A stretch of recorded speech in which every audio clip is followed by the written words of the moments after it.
MDH Kashmiri. MDH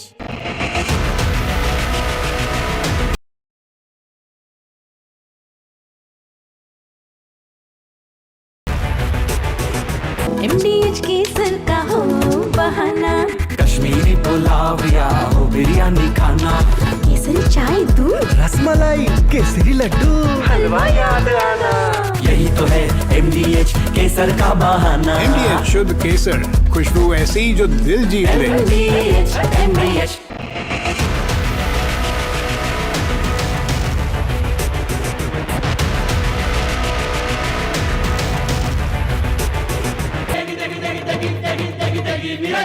MDH की देगी मिर्च, देगी मिर्च का तड़का, अंग अंग फड़का। MDH की देगी मिर्च।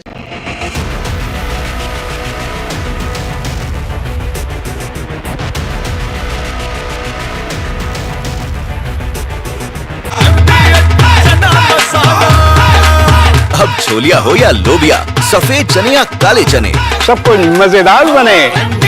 MDH।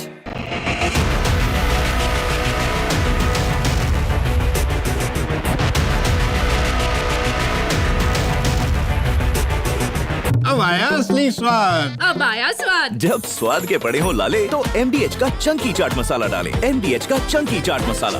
MDH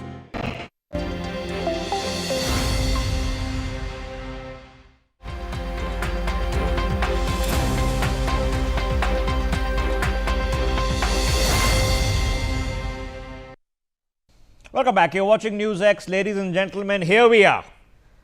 An election result, the last one to wind up 2025 before we head into 2026, which has big battles across 6 major states coming up. Bihar has voted. It has voted in record numbers. Its women have come out and voted in record numbers. But who have they voted for?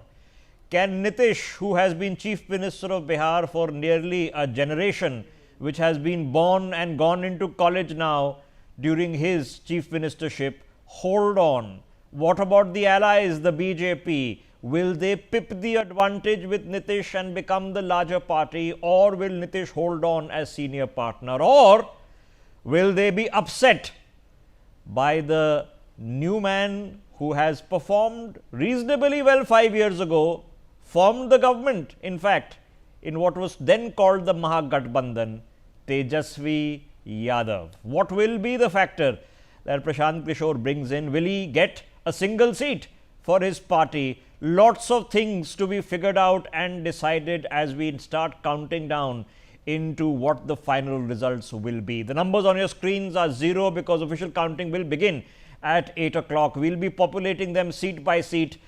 First, from the results that are coming in and being published, the format is that in each counting booth, in each constituency, the returning officer at the end of every round, and there are multiple rounds, starting, of course, with the postal ballots, post the results outside. The feedback we get from those posts, tallied with what the Election Commission of India is also posting, gives us a fair indication of the leads and trails before the final results are announced sometime late this evening. One way or the other, it could still be a close contest. Let's open up this conversation. Our reporters are there, 11 of them that have been covering the Bihar elections over the last several weeks. Abhishek Singh joining us outside the residence of Rabdi Devi in Patna is going to be speaking with us. Ritesh is also joining us from Patna, is going to be with us. Alok Mehta, editorial director of India News, with us. We'll open up this conversation with you in just a second, sir. Let's hit the ground with our reporters. Ritesh, the big battle for the capital in Patna. Where are you and how is it playing out?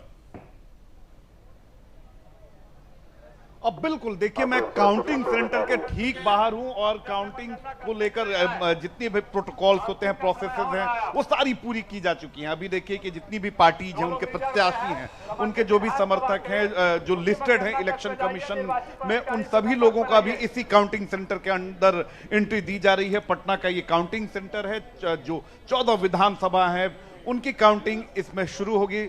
सुबह 8 बजे से counting शुरू होने वाली है। पहले postal ballot की गिनती शुरू होगी और उसके बाद फिर ईवीएम जो है उसकी काउंटिंग शुरू हो जाएगी और जो सोर्सेज हैं उनका कहना है कि तकरीबन 9:30-10 बजे तक जो रुझान है वो आने शुरू हो जाएंगे। तो अगर देखेंगे तो ये पूरा प्रोहिबिटेड एरिया है, आम लोगों के आने की मनाही है। जिन लोगों के पास है वही लोग इस इलाके में आ सकते हैं। हालांकि अगर बाहर देखेंगे तो बड़ी तादाद में जो विभिन्न पार्टी हैं उनके नेता भी मौजूद हैं और वो यहाँ पर इंतजार कर रहे हैं कि कब काउंटिंग शुरू हो। तो हम कुछ लोगों से बात भी यहाँ पर करेंगे कि वो किस पार्टी से हैं, किस प्रत्याशी के समर्थन में आए हैं। आप बताइए किस पार्टी से आए हुए हैं? भाकपा माले से पालीगंज। तो ये बताइए कि क्या है इस बार, किस कौन बहुत वोट से जीत रहे हैं, एकदम लाल लहर है पालीगंज। आप बताइए क्या? बदलाव की लहर है बिहार में। बदलाव की लहर है, लेकिन एग्जिट पोल में तो फिर से नीतीश कुमार आ रहे हैं। हम लोग एग्जिट पोल पे भरोसा कभी किए नहीं है, ना कभी करेंगे। मेरे पक्ष में भी आता तो हम लोग भी एग्जिट पोल पे भरोसा नहीं, हम लोग एग्जैक्ट पोल पे भरोसा करते, जो कि हम लोग के बीच में जनता की जो आवाम का जो आशीर्वाद दिया गया है वो आज है हम लोग के बीच में। जनता आप ही को क्यों चुनेगी? जनता क्यों चुनेगी जी? मेरा नेता मुद्दा की बात किया भाई, मुद्दा की लड़ाई लड़ी है। इनके नेता मुद्दा की बात करते हैं। आप बताइए आपके नेता किस चीज? अच्छा, अभी तेजस्वी जी वाले ही जी। क्यों तेजस्वी सर? रोजगार, नौकरी, प्लान। इधर नीतीश कुमार का भी तो डेवलपमेंट है। कोई डेवलपमेंट नहीं, खाली सड़क पे खाली जुमलों की सरकार है। चाचा जी कह देने से थोड़ा हो जाएगा। चाचा जी कह देने से उनके काम को तो आप नहीं रोक सकते। काम को रोकने की कहाँ बात हो रही है? उनकी स्वास्थ्य को भी तो हमको ख्याल रखना है भाई। एकदम कैसा बात कर रहा है? चाचा जी कह रहे हैं तो उनका मान सम्मान मेरे लिए है ना। चाचा जी कटाक्ष के रूप में बोला जाता है। चाचा जी कटाक्ष के रूप में। ये देखिए कि ये एन कॉलेज काउंटिंग सेंटर है। यहाँ पर अब थोड़ी देर बाद काउंटिंग जो है वो शुरू होगी और उसके बाद तकरीबन 9:30 बजे रुझान जो है वो आने शुरू हो जाएंगे और उसके बाद 12 बजे तक स्थितियां साफ होने लगेंगी कि बिहार में किसकी वापसी होती है या फिर सही में यहाँ पर बदलाव वाली सरकार आती है। जी। The big battle for Tejasvi, who's being mentioned by his RJD supporters there in Raghopur, where he's of course up against the BJP, he's held the seat, wants to win it again. Lots of things need to be figured out. Alok Mehta with us this morning. Alok ji, here we are now. A few months ago, who would have thought that Nitish Kumar, after having been there for so long, still has a winning chance? So much so that all the polls have suggested that it's a comfortable return to power for the NDA. They've also suggested that Nitish is still in the lead over the BJP even within the alliance. Do you think there could be an upset today? Very good morning, Rishabh ji. I think we should celebrate the festival of democracy. You know, we always feel this election is a festival, and that's why people, poor women, everybody voted in a very historical election for Bihar especially. And that's why I think that Nitish Kumar, you remember Jyoti Basu ruled more than 25 years. So maybe say because of honesty, sincerity, what efforts he did for the Bihar, especially since long when he was in the JP movement, and then he was committed for the honesty and work for the society. And that's why if we win, then certainly we are not predicting. That's why I also never participate in the exit poll, because I don't predict anything. But I think this is a historical. And one sentence for our viewers also in the beginning in the morning, this Begani Shadi mein Abdullah Diwane. You know, because you know Congress party and BJP, they are just happy that their alliance, the Tejasvi Yadav will win or the Nitish Kumar will win. Major historical occasion when the Bharatiya Janata Party, largest party in the world almost, all we can say, and the same thing with the Congress party, historical, more than 125 years old party, and they are depending on Nitish Kumar or Tejasvi Yadav. So this is a very interesting election for the Indian democracy, and it shows how we are very strong in our system, that people have their willpower and they do, and honestly they vote. I don't believe the Rahul Gandhi slogan that vote chori and all, because you know millions and millions people vote and then you say it's a vote chori. So I think this will be a very interesting results today, and it will be a lesson for everybody. You think even for the media also, when we predict something and then we say, okay, we are very happy, but we see we are happy for the democracy. Anybody win, then certainly professional like you and me, we always Okay. say, okay, this is a good result. Okay, but let's put the patterns in place. Okay, the patterns in place, ladies and gentlemen, were that about a year and a half ago, general elections 2024, it was the return of the BJP-led NDA at the centre. But for the first time in the third victory, historic victory for Narendra Modi, the alliance was required. The BJP required Nitish Kumar especially to be the difference, to be able to have a government at the centre. The government at the centre operating very stably. But if there was a blip in the BJP numbers, then we've had elections that have taken place. Maharashtra, the BJP government is back. In fact, it is back not only as senior partner but as ruling partner. In Haryana, major upset pulled where many people thought it's the Congress's turn, there's going to be a flip. Didn't happen, came back with significant numbers. So all the elections that have subsequently happened after 2024, the BJP has performed very, very well, and they would like to keep this tide running. Now, the big question is, which way does it go? As Alok Mehta has been pointing out, we are reporting now outside from the residence of Rabdi Devi, where my colleague Abhishek is joining us. Abhishek, now we are not underestimating Tejasvi. He is going to get seats. He might even become the single largest party. But बाकी सब के क्या चल रहा है? कैसे माहौल कैसा है कि RJD क्या आशा कर रही है और कांग्रेस की क्या आशा है? बिल्कुल, देखिए हम इस वक्त रावड़ी आवास के ठीक बाहर मौजूद हैं और ये जो तस्वीरें हैं ये अपने आप में पूरी बात बयां कर रही है। अब से कुछ देर पहले ये कहा जा रहा था कि यहाँ पर पार्टी के लोग पहुंचेंगे, लेकिन क्योंकि तेजस्वी यादव ने खुद इस बात को अपने सोशल मीडिया हैंडल पर लिखा कि पार्टी के ज़्यादा से ज़्यादा लोग स्ट्रांग रूम के बाहर पहुंचे और पहले फेज के काउंटिंग के बाद ही वो पार्टी कार्यालय यहाँ पर आवास पर आए।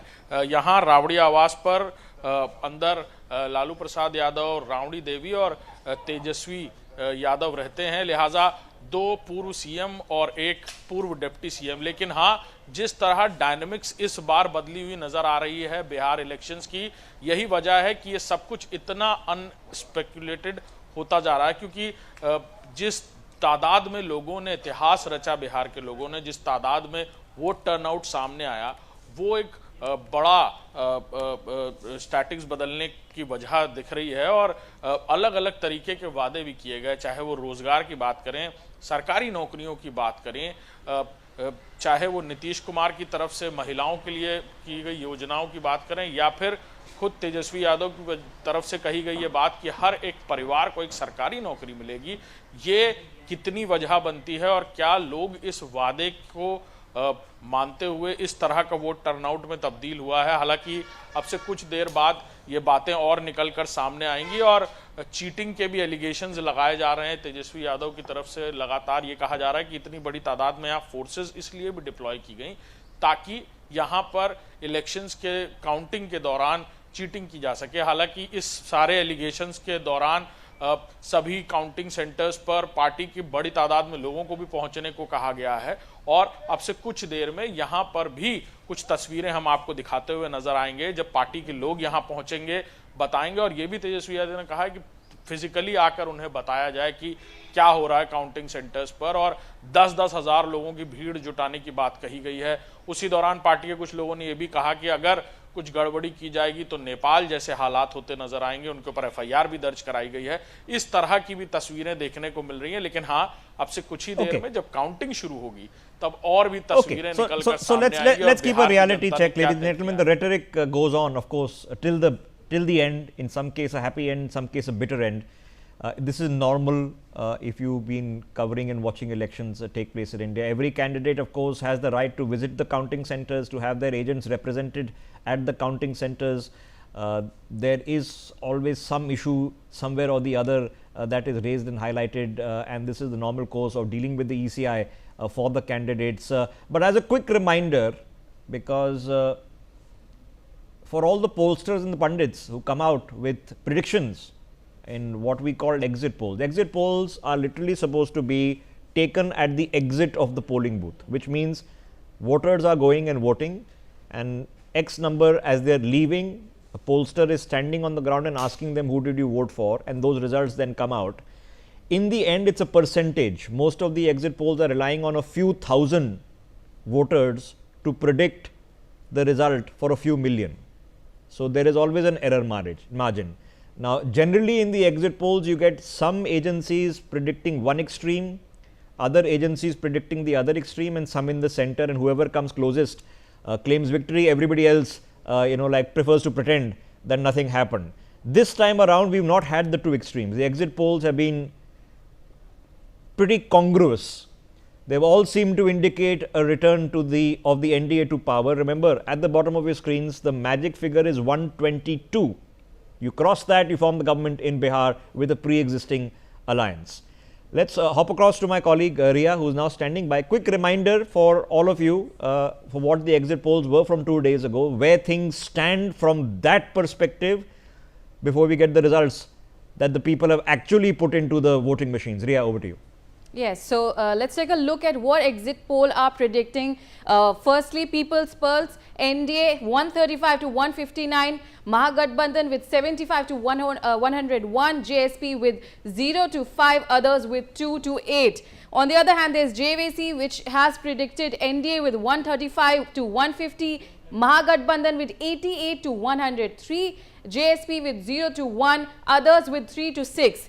Matriz has predicted NDA with 147 to 167, Mahagathbandhan with 70 to 90, JSP with 0 to 2, others with 2 to 8. On the other hand, there's Polstrat, which has predicted 133 to 143 for NDA, and Mahagathbandhan with 93 to 102. On the other hand, JSP, they have not given their predictions for. There's others as well with 2 to 9. Chanakya has predicted 128 to 134 for NDA, Mahagathbandhan with 102 to 108, and on the other hand, others have got 5 to 9. And today's Chanakya has given NDA 148 to 178, Mahagathbandhan with 66 to 89, JSP they have given 0 seats. So that's the prediction of these agencies. We'll be taking a look at other predictions as well. PMark has given NDA 142 to 162, Mahagathbandhan with 80 to 98, JSP to 1 to 4, others with 0 to 3, People's Insight with 133 to 148, Mahagathbandhan with 87 to 102, JSP with 0 to 2, others with 3 to 6. DV Research has given 137 to 152 to NDA. On the other hand, they have given 83 to 98 to Mahagathbandhan, JSP with 2 to 4, others with 1 to 8. There's TIF Research, which has given 145 to 163 to NDA, 76 to 95 to Mahagathbandhan, JSP they have given 0 seats, and on the other hand, they have given others 3 to 6. Poll Diary has given 184 to 209, which is a massive number for NDA, 32 to 49 for Mahagathbandhan, and they have given others 1 to 5. So the poll of polls is given 152 for NDA, 86 for Mahagathbandhan, JSP with 1 and others with 4. Okay, so other than one, which is expecting a total clean sweep, which is the last exit poll on the screen, which says NDA just sweeps it. They get almost every seat in Bihar. Everybody else is in the medium line, expecting the NDA to form a comfortable government with about 20 seats extra in hand. That forms the government. Now, the Mahagathbandhan figures that you're watching on your screens, most of them are accounted for in all the polls by the RJD. That if somebody is saying 80 or 90 seats or 100 seats, they are expecting the RJD to win 70, 80 of them, with everybody else, including the Congress, coughing up the balance 20, which is almost exactly the situation of what it was last time around. So, in theory, it is possible, and I'll put that thought to Alok Mehta. In theory, it is possible, Alok Mehta, for a non-BJP government to be formed, potentially if the results come that way, as it happened 5 years ago when a non-BJP government was indeed formed, but that would involve Nitish and Tejasvi having to come together. After all that has happened, is it even remotely possible, sir, that this could be possibly an option still on the table? Rishabhji, I feel that Nitish will never go, and even the Tejasvi Yadav will get seats what you are predicting, or maybe 70, 80, whatever they are calling, maybe #1 party. But I think this time the Nitish will not go same way. And the main problem for Tejasvi is the Congress party, because Congress party, what they were expecting, and still they feel that they are coming in a very big way. But I think they are not going to get so many seats what they expect, and that's why I think it's very difficult for them. Maybe with Nitish Kumar, if we come, maybe who will be Chief Minister, he will also decide. Even if he says, okay, I am nominating somebody, Lallan Singh or Sanjay Jha, or anyone, or even he accepts the BJP people, I don't know. That's why it depends on the mood. But I feel that even the BJP will prefer the Nitish Kumar, at least for the time being, for a few months or few years. Maybe he will continue as a Chief Minister. So Alok Mehta, let's call a spade a spade. If Nitish is the senior partner, which is what is expected, then he stays on as Chief Minister. The BJP have never had a Chief Minister in Bihar. They would want that historic record, put on the mark sheet of having the first Chief Minister. But if the JDU is the senior partner, given the situation at the center, then Nitish returns. Yeah, so that's why I'm saying, Narendra Modi, if you follow the whole BJP party, the psychology of the RSS, even they always prefer, they supported VP Singh, they supported Karpuri Thakur. Number of people, they supported in this sense when they say some honesty is there, because this time the fight between the honesty and the corruption. Criminal people and then the law situation better than the law and order. That's why I think the BJP will at least, because they know how to work with the coalition partners. Maybe sometime they change because of the other problems like a Bandal Commission, then came the VP Singh or others. So I think they will not support the Congress party, but at least they are ready to support even the Sharad Pawar. And Sharad Pawar was ready to support the BJP. These kind of situations were there. So I still believe that maybe if Tejasvi Yadav will get something miracle happen, then I don't know. But I think it will be difficult for Tejasvi Yadav to form the government without support. Maybe the Paswan or the Manji, especially for Manji, I always don't believe about the Manji's role, because he can join anywhere, or Kushwaha, these other partners, maybe shift from here and there, or maybe for Janata Dal, you also somebody, defection, what they call it. So depend on the situation. But I think it's still there's an age for Nitish Kumar, at least for this coalition. So let's put the spades together. Don't rule out anything in politics, no matter how many times you've seen it happen. But you would suggest that if Nitish Kumar gets the senior partnership in Bihar, he is returning as Chief Minister. What happens 2 years later, 3 years later, 4 years later, we don't know. But he'll be returning as Chief Minister. If the BJP emerges as senior partner, and if they dramatically improve their performance, then a conversation of having the first BJP government or BJP-led government in terms of having a BJP face as Chief Minister can happen. But let me put that thought to Abhishek. Abhishek, 5 साल पहले सोचते हैं, Covid का माहौल था, Covid बस शुरू हुआ था, इनफैक्ट पीक पे था. इस बारी हमें बताया गया है, अनुभव है कि जो बिहार के लोग क्षेत्र से बाहर रह रहे थे, बड़ी तादादों में वापस आए हैं वोटिंग करने, इसलिए रिकॉर्ड नंबर हुए हैं. माहौल क्या है? आप भी जानते होंगे, लोग जो बाहर से आए हैं, ये क्या सही है कि जो लोग स्टेट के बाहर काम कर रहे हैं वापस आके बड़ी तादाद में वोट कराए उन्होंने? हाँ, बिल्कुल ऐसा देखने को मिला, और जिस तरह का वोट टर्नआउट है वो भी ये तस्वीर बिल्कुल साफ जाहिर करता है. माइग्रेशन भी एक बड़ा मुद्दा इस बार देखने को मिला है. जिस माइग्रेशन की बात कही जाती थी कि पूरी देश भर का बड़ी तादाद में जो युवा है या फिर वर्किंग मैन है वो बिहार से जाकर वहाँ काम करता है, और बिहार में उस तरह का डेवलपमेंट नहीं हुआ, या फिर जिस तरह की लोग उम्मीद कर रहे थे. बड़े लंबे समय तक नीतीश कुमार यहाँ सरकार में थे और उनसे बहुत उम्मीदें थी. हाँ, ये भी एक बड़ा मुद्दा हो सकता है, और निश्चित तौर पर इसको लेकर भी जो वोट टर्नआउट है वो सामने आया, क्योंकि युवाओं के लिए बड़ी उम्मीदें थी और बहुत सारे वादे किए गए हैं. और अब इस बार जिस तरह की डायनामिक्स की बात कही जा रही है, जैसा कि आप भी चर्चा कर रहे हैं, ये डायनेमिक्स बदलने के भी आसार हो सकते हैं. और यही वजह है कि इस बार दोनों ही खेमों में, चाहे वो आरजेडी हो, महागठबंधन की बात करें या फिर एनडीए, दोनों तरफ से ही चेहरों पर एक तरह का सवाल देखने को मिल रहा है. उस तरह की खुशी कोई जाहिर करता नजर नहीं आया है दोनों ही दलों की तरफ से, दोनों ही जो गठबंधन है उनकी तरफ से. और शायद उसके पीछे की वजह यही है कि लोगों के मन में और सीनियर लीडरशिप के भी मन में ये एक बड़ी बात है कि जिस तादाद में जो वोट टर्नआउट हुआ है, चाहे वो महिलाओं की ही बात कही जा रही हो या फिर वो माइग्रेटेड लोग जो बड़ी तादाद में बाहर काम करते हैं, दूसरे प्रदेशों में काम करते हैं, चाहे वो महाराष्ट्र हो, दिल्ली हो, वो यहाँ पर वापस आए हैं वोट देने के लिए। लिहाजा क्या वो चाहते हैं कि बदलाव हो? ये एक बड़ा सवाल है जो Abhishek, that's the $1 million question. Just remember 2025, 5 years ago in 2020, same time, winter of 2020, you're in the middle of COVID lockdowns. A lot of people were unable simply to go back, and those who did have to go back during the first lockdown had a torrid time going back. Obviously, remember initially, you were stuck, state borders were closed, trains were not operating, planes were not operating. It was a very complex, very, very complex time. In that election, during the campaigning cycle, which had to be restricted, I won't say curtailed, for COVID reasons, it did happen.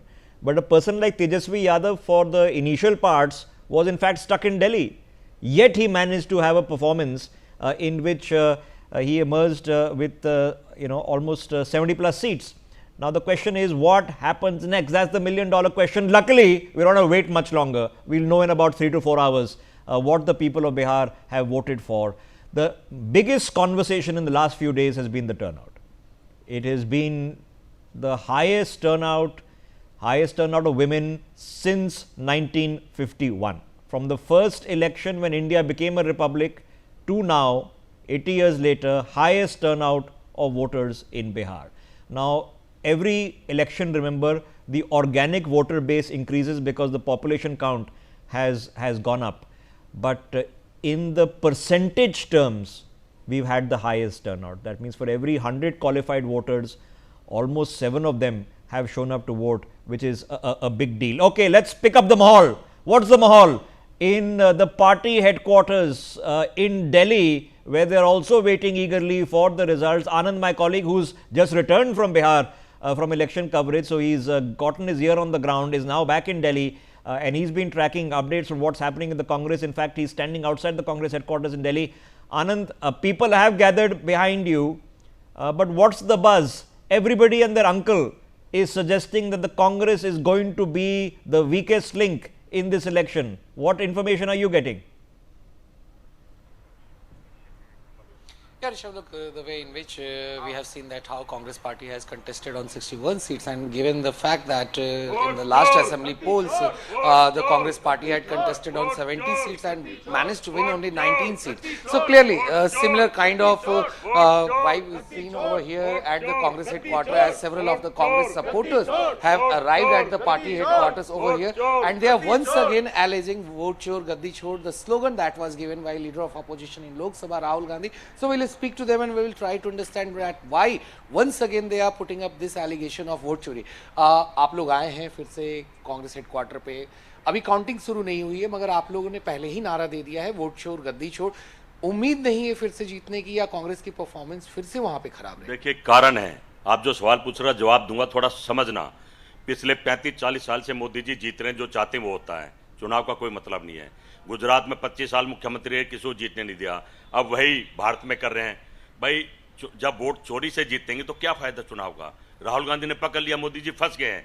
जो शतरंज का खेल खेल रहे थे ना, खुद फंस गए हैं. अब उनके सामने समस्या बहुत गंभीर है कि अपने लाडले चुनाव आयोग को बचाएंगे या राहुल गांधी को झूठा ठहराएंगे. राहुल गांधी तो बता दिया सबूत के साथ कि वोट चोर गद्दी चोर चुनाव लुट रहा है. ये तो तय वो करेंगे. मैं इसलिए कह रहा हूं कि मोदी जी जो चाहेंगे वो होगा.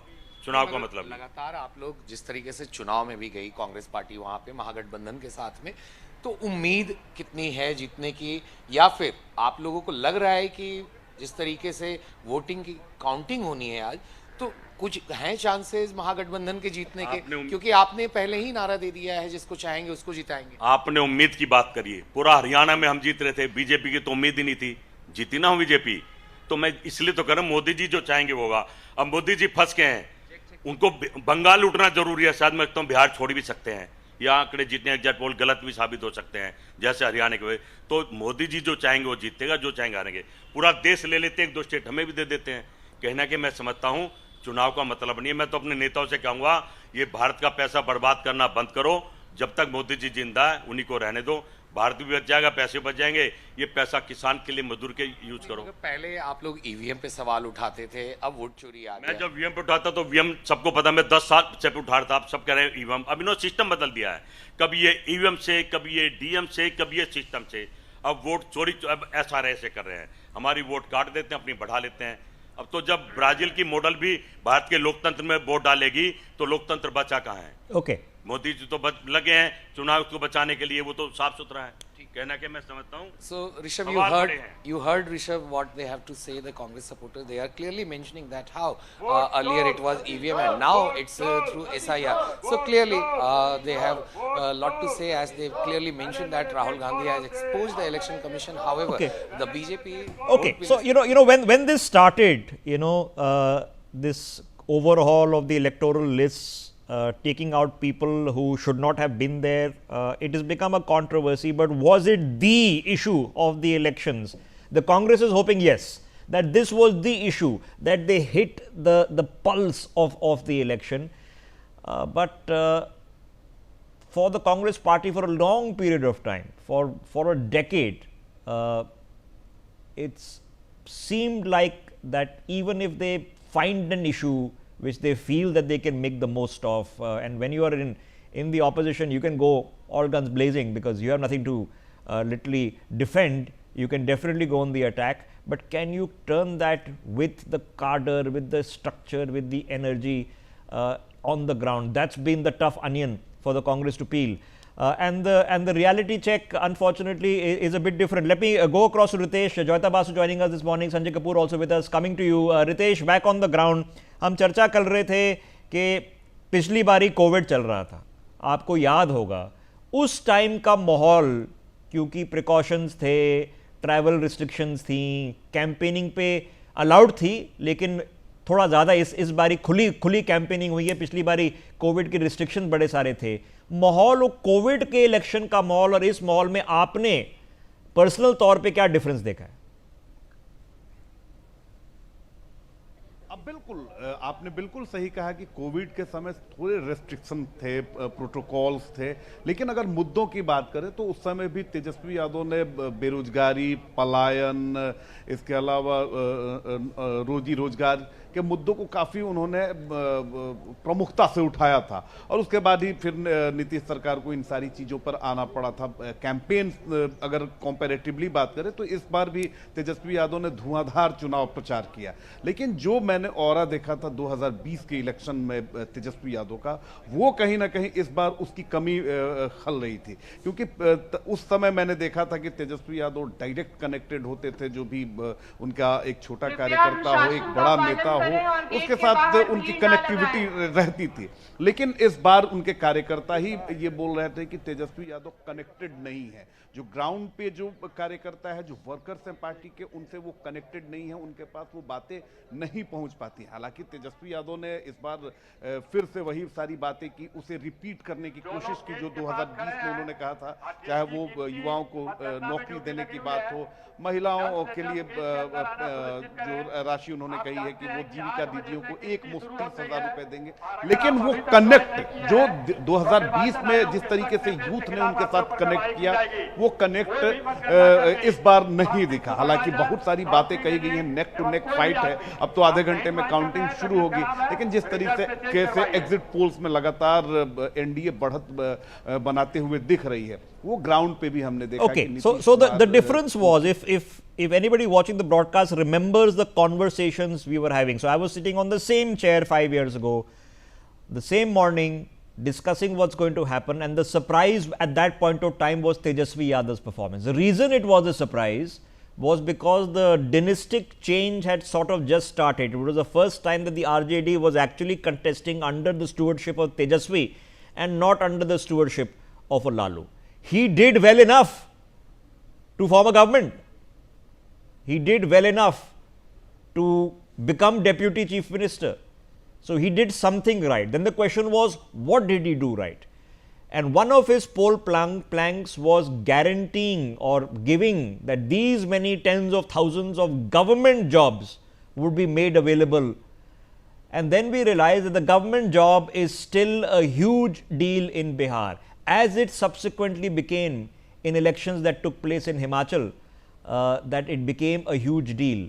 So it was the government job that became, one would think, the X factor 5 years ago. Now the others have caught on. Now everybody is offering government jobs. Let me get Alok Mehta into this conversation. Alok Mehta, the offer of a government job in Bihar, it's still a big ticket item. People want jobs, and clearly there aren't enough available that they want the stability of a government job. It is a big poll issue.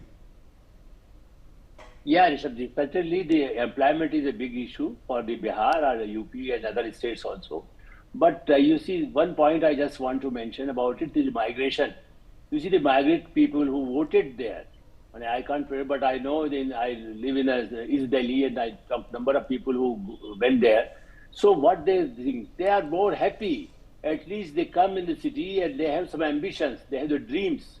Not only the labor, rickshaw wala, the sabji wala, whom I talk, but other people also who come here. If somebody going to United States and Britain, even they feel okay, but they have affection for Bihar or they have affection for India. So these kind of people don't think that people when go there, then they say, okay, we also want to progress like Delhi, or we want to progress like Mumbai or Calcutta or any big cities, Bangalore. That's why the calculation is there. But certainly people who are living there, and especially they also dream of at least it's a protected job.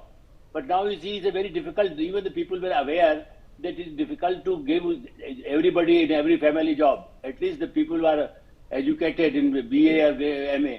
But people think, okay, even after matric, we give you 5 lakh rupees on the land and we will get a job. Those people, they think they're okay, this will either will come at least on the name of the caste or community, they will get some employment. So these kind of situations are very typical, and it's a very unfortunate for democracy that such promises. Any party, either Congress party, BJP or Janata Dal, anybody, I think this is a very bad example that somebody gives such dreams. People still talk about the 15 lakhs, but I still remember Pradhan Mantri Narendra Modi never spoke about the 15 lakhs. Swami Ramdev used to talk about you have a luxury, you have the Mercedes and all. But somebody else, if somebody promises, is different. Then the responsible leaders, if they promise something, it's a very unfortunate. A senior leader like Tejasvi Yadav, at least I feel that now he's an experienced person. Okay, stay with us, sir. Ashok Koddia of the Congress joining us this morning. Ashok ji, a good morning to you. Obviously, a bit of excitement, bit of nervousness. Whatever you could have done as a party, you've done it. But in the conversations that we are going to have, let's say a few hours from now, what are you hoping? What's the best case scenario that even this morning you're still sticking with, that this is what's going to happen? A very warm good morning to you. First of all, let me express my party's stand that we are very much clear. Yesterday, even my party's in charge of the state of Bihar, Sri Krishna Allawaruji, also made it very clear that this time we are going to form the government, because we know whatever is happening in Bihar since last 20 years. So people is are tired from the Nitish Kumar and double engine government. So this time we are pretty much sure that the Indian National Congress is going to form the government with the alliance of RJD, and everyone knows that RJD was playing very significant role, and whatever we have committed during our electoral rallies, that we are absolutely confirmed that we will definitely fulfill our all the manifesto conditions. That first Tejasvi Yadav clearly made that once we form the government, we will provide a job to each person from every household. So this is on this manifesto we are absolutely confirmed, because we contested election on the grounds of manifesto, and which was the issues were included like the migration issues, the poverty, malnutrition. The first issue was the women's safety as well. And apart from that, the unemployment was the major issue during the Bihar elections. And Prime Minister Modi and BJP, JDU never talked about these issues. They were fighting these elections on grounds of communalism, right? The Babar, Akbar and all. But the Rahul Gandhi, Tejasvi Yadav, Priyanka ji, our in charge Sri Krishna Allawaruji, everyone spoke about the real issues, which was very precious during the Bihar election. And that is why this time we have registered 10% more voting than the previous elections. More than 65% of the people voted. And according to several surveys, it has been proved that the people who have migrated from Bihar to different states voted a lot. And that is why we have registered extremely, mammoth voting during these elections, though we are absolutely confirmed. Even Tejasvi Yadav made it clear yesterday in his press conferences, we are going to form the government on 18th of November, until and unless there will be no any vote chori during the election, because we know whatever had happened during the polling day as well, and we are expecting today this as well. Okay, Ashish, let me just pick on that for a second, because let's be realistic in administrative politics in this country. You saying that double engine sarkar will be rejected, but let us take for example, if it is, that if indeed you form a government along with Tejasvi Yadav, you will be back stuck demanding funds from the centre. So, the double engine sarkar actually has some logical sense in governance, however fair or unfair that might be. No, sir. Let me tell you, once we will form the government in Bihar, there will be no Modi at the center. Now the time has come that Modi ji has to pack his bag and come back to the state of Gujarat, because I am sure once we will form the government in the state of Bihar, JDU will definitely come to us that please accept us. We don't want to stay with BJP, because it's the BJP's, engulfing policy, right? It's since the beginning, it's an inception. So we are very much clear. Once we will form the government in the state of Bihar, there will be no BJP at the center. But the reality, Ashish, tells us that if we go back 1 year, Maharashtra, the BJP improved its tally and came back to power in the NDA, but this time with Devendra Fadnavis as Chief Minister. In Haryana, the Congress was supposed to do well, supposed to flip, but no, the BJP came back with a thumping victory. Odisha was a major historic upset that took place. Before that, in Arunachal, Andhra, where the NDA came under Chandrababu Naidu. Then this year in Delhi, the Aam Aadmi Party was replaced by the BJP and not the Congress. So, the consensus seems to be that even if there are alternatives in play, they are no longer the Congress. You've only contested 70 seats out of 240 in Bihar. That is absolutely right, sir. We don't need to, reject the realistic stand of politics. But as far as our party stand is concerned, the remaining thing will be decided by the High Command. But that is what the Rahul Gandhi ji and Priyanka Gandhi ji made it very clear during his press conferences, and as well as while he was addressing the rallies during the election in Bihar, that our intent is not to come into power, but we do not want BJP at the center, because now the people are tired from the politics of Samshan and Kabristan, Hindu, Muslim and all, right? So that is why if there will be no Modi at the center, I am not saying Rahul Gandhi will become the Prime Minister of the country, but as far as our parties is concerned, you must have observed the political behavior of the Chandrababu Naidu. Okay. He is absolutely... Bihar 2025 changes the tide of more than a decade. Could be, we don't know. We'll find out in a few hours. That's what Ashish of the Congress has to say. Let me get Joyita into this conversation. Joyita, one thing has changed in the Congress party from the last elections that took place in the earlier part of the year, in which the national capital government flipped from the Aam Aadmi Party to the BJP, and strikingly flipped. That one thing is that Priyanka Gandhi is now in parliament. So there is a slight difference for the Congress in terms of the leadership structure in parliament. But has it translated into some sort of difference on the ground? If you're talking about the Congress, I think things have gone from bad to worse, and especially in particular if you're looking at Bihar. I mean, okay, of course I admit that there is Congress presence in Kerala, and Kerala elections are coming up, and Congress is going to put up a stiff fight. I would not even be surprised if Congress comes to power in that state. But when you are talking about a state like Bihar, I mean, okay, Rahul Gandhi showed some initial interest, talked about vote chori in the initial days of the campaign. After that, he completely disappeared, and he did not take much interest in that election. And there was problem even in the Congress, and there has been the Congress has been in a shambles when it comes to Bihar. So for them to expect that, and it is known, we have been discussing this also, Rishabh. The fact is that it is RJD, it is Tejasvi Yadav who has been doing the heavy lifting. But you see, in a state which is so divided by caste, and also, of course, aspirations and stuff is there, when a situation like this emerges, only one party cannot do the heavy lifting. If they have a chance, of course we will know. We don't know as yet what the results will be. But going by the exit polls, if we stick our neck out, we are going to say, if those results are somehow nearby, that NDA is doing better than Mahagathbandhan, it is primarily because of the coalition that is working. And if the Mahagathbandhan reaches towards a striking distance, that is only because of Tejashwi and no one else. So for Congress to sit there and see and say, what is that thing, something called Mungeri Lal Ka Haseen Sapna? That is what the situation is like for the Congress. Okay. And to actually believe that the central government will topple if even RJD comes to power, well, I think again, as I said, let's not start building castles in the air yet. Let us wait till the end of the Okay, Joyita, quickly, the other point of conversation has been record voting, especially record voting of women. Now, that's a structural change that has taken place. It's a societal change that is taking place, where women are coming out to vote, and a lot of people are saying they're coming out to vote because of welfare measures that are targeting them, and Nitish has nailed those welfare measures better than anybody else. Rishabh, whatever information we have got, that 10,000 rupees thing has worked wonders.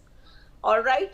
Number two, whenever you are talking to anybody from Bihar, when it comes to women, they are coming out. In fact, if you look back to the way Bihar has been voting, women have been constituting a voting bloc for Nitish Kumar right from the time he came to power. Of course, roads, etc., it became prohibition. That really worked with them. So when it comes to Nitish Kumar and women voting, women have been going for him in a very big way. So yes, welfare measure, particularly that 10,000, and the major problem that is there, whenever we see so many sound bites on TV as well, all women are talking about the little periods of that RJD has been in power. Those periods have been very bad for women's security. So security is a very important thing. So if I am going to stick my neck out again, I would say women have voted en bloc for the NDA. And especially the last phase of the election, the second phase that we saw in Simanchal area. I've mentioned this earlier also. There was complete polarization. Hindu voters have come out in a very large number in Simanchal.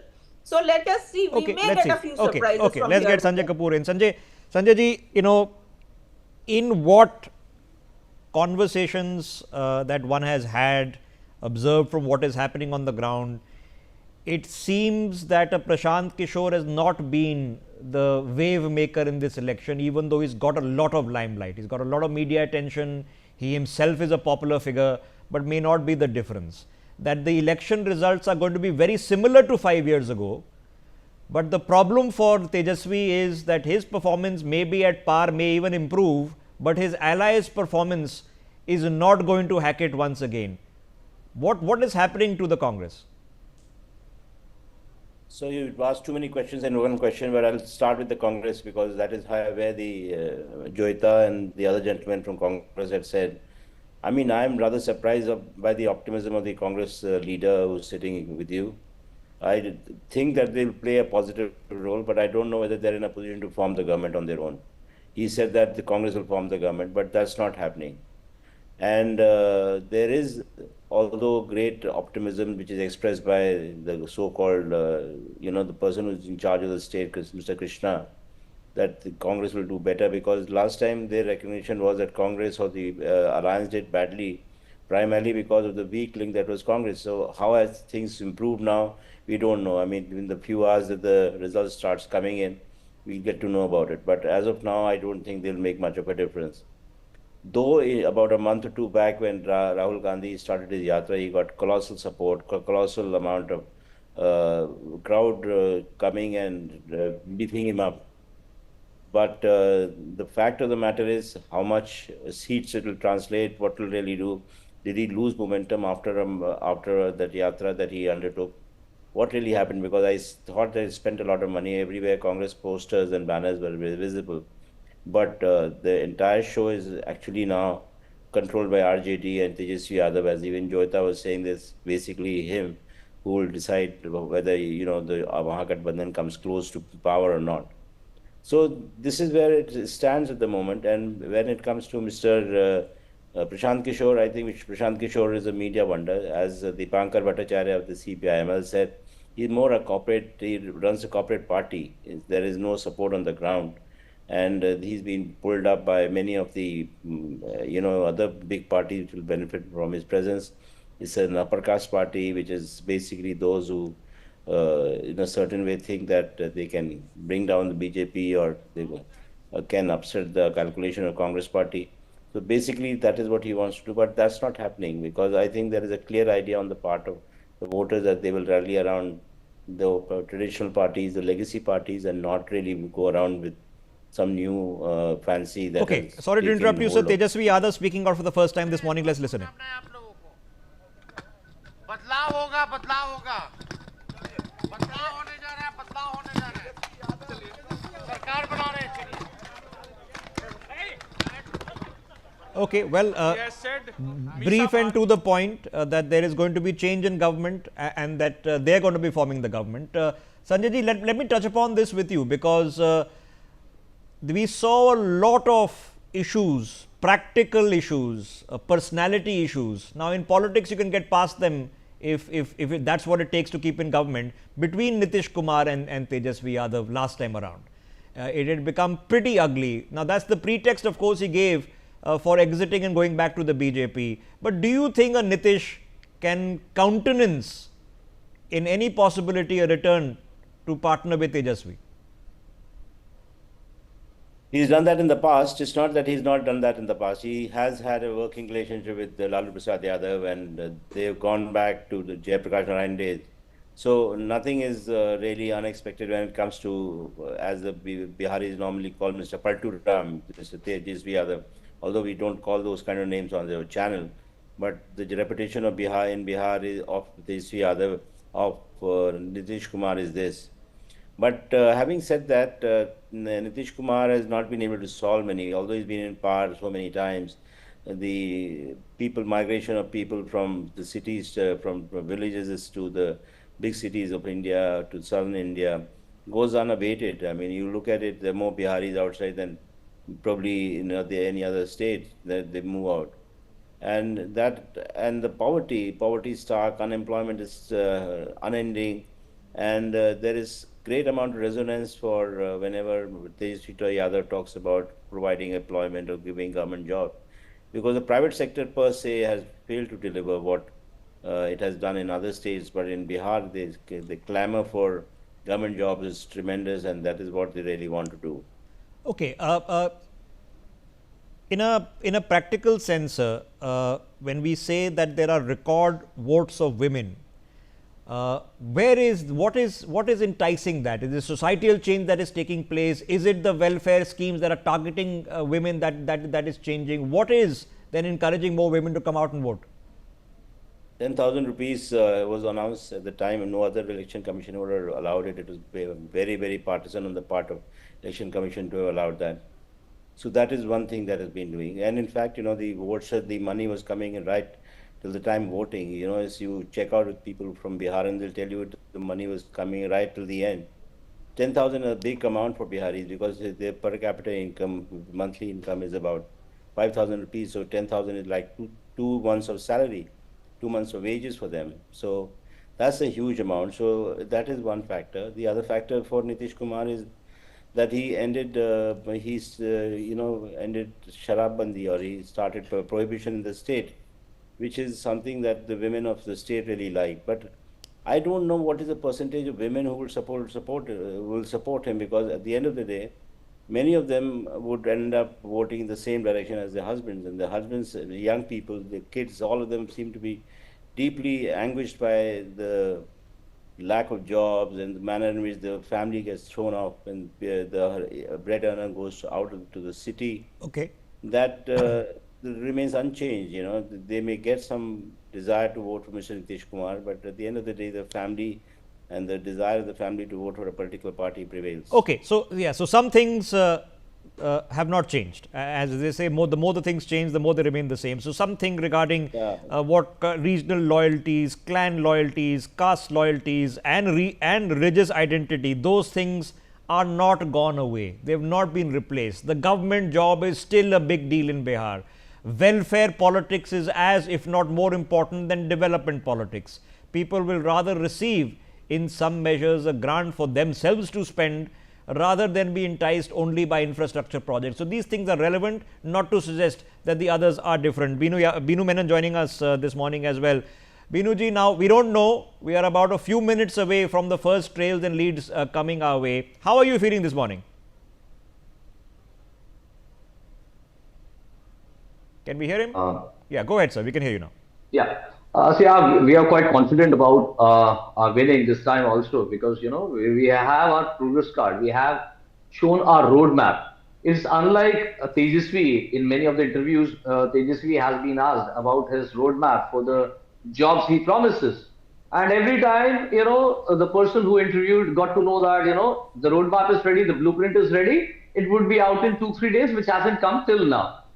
And on the other hand, we have shown our roadmaps, whether it is 100 MSME parks, whether it's 50,000 cottage industries, setting up of 10 industrial parks, setting up of chip manufacturing companies. All these things, when we are putting forward, we have put forward a roadmap. And, you know, they are trying to coin upon the MY factor, that is the Muslim and the Yadav. But, you know, these appeasements would not work in Bihar this time. Our MY factor is the Mahilas and the youths. The Mahila, you know, this time you might have seen, the Mahila voters have outnumbered the men this time. And this is a very positive sign for us, because the women in Bihar, they have shown confidence in the Nitish government. And the youth is with us. They want a government which would stabilize them, which would give them employment, which would not push them into Jungle Raj again. It is very evident from Tejasvi's own rally, where a kid talks about Katta. He says that when after Tejasvi Bhaiya wins, we would be flaunting our country with pistols.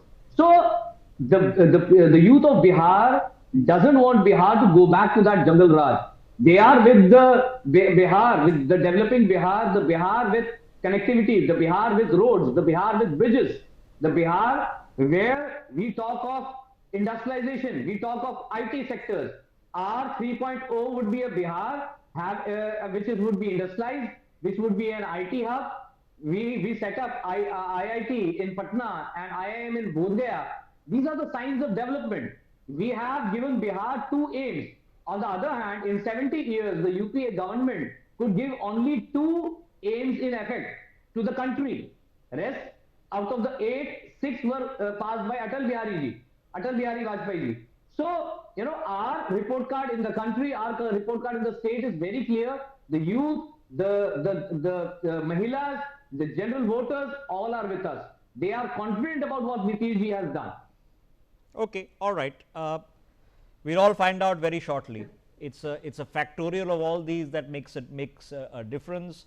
What now cannot be taken away is that there has been record voting in Bihar. What cannot be taken away, that more women have voted in Bihar in percentage terms than they have since 1951 when India became a republic. These are now historic facts.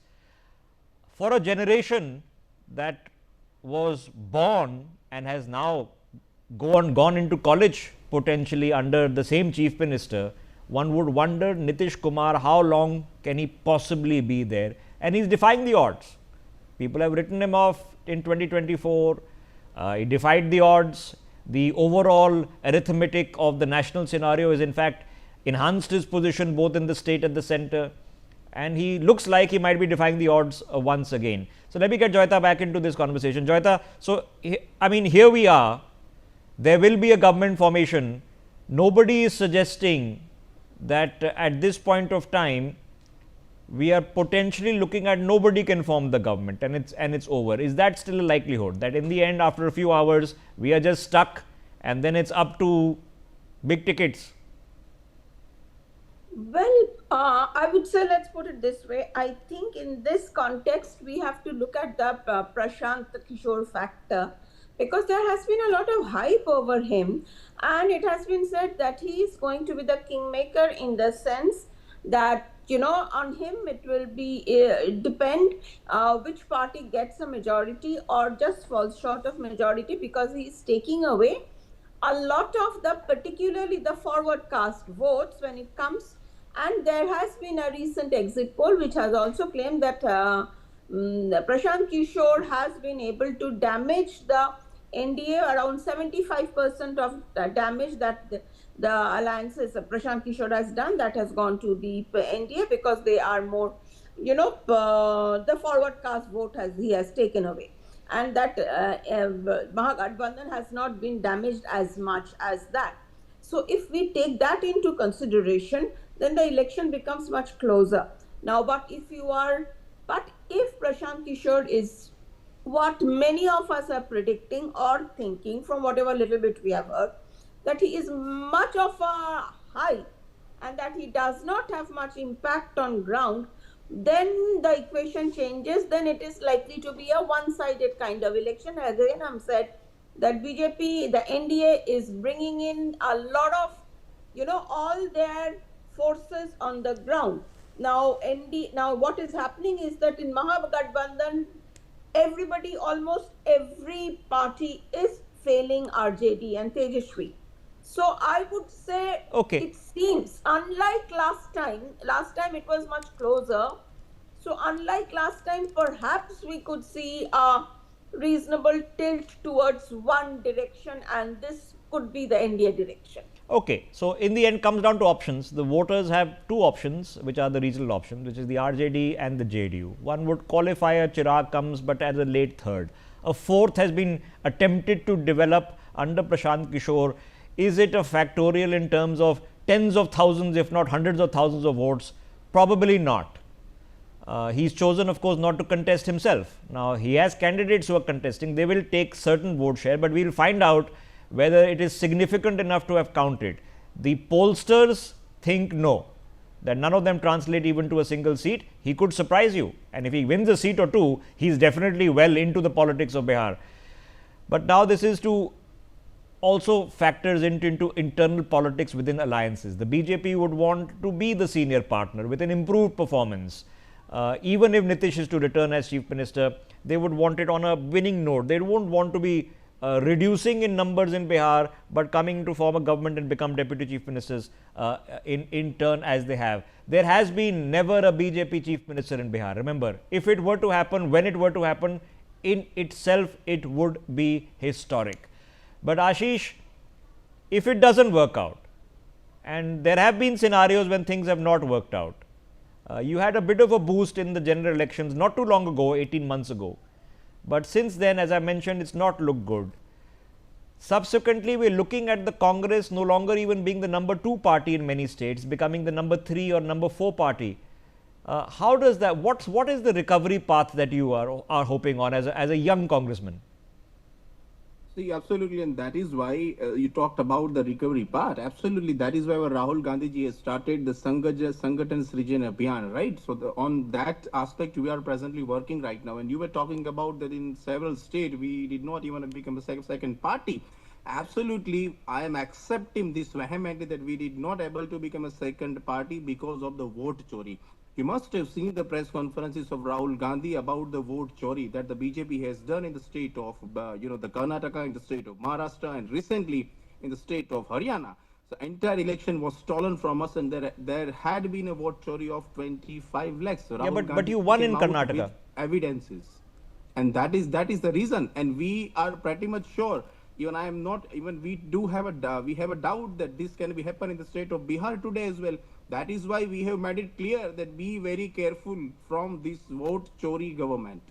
Okay, but what about getting people like you, young Congress persons, enthused, on the ground, energetic, creating a cadre base, creating a structure, everybody down to the AK Antony report that came out more than a decade ago said that these are the important things for the Congress. How's that going?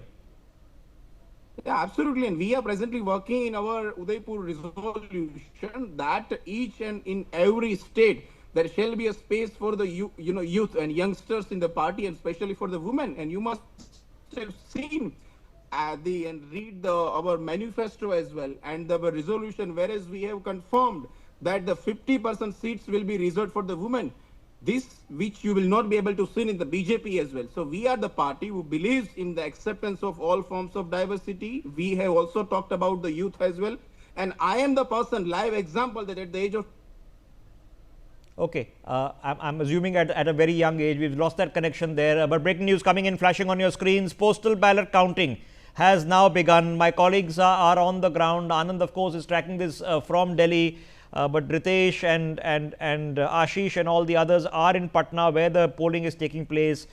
They're also outside the residences of Tejasvi Yadav and Nitish Kumar, who are the primary principal people there. Manohar, my colleague, is joining us now from outside the BJP office in Delhi as well.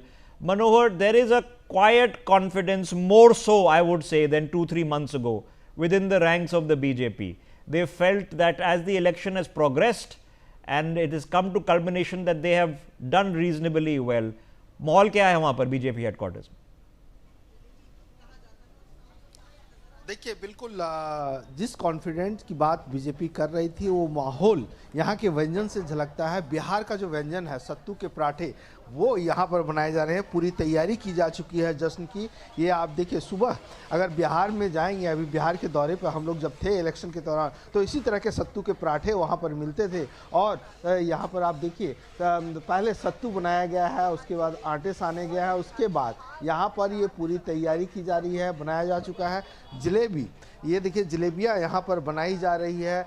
और साथ ही साथ जो लिट्टी के चोखे होते हैं जिसमें आलू बैगन तमाम जो वेजिटेबल्स होते हैं वो मिक्स किए जाते हैं, वो यहाँ पर बना करके रेडी कर लिए गए हैं। हम अपने कैमरा पर्सन को कहेंगे ये आप देखिए, ये जो है सो ये चोखे, मतलब जिस तरह से बिहार में कास्ट का पूरा मिक्स था, जिस तरह से वहाँ पर वोटिंग परसेंटेज ज़्यादा हुआ है, तो बीजेपी मान करके चल रही है कि इस बार जो है बीजेपी 150 से ज़्यादा सीटें जीत सकेगी। यहाँ पर जो बनाने वाले हैं इनसे हम बात करें, क्या क्या आप लोग बना रहे हैं? सत्तू का पराठा है, चोखा है, बहुत जलेबी बननी है, जलेबी बननी है। आप लोग कहाँ से हैं? आगरा से हम तो। आगरा से हैं, यूपी से हैं, लेकिन टेस्ट जो है सो बिहार का, बिहार का दे रहे हैं, यूपी से भी हैं। यूपी में मिलता है ये भी बहुत कुछ, मतलब कमल खिलने वाला। हाँ कमल खिलने वाला बिहार में भी, हाँ खिलेगा वो तो। बिल्कुल। आप लोग क्या बना रहे हैं? चोखा, पराठे, बैंगन का भरता, जलेबी। बिहार के। आप भी आगरा से ही है क्या? हाँ जी, आगरा के। आगरा के हैं, तो इन लोग आगरा के हैं, लेकिन पूरी तैयारी है। बिहार का टेस्ट, बिहार की खुशबू यहाँ से देखने को मिल रही है। हलवाईज are often out, and if it doesn't go well, then I think the mithai gets more quietly distributed. If it goes well, it's a bit more of a bombast in which it is done. Ladies and gentlemen, honestly, who knows how things go? All right, and somebody tells you that they know exactly. Even the politicians themselves who are contesting don't know what the final result is. They have the best idea of what the final result will be, and the inclination seems to be that it is almost status quo ante in Bihar to what it was 5 years ago. It's going to be similar figures for everyone. There was going to be no swing one way or the other, and similar figures for everyone means that the government stays, and Tejasvi is the principal opposition leader. He might even pip the JDU to become the single largest party, but will not be in a position, not even close, to be able to form the government. And that battle is going to happen. Let me put some caveats out there. You'll get a lot of initial leads. They're going to jump around a lot for the next hour or so. So take them with a pinch of salt. Numbers will keep tracking in. Once we have some leads that are authoritative, which means multiple thousands of votes that have been counted after the postal ballots, we'll come back and we'll take them constituency by constituency with you. So just keep these figures with a pinch of salt until we are established in a little bit of way. Let me get Binu back into this conversation. Binu, we've been discussing since morning that the BJP itself has never had a BJP man or woman become the chief minister of Bihar. Now, I know you're in an alliance. And if you do win, Nitish ji is going to return. Nobody has suggested that he's not going to return as chief minister. But surely, as a BJP man, you would want to see a BJP chief minister in Bihar. See, we as a party, we respect the family. We respect the NDA family. You might remember in 2020 also, BJP secured more seats than JDU. And Nitish ji had offered himself that a BJP person should be the CM. But it was made very clear that you are the leader, you are the face of NDA and you would be the CM. It was done by our honorable PM, Modi ji. So there is no division or infight in our party. As Nitish ji in one of the election rallies said, we are like the Pandavas, we are together. That is what our scenario is. And I would like to comment upon what our able Congress spokesperson spoke before me. He was talking of taking people together and all. I remember very well how during the 10C these people are only backed by appeasement. That is their only point of getting votes. That is what Manmohan Singh ji, being a PM, said that the resources of India belong to the minority and especially Muslims. See, this is what their mindset is. This is what their plan of action is. They appease the minority, they appease people rather than delivering something on ground. Whether it is nation, whether it is state, we have delivered. From Fragile 5, our country is a fantastic 5 today. It's a place where manufacturing has taken roots. Right? So, but there's a long way to go, and of course, even the current government, in which you are a partner, is still offering welfare. It's still, thinking that 10,000 rupees to every family, and the women in that family matters. So, if we are to say that Bihar is now a developed state and infrastructure is all sorted, the answer it isn't. But let me ask you a larger question: are you slightly nervous? Because by all means, in 2020. You should have formed the government, because the NDA, in terms of the JDU and the BJP, as you mentioned, should have had the numbers to form a government. But Nitish ji decided after the results that he doesn't want to form the government with you. Are you slightly nervous? No. See, we are not at all nervous. As we said that we are united. The next thing is, our progress card is right in front of everyone. We know that, the people of Bihar are with us. On ground, we have seen the women outnumbering in votes. These things are a good sign for us. And ground reality, when we go, I have personally had words with people. I have already been offered Sattu party in the evening by the Chhat committee in Delhi. We are all confident because the way we have put forward our plans in Bihar. Today, see, I would like to mention that today Bihar is the 4th fastest growing state. Right. And, as far poverty is concerned, like in India, around 11 crore people came out of poverty. 3.75 crore people were from Bihar who came out of poverty. We are planning Bihar to be an industrialized and an IT. All right. Practical political question, because the elections are over, the governance begins tomorrow morning. But in a practical question, let's take Maharashtra for example. BJP comes single largest party, just missed out on government formation. But then we have Uddhav Thackeray and the others who come together and form a government in Maharashtra. This next time around, after things have changed and Uddhav Thackeray is no longer running his party, somebody else is running the party, the BJP comes and improves its tally. It does even better. But Devendra Fadnavis returns as chief minister. Would you not want to see history made in Bihar and have a Bihar chief minister, even if it is not immediately, but let's say after 2 years? See, Amit Shah ji has made it very clear. The person who will be leading NDA would be the choices of the MLAs from NDA. It is entirely, our setup is quite democratic. It is not Parivarwad. The father would be the CM, then the son, the wife. This is not what BJP or NDA does.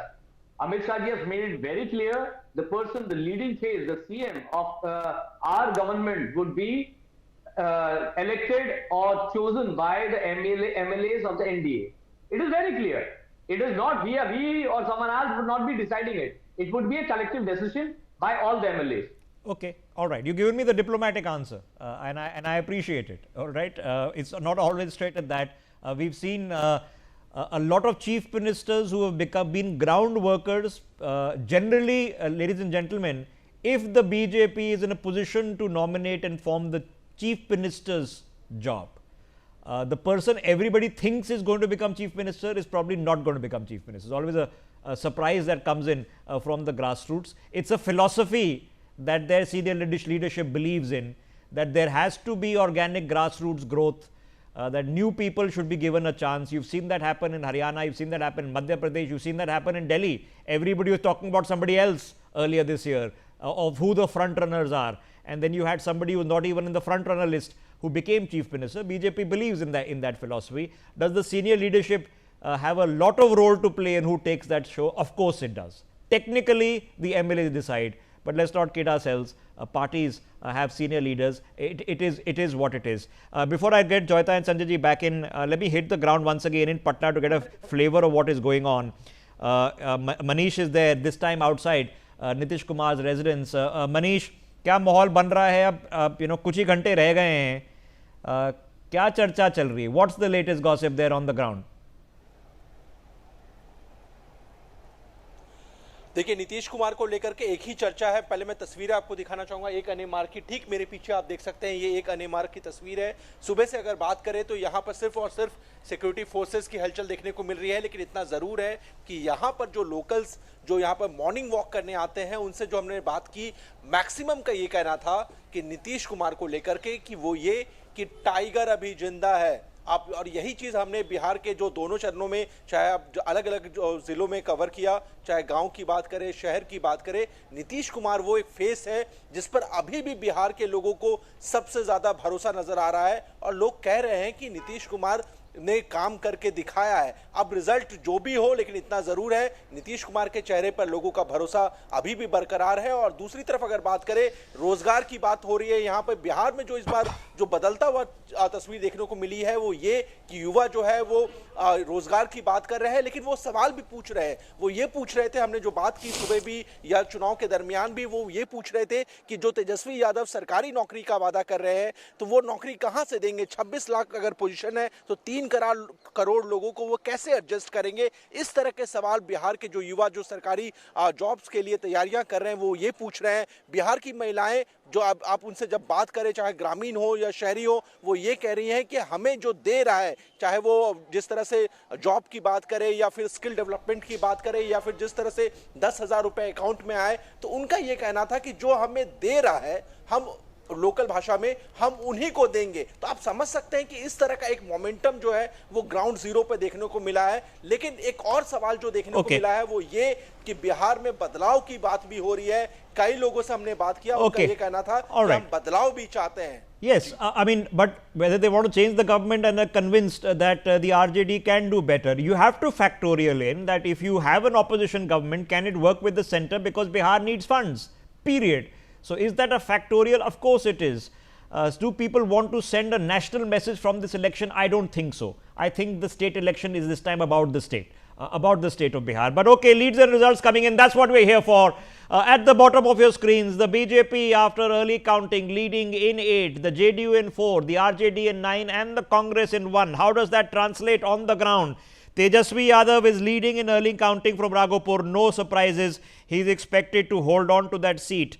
Kesari Lal Yadav, the Bhojpuri actor who is contesting from Chhapra on an RJD ticket, is currently leading in early counting. Samrat Chaudhary leading. Vijay Sinha is currently leading. Early leads and results expected to sort of stabilize 2-3 hours from now. If it is a very, very close election, and we've seen close elections in the past in Bihar, if it comes down to a few hundred votes, then we'll be well into the late afternoon or early evening before we have a final result. Most likely it won't be that, but by noon or lunchtime, we'll know what has happened. Dilip Cherian joining us this morning.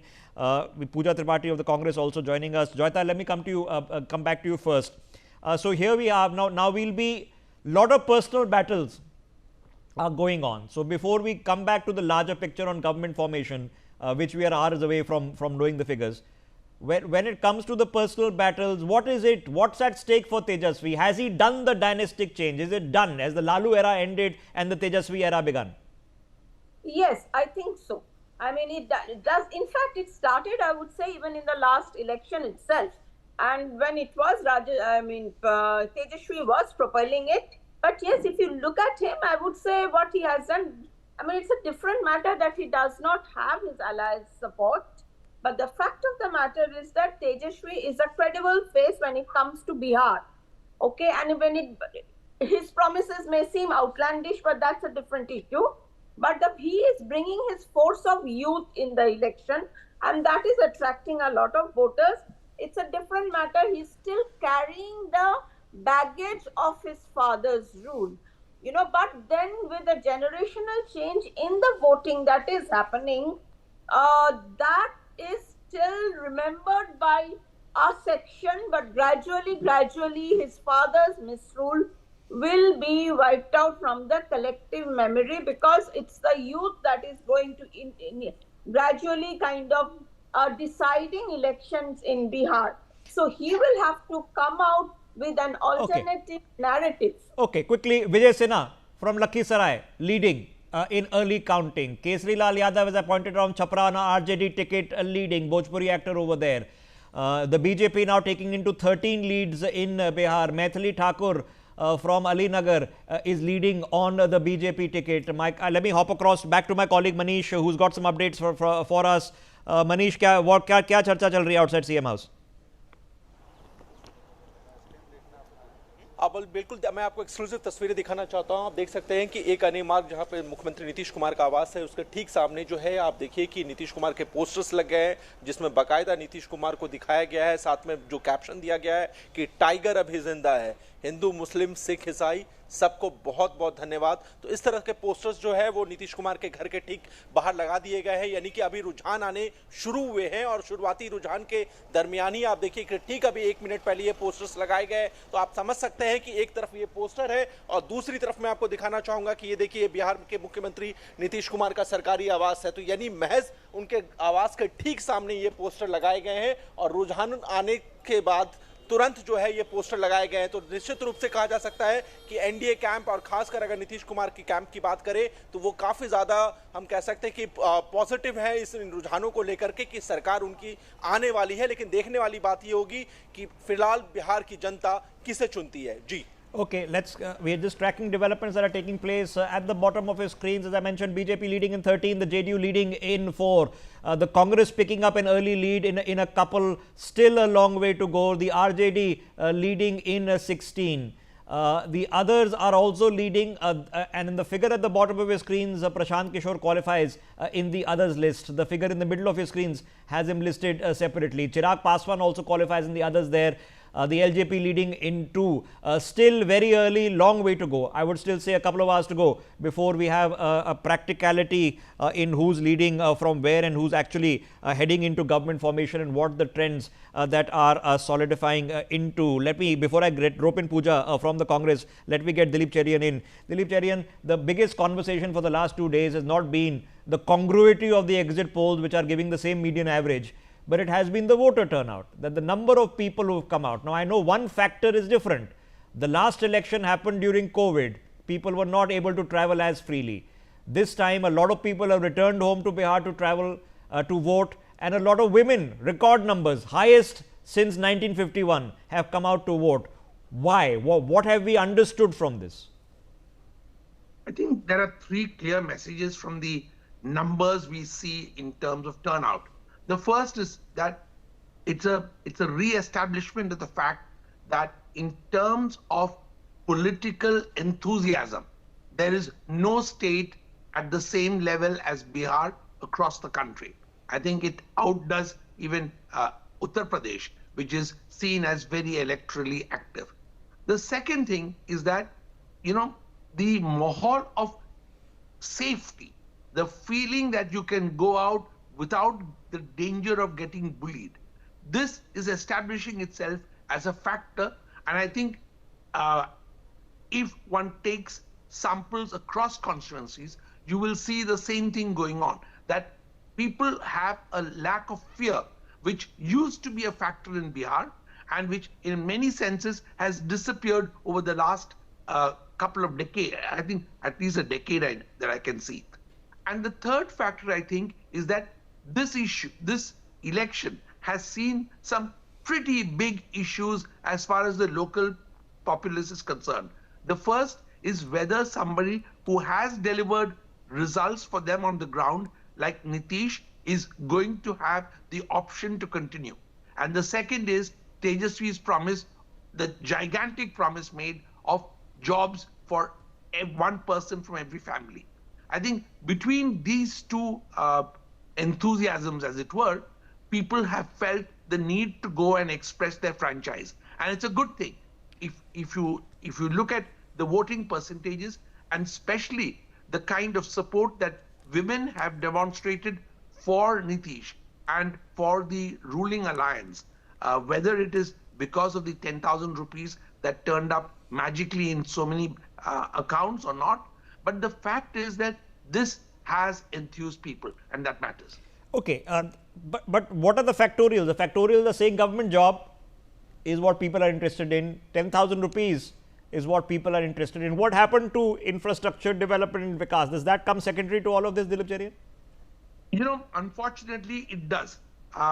We haven't seen too much debate on that, or leaders plugging that as an issue which they think will be their response once they're elected. So if they're not plugging it as the deliverables, as early deliverables, then clearly in the public consciousness, that isn't a big issue. It's a bit like UP, where people constantly on the ground are saying, look, we are not so concerned about an extra road or an extra connection, electric connection. We are talking about the freedom to exist and to do the things that we should be able to do to get ahead in life. And we have the confidence to do that as long as there is no threat to our existence. So let's not kid ourselves. Away from big ticket infrastructure projects, which is railways, airports, highways, manufactories that are coming up, industrialization, welfare politics still matters down to the root voter. Okay, especially in states where the per capita income is lower, which is an example of Bihar. Is Bihar progressing? Yes, it is. Is it reducing people in poverty? The numbers tell you yes. But is that happening because many of them are going outside the state to work? Could be. Is it happening at the pace that people desire? Certainly not.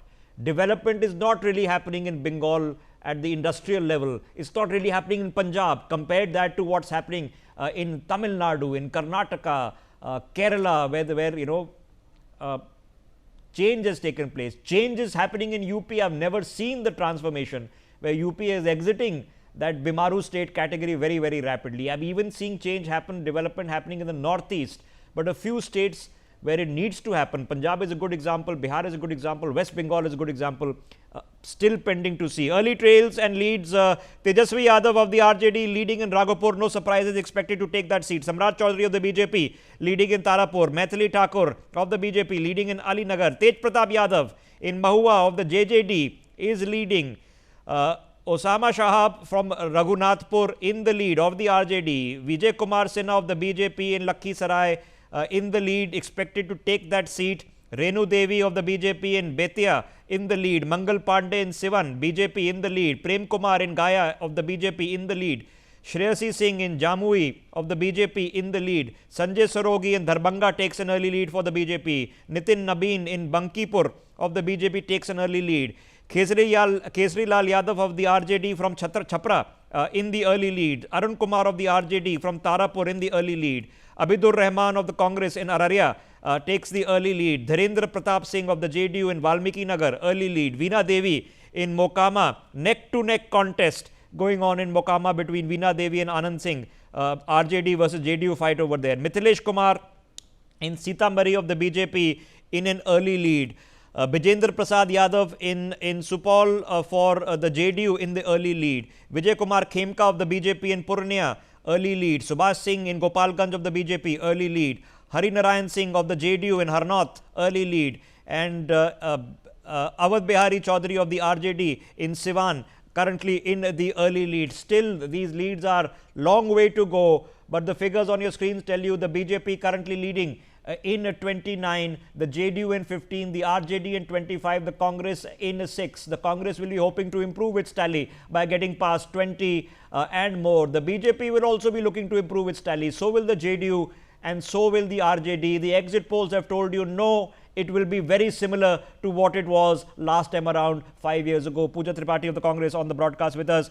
Pooja ji, I mean, every campaign for every political party is obviously a lot of emotion, a lot of energy, a lot of passion has to be involved by the people, the campaigners, the people organizing the logistics of it. That includes all of you.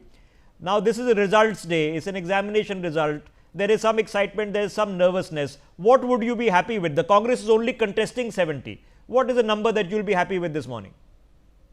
I'll be very happy, when Mahagathbandhan formed the government at the end of the day, because I've been to Bihar, I've been there the whole month, I was there. And the political consciousness that runs, people don't have the basic survival factors, basic things to survive. They're migrating outside, but the political consciousness is very rich, as Dilip was saying. I've never seen a state this politically conscious, this aware of their rights. It's good that people are, demanding jobs. People are demanding infrastructure. People are demanding education reforms, health reforms. And elections day is always an exciting day. I give all my best wishes to all the candidates who have been in fray and all the karyakartas who have been toiling up and hard, and they've been burning the night lamps with all the hard work. And it's very early trends, whatever I'm seeing on the screens. But let's hope for the best. I really hope that Mahagathbandhan, with promises, welfare promises of Kamai, Sichai, Sunwai, and Karwahi, we are able to form the government at the end of the day. That's my biggest hope for today, pinning on it. And let's see how it unfolds through the course of the day. Okay, early flip in Lakhisarai where Vijay Sinha of the BJP is now trailing. Now, these are still a few hundred votes counted, ladies and gentlemen. Many thousands and lakhs still to go. So, let's take it with a pinch of salt. We'll still have to wait a couple of hours before we have greater clarity. But Pooja, the focus has been that the Congress party is the weakest link for the Mahagathbandhan. That it's your performance, not Tejasvi, which will hinge whether the government can be formed or not. Why is that? I think so. RJD was always the biggest party in state, and we are fighting under the elections of Tejasvi Yadavji as Chief Minister face. And distribution. Let me tell you, in Mahagathbandhan, every partner is an equal partner. There's nothing like you get a call from Delhi, ya parchi nikalti, and a CM is elected. Everyone has an equal say. And that's what Mahagathbandhan is about. We are fighting on because we are in a Gathbandhan, and RJD is the biggest party, and they are fighting on the maximum seats, and we are fighting on the substantial numbers of seats. So is VIP, so is CPIML, and that's what alliance politics is all about. But Tejasvi Yadav will have to have a rocket-like performance of a change in number of seats. So will you, to be able to form a government by yourself. So more practically, if the results are very similar to last time. And that's where we are. You will need Nitish Kumar. Are you open? Are you still hoping? Is there something in the back of your mind that say that he could do the same thing he did 5 years ago? You cannot say anything when it comes to Nitish Kumar ji, but I don't think we'll need Nitish Kumar at the end of the day. I think Tejasvi will comfortably cross the majority line. The Mahagathbandhan will comfortably cross the majority line, and I don't think we'll need it. And if anybody wants the support of regional parties, others, and say JDU too, you never know with Nitish Kumar's track record of turning around. It's on the senior leaders of the parties to decide. So who could have thought? Who could have thought? Let me get Binu back on this thought. Binu ji, we are still a couple of hours away before we finally know. Okay. But who could have thought that in our generation we would see the Shiv Sena allying with the Congress party? But it happened in Maharashtra. Okay. Now the party of course has broken and then gone into different factions. Who could have thought that Nitish Kumar would leave 5 years ago and join with Tejasvi Yadav, the most person that he dislikes probably more than even Lalu Yadav. But it happened. Now it happens in politics. Now you can't say that you're not slightly concerned and nervous. See, as I said, we are quite confident about the NDA family. And as per the Mahagathbandhan is concerned, from the day one, they are in factions. It is like a patient of ataxia. They don't have control over their limbs. You see that Tejasvi is not announced by Rahul as the CM candidate. And when Tejasvi has a press conference, Rahul Gandhi, his photos are not there in the banners and posters. So, all is not well. And you can see at many places, they have friendly fights. The alliance is having friendly fights. And I even remember the person who has been, announced as the deputy CM, his brother has had to, step down from the seat because the RJD was appeasing the Muslim candidate there. So all is not well with the Mahagathbandhan. So everything is very clear. And when it is said about the roadmap, and I was just hearing about, Tejasvi being painted as a Sunday school teacher. No, not at all. When he is giving a ticket to Osama, and from there he brings up a call of Sabuddin Amar Rahe, Sabuddin the gangster, the person who burned people in acid, such a person, when he is praised, the mentality of Tejasvi Yadav is very clear. Tejasvi Yadav is no Sunday school teacher otherwise also. He is the person who is involved in the land for job scam. Their party gave away the lands around the railway stations to Sujata Hospitality at a very low prices. Okay. As what UP had done. UP had done with Jijaji. Okay, Binuji, the elections are now over. Like I said, the elections ended 2 days ago. The governance begins tomorrow morning. So today now is just about figuring out what happens in the government formation. Now in the government formation, it's down to all the politicians. The people say ended 2 days ago. And if they tell you that the results are similar last time, it does depend on Nitish. So let me take that thought back to Joyita. Joyita, anything has been possible in politics. Like I've said, we've seen the BJP form a government in Jammu and Kashmir with the PDP. Who would have thought that in our lifetimes we would see something like that? Similarly, the Shiv Sena of all the parties, which is a well right of center party, aligning themselves with the Congress in Maharashtra, who would have thought that could happen? Could Nitish potentially still ruffle feathers, that we will be here for a long night because he's upset everything, including in national politics? Well, I think if you're looking at the way the results are going, it seems like Nitish Kumar is underperforming. Although it is, I don't think it's still the postal ballots going on. So if it happens a situation that yes, everything hinges on whether Nitish Kumar becomes chief minister or not, will he flip? Of course. I mean, given his track record, he can always flip. But at the same time, let's also not forget, because BJP is going to be very keen to ensure that they continue to be in government, that Nitish should be in, they want to keep Nitish in good humor. Because, of course, if he flips, then the central government also gets affected to a limited extent. I would not say in a huge extent, but to a limited extent. So I don't think BJP is going to be so adventurous as yet. So they will go with Nitish Kumar, that's for certain. And in fact, even before the elections, before the results started, counting happened, before the voting, it was increasingly becoming clear that Nitish will be the face of the NDA when it comes to Bihar. Okay. But a lot, of course, depends on the... and let's also not forget one thing. One of the reasons he flipped the last time was because there was an attempt made by BJP to topple him. Local leaders and all, there was an attempt made to topple him and bring in a BJP chief minister. And that was the primary reason why he flipped. Okay, all right. Yes. I mean, it never came out publicly, of course, it wasn't a public attempt.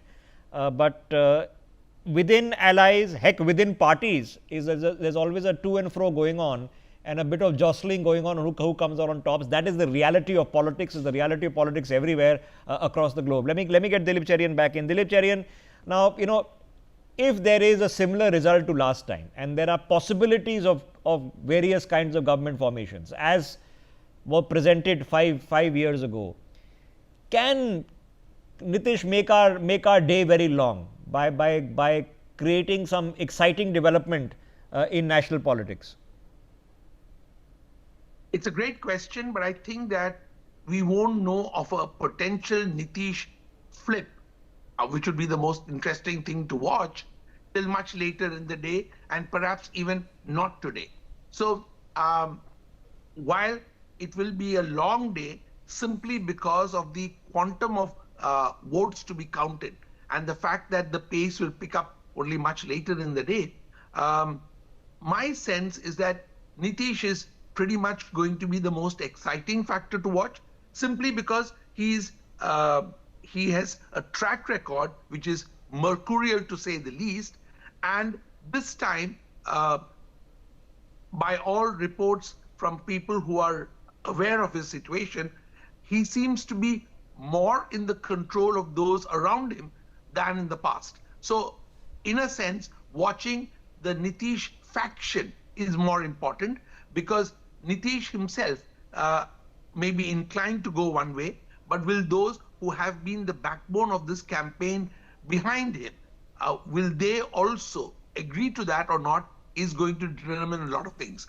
Nitish himself is an iconic leader, and within his party, the little kind of frisson of resistance has long vanished, but still, I think it is not the same Nitish that we saw 2 years ago. Okay, Dilip Cherian, in a national perspective, in the generational change that is happening in dynastic parties which are across the length and breadth of India, it's not just the Congress, of course. We've seen it happen successfully from a Karuna to an MK Stalin. So much so that MK Stalin is now sort of getting his son into the limelight of state politics in Tamil Nadu. We've seen it happen very successfully in high drama circumstances in the Samajwadi Party, when the party was almost half split and the brother was fighting with the brother, and Akhilesh had run away from home almost. But in the end, Akhilesh Yadav emerged as the undisputed leader without really breaking the party at the seams. So that dynastic change happened. Farooq to Omar has also taken place. The Thakare dynastic change has sort of come a cropper, so that is not worked out as successfully. So that's not an excellent example. So in terms of dynastic change, is it done? Is Tejasvi Yadav the legitimate political heir of Lalu? I think the way he has campaigned this time and the way he has led the campaign from the front, both I'm saying at two levels, individually and as the team leader, there's no doubt that this transition is now real and perhaps complete. Victory may still be far away. As somebody who was very closely involved with the potential split in the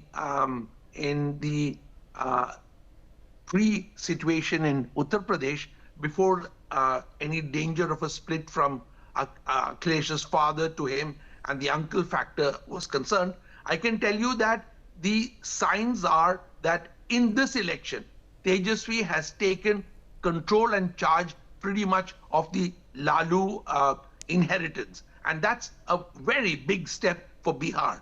Whether these dynastic creations are good for those states are a matter that the public there must decide.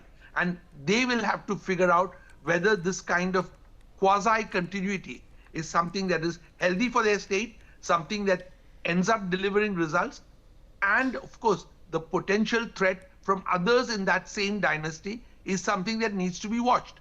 But as long as there is a line of command and the line of command becomes visible through a major state election, I think it's pretty much set for the future.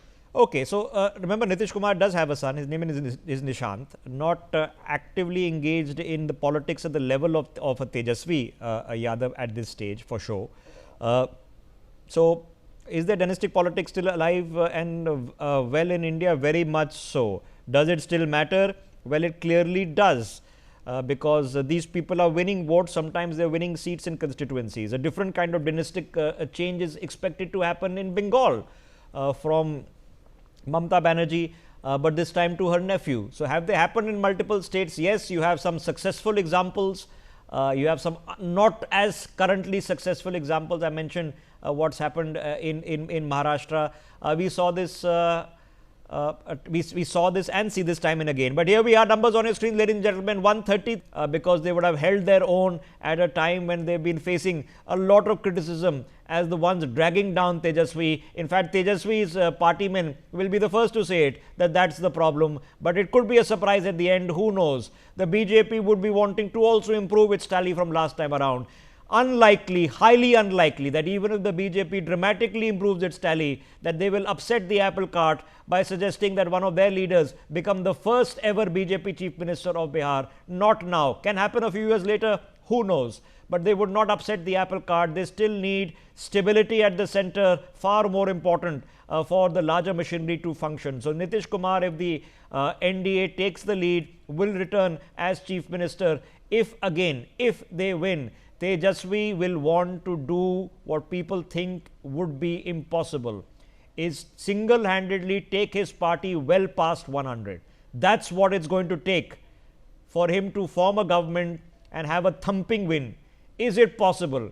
Can't say right now. Leads and trails on the right side of your screens. Vijay Sinha from Lakhisarai of the BJP still trailing as we head into the counting of the EVMs past the postal ballots, which has now begun as we see 9 o'clock in the morning closer in. In Gaya, Prem Kumar of the Bharatiya Janata Party currently in the lead. Have a look at the center of your screens where you're seeing the breakup of the LJP, which is Chirag Paswan's party, leading in 5 currently. The JSP is actually got a few votes. What do you know? So they've got a few votes, enough to put them in early leads. They're not expected to win seats, but who knows? If that happens, it would be the takeaway of the day, that a Prashant Kishore ticket has held value enough to convert votes into seats and seats into potential power one day. Who knows? So watch out for that number. If the JSP and its ancillary others manage to upset the cart in Bihar, who knows what is possible? Then we are in definitely for a long day and a long night. Let me quickly get Binu back from the BJP into this conversation. Binu, obviously we'll have to wait for more results to firm up before we can either commiserate with you or congratulate you. But let's look at what's happened in the elections post 2024 general elections. In Maharashtra, where you've returned to form the government, in the by-elections, largely where the BJP has a presence, the BJP did well throughout 2024 and into 2025. In Arunachal, you came back to form the government. In Andhra, the NDA came back to power with Chandrababuji in government. In Odisha, massive historic upset with the BJP government in Odisha there. In Haryana, people had written the BJP off, but you came back with a thumping win. So other than Jharkhand, where I'm sure the BJP is hoping his performance could have been slightly better, 2024 was a good year. 2025, Delhi, a good start. Bihar seems to be okay at this point of time. What has been the difference that the BJP is still in it? Is it still on the bank of Narendra Modi? See, BJP coins upon its progress card, and definitely Modi ji is an icon not only in India but all over the world. People, not only us, people coin upon him. People have faith on him, and definitely our progress card, whether it's in the center or whether it's in the state, it matters. As I have said, last time, like in Bihar, we gave 2 aims, and in the entire 70 years period, the UPA government could give only 2 aims to the country. Rest 6 aims were passed by Atal Bihari Vajpayee ji. So that is the way the country was held. The country was fragile 5 before Modi ji came to power. We brought country to the fantastic 5. Today our country is getting to be the manufacturing hub. Rahul Gandhi ji used to mock our country, used to mock Make in India. Today it is becoming successful. Whether it's iPhones, Mercedes, all these things are being manufactured in India. So definitely the country is changing under the BJP government, the NDA government. So people have trust on us. The country has trust on us. The state has trust on us. So that is what we are coining upon. We have our progress card. See, whenever we are fighting elections, we just not say what we will do. We have what we have done with us also. Okay. All these governments, all these people who are contesting, they have come upon with what they will do. Which ultimately people also know that nothing is going to be delivered. Okay, so let me get Joyita in. Joyita, how much of this is because this, what was a slogan a few years ago, but in practical reality connects with the logic of the voter, that double engine matters. If you want to get development done in your state, you can't have state and government, state and center at war with each other. How much of it? How much of it? How much of it is that? Well, Parisha, when you look at Bihar, Bihar is a different matter altogether. Let's not forget the caste thing counts in a very big way. And so while double engine also matters, the local face matters, the Tejashwi factor is playing a very big role over here. Urban voter, rural voter, so many things come into play. In other states, I would say, yes, double engine matters in a very big way. About Bihar, I'm not very certain, but it goes, I would say double engine matters when it comes to Nitish Kumar. It doesn't make sense for a Nitish Kumar to go with the Mahagathbandhan if the money flow stops from Delhi. So it does not really matter that way. But at the same, it matters that way. But when it comes to the voter, when it comes to a local election, whether it matters right down to the ground or not, we will know, I guess, towards by inside a couple of few hours.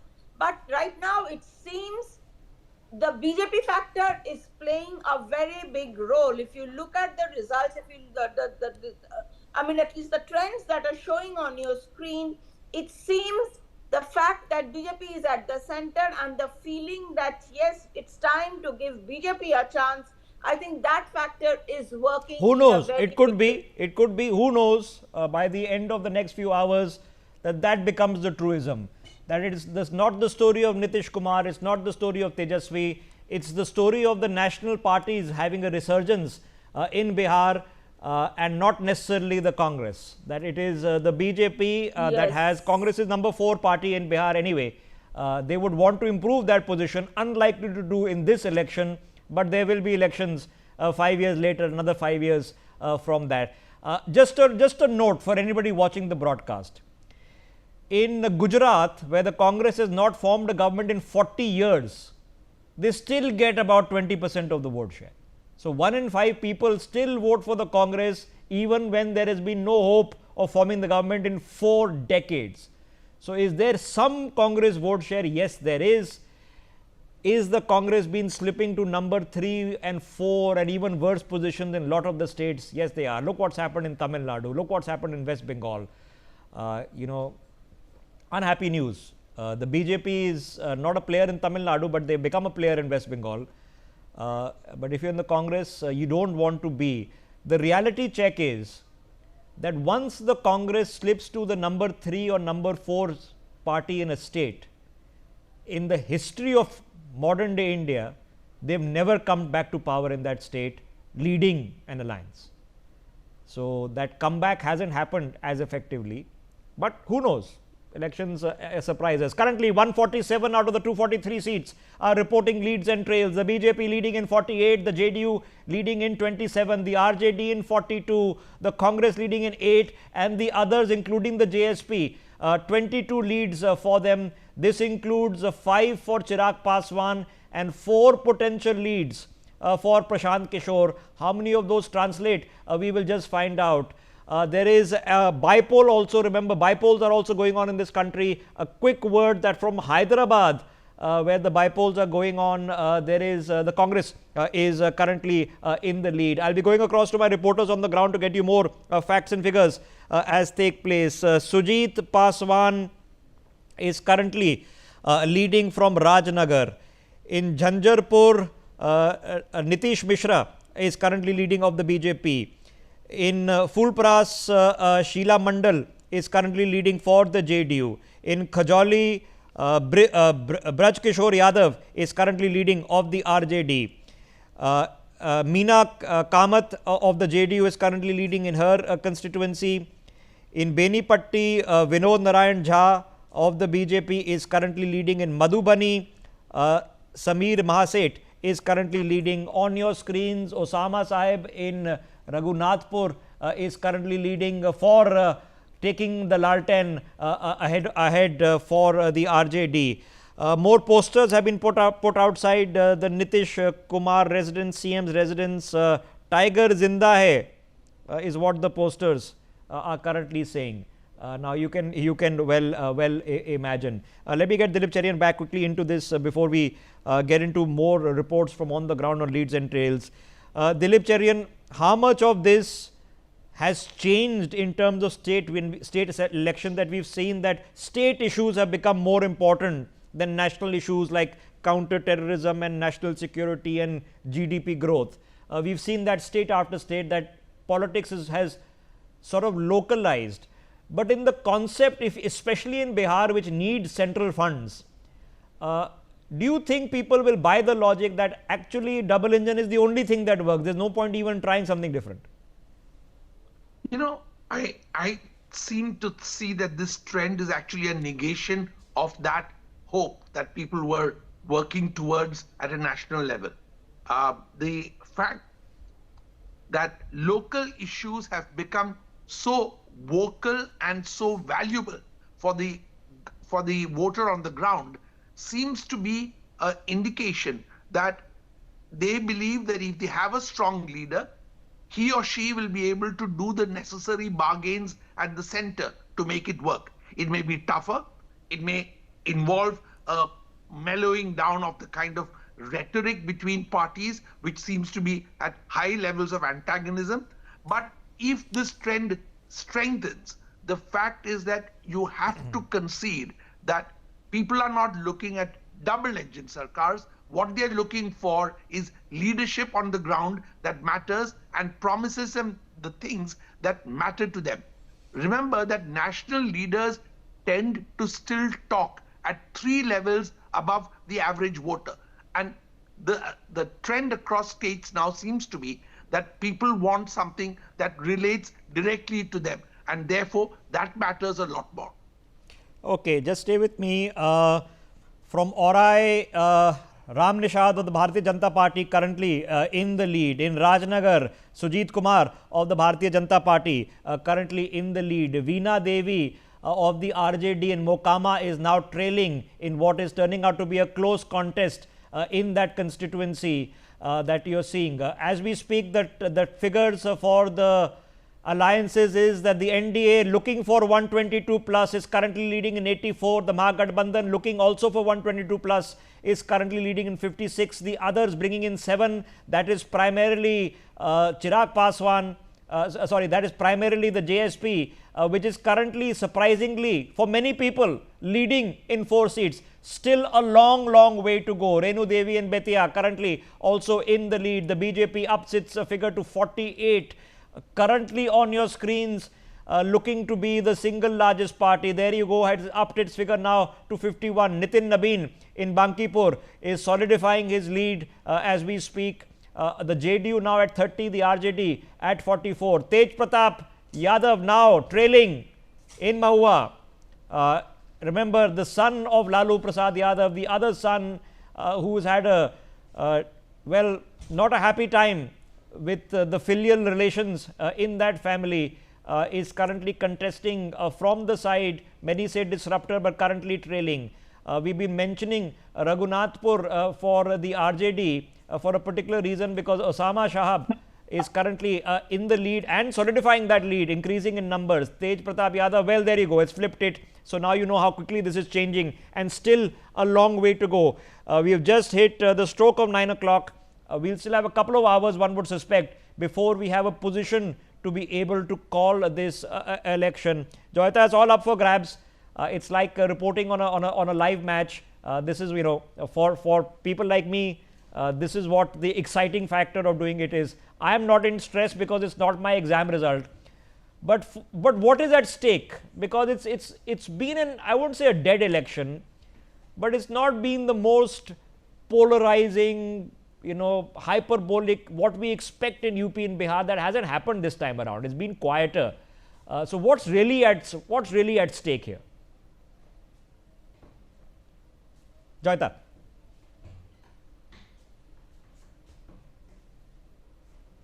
Yeah, don't worry, the PCI will figure it out. You go ahead. Yeah, now what's at stake here is it's a lot of things.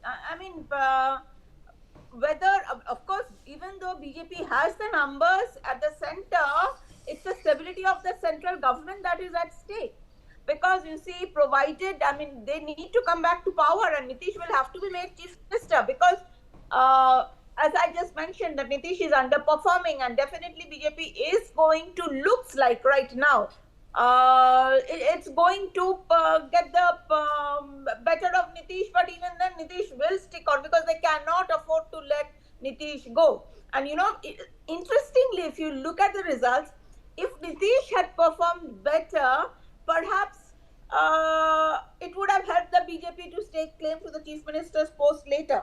But it looks like if things go like this right now, it looks like they just might scrape through the majority mark or even just might fall short by a shade. So they need Nitish desperately. So if you're looking at the BJP, here they are. The results are now pouring in. Well, I'll have to say leads are currently pouring in. The Election Commission is yet to call the results in several of these constituencies. That is several hours away.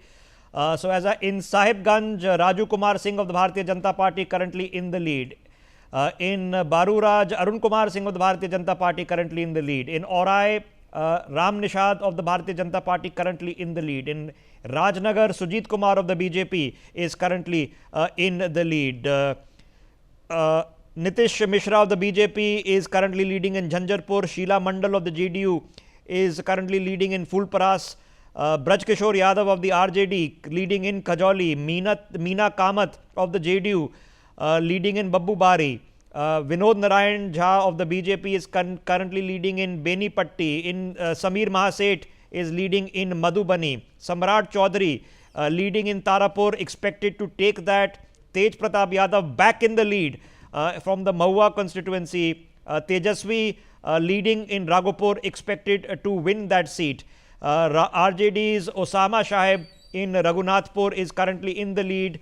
Maithili Thakur leading from Ali Nagar for the Bharatiya Janata Party. Kesri Lal Yadav, the Bhojpuri star, leading in Chhapra for the RJD. Anand Singh leading in Mokama for the JDU. Sanjay Sarogi leading in Darbhanga. Gopalganj, Subhash Singh, Vijay Kumar Khemka in Purnia, Mithilesh Kumar in Sitamarhi, Dhirendra Pratap in Valmiki Nagar. Priya Sehgal joining us on the broadcast this morning. I also have the RJD spokesperson Shahryar Khan joining us, RJD General Secretary rather, Shahryar Khan joining us very, very shortly. Priya, let me come to you. I mean, we can't really call it. It's because it's going to flip around quite a lot. It's only 9 o'clock. We still have a few hours to go. But what's the flavor setting us? Flavor setting us that everybody seems to be going what we are expecting them to go. That is going to be very similar to last time. Yeah, it's looking like that, Rishabh. The early trends are telling us exactly that. Tejasvi Yadav, he is the one that one really needs to focus on his campaign, because he has done it literally single-handedly in terms of, the Congress seems to be dragging him down. The campaign that he fought on youth, on the issues that he's been raising has worked on the ground. Local issues, now if you look at the local leadership, it's clear that we keep saying after Nitish whom, that's going to be Tejasvi Yadav quite clearly, head and shoulders above all the other contenders. BJP will probably prop someone, that question of who will be the chief minister is also looming quite large, which is why I think BJP has been given a large number. This is a Modi vote. He was the big face of the BJP campaign, he and Amit Shah. So they are going to now be looking to groom a local leader after Sushil Modi. So interesting election, one, Rishabh, that was also fought on issues that matter, local issues really have worked over here, whether it's the, the women development or the welfare schemes for the women, the youth, the migrants, all the issues that were raised, the vote that is going is on the local issues, which is also interesting. So is Tejasvi going to be the new Sushashan Babu? That's going to be an interesting phase to watch. And of course, let's see what the BJP does with that chief ministerial. Okay, Prashant Kishore, his candidates have got a couple of early leads, so they've got some votes for Showpriya. Prashant Kishore also, Rishabh, that's a good point, because we had expected, if he does better than the Congress, that would be, in terms of vote share. People are saying that on ground, he may not get so many seats, but he may get the vote share if he surpasses Congress. Anything better than 0 is a win for him. Currently leading in 4. In Baniapur, Chandni Devi of the RJD currently in the lead. In Danapur, Reetlal Roy for the RJD currently in the lead. Let me hop across to Delhi before I come to our guests because we still have to wait for the results. Anand Singh is outside the Congress office. Anand, how's the mood there? I mean, at this point of time, we're still probably an hour away before we can figure out what is taking place. But what's the flavor? Is it quietening down or is it becoming more excited? Yeah, Rishabh, if we talk about especially about the Congress headquarters over here, I will just ask my camera person to pan across and show you that number of Congress supporters have gathered over here. And since morning, they have been raising the slogans that vote chor, gaddi chor. As earlier also, we have shown that how they were saying that earlier it used to be EVM, but now there is a systematic vote theft that is being done through the SIR exercise. So clearly, this is the mood inside the Congress office where more than 50 or 100 supporters have gathered since morning and they have been raising this slogan. So clearly this was one of the issues that Rahul Gandhi, the leader of opposition in Lok Sabha, he has taken to Bihar through his voter adhikar yatra for 16 days that he undertook in Bihar. So clearly that is one of the issues that the Congress so we party won't is call it raising, and crowded, once again, the supporters of the but party, we they have won't call come it sparse either. There are a few people who are at least being smart enough to make the most of the what is there of the winter sun in Delhi. And remember, Delhi is under thick smog right now. So at least they're braving very unhealthy air to stand outside in the lawn of the Congress party headquarters in Delhi as we speak. Some good news for the Congress. Anil Kumar in Bikram constituency for the Congress has now gone into the lead. Let me hop across to Patna then to get a perspective from Abhishek, who's outside the residence of Rabdi Devi, also incidentally where Tejasvi Yadav has been. Abhishek, क्या माहौल है वहाँ पर? या बिल्कुल देखिए, इस वक्त तो यहाँ पर उस तरह की तस्वीरें नहीं है ना, कोई बहुत सारे कार्यकर्ता यहाँ हैं, लेकिन हाँ आपसे कुछ देर पहले तेजस्वी यादव और मीसा भारती गाड़ी से यहाँ बाहर निकलते हुए दिखे। तेजस्वी यादव ने खुद अपनी गाड़ी का विंडो डाउन करके मीडिया से बातचीत करने की कोशिश की और उन्होंने खुलकर कहा कि सरकार बदल रही है इस बार बिहार में और हम सरकार बना रहे हैं। तो जो बॉडी लैंग्वेज की बात करें तो वो खासी अलग दिखी तेजस्वी यादव की और वो कॉन्फिडेंट दिखे। उन्होंने ये बात कही कि सरकार बदल रही है, लोगों ने वोट किया है बड़ी तादाद में बिहार की जनता ने, और ये बात कहते हुए बाहर निकले। हालांकि उनकी तरफ से जो वोट चोरी की बात कही गई थी उसको लेकर कार्यकर्ताओं को जिस तरह कहा गया, सीधे तौर पर एक नोटिफाई किया गया अपने सोशल मीडिया हैंडल से कि वो लोग वहीं पर रहें, बाद में आए पार्टी कार्यालय, फिजिकली आए, बाद में आकर बताएं। शायद यही वजह है कि यहाँ पर उस तरह का जो माहौल है जो दिखना चाहिए किसी पार्टी कार्यालय के बाहर या फिर रावड़ी आवास के बाहर, वो नहीं नजर आ रहा है खास तौर पर।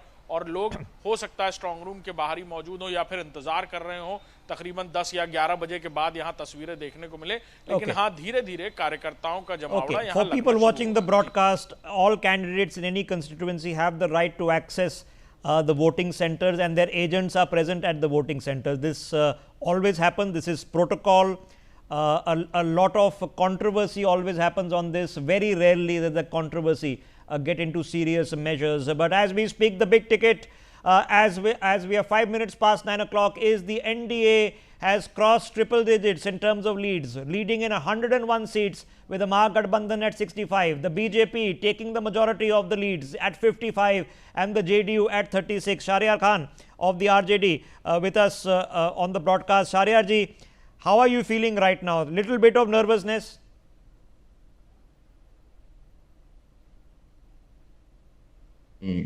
Issue of getting nervous. These are the very early things. You are like postal ballots have finished, and it is like the very first round, and things will get clear around 12 o'clock. It will be very early to say anything. Okay, it's still early, sir. But do you feel that the potential of getting close to 120 just by yourself, just the RJD, that ship is now sailed? That's unlikely. It's very impossible for any political party in Bihar to cross 120. मैं अगर बोलूं कि बिहार में RJD ने it has fought on 143 seats and it will cross 120, then it will be एक अतिशयोक्ति होगी ये बोलना। लेकिन मैं कहूंगा जरूर आपसे कि 122 का जो मार्क है वो आप शाम में 3 बजे तक आप देखेंगे कि महागठबंधन, कांग्रेस, वीआईपी और आरजेडी तेजस्वी यादव के नेतृत्व में हम जो है उसको क्रॉस करके और हम सरकार बनाने की तरफ मूव कर रहे हैं। और मैं अतिशयोक्ति वाली कोई भी बात नहीं बोलूंगा जिससे मैं बोलूं कि भाई 200 सीट हम ले आएंगे, 400 पार चले जाएंगे। ठीक, तो ये बोलना जो है ये हमारा काम नहीं है। हम लॉजिकली बात करेंगे तो हमारा जो मार्क है वो हम क्रॉस करेंगे डिस्टिंक्शन के साथ। और हम सरकार बनाने जा रहे हैं। शाहरियार जी, अभी भी कोई आशा है कि अगर आंकड़े 2020 की तरह आए कि सिंगल लार्जेस्ट पार्टी के करीब हैं आप, लेकिन कांग्रेस के नंबर ना आए, तो अभी भी नीतीश जी के साथ जा सकते हैं? सो ये आशा अभी भी है? सॉरी, अभी भी नीतीश जी के साथ जा सकते हैं, क्या आशा है? बिहार तेजस्वी यादव के नेतृत्व में बिहार आगे बढ़ने के लिए तैयार है। और अभी मैंडेट तो अभी तो आपने एक राउंड का भी नहीं देखा है। आपने तो एग्जिट पोल के भरोसे, जो एग्जिट पोल पिछली बार पूरा उलट दिखा रहा था, उसके भरोसे भी आप बात कर रहे हैं। अभी तो मैं अगर साफ शब्दों में कहूं तो अभी तो शुरू भी नहीं हुआ है। इब्तिदा इश्क है होता है क्या, इब्तिदा इश्क है रोता है क्या, आगे आगे देख होता है क्या। अभी तो शुरुआत है सर। अभी तो आपको पेशेंस के साथ सिर्फ आपको रीड करना है। पोस्टल बैलेट चल रहा है, चीजें वाइंड अप होते होते आपको सब क्लियर हो जाएगा picture. I agree with you. Ladies and gentlemen, I get to smile because I'm not under stress. It's not my exam result, but every election campaign has a lot of battles from the candidate level. Careers are at stake. A lot of passion, energy, resources are put in. So is it nervous excitement for a lot of people? Of course there is. It does matter. Excitement की जो बात कर रहे हैं कि the youth of the state, the whole youth of the Bihar, either they are in Bihar or Delhi or any part of the country or outside the country, they are all excited to get a new leadership. They are all excited for betterment of Bihar. They are all excited to get jobs. They are all excited to get placed. घर वापसी के लिए लोग तैयार बैठे हैं कि नौकरी आएगी तो हम यहाँ वापस लौटेंगे, है ना। तो नए बिहार बनाने के लिए 2025 में एक नई तस्वीर लिखने के लिए जो 25 से लेकर के 35 का जो युवा वर्ग है वो सबसे ज्यादा तैयार बैठा है, एक्साइटमेंट में है।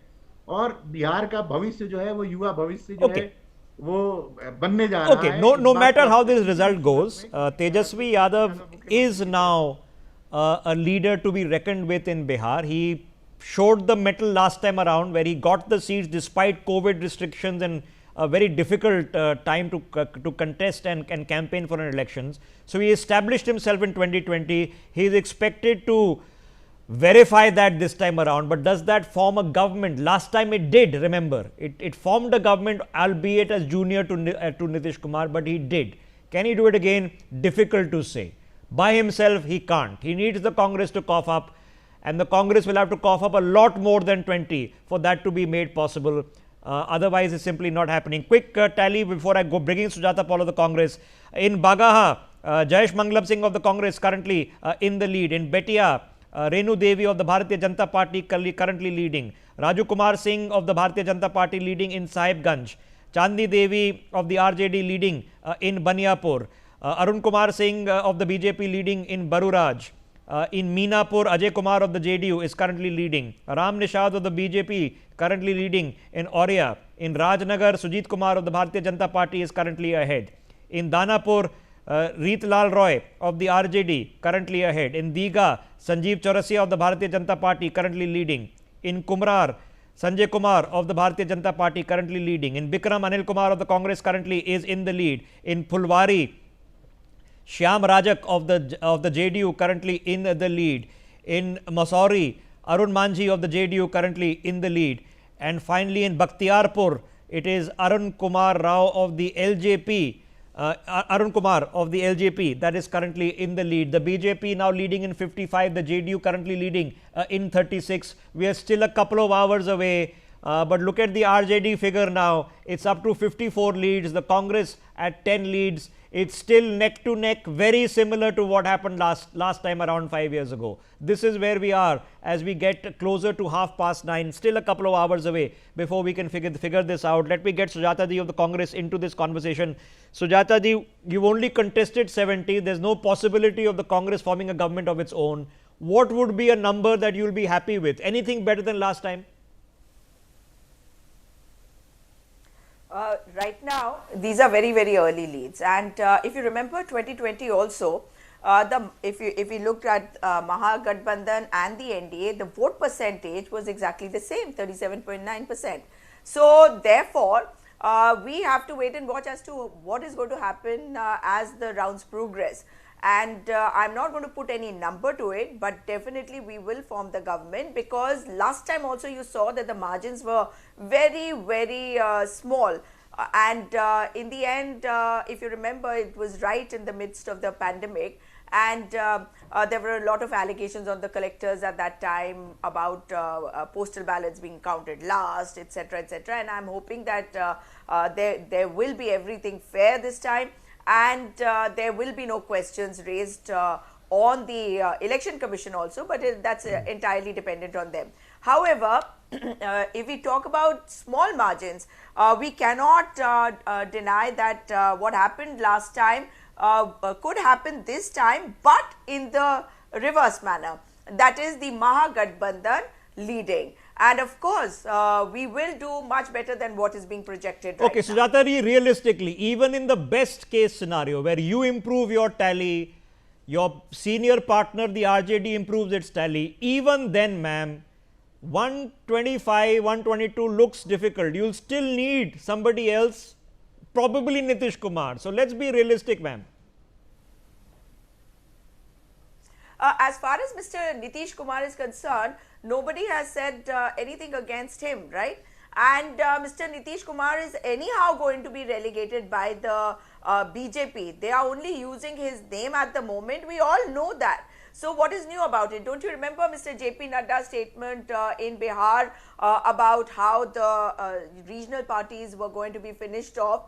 And JDU is a regional party. So I'm sure Mr. Nitish Kumar will think of what is best for him. And let's wait for our numbers. We are concentrating on what we are saying, because if there is a lot of angst amongst the people, it is against the present regime. And if there are paper leaks, if the Prime Minister has had to transfer 10,000, a one-time 10,000 rupee, it is clearly because they know that there is no way that they are going to come back, and that is why this is their appeasement policy. But people of Bihar are very intelligent. This is, and we cannot deny what has happened in the SIR and as things stand, which have come from my state Uttarakhand as well. Yes, and of course the Congress mantra is still a vote chori. I'll come and discuss that with our analysts in just a bit. As things stand, it is very similar to where they stood at the same time 5 years ago. The BJP and the RJD in terms of leads are ahead, neck to neck. The JDU coming in next. The Congress at about 10. Congress, remember, ended up at about 19 last time around. So it's very similar. There are 60 odd seats in which we don't have leads or trails right now. Let me get Mr. Paul into this conversation quickly for a perspective. We are probably still a couple of hours away before we actually know what happened. But I don't know if you can hear me. Let's go across to Varunji. Varunji, we're probably a couple of hours away before we know what's actually happening. But what's your gut feeling telling you now that momentum is being built? To be very honest, I was just, before you roped me in, I was seeing the results on the election website, election commission website, and they clearly state that BJP is leading in double digits, while other parties are at single digit. And if you see the margin by which the Congress party candidates are leading are hardly of 200 or 300. Whereas when you compare it with other parties, for example, even RJD, they are leading with a margin of 2,000, 3,000. And BJP also at the same number, and JDU also at the same number. And surprisingly, while I don't see any of Jan Suraj party, because Priya is here, and I remember telling her that I feel that Prashant Kishore right now is at the cusp of Arvind Kejriwal and Raj Thackeray, where he speaks sense but and gets crowd but doesn't get vote. But he's also making a smaller dent. And right now, if you ask me, Ram Vilas Paswan's Lok Jan Shakti Party, which is led by now Chirag Paswan, they have already made their impact, and they are visible in the list of parties that are leading and may probably have certain number of seats more than what they had last time. And if you ask me, what is the trend right now? The trend right now over there is that BJP and JDU is going to form the government, while Congress and RJD are preparing to blame the election commission. If you hear the Congress spokesperson also say the same, if you hear your reporters on the ground, they are also saying the same. And that is what they, the time kind of narrative that is being built over there is that hum haar gaye to vote chori, jeet gaye to election baba. Okay, but that's rhetoric. Nobody says we lost because we are bad and nobody likes us. everybody says there's a reason that we lost. That's understandable. Let me hop across to my colleague Shivani, who's got the leads and trails as we speak. Shivani, over to you. Obviously, we are looking at the very early trends right now that are coming in, and we'll look at some of the VIP candidates that are featuring in this election. Let's look at the first VIP candidate over here. That's Tejasvi Yadav from Raghopur. He's leading. We'll look at the next one again. This is Samrat Chaudhary from Tarapur. He's as well leading. We have Maithili Thakur from Alinagar. She's leading as well. Vijay Kumar Sinha of the BJP from Lakhipur Sarai is also trailing. Now we have Hari Narayan Singh from Harnaut, who's leading. Kesri Lal Yadav from Chhapra is leading again. Anand Singh from Mokama is leading. These are the very early trends that we are bringing to you. Osama Sahab from Raghunathpur is also leading. Awadh Bihari Chaudhary from Siwan is trailing, however. Abidur Rahman from Araya is leading. Arun Singh from Karakat is leading. Okay. Nitin Nabin from Bankipur is leading. Okay, so let me just take our viewers through what is taking place. Ladies and gentlemen, the reporting structure is this in terms of leads and trails, and it'll be over in a few hours, is that the returning officer, after every round of counting, and even in EVMs, rounds of counting take place, posts the results, actually physically posts them outside the counting booth of what every round has resulted in. In many places, we have people who are watching the actual result and reporting to us. The returning officer then round by round also reports this to the Election Commission of India, which updates the website. That process takes a little bit longer. So, it's probably half an hour, 45 minutes behind, but that's the process, that's the final word. Is the Election Commission results, that's the final and last word of what has taken place. Then once all the rounds are over, the returning officer will give the certificate to the winning candidate, and that's what decides who the next MLA will be. Well, the poster wars are clearly out, some being more confident than others. Who knows whether these posters will be ripped apart. We've already mentioned the halwais are out in various places, including in Patna and in Delhi. As things stand, 105 leads for the NDA. Let me take you through what the figures are telling us on the ground right now. In Ramnagar, Nand Kishore Ram of the BJP currently in the lead. In Narkatiyaganj, Sanjay Kumar Pandey of the BJP in the lead. In Lauria, Vinay Bihari of the Bharatiya Janata Party in the lead. Jayesh Mangalam Singh of the Congress leading in Bagaha. In Betia, Renu Devi of the Bharatiya Janata Party in the lead and extending it. Pawan Kumar Jaiswal in Dhaka of the Bharatiya Janata Party in the lead. In Madhuban, Rana Randhir of the BJP has now gone into the lead. In Sahibganj, Raju Kumar Singh of the Bharatiya Janata Party is in the lead and extending that lead. Arun Kumar Singh in Baruraj in the lead and extending that lead now. In Baniapur, Chandni Devi of the RJD in the lead and extending that lead. In Daroli, Vishnu Deo Paswan of the LJP has gone into the lead. Awadh Bihari Chaudhary of the RJD in Sivan currently in the lead. In Kanti, Ajit Kumar of the JDU in the lead. We also have from Darbhanga, where Sanjay Saraogi of the Bharatiya Janata Party has now taken the lead. In Jhanjarpur, Nitish Mirsha of the BJP in the lead. In Rajnagar, Sujit Kumar of the Bharatiya Janata Party has taken the lead. In Khajoli, Arun Shankar Prasad of the Bharatiya Janata Party currently in the lead. In Supal, BP Yadav of the JDU has taken the lead in that constituency. In Eastern Bihar, meanwhile, in Purnia, VK Khemka of the Bharatiya Janata Party has gone into the lead. In Kadwa, Dulal Chandra Goswami of the JDU is in the lead. In Mokamma, as we head towards central and south Bihar, in Mokamma, JDU Anand Kumar Singh leading. In Asthavan, Jitendra Kumar of the JDU in the lead. Kaushal Kishore of the JDU in Rajgir. This is a place where the JDU in South Central is hoping to win a lot of these seats. In Mohidun Nagar, Ejia Yadav of the RJD is currently in the lead, expected to take that seat. Bakhtiarpur, Arun Kumar of the LJP is in the lead, expected to take that seat. Siaram Singh of the BJP in the lead in Bar. In Paliganj, the CPIML, Sandeep Saurav has now taken the lead. In Masauri, Arun Manji of the JDU is in the lead. In Jehanabad, Rahul Kumar of the RJD in the lead. In Belaganj, Manorama Devi, JDU in the lead. Danapur, Ritlal Roy is currently in the lead. So the CPML is currently leading in one. So they are opening up their list. In your calculation on your screens, that comes up in the others category. Let me get Shahryar Khan back in this conversation. Shahryar ji, the bottom line is that even if you improve your performance better than last time, potentially even single largest party, you will still need Nitish Kumar to form the government.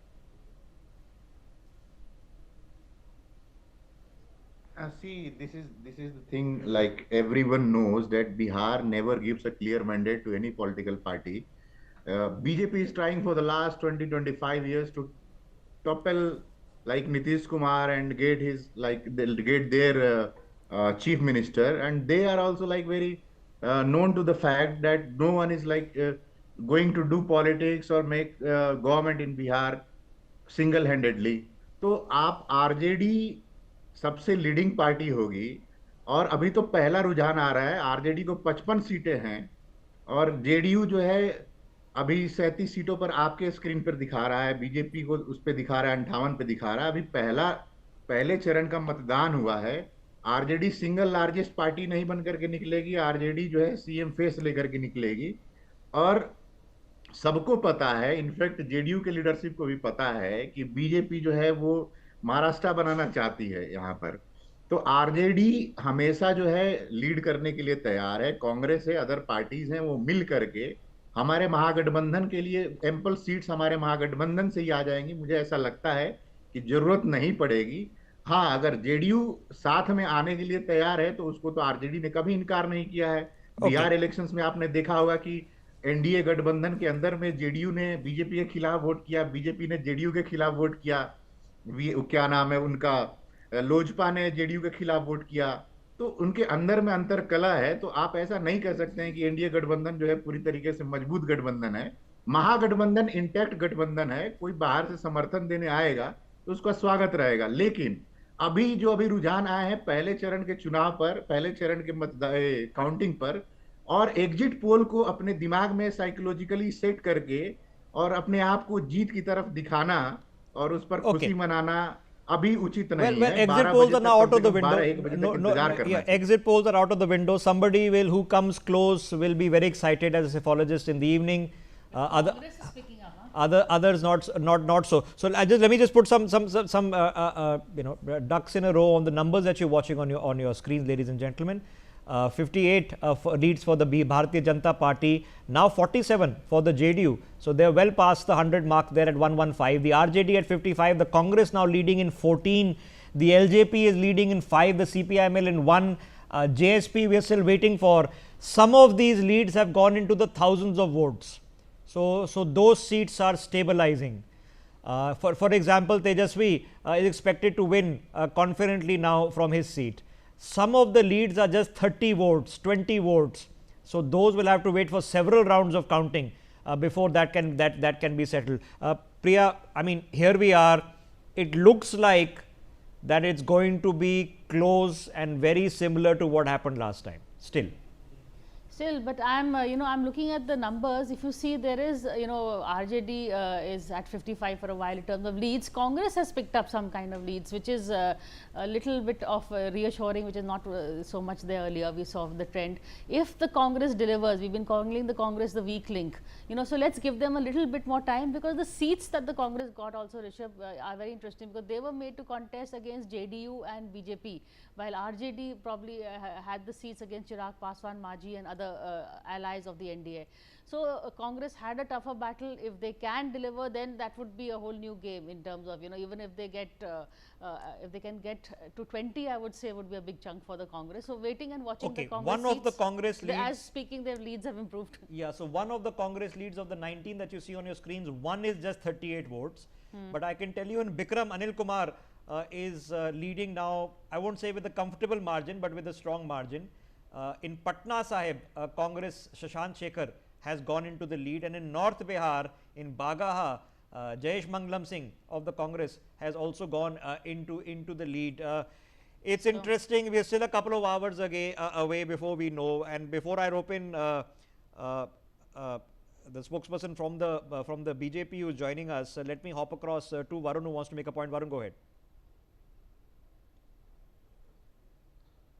I want to make yes, the Congress is leading on in 1,000 votes in Patna Sahib, but apart from that I just wanted to tell Mr. Shahryar Khan कि इन्होंने कहा कि नीतीश कुमार का स्वागत है, पर ये जानते हैं शायद, and I'm speaking Hindi for a very simple reason because he spoke in Hindi, कि शहरयार खान जी नीतीश कुमार तभी आते जब आप उनको चीफ मिनिस्टर बनाते। तो क्या आप ये मानने को तैयार हैं कि आपके जो सीएम फेस हैं आप उनको हटा के नीतीश कुमार को लेकर आएंगे, वरना नीतीश कुमार तो नहीं आते हैं? यानी आप अभी से ये कह रहे हैं कि हाँ आपका सीएम फेस बदल जाएगा। Okay, why don't we put that question? Why don't we put that question to Shahryar ji? Then I'll ask the complete opposite question to Nikhil Anand on whether they'll drop Nitish Kumar as CM face. Shahryar ji, you take that one first.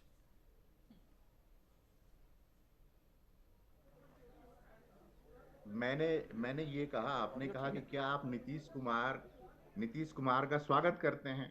आपका सवाल ये था। हम ideologically Nitish Kumar को कभी अलग नहीं मानते हैं। नीतीश कुमार गलत गठबंधन में है, तो कोई बोले है कि आप स्वागत करते हैं कि नहीं करते, तो मैं स्वागत ही करूंगा। मैंने तो कहा कि महागठबंधन जो है अभी 9:30 बजे आप एग्जिट पोल के भरोसे 9:30 बजे ही ये तय कर रहे हैं कि एनडीए का सीएम फेस होगा। मैं कह रहा हूं कि महागठबंधन तेजस्वी यादव के नेतृत्व में और सीएम फेस बना करके तेजस्वी यादव जी सीएम के चेहरे हैं युवाओं के, और वो आगे बढ़ रहे हैं। नीतीश कुमार जी आएंगे तो कोई भी आएगा तो उसका तो स्वागत ही करेंगे। हम अपने आइडियोलॉजिकली सिमिलर लोगों का हमेशा स्वागत करेंगे। जो विरोध है वो बिहार में जो विरोध है उसका जड़ आप देखिए कहां से है। जो एक आंदोलन से निकले हुए लोग हैं और जो एक पॉलिटिक्स करते हैं, तो ये प्रैक्टिकली पॉसिबल है। वो एक आंदोलन तो एंटी कांग्रेस आंदोलन था ना शहरयार जी? देखिए, एंटी कांग्रेस एंटी बीजेपी कोई आंदोलन नहीं होता है। आंदोलन होता है एंटी जो है गवर्नमेंट, एंटी उस समय की जो जेपी आंदोलन तो उस समय की गवर्नमेंट तो कांग्रेस थी ना। जेपी आंदोलन तो एंटी कांग्रेस आंदोलन था। अरे अब तो इस समय में आप एग्जिट पोल में बात कर रहे हैं, इस पे तो एक अलग बड़ी डिबेट हो सकती है कि कांग्रेस एग्जिट नहीं, अलायंस क्यों है, जेडीयू एक साथ क्यों है, आरजेडी एक साथ। Okay, but he's been honest. At least we'll have to give Shahryar Khan that he's honestly taken on the question that we are open. We are not ruling it out. So he's given an honest answer. So let's give him credit for an honest answer over there. Let me put that same complicated question to Nikhil Anand. Nikhil Anand, if the BJP, your party, improves its tally, you never had a chief minister in Bihar from your party. Why not? Why won't you be tempted?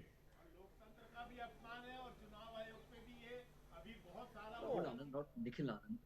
And not arise because you know, in 2020 you saw that we have bigger number of seats, but still we choose Nitish Kumar ji as the chief minister of Bihar.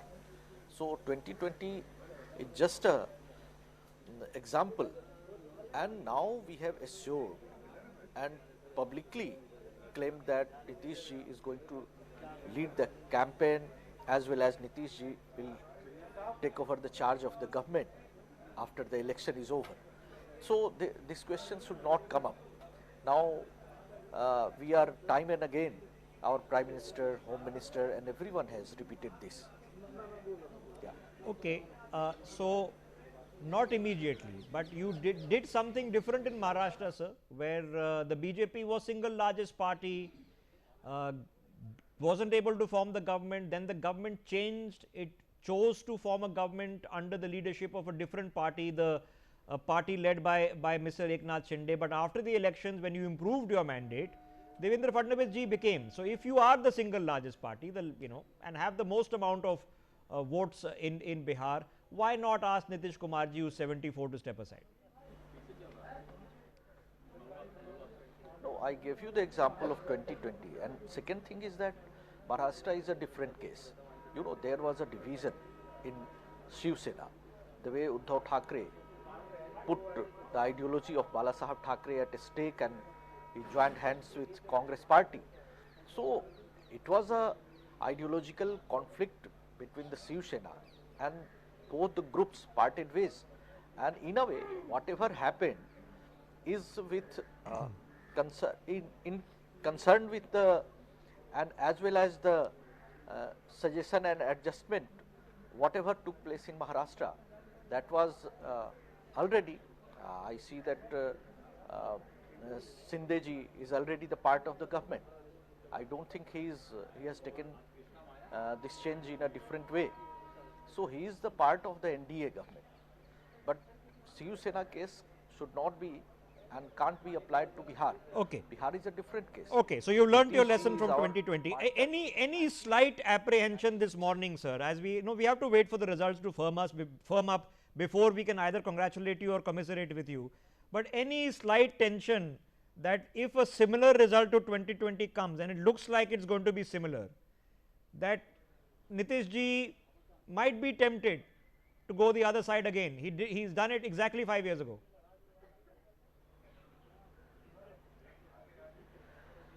No, whatever happened, twice he changed, parted ways and shifted to other party, joined hand with RJD.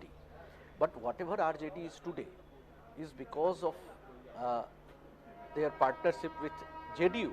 Because you know that in 2010, RJD got only 23 seats, and when the 2015 election came, they joined hand with JDU and got bigger number of seats.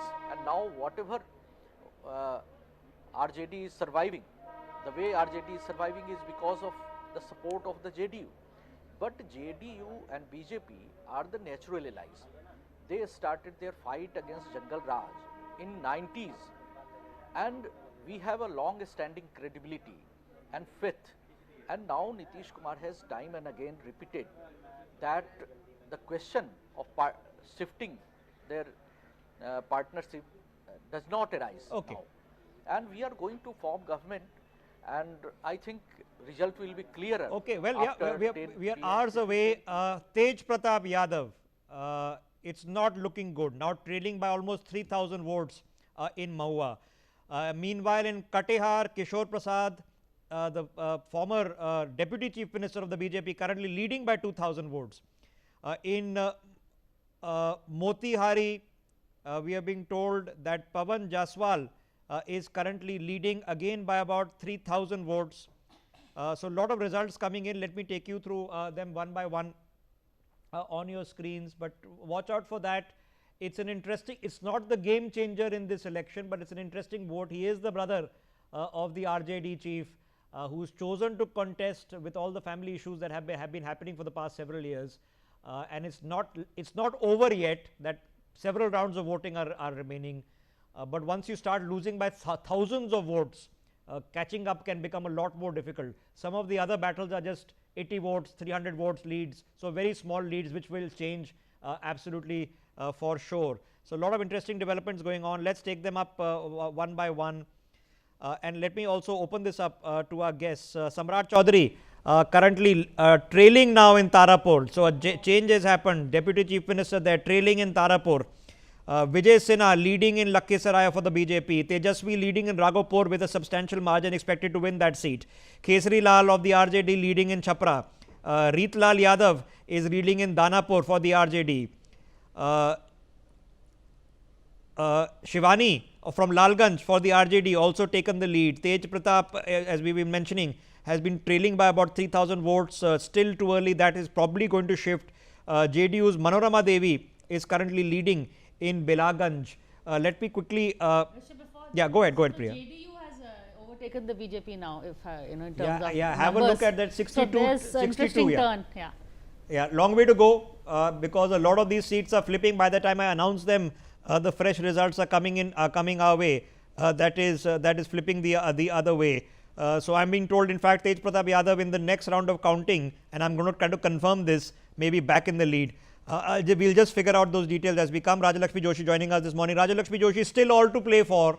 Okay, it's looking neck to neck, and neck to neck means very similar to what happened last time around, which means it is not Prashant Kishore as he hoped or some people said he would be, but very much Nitish Kumar who's going to decide still once again who forms the government.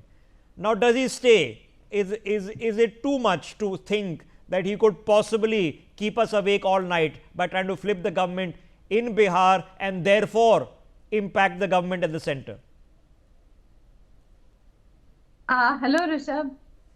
Yes, see, I don't see it as a neck-to-neck fight, very frankly, because even though, yes, if you consider the BJP and the RJD to be the, largest parties in Bihar currently, and now today even the JDU is actually seems to be surging ahead of the BJP as well. So even though these are early trends, I see that probably it could be a scenario where the JDU and the BJP will be almost similar in numbers. But you have to remember that the coalition partner of the RJD, that is the Congress, is what is pulling them down. So now, see, very frankly, I don't think that Nitish Kumar would think that he has too many elections in front of him. So if he considers that this is going to be probably his last chance, I don't think that he would want to mess that up by again flipping or going back against his word. So I think that he would definitely want to stay true to whatever he has actually said, throughout this campaign and the kind of camaraderie that he has shared with the PM. I think that he definitely seems to be taking this very seriously, and this looks like a very strong coalition. On the other hand, you see that they don't seem to be on the same page. You see that Mr. Rahul Gandhi is not even sharing stage with Tejasvi in the last so many weeks. So that okay, is, so let's I think, put the blunt. strong... I must appreciate Shahryar Khan is being blunt with us. So let's put the blunt question to Shahryar. Shahryar Khan, is the Congress the problem?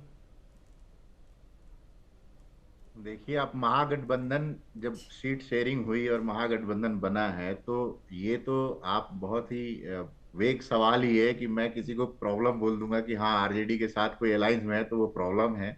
अगर गठबंधन किया गया है और जो बात है ma'am कह रही हैं कि राहुल गांधी तेजस्वी यादव के साथ स्टेज शेयर नहीं कर रहे हैं, राहुल गांधी और तेजस्वी यादव ने अपना एक साथ विजन शेयर किया।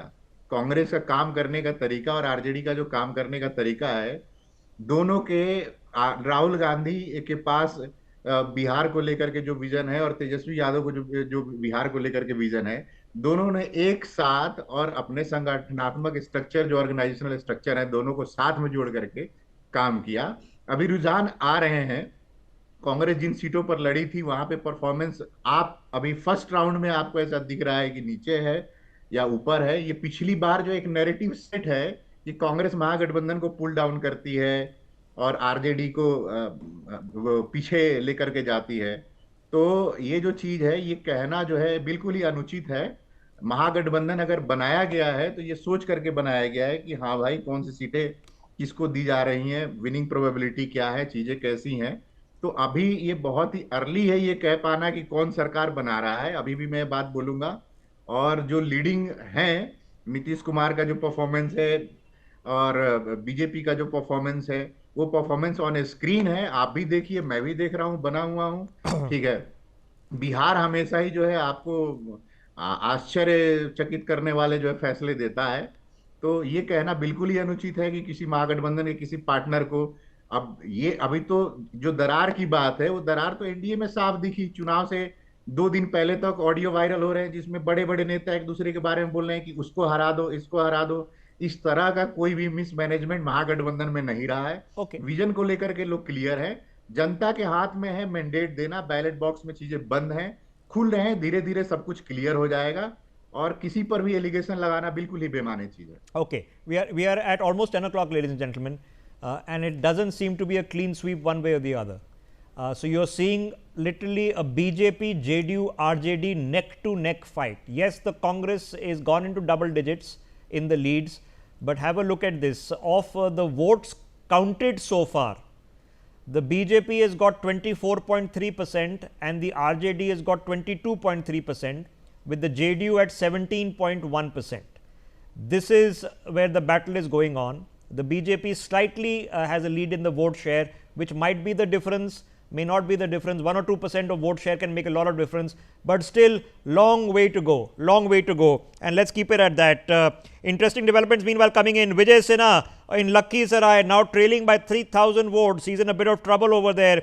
Deputy Chief Minister, he is not going to be too happy if that happens, that in a winning marathon, if you are the loser, that's going to be troubling, can still change. 3,000 votes is not a small figure, but it is not irreversible either. In Ritesh Lal Yadav, meanwhile, is leading in Danapur.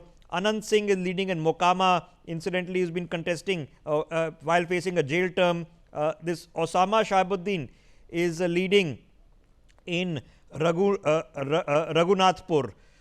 Tej Pratap still trailing in Mahua. Interesting one that is taking place over there. Patna mein, as we mentioned, Sanjeev Chaurasia is currently leading for the BJP. This is in Dida. In Bankipur, Nitin Nabeen is currently leading, currently a minister in the government there. In Kumrar, BJP, Sanjay Gupta leading by about 2,000 votes. In Jhanjarpur, the BJP's Nitish Mishra is now leading by about 3,000 votes. In Rajnagar, Sujit Paswan is about 5,000 votes ahead. So he is expected to win that seat.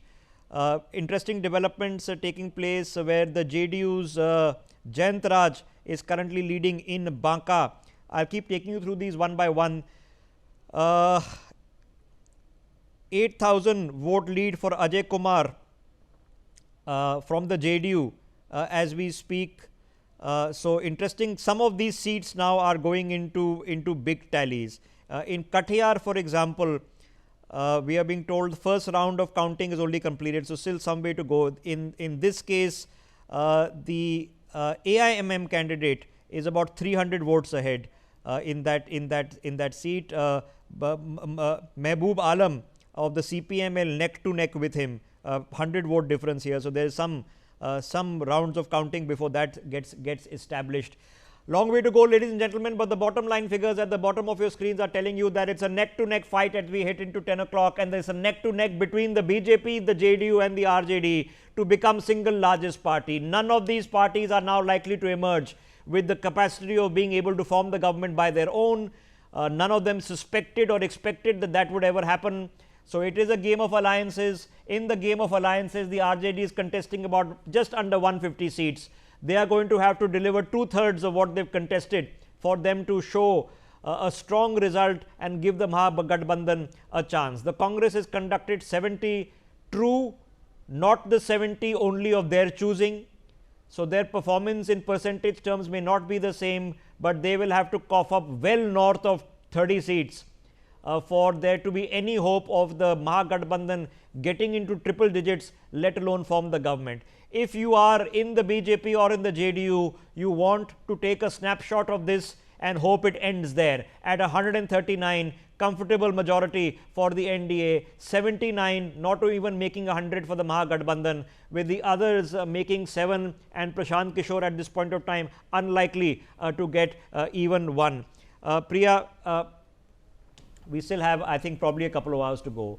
I think the battle is now not necessarily for government formation. Its battle is for what the Congress will end up with, and battle for who ends up as the largest party.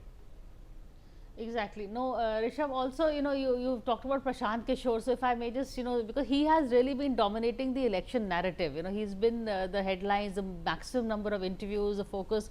He's really been the, in terms of setting the agenda, so to speak, on the real issues. But given the fact this is his first election, I would really be interested to see his vote share. He himself said, "Main Arshpe or Farshpe," so it looks like he's going to be Farshpe, because he said either I'll get 0 or I'll cross 125. As you said, the seats don't look very good for him, but it has been a very interesting campaign. And in terms of driving the narrative, we keep saying the election, the way it's gone, Prashant Kishore has played a huge role.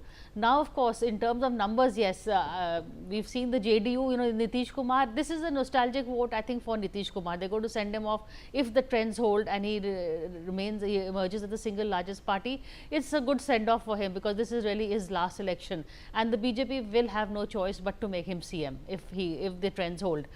Congress is the big ticket question. We're going to be watching that space. Will they pull the RJD along? Because there's no question on the RJD's performance. RJD is doing brilliantly. They've done well. Tejasvi has proved that he is, the true inheritor of the Lalu Yadav legacy. And in a post-Nitish scenario, I think it will be Tejasvi who will be holding sway in the state. No other local leader has come up to match him. Okay. Tejasvi confidently leading from his seat, expected to win it comfortably. His brother, meanwhile, Tej Pratap, is now in trouble in Mahua. It's not over yet, still a long way to go, but a bit of trouble over there for him. Meanwhile, in Daroli, it is the LJP's Vishnu Dev Paswan who's leading, but by less than 1,000 votes. In Sadar, it is the RJD's Awadh Bihari Chaudhary leading by but less than 200 votes. So it's still very, very close. Have a look at this in Kanti, which is in Muzaffarpur. The JDU's Ajit Kumar is currently leading by about 1,600 votes. Meanwhile, in Sakra, Aditya Kumar from the JDU is leading by again about 1,100 votes. So some of these battles are very, very close. Ram Nishad of the BJP currently leading by 6,243 votes. This is in Auria. He is expected to take that seat. So a lot of developments. In Jhanjarpur, it is the BJP's Nitish Mishra who is in front. In Rajnagar, it is the BJP's Sujit Paswan who is in front. In Kajoli, it is the RJD's Braj Kishore Yadav who is in front. In Harlaki, JDU is leading. In Benipatti, the Congress Nalini Ranjan Jha is currently leading. In Babu Bihari, it is the JDU's Meena Kamath who is currently leading. In Phulparas, Sheila Mandal is currently leading. In Lokaha is the JDU who is currently leading. So a lot of developments are taking place. How is this panning out in terms of the current vote share? The JDU is currently, of all the votes counted so far, has 22.5% of the votes. So they've improved their figure by about 0.5%. The BJP of the votes counted so far is 24.2%, and the JDU of the votes counted so far has 17.6% of the votes. But look at how that's translating into leads, neck to neck within the coalition of the BJP and the JDU of who will emerge as the single largest party, 66 to 65 in the favor of Nitish Kumar. This is going to be an interesting internal battle, because it seems to be that unless a miracle takes place for Tejasvi Yadav and he wins 2 out of every 3 seats that his party is contested, it does not look like the Mahagathbandhan as it stands will be able to form a government in Bihar. Now it's a matter of who becomes the single largest party. Things could change, who knows? Varun wants to make a point. Varun, go ahead. You actually said it, but to be very honest, if you see, as per the election commission, the JDU actually took over the BJP a few moments ago, and now they are just trailing with 1 seat. If I have to compare them with the Bharatiya Janata Party, whereas as per election commission data, the RJD is way behind. It is at least 25-30 seats behind the Bharatiya Janata Party, and the Congress is performing horrendously bad if you compare it even with Chirag Paswan's party. And even the HAM, the party led by Majhi, and Congress, they are at the same number, 3-3 each. And the lead that they have in one of the seats in Bagi is hardly of 300 or 200 votes, which I think in the future, in the upcoming results, they may go behind. But what Priya said about Jan Suraj Party, I still have some hope, because the youth that voted for them, probably the voting percentage that they may get would be higher and compared to bigger than Aam Aadmi Party that is contesting over there, or maybe more than the Bahujan Samaj Party, and even maybe more than the Nota, which is at 2% right now. Okay, but yeah. Whatever we see right now, the Bharatiya Janata Party is leading by 1 seat compared to JDU. So there's a fight of being the single largest party between JDU and the BJP. I don't think RJD right now is in the race if you see the trends. Okay, Priya, 2% Nota currently, 2% of the people of the voters in Bihar don't want anyone. I don't blame them in the end of the day. But I thought, the point about Prashant Kishore is interesting, because even in terms of given the fact his first election, given the fact he's built a momentum, it would be really interesting to see his vote share, because the first election is really to make a name and to get recognition. He's had just 3 years to get his mark going. So I totally agree with what Varun has said in terms of Prashant Kishore's impact. That would be something to watch in terms of vote share. But the Congress vote share is also something that I'd be very keen to watch in terms of Congress versus versus say Chirag Paswan? How is the Congress, is now Congress reduced to even less than a regional party? What is the Congress doing in Bihar? Despite that big high profile campaign, they will have to rethink the way they fight the local elections. You know, national issues, yes, they do work. Either you choosing the right national issue, or should we be focusing on issues that emote on the ground like jobs, development? Those are national issues but work locally also. So Congress will have to really take a look at its narrative. Having said that, if they, you know, we are trying to get something right in Karnataka, because we were talking about free bus rides for women and this for women and that women, and some would argue that that started the trend and went to Madhya Pradesh, into Ladli Behna, then went into Maharashtra, and all the parties have copied that trend, but they seem to have left Congress in the dust. That's the thing. In terms, Congress has the ideas, execution. I mean, look at all the ideas Narendra Modi is implementing. They're all Congress ideas, you know, from Aadhaar to the Rojna to the Narega, but they're just implementing it better. That's the whole problem with Congress, is the execution. I'm not, you know, they do come up with the right ideas, the heart is in the right place, but politics is, otherwise you're an NGO. You have to implement and deliver. That's where the Congress falls in short. Patna Sahib, it is good news for the BJP, where Ratnesh Kushwaha is now leading by almost 7,000 votes, expected to take that seats. I'm expecting Giriraj Singh to be with us very shortly and have a conversation with him, taking a few other results meanwhile. So where is the Congress currently leading? The Congress is leading in Bagaha in the north of Bihar. It is leading in Chanpatia, where Abhishek Ranjan for the party is leading. In Betia, Washi Ahmed is leading. This is a seat they might win. They're expected to win. Shashank Shekhar in Patna Sahib is now trailing. So that seat is gone, unlikely to take that seat. In Bachwara, Shiv Prakash Das is currently leading for the Congress.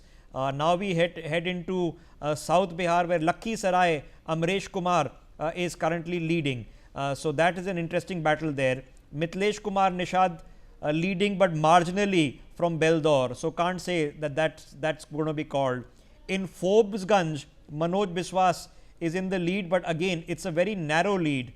1% of the votes cast so far have already gone to the AIMIM. So let me put that thought to Priya once again.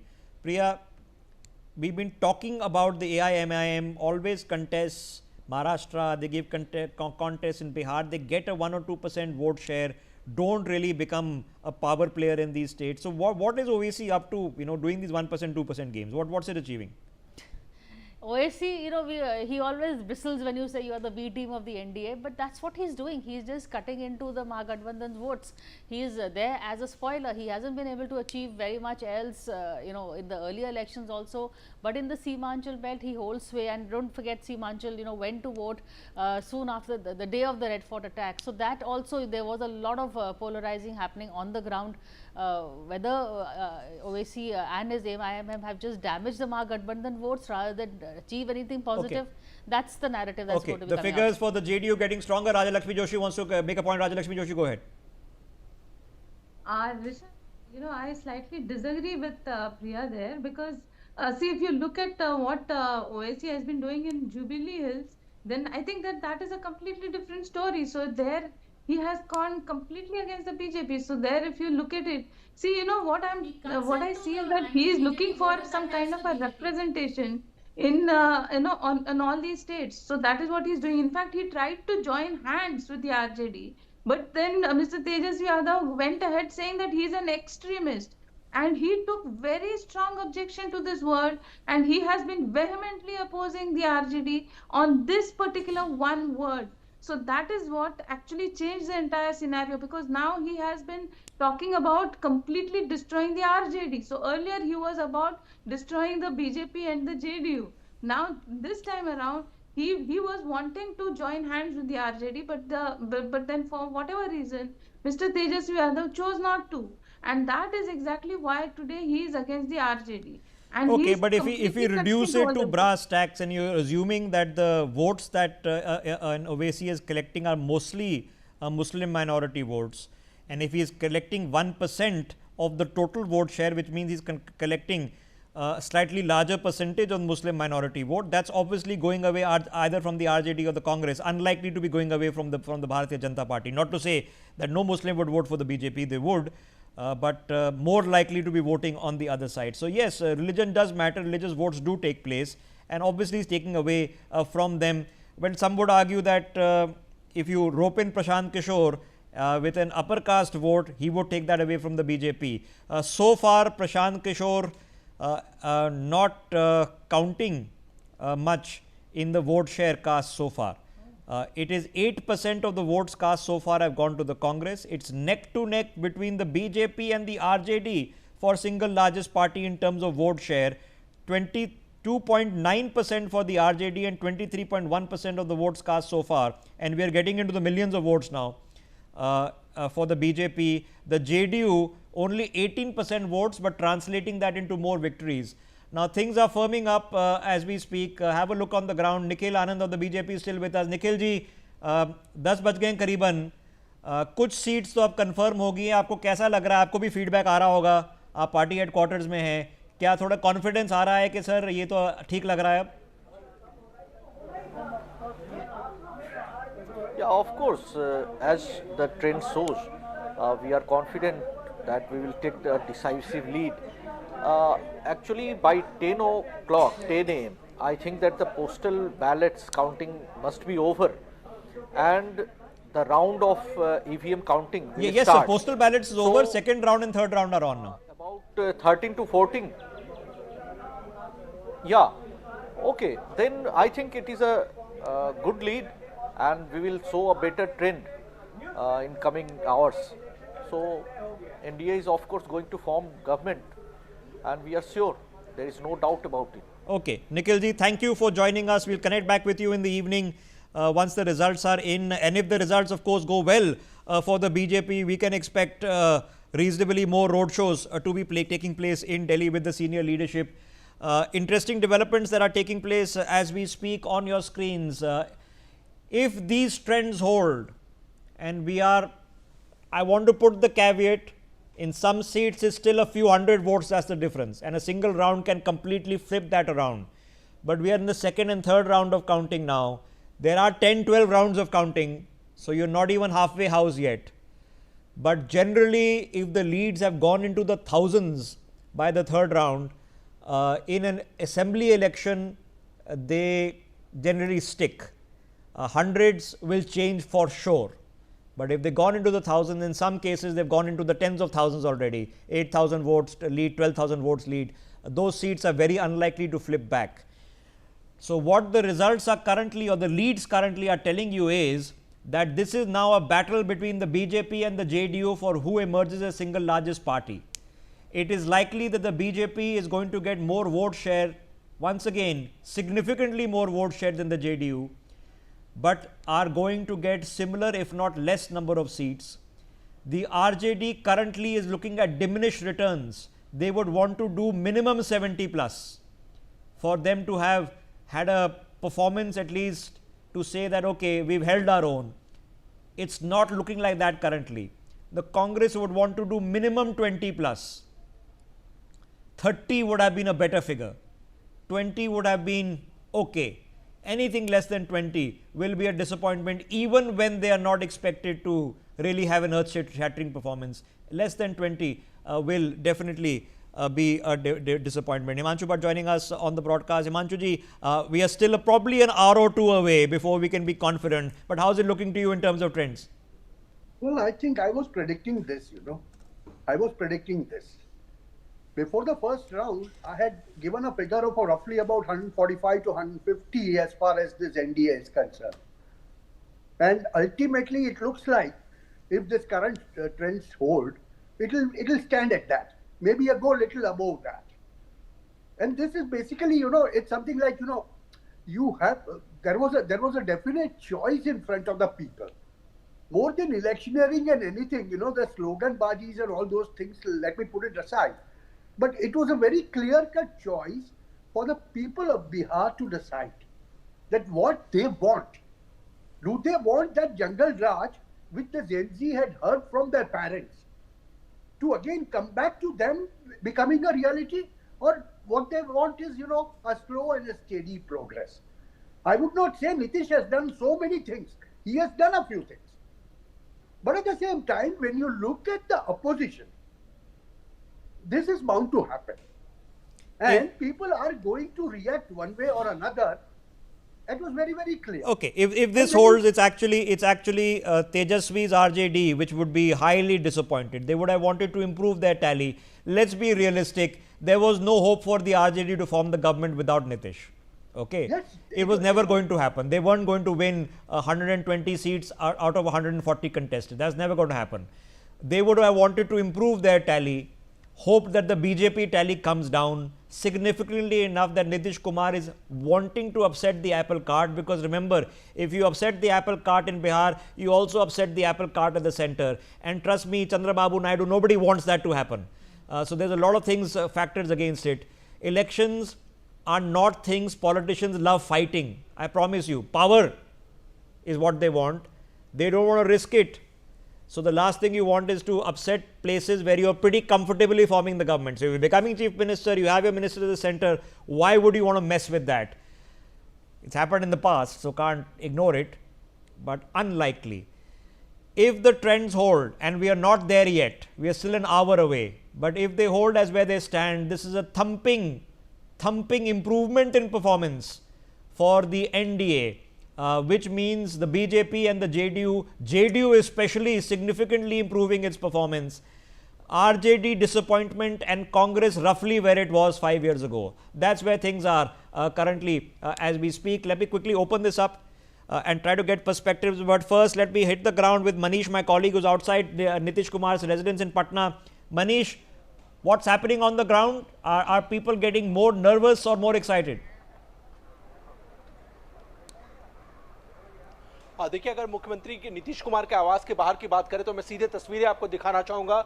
जैसे ही रुझानों में NDA की सरकार बनती नजर आई, आप देख लीजिए मुख्यमंत्री आवास के ठीक सामने भारी सुरक्षा बल आपको नजर आ रहे हैं। स्पेशल ब्रांच के जवान जो हैं वो आपको तैनात नजर आ रहे हैं। और इस वक्त आप देखिए कि यहाँ पर एक अनेमार की ये एक्सक्लूसिव तस्वीरें आप देखिए कि यहाँ पर किस तरह से जो जवान जो हैं उन्हें तैनात किया गया है। और अक्सर जो आप कहा जाए कि इस तरह की तैनाती जो है वो रोजाना नहीं होती है, लेकिन आज की तस्वीर बदली सी नजर आ रही है। लेकिन यहाँ पर एक अनेमार की अगर बात करें तो यहाँ पर आप देखिए कि कैसे बड़ी संख्या में जो है सुरक्षा बलों को तैनात किया गया है। दूसरी तरफ अगर बात करें जेडीयू कैंप की, तो जेडीयू के कुछ नेता यहाँ पर आए हुए थे थोड़ी देर पहले। उन्होंने कहा कि 12 बजे के बाद यहाँ पर एक अनेमार की तस्वीर जो है बदल जाएगी। आप देखिएगा समर्थक भारी संख्या में यहाँ पर जुटने लगेंगे और जश्न का माहौल होगा। तो फिलहाल कहा जाए कि एक अनेमार की बात करें तो रुझान जैसे सामने आए कि एनडीए की सरकार बन रही है, उसके बाद जहां सुरक्षा बढ़ा दी गई है, नीतीश कुमार के जगह जगह पोस्टर्स लगते हुए नजर आ रहे हैं। और तीसरी तरफ अगर एनडीए के समर्थकों का जुटान जो है थोड़ी देर में एक अनेमार के बाहर भी देखने को मिलेगा। Okay, big battles, Begussaray, Lakhisaray, big battles still going on. One, the difference is only 79 votes. The other is difference is only 500 votes. We are into the third round of counting now. There are still almost a dozen rounds of counting have to happen. So we are not even halfway there. But without having reached the halfway mark, there are certain seats which have gone into the thousands of votes in leading. If you're leading by thousands of votes, unlikely in a state election that will flip. It does happen, but becomes unlikely. But some of those battles which are down to into single digit votes, 2-digit votes, still up for grabs. But the overall picture right now at about 15 minutes past 10 o'clock would be disappointment primarily for the RJD. The Congress is roughly where it was. The JDU significantly improving its performance. Who would have thought? There is a generation that has been born and gone to college with Nitish as Chief Minister. Who would have thought that they would still be voting with him to improve his performance, to give him yet another term? This is what looks like the likelihood as we speak. Let me get the politicians who, of course, will be able to give a final word only once they know the results. But Mr. Keswan of the BJP joining us, Arshpreet of the Congress is with us. CR Keswan, feeling a lot more confident now that we are closer with a few rounds of counting in the bag? Good morning, Rishabh, to all the panelists and the audience. These are early trends like you indicated, but we're very confident that the people of Bihar will deliver a historic verdict overwhelmingly blessing the NDA. And I think this is a clear mandate reaffirming that their trust and their faith in, the politics of performance of Prime Minister Narendra Modi ji and Nitish Kumar ji. And I think as much as it is a vote for good governance, it is also an outright rejection of the regressive politics of Rahul Gandhi, who ran a very wild smear campaign, and also they did not believe the untenable voodoo economics of RJD and the kind of language they were speaking, reminding them of Jungle Raj. So clearly, the people of Bihar, they are voting for development over Jungle Raj. They are voting for the rule of law or the rule of gun. They are voting for progressive politics of performance under Modi ji and Nitish Kumar ji over the politics of appeasement. Okay, just stay with me. Arshpreet, I know there are still probably a couple of hours to go before we actually know what has happened. But it's not looking good. What would be a new contested 70? Okay, so obviously the Congress is never in a position to form a government on its own. Out of the 70, what's a figure that your team would be happy with? Would it be 20, 30? What's a good figure for you? See, as far as the figures go, we leave it for the people to decide how much they have decided to give us. And number two, as far as the NDA is concerned and as far as their slogans are concerned, they had to change way too many slogans because they could not change the ground reality. And I want to tell you that exit polls and early trends are not exact polls. My only request is Lok Sabha elections, the recent ones, exit polls proven out to be wrong. Bihar 2015, Punjab 2017, Haryana 2019, West Bengal 2021, election exit polls were proven out to be extremely wrong. So my request is that we wait for the, for a couple more hours. The trends are definitely going to change. And number two, as far as the NDA is concerned, they say theirs is a double engine, but nobody knows where the engine is and where the track is. And they're concerned about Nitish ji's history, which is of changing alliances again and again and again. Even Google Maps has not been able to track which political direction he's going to go into. But are you hoping he might go in yours? No, we are not. We are only hoping that Bihar sees some development. That because India has been saying we have done a lot of development, we have done a lot of work, given a lot of jobs. Then why do people have to migrate from there? Number two, they have failed on the law and order. They have failed on corruption. They have failed on drugs. They have failed on women empowerment. They have failed on farmers. They have failed on Medicare. They have failed on education. They have failed on employment. They failed on Arshpreet, in a realistic sense, even if you had improved your tally for the Congress and Tejasvi had improved his tally, realistically you would still not be able to form a government in Bihar without Nitish Kumar. That's how you did it 5 years ago. So in realism, are you still hoping? Who knows? Definitely. We see, let's not judge a book by its cover. Many a times these trends have gone wrong as well. Initially the trends showed something else. Subsequently, it was entirely different. So I'd rather wait and. Yes, I agree with you. I can give you exact examples in Karnataka, in Maharashtra, where the early trends were completely different. In fact, in Maharashtra, so much so that one could have called the election by lunchtime and then it went into midnight because the BJP fell short by a few eventually to form the government on its own. So yes, early trends are not everything, but they do tell you whether the election is going to be close or not. This doesn't seem to be close at this point of time. So yes, some of the seats will swap, you'll gain some and you lose some, but currently it is looking like the BJP and the JDU together in a pre-existing pre-poll alliance have what it takes. Now a pre-poll alliance is not the be-all end-all of government formation, as we have learnt. We've learned this in Maharashtra and we've learned this in Bihar, that it can be different. Let me get Priya into this. Priya, but surely not. I mean, Nitish is not going to do it this time. No. No, Nitish won't do it, and it depends what the BJP does to Nitish. If the BJP tries to act smart and say, try to put in a candidate of its own, Nitish has options, and also Nitish has the mandate. So I don't think BJP will try and upset that apple cart. As much as they want the first BJP chief minister from Bihar, they'll have to wait a little bit longer. I think Nitish Kumar is in a very comfortably position. He's done better than the last elections. This is his also his own last election. So there is a nostalgia vote for Nitish. Rishabh, we are a country that honors its old. We've seen whether it was Prakash Singh Badal. I think I always felt a little this thing that his last election he lost because of various compulsions, more of the politics of his son than his own. So otherwise the mandate that was given to the a leader who's on his way out is usually in keeping by that measure. Then I mean Lalu Prasad Yadav should have hit the campaign trail. He can't contest, but he can campaign. That would be a no, lot of. but, we journalists had a lot of nostalgia hearing him a couple of times this time around. No, definitely. But again, there was a lot of trouble in the. In fact, that's why we were wondering what happened to the RJD vote. Was the trouble at home spilled on the ground? Because you know you had Tej Pratap Yadav. That very sidelining of Tej Pratap Yadav may not have been taken well. Tej Pratap Yadav is going to lose, it seems. But so, will he have cut a few votes? Yes, in the most relevant seats, not necessarily. Does that do it in the end? Once you do, okay, what was the problem? Then you realize that yes, Owaisi cut 1% of our votes, and Tej Pratap cut another 1%, and Prashant Kishore, you said Prashant Kishore cut. Now the problem is that Prashant Kishore, but he cut the youth vote of Tejasvi Yadav also. Don't forget that. Yeah, but the problem I'm finding with Prashant Kishore is that the Election Commission qualifies him as others. He's yet to have an electoral identity with the ECI. So his vote share is currently not being listed. So we'll only find out at the end of the day how much vote share he got. A real-time update for his party is not coming. He's just in the others category.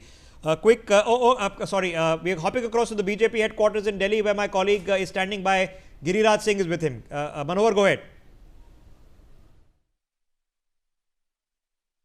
हमारे साथ केंद्रीय मंत्री गिरिराज सिंह जुड़ चुके हैं। Sir, शुरुआती रुझान जो आ रहा है बिहार का, इसमें एनडीए को बढ़त दिखती नजर आ रही है। करीब 10 बजे तक 80 सीटें एनडीए के खाते में दिखती जा रही है। कैसे देखते हैं आप? देखिए, ये तो डे 1 से चुनाव के घोषणा के बाद से ही बिहार की जनता का मूड यही था, और महागठबंधन को क्यों वोट देता? अराजकता के लिए, गुंडागर्दी के लिए, अपहरण के लिए? बिहार की जनता ने तय किया अमन, चैन, शांति, न्याय के साथ विकास, नरेंद्र मोदी, नीतीश कुमार के नेतृत्व में ये जीत हो रही है, जनता की जीत होगी। लेकिन तेजस्वी यादव तो अपनी शपथ ग्रहण की तारीख भी तय कर दी है।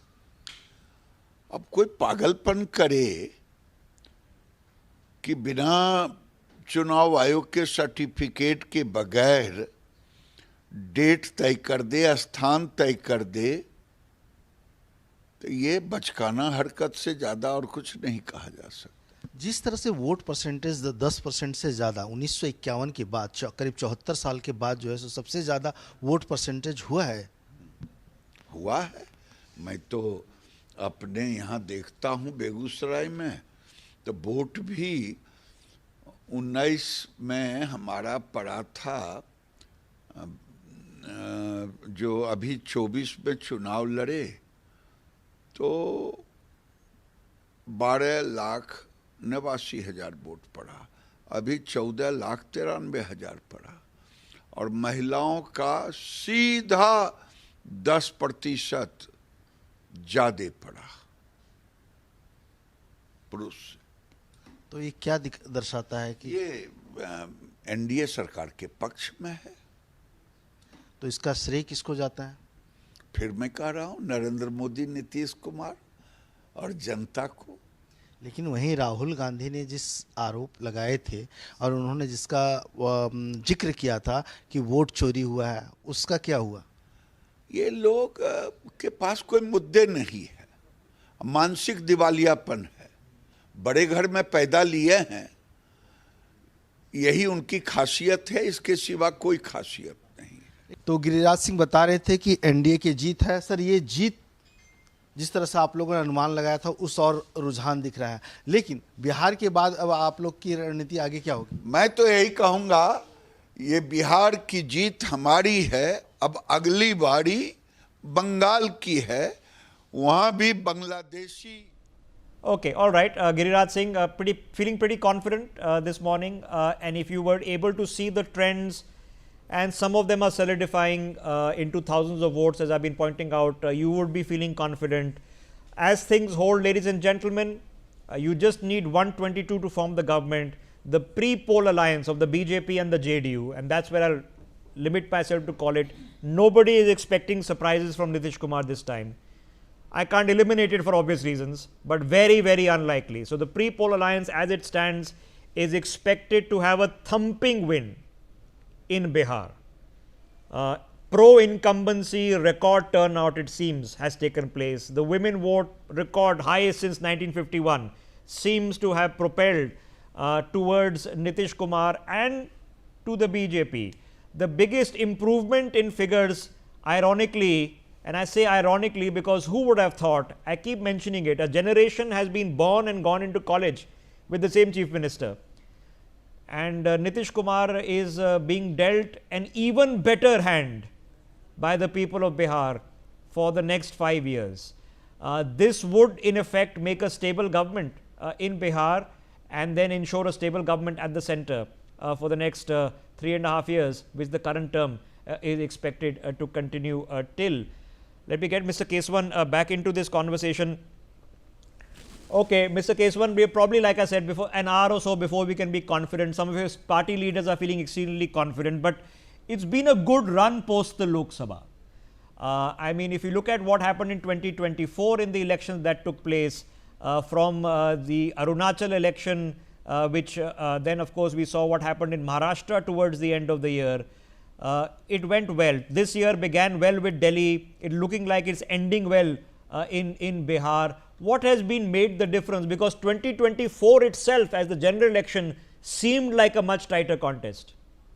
I think what we're witnessing, like you said, is a very interesting thing in Indian politics. It's pro-incumbency, whether it is for the BJP and the NDA. Everywhere, it's a politics of development, it's the politics of performance. I was hearing the Congress spokesperson talk about NDA and making baseless claims because all evidence is contrary to what is happening because it's an overwhelming mandate. But because you see the way in which in Bihar, for example, people talk about, MY vote, the Muslim Yadav vote, but it's the Mahila youth vote this time, which is transcending and ensuring such a big victory for the NDA under Modi ji and Nitish ji. Everybody was talking about the Jivika Didi and the rupees 10,000 transfer, but people should remember one of the most important impacts which has been in Bihar is the Sharab Bandi. The prohibition has had a massive impact on the welfare of women in terms of the savings and a comfortable life, and 35% domicile reservation in government jobs for women. These are very, very, very distinct and clear policies of the NDA, and 50% reservation for women in Panchayati Raj. So good governance, honest, efficient, corruption-free. Because when you talk about RJD and the Congress, the first thing is corruption. Okay, but Mr. Keswan, practical question. I mean, of course, forming the government is the main deal. Okay. Finish your thought. One point which is unmistakable today. Today, as we speak, Rahul Gandhi is purportedly on a foreign tour. He's ghosted the people of Bihar. He's ghosted his own allies. Rahul Gandhi has become a political albatross. He's an electoral liability. And one of the main reasons for the defeat of the RJD, besides the Jungle Raj politics, is the way in which he ran a smear, vote theft, and also insulting the sentiments of women, saying Chat Puja is a drama. Rahul Gandhi has been a political liability and an electoral debacle for all right. I mean, there is a problem there. If you are not improving your performance, in fact worsening it, there's a problem. I don't think you can deny that the problem doesn't exist. It does exist. But in a practical sense, ladies and gentlemen, what you're seeing on your screen is telling. Have a look at the JDU figure from where to where. 43 to 72 current leads. Let's assume that even the 72 don't hold and they fall behind a few more. The JDU is going to be the biggest gainer at the expense of the RJD, which is going to be the biggest loser. The BJP roughly where it was is what it seems to be at 10:30. The Congress roughly where it was is what it seems to be. So the story today will be within the NDA for Nitish Kumar. Now the BJP would have been hoping that they would have improved their tally and Nitish would have left somewhere the same. Not to say the chief minister would have changed this time around, but then 2 years later, 3 years later, it would be history. First time ever a BJP chief minister in Bihar. Nikhil is joining us on the broadcast. Nikhil, over to you. What do you make of the trend so far? First of all, I would like to address the point that Rahul Gandhi was not the only one who was talking about vote chori or the allegations of electoral malpractices on the part of the Election Commission of India. It was the entire opposition, including Mr. Tejasvi Yadav. Secondly, I don't know what love the BJP has for Rahul Gandhi. Because sometimes I honestly feel that Romeo and Juliet did not have the kind of love for each other as they do for Rahul Gandhi. The election was fought in the leadership of Tejasvi Yadav. He was the CM candidate, and yet the only name that they can remember is Rahul Gandhi. And the final thing about the trends and the way we are seeing the results. Let's face it, the BJP has a mammoth organization. They have mammoth resources, and the outcome that we're seeing today is primarily a result of that. Had it not been for that, the Prime Minister wouldn't have to come to Bihar and talk about katta rakh diya kanpatti pe and this and that. He could have presented a report card of what has been done in the past 20 years. Yet the entire campaign of the BJP was a negative campaign talking about things that happened 20 years ago, 30 years ago. Yet the entire campaign was entirely about Prime Minister having a problem with the way he was being addressed, not at all caring about how his leaders and how he himself was addressing other political leaders. The JDU being a gainer is sort of, I feel given the fact that they don't have an LJP contesting against them. And the RJD losing, honestly, that RJD, losing on that many number of seats, that is a shocker to me, because I was in Bihar for 2 months, and nowhere did I hear from people that RJD is slated for such a loss. Either people said that they're going to stand about where they were, or people said that they're going to gain. This is really a shocker to me, because even all the other, polls and surveys that were conducted in the past many months, all of them presented Tejasvi Yadav as the leading face for the chief ministerial candidate over Nitish Kumar. Of course, there's a difference between the organization of the RJD Congress and the JDU BJP. And lastly, on the point of corruption, that, there's been no issue of corruption. Let me remind my friend from the BJP that just 3 years ago, the Prime Minister came to Bihar and gave a whole list of, I think, over 20 corruption cases that he was pinning on the government being led by Nitish Kumar. So let's face it, this is an organization versus organization election. It wasn't as much about issues. It wasn't as much about who could be a better chief minister. It wasn't about the supposed good governance in 20 years. It was essentially just political. Okay, all right. Okay, so one thing is obvious, that this election was about state issues. It wasn't about national issues, which you would think would be at the disadvantage of the BJP, because it has a strong government led by Narendra Modi in the center. Don't take away from the BJP's electoral performances post 2024. 2024 was not what they would have wanted. They would have wanted more seats to be able to be past the halfway mark by themselves. But after that, what has happened in Haryana, what's happened in Maharashtra, history has happened in Odisha. Let's not take all those away. Delhi was a flip, not to the benefit of the Congress, but to the BJP. And if the government in Andhra has been formed by the ND under Chandrababu Naidu, it is with BJP support. Jharkhand was a disappointment. But if Bihar is what it is, I think they'll take it.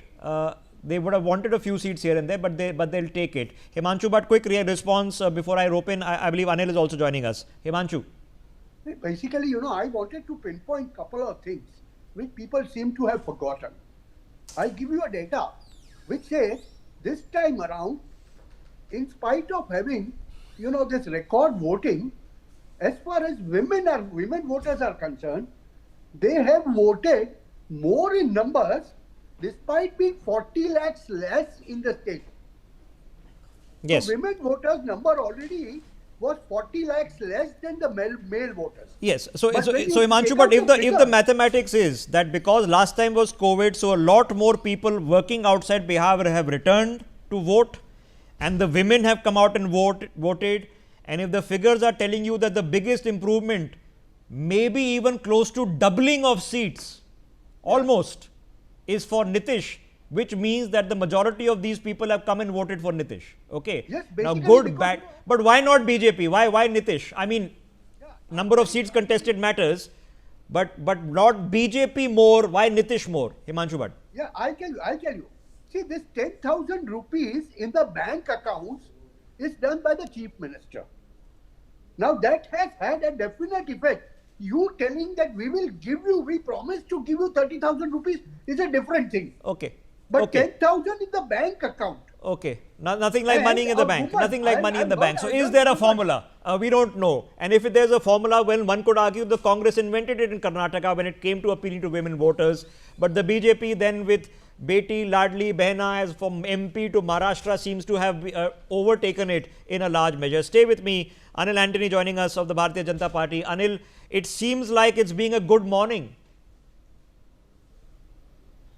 Okay, I'm told we are just getting that connection sorted. Priya, you want to make a quick point, then I'll go to Arshpreet. Priya, yeah, we were wondering about Prashant Kishore's seats, Rishabh. So I just found out from somebody from Prashant Kishore's party, they are leading in 2 seats, although they are not showing up on the ECI website because they are labelled with others.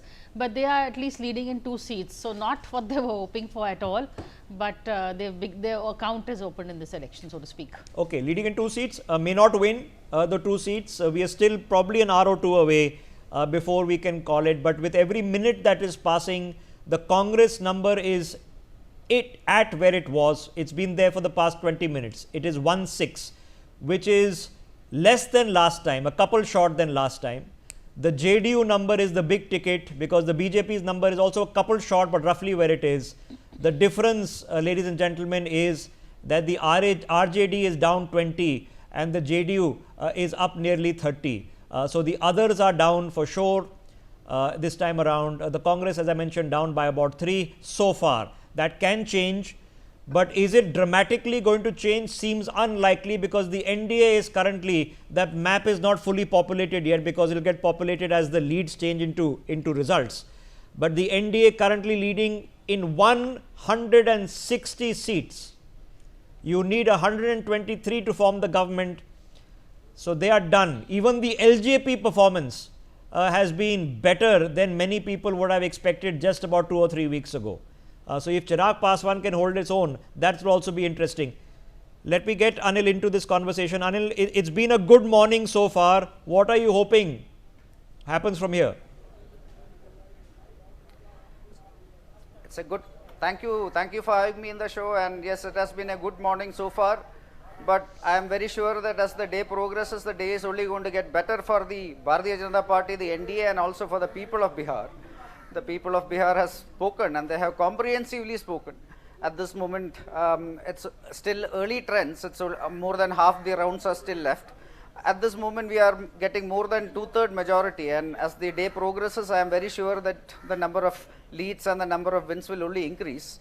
This has been one of those elections where, just like what you saw during the Lok Sabha elections and many of the state elections afterwards in Delhi, in Maharashtra, in Haryana, here also the NDA is getting our best ever victory, our best ever mandate. The people of Bihar has given a very comprehensive thumbs up to our double engine government. We had put the vision of Sri Narendra Modi ji and the leadership of Nitish Kumar ji in Bihar this time. Despite 20 years, the people are saying that there is no anti-incumbency. The people are very happy with the work the NDA and Nitish ji has been doing in Bihar in the last 20 years. You look at different demographics, you are looking at, youth, you are looking at first-time voters, women, men, everywhere the BJP is and the NDA is leading. So this is a very good day for the BJP and also for the people of Bihar, because now the developmental work we have been carrying on for the last few years will keep continuing.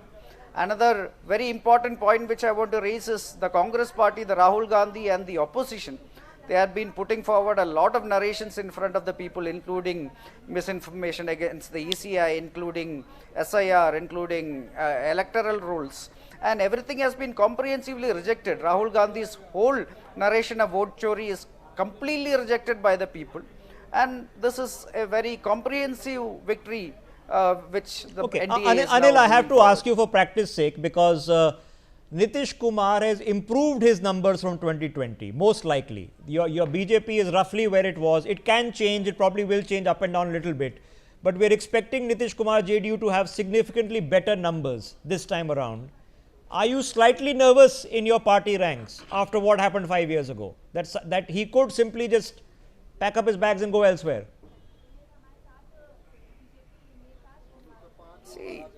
This election, the Bharatiya Janata Party has gone to the elections as a part of a very strong coalition. There is Nitish ji who is leading it. There is Bharatiya Janata Party. There is Chirag Paswan ji's party. There is Upendra Kushwaha ji's party. Jitendra Manji ji's party. There are 5 very strong parties, and we have gone as a coalition. We are fighting 243 seats with the aim that every single of those 243 seats we want to contest and we want to win. So we try to win as many seats as possible. At this moment, around 160 plus seats, the NDA is leading. where Nitish ji is leading, we are leading in many seats, they are leading in many seats, but overall this is a collective victory of the whole coalition, where we had put forward the vision of Sri Narendra Modi ji and Sri Nitish ji's double engine government as the roadmap and blueprint for the people of Bihar for the next 5 years. Okay. And the people have comprehensively spoken. So there is nothing to worry about. It's a very strong coalition. Okay, so And so we you're fought saying it's collectively strong. and we are winning collectively. But is it strong enough, Anil Antony, that there might be, there's never been a BJP chief minister ever in Bihar. Are you not tempted if you come out strong? Nitish ji has had 20 years in the saddle. Why not a BJP chief minister this time? So these are all, when in Andhra Pradesh also, it was the Bharatiya Janata Party's parliamentary board, which also have our Prime Minister, our Home Minister, our Rajnath ji, many other stalwarts. It's the parliamentary board of the party that takes decisions on the roadmap going forward. That is the same, that is how it is in every state across India whenever there is a state election. When in Andhra Pradesh, it was the parliamentary board that took a decision that this coalition, we will be giving all our support to Chandrababu Garu in Andhra Pradesh. Similarly, here also the parliamentary board will take the apt decision that is in the best interest of the party. But before the election itself, all our national leaders were in Bihar for a campaign. They had addressed many rallies, dozens of rallies, and every single one of them had made it very clear that we are fighting this election in the leadership of Nitish ji in Bihar with the vision of Narendra Modi ji to take Bihar forward, a double engine government. This was the vision we put forward, the people of Bihar. And our leadership had made it very clear that we are fighting this election in Nitish ji's leadership.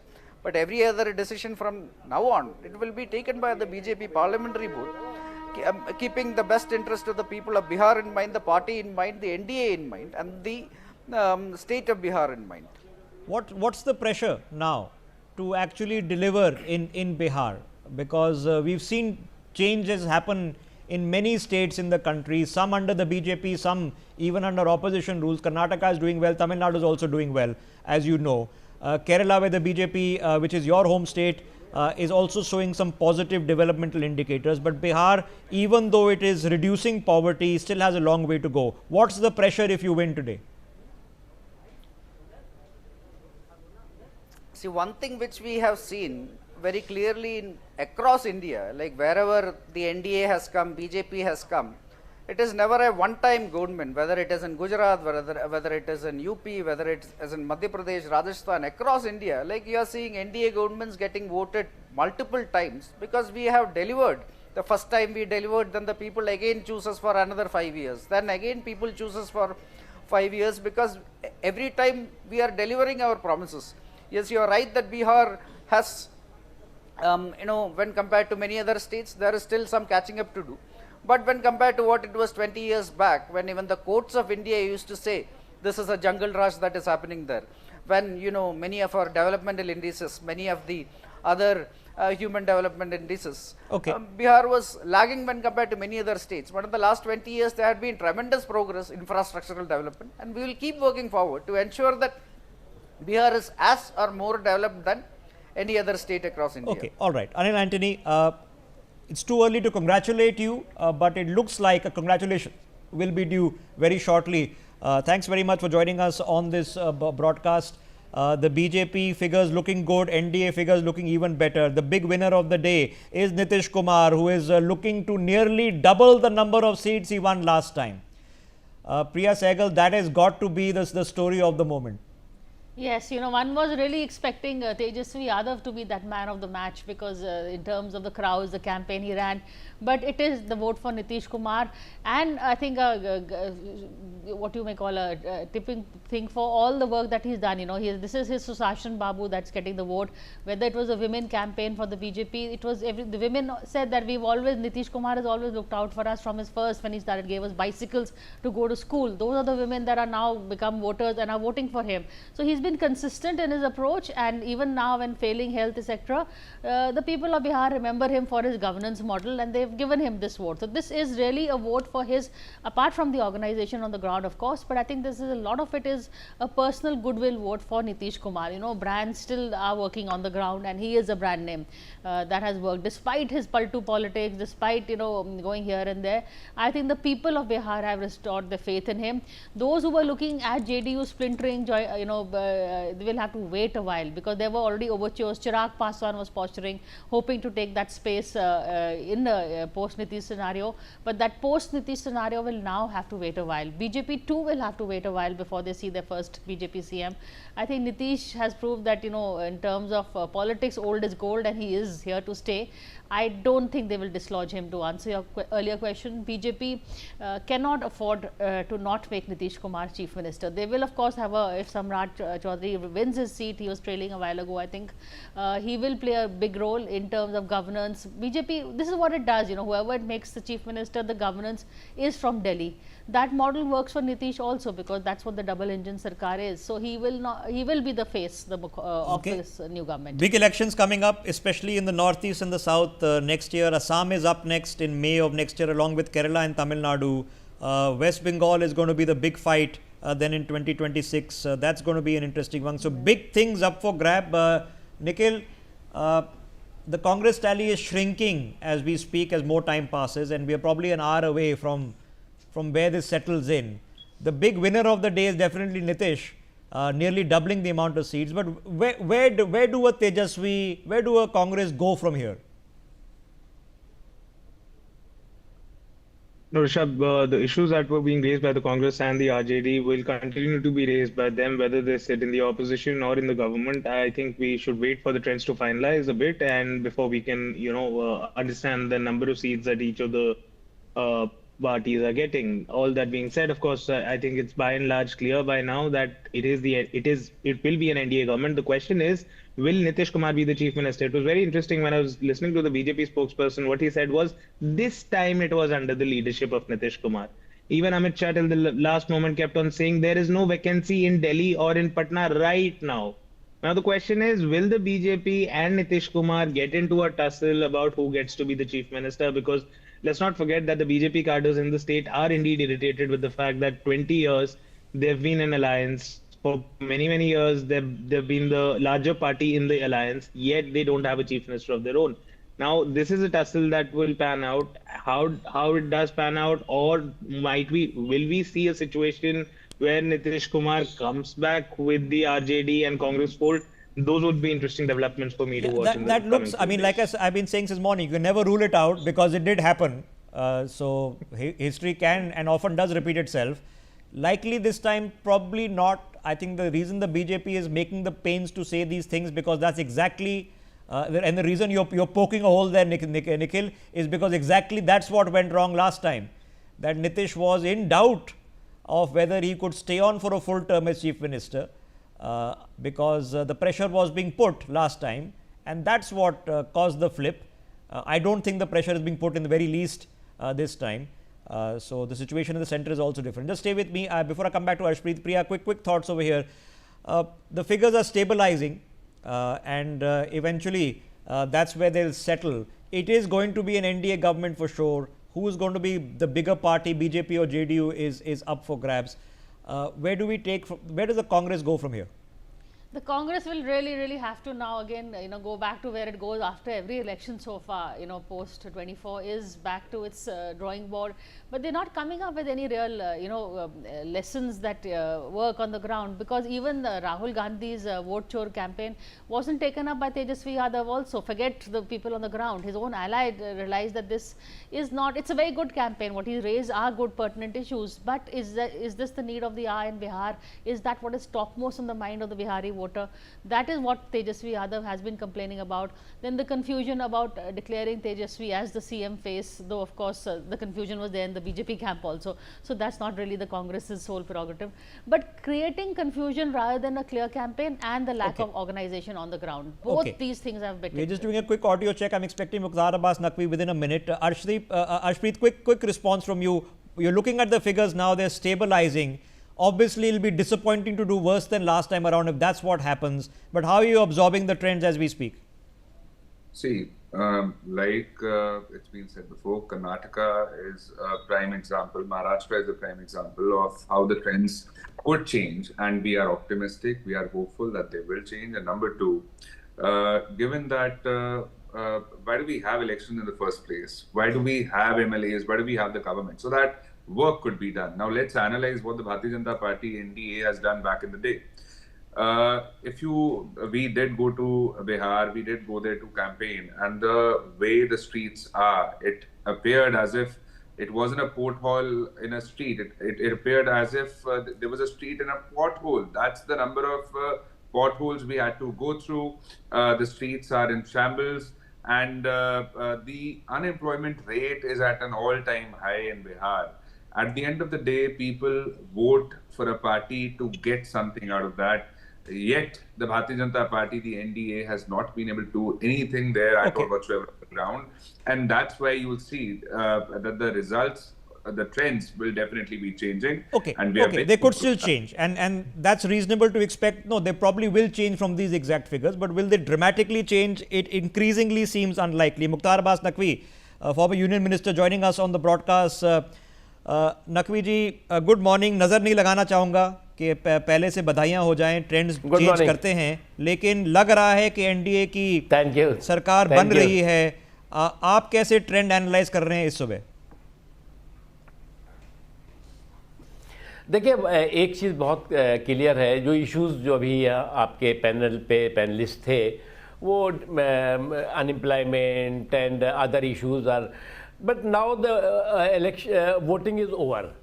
अभी जो voters हैं उन्होंने अपने जो मतदान EVM की मशीनों में बंद कर दिया और वो भी निकल पड़ा है.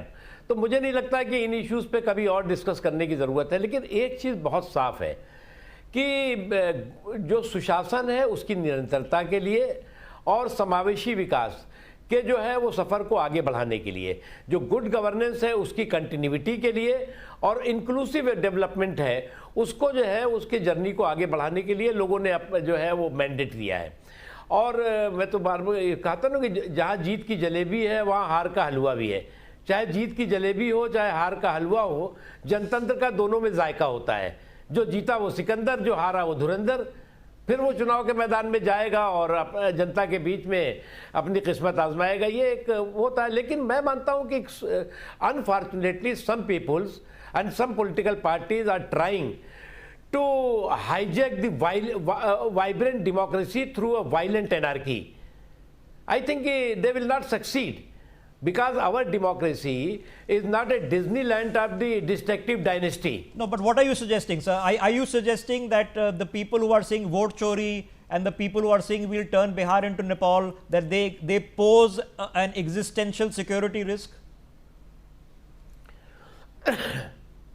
देखिए, हमने एक बात कही कि जहाँ पर जो है वो जीत की जलेबी होती है वहाँ हार का हलवा भी होता है. ये जनतंत्र का जायका है, और हमें जनता जनादेश देगी तो हम उसे स्वीकार करेंगे.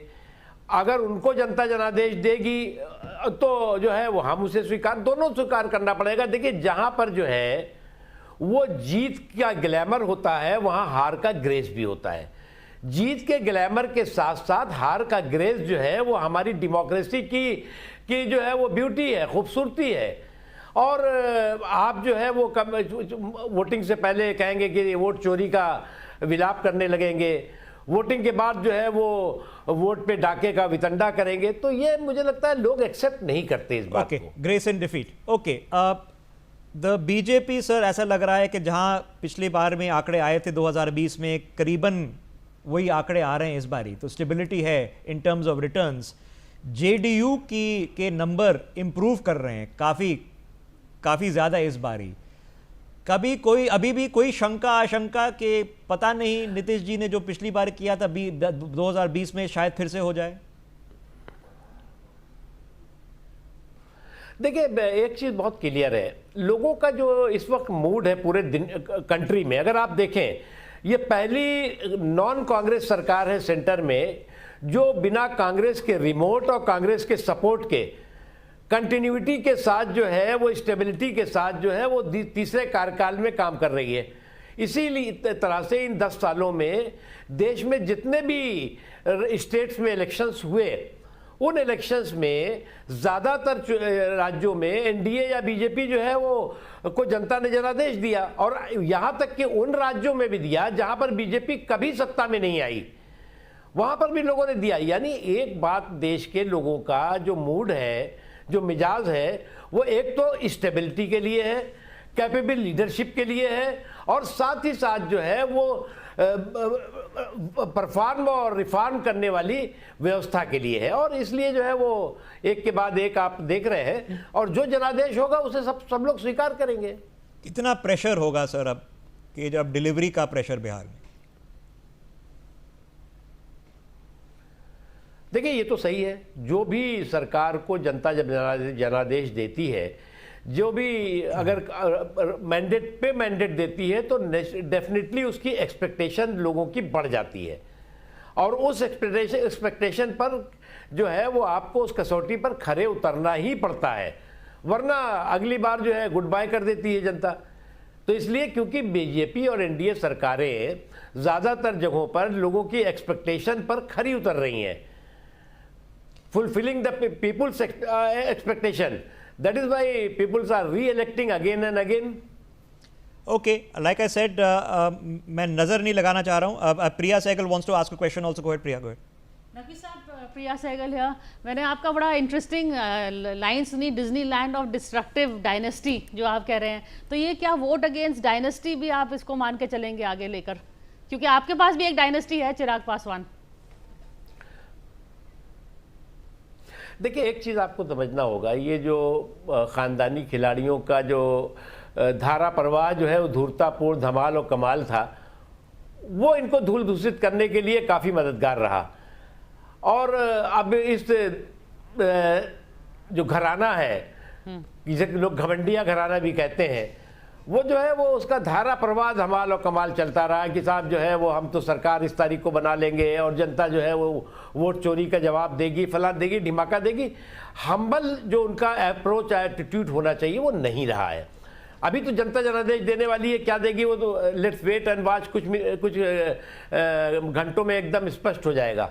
लेकिन मेरा मानना है कि 20 सालों से जो सरकार चल रही हो उसके प्रति लोगों का विश्वास, लोगों को फिर से उसको रिएलेक्ट करने की जो चाहत है, वो इस बात का प्रमाण है, इस बात का प्रतीक है कि जो लोग जो है वो अभी तक डेमोक्रेसी को डायनेस्टी का डिज्नीलैंड समझते थे और जो प्रजातंत्र को परिवार तंत्र की प्ले जो है वो ग्राउंड समझते रहे, तो उनको जो है वो सबक है, उनके लिए संदेश भी है। अच्छा, आपने घमंडिया बोला, एक आखिरी सवाल, ये घमंड को लेके बीजेपी भी तो घमंडिया, ये वोट बीजेपी के घमंड के खिलाफ तो नहीं है? क्योंकि अगर बीजेपी को सिंगल लार्जेस्ट पार्टी बनती और तो आप नीतीश कुमार को शायद चीफ मिनिस्टर नहीं बनाते, बिकॉज आपके किसी लीडर ने नीतीश कुमार का बिल्कुल जनादेश नहीं बोला ही विल बी सीएम। तो ये बीजेपी के घमंड, बिग ब्रदर एटीट्यूड के खिलाफ भी एक वोट हो सकता है कि जेडीयू को बनना ही है नीतीश कुमार को, अब आप you can not make him CM. देखिए ये जो है प्रिया जी, ये कन्फ्यूज़न बहुत क्रिएट करने की कोशिश की, और इस तरह का जो कन्फ्यूज़न जिन लोगों ने क्रिएट करने की कोशिश भी की वो उसमें भी सफल नहीं हुए कि नीतीश तो नहीं बनाएंगे, नीतीश कुमार जी तो नहीं बनाए जाएंगे, इनको तो है वो किनारे कर दिया गया। यानी कि आप जो है वो एक क्रिमिनल कन्फ्यूज़न की कॉन्स्पिरेसी में लग गए। आप जो है वो जो आपका जो है एक कंस्ट्रक्टिव और पॉजिटिव रोल होना चाहिए था जनता के बीच में, उसके बजाय आप जो है वो नीतीश होंगे कि नहीं होंगे उस पर चर्चा, आप होगे कि नहीं होगे आप अपनी चर्चा करो। आप तो जो है वो बिना जो है वो वोट के जो है वो अभी से आप जो है वो विक्ट्री के बगैर जो है वो आप वहाँ पर जो है सरकार बनाने लगे थे। पर नरेंद्र मोदी ना अमित शाह ना the prime minister, none of them ने कहा कि नीतीश कुमार सीएम बनेंगे। कैंपेन के टाइम हमने बहुत क्लोजली ये देखा, दोनों ने नहीं कहा। देखिए पहली बात ये कि कैंपेन में मैं अपनी पार्टी का लगभग जो है वो 20 सालों से ज़्यादा समय से इलेक्शन कैंपेन का को मैनेज करता हूँ, उसका इंचार्ज भी रहा हूँ। मैं पार्टी तय करती है, स्ट्रेटेजी उसकी होती है कि कहाँ पर किस तरह से हमें प्रोजेक्ट करना है, कहाँ पर हमें बोलना है, हमें क्या नहीं बोलना है। ये हम दूसरी पार्टियां हम क्या कहना चाहते हैं वो दूसरी पार्टियां हमें जो है वो प्रॉम्प्ट नहीं कर सकती। हमारी जो है वो स्पीच को जो है कि स्क्रिप्ट राइटर नहीं बन सकती। इसलिए जो है हमें जो कहना है वो करा, जनता को स्वीकार करना है। Well, in this case, Mukhtar ji, it looks like it's worked very well. The BJP leading in 74 seats, which is roughly where it was. The JDU currently leading in 80 seats. The NDA leading in 160 plus. It's not a victory, it's a thumping victory. Who would have thought? I keep saying there are children who have been born and are currently in college while Nitish Kumar was Chief Minister, and they have given him another 5 years. Whether that becomes the first BJP Chief Minister ever of Bihar, we don't know. Mukhtar Abbas Lakhvi, thank you very much for joining us. Let me quickly get in Himanshu on this conversation. Himanshu, but as the hours roll by, we are now heading into the countdown to noon. It's getting systematically worse for the Congress and the RJD, especially the RJD, which has been cut down potentially by 30 less seats. Yes, it's going to be that way. You know, it was a very, very straight fight right from the beginning between Nitish and Tejasvi. What Bihar wants, whether they wanted Tejasvi or they wanted Nitish. And the people seem to have chosen Nitish. See, I'll tell you very frankly, and you know, over and above all that, when a man who doesn't know how the jalebis are made in factory. Do you remember in Haryana what he had said? He goes up in Bihar and talks about vote chori, where a voter knows that his name is already there. How will he cut ice with the people? A common man will not relate with such people. I will not be surprised Congress will have less seats than what they had last time. Okay, so far, this is the vote share so far of the votes counted so far. So this is not the final figure. It is telling you that the BJP and the JDU and the RJD are roughly the same in terms of vote share. Very interesting, but this is going to have to be an analysis. Look at the JSP vote share, which is the interesting one. I don't think that figure will hold, that they will win as many votes as the Congress. So let's take this with a pinch of salt. So this is so far of the votes counted, and that is from the, like I said, take it with a pinch of salt of where it ends at about 5 o'clock today. When we actually get the final election commission figures, there will be a press conference where the figures are given out. But there's no denying the facts on your screen. The facts on your screen are saying that with every minute that we talk, the RJD figure slips lower and lower. The Congress figure was around about 16. I think its highest mark was about 17, 18, but those trails have now fallen down to 11. They might fall further still. There are at least a couple of seats which are still up for grabs, and as in they are not won and settled for the Congress. The BJP has held its own, 76 seats. So they are in a position of probably improving the number of seats by a couple. But the story of the day has been Nitish Kumar, doubling the number of seats he won last year after having been 20 years in power. Priya, that is surely a little bit more than the 10,000 rupees to the women voter. There's some other factor at play over here which we'll have to spend. Even perhaps Nitish Kumar is probably surprised by this. Absolutely, Rishabh. I think it's what you said earlier. You know, the girls who took their cycles from him, who were studying voters, are now, young girls have grown up under Nitish Raj, are now voting adults. So they have, I think, voted for him. This is very interesting because the youth vote that we thought would go to Tejasvi, because he was talking development, jobs, etc., that also seems to have gone to the JDU, because JDU has clearly expanded his vote base. So where the women were already voting for him, there seems to be a new voter that has come in and voted for Nitish, and that is probably the young voter, the girls who've grown up, and not just the girls, but even the families that have grown up under his Sushashan Raj. So to say that Nitish Kumar was, paltu and he just played politics and did no work. He did development also. Development does count. There's always plus. There is a caste factor. There is, of course, religion.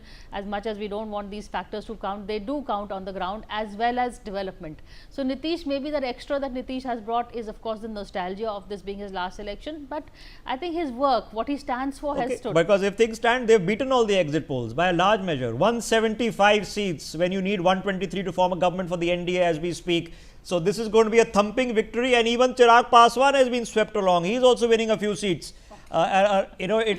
If you had asked me the question 1 month ago, I would have told you Chirag Paswan was in a little bit of trouble in a BJP versus JDU contest within the coalition as we speak. But it's clearly been an NDA. One will have to call this a sweep.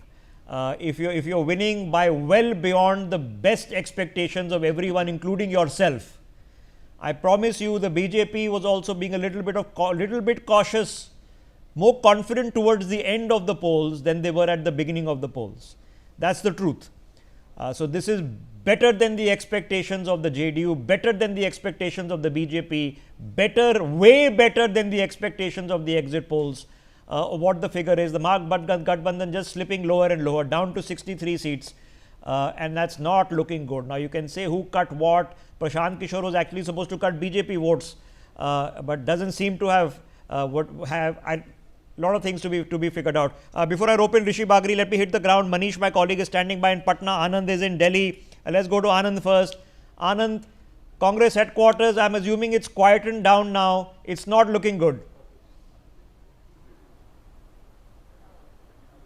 Yeah, Rishabh, look, as the results trend are showing, with Congress only leading in 6 seats, so clearly there is no such jovial mood here at the Congress headquarters. Some of the party workers who had arrived at the party headquarters earlier in the day, they also have left from the party headquarters over here, and most of the senior leaders who were supposed to arrive at the party office over here, even they have not arrived yet. So clearly this shows how is the mood at the Congress party headquarters over here, that is the 24 Akbar Road. So clearly Congress, which was expecting for a good show in this assembly polls, with given the fact that the way in which they had campaigned aggressively and Rahul Gandhi leading the voter Adhikar Yatra in Bihar over vote theft and SIR exercise. So clearly all these issues have not gone down well with the public, and the way in which Nitish Kumar party that has made a grand comeback with its leading on 86 seats, just doubling its number from 43 that was in 2020 assembly polls. So clearly the mood at Congress party headquarters, yeah, you can tell pretty quiet. So the figures from the Election Commission website, which are slightly behind our figures, but in the end those are the figures that matter.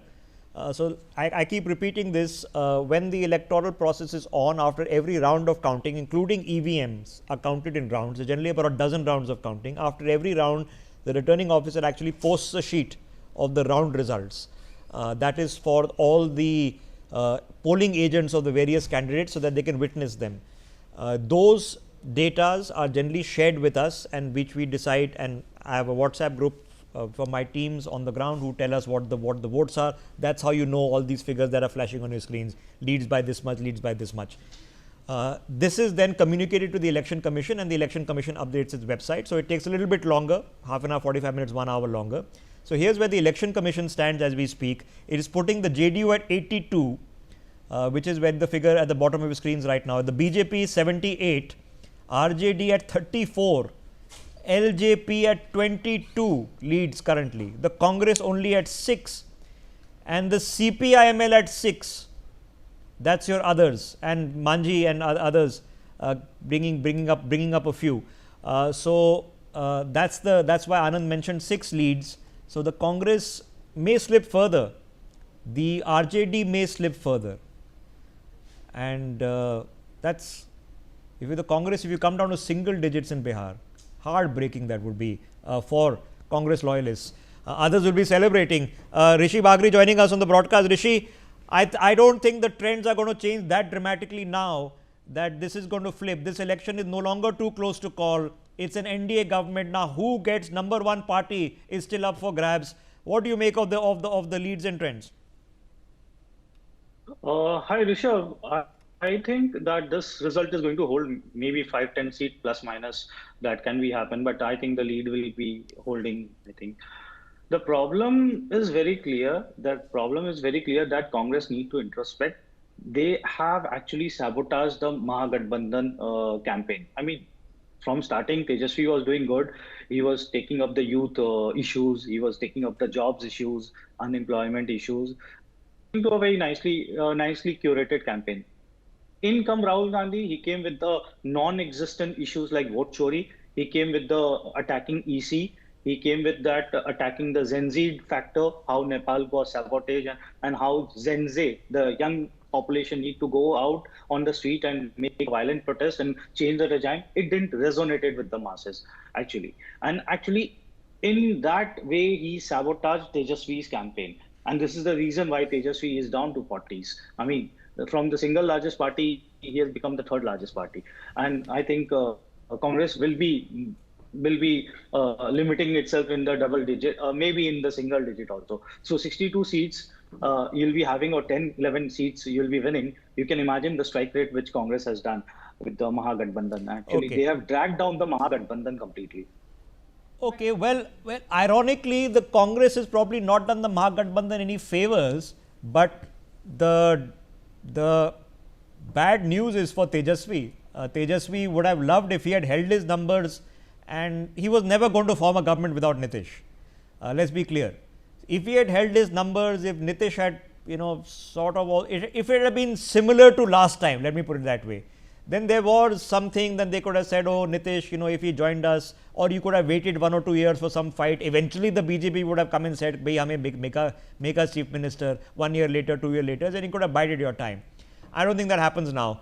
The disappointment and the heartbreak is not necessarily for the Congress, it's for Tejasvi. His expectations would have been a lot higher than them. Let's hop across to where the party is about to begin. High security. My colleague Manish is standing by in Patna. Manish, what's going on?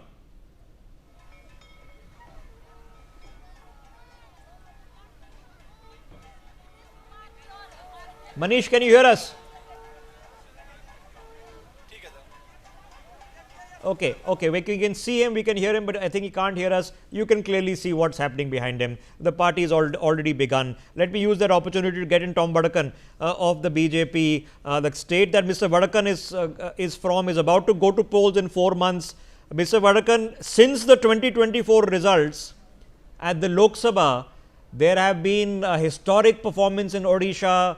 In Haryana, you've come back. In Delhi, you've come back. 2025 seems to have been a winning start and a winning end. How are you feeling? Rishabh, we met after a long time, but let me tell you this, that this is a victory of democracy. This is a victory of Bihar, and this is a message to India. Let us look at the background.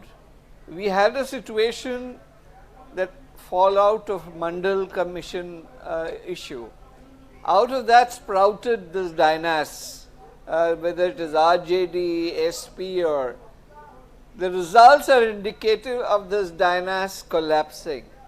This is victory of democracy, and this is finally the rest in peace message for these dynas, because it's across India. We will conquer South India too, which is coming in for elections again. But let me tell you one more thing, that this whole issue was on the narrative of caste being carved on stone. But it seems caste is carved on water. And as a result, progression, aspiration, delivery have been the basic issues. Nitish ji has done much more than what was happening in the Jungle Raj in terms of development, in terms of employment, in terms of women's welfare. Especially, I must specifically mention the issue of alcohol prohibition. Now, these are things that matter, and this has been a situation where law and order was also affected. Women couldn't go out, and then there was this industry of ransom collection, kidnapping, what have you. And generations after generations have been reminding the Generation Z that, look, if you permit the Lalu dynasty to come back, you will have a situation where you will be back into Jungle Raj. This is the legacy that RJD was carrying. And then Congress contributed to it. and we saw Rahul Gandhi missing in action for 60 days. He was talking about Haryana election when Bihar was at its peak. Now he's where, I don't know, he's abroad. He's not waited for the results. But he has manipulated his workers to stand there and talk about vote chori. I agree there has been a chori, and that chori has been dil ka chori, not vote chori. So this is something the Congress party did not anticipate. And the more the Congress party covers this vote chori business, people of India have realized that they want booth, elections by ballot paper. And why they want it is well known, because they're experts. All right. I'm sorry to interrupt you, sir. And I know, and I don't want to ask you Congress specific questions, but as a principal opposition party, national opposition party, we're looking at the Congress potentially down to single digits in Bihar. Now, where does that leave national politics? Well, national politics is not guided by the opposition, mathematics. It is Rahul Gandhi, Rahul Gandhi and Rahul Gandhi. And I must compliment Rahul Gandhi because he has done service to the BJP. The more he opens his mouth, he loses about 1 lakh votes across the country. But this country needs an opposition. Yes, I agree. But it has to be an opposition. It has to be an opposition which has progressive, which is aspirational and is development basis, not negative politics. The more you go into negative politics, Rishabh, is over and out for the Congress party. It's a sad story. No, but the reason I'm asking that, Tom Badakan, is because the conversation we were having the entire last week was look at the number of people who come out to vote.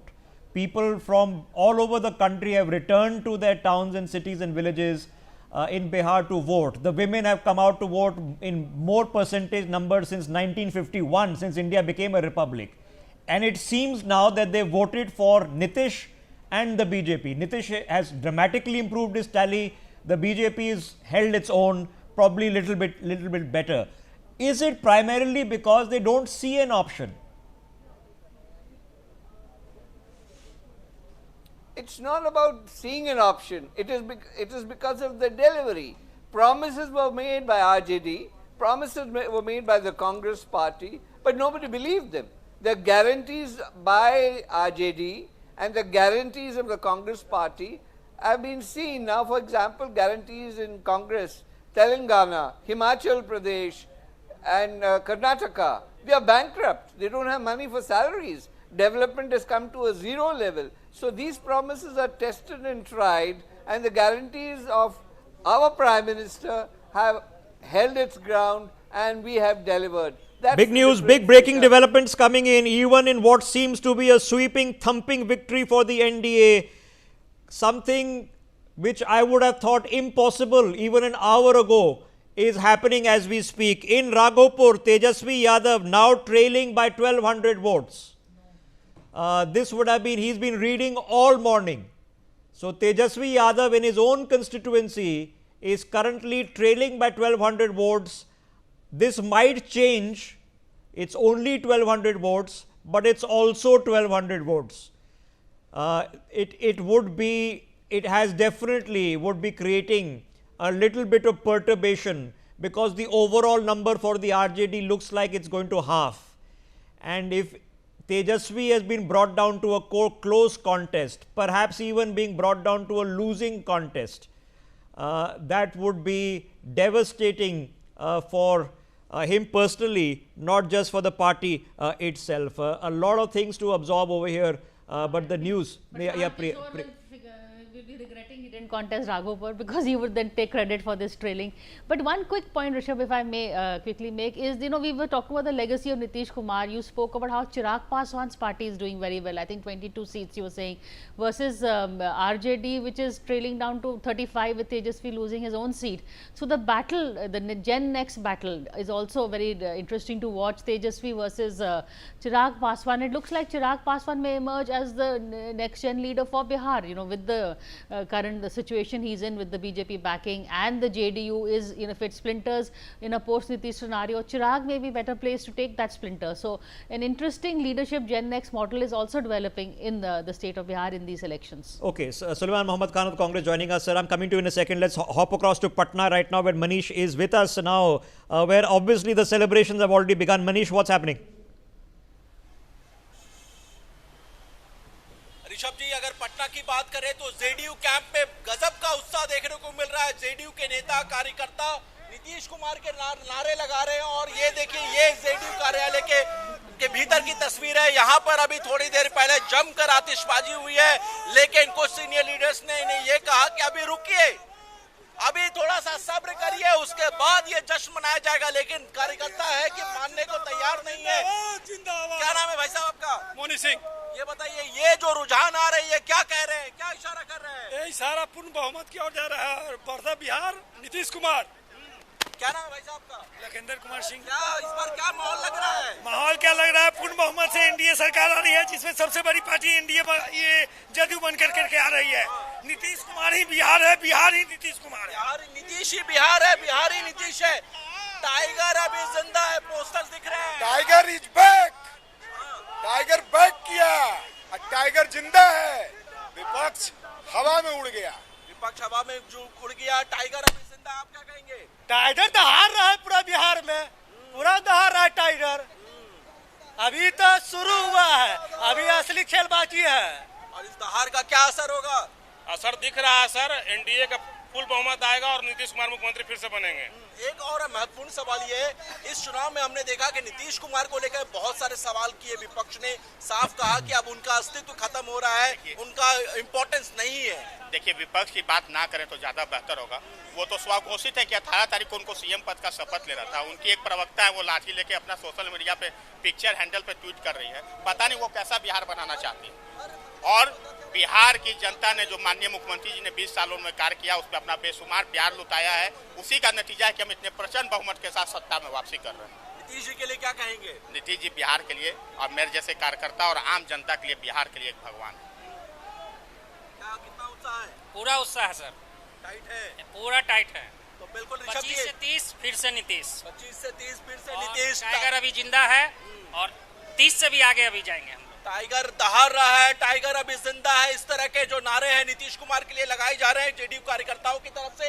और ये देखिए, जो कार्यकर्ताओं की तस्वीर मैं दिखाना चाहूंगा, जेडीयू ऑफिस की ये तस्वीर है, जहां पर आप देख सकते हैं कि कैसे कार्यकर्ता जो है लगातार यहां पर नारेबाजी कर रहे हैं। नीतीश कुमार की जो पार्टी है जेडीयू, वो सबसे बड़ी पार्टी को लेकर के कार्यकर्ताओं में ज्यादा जोश है। ऋषभ जी, Okay, if Nitish Kumar serves out this term as chief minister, and he's expected to become chief minister yet again, he'll become India's longest serving chief minister ever, beating out the late great Jyoti Basu, who I'm told served for 23 years and 137 days.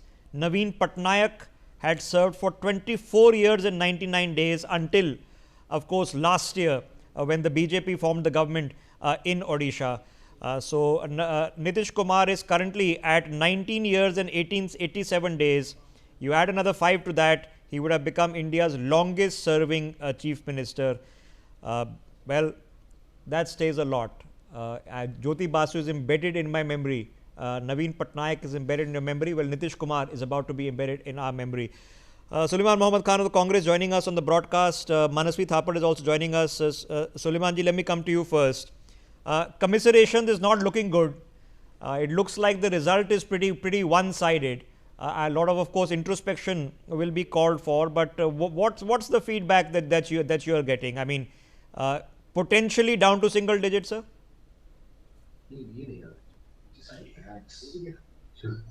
Sulaiman ji, if you can hear us. Yes, go ahead. Sorry, I was getting your voice late. So, no, single digit or double digit, it's not, it will not make much difference in the sense the results overall doesn't seem, doesn't show a very good picture, rather a bad picture. But to my understanding, I don't know that how much is the lead on the seats which the NDA is leading on each and every seats, because it's 11:15, and for initial one hour It's like postal ballots. I don't know how many rounds of counting have been done. Most probably 10 rounds, 8 rounds, 12 rounds. You know, a lot of times after 12 results change. I can't say, I have no information. I don't know you have or not, that what is the lead of the candidates leading on different seats of the NDA, BJP, JDU, and others. We have some information, sir, but for example, in Raghopur, Tejasvi Yadav himself is trailing by 2,000 votes right now. And we are about halfway through counting, sir. So 2,000, to my understanding, if there are 10 rounds or 12 rounds or 14 rounds of counting happen, machines have been opened. 2,000, it's not a margin. Correct. Which can, you know, not be covered, even if half the counting is not done. So therefore, I'm saying that we have to be very cautious saying single digit, double digit, 50, etc. These things, you know, at a later part of the day may, you know, you look quite not appropriate saying something at 11:50. Okay, I agree with you, and I'll give you two examples. In Karnataka, we've learned the lesson. In Maharashtra, we've learned the lesson where the BJP eventually fell short of a majority and was then consequently unable to form a government. In fact, it was another kind of Gadbandhan government that was formed over there. But realistically, Suleiman Mohammad Khan, I'm sure you're not expecting a total turnaround where 100 seats will change hands over the next 45 odd minutes. So realistically, it's an NDA government in Bihar. Yet again, I just mentioned that Nitish Kumar is looking at becoming the longest serving chief minister in the history of the country. What do you think has happened? I don't know. If I remember correctly, I think Jyoti Basu has... yeah, 23 and a half years for him, 24 years for Naveen Patnaik. So, if he completes another term, Nitish Kumar at 24 and a half years will become the longest serving. Now it's correct. Now, I thought you were saying that he has already been, you know, there for chief minister for 25 years. So, he have to surpass that 4 years first. Let's see how long, if he becomes the chief minister. If, first of all, if NDA forms the government, then if he becomes the chief minister, and then if he completes his 4 years. So there are 3 ifs and buts which have to be, you know, achieved in near future. This I am saying, yeah, this Ranjit, this line. Okay, just hold your thoughts, sir. Let me quickly, before I open Manasvi, let's take a dipstick test, because other than the battle of who forms the government, then the battle of which party gets how many seats, the individual battles also count about who is winning which seat. My colleague Shivani with the trends. All right, we are looking at the trends of the VIP seats over here, and the first seat that we will be looking at, these are the early trends, remember. We will look at some of the candidates like Tejasvi Yadav, Vijay Kumar Singh. So Tejasvi Yadav from Raghopur is trailing. That's one of the biggest victories, upsets that we are seeing. Samrat Chaudhary from Tarapur is leading. Tej Pratap Yadav from Mahua. Vijay Kumar Sinha from Lakhisrai is leading. Renu Devi from Betia is trailing. Awadh Bihari Chaudhary from Siwan is trailing. Maithili Thakur from Alinagar is leading. Hari Narayan Singh from Harnaut is leading. Anand Singh from Mokama is leading. Nitin Nabin from Bankipur is leading. Shreyasi Singh from Jamui is leading. Prem Kumar from Gaya town is leading. Bijendra Pratap Yadav from Supol is leading as well. Veena Devi from Mokama is trailing. Arun Kumar from Tarapur is trailing. Sanjay Sarogi from Darbhanga is leading. Subhash Singh from Gopalganj is leading again. Vijay Kumar Khemka from Purnia is leading. Dhirendra Pratap Singh from Valmiki Nagar is also leading. Okay, some big tickets, yeah, some big tickets obviously there. Tej Pratap Yadav is now number 4, so he's going to lose that pretty badly. And I don't think many people in the RJD will be commiserating with him either for a lot of things. But what if you are Tej Pratap Yadav, actually Priya, you're saying haha, down to 46. And if Tejasvi Yadav loses, then that's another haha from Tej Pratap Yadav's side. No, let's be realistic, he probably will win, but even if he does and has been brought so close that after 6 rounds of counting you are still behind, I mean that means that really it's a wave election. It's not in your favor. Yes, and it's that is the one way, or rather the only way of explaining it, because you know we can go later on to issues whether Congress pulled it down or not, but end of the day it is a positive vote in favor of Nitish Kumar rather than a negative vote, I would say. You know, now Osama Sahib from Raghunathpur, expected to win this seat, is now trailing. Well, what do you know? And you'll have to do a reference check of his father and his past history to understand why this was an interesting contest. Sorry, Priya, go ahead. Yeah, so back to Tejasvi. So really he is going to be the story of this election, because he has been winning consistently. He did very well in terms of vote share, maybe not in seats in 2024 also. So what went wrong for Tejasvi in this election, or was it just that he could not combat the Nitish wave, as you said? I think it was a wave that no one really saw coming, because everybody was putting this saying that BJP may be ahead, BJP is the one that is pulling Nitish up, but now it is Nitish who is pulling the BJP up. Really, his track record and governance, any scheme that was announced, people were saying, though Modi may have announced it, but people were saying Nitish Kumar ka credibility hai, Nitish Kumar ka susashan hai. So on ground, the people really, there is a lot of empathy for him. We were talking about legacy votes, but Naveen Patnaik could not hold up the momentum. He lost. So okay, what did Nitish Kumar do right that Naveen okay, Patnaik so the BJP, like last time, as they did in 2020, will end up with more vote share overall in Bihar than Nitish by about 2 or 3 percentage points. They will end up with more seats than they won in last time. But it is Nitish Kumar who's the man of the hour, who's doubling the number of seats he won last time. Wow. It's not even close. Manasvi, all the exit polls were wrong. It's an even bigger victory than even the most optimistic BJP supporter could have thought a couple of days ago. Interesting election we have ever had in the recent history. We all were of that opinion that BJP is going to be the bigger partner, and suddenly JDU turns out to be an equal partner and a stronger partner, countering anti-incumbency, countering various other issues which were there, the youth unemployment, the migration issue, the paper leaks issue.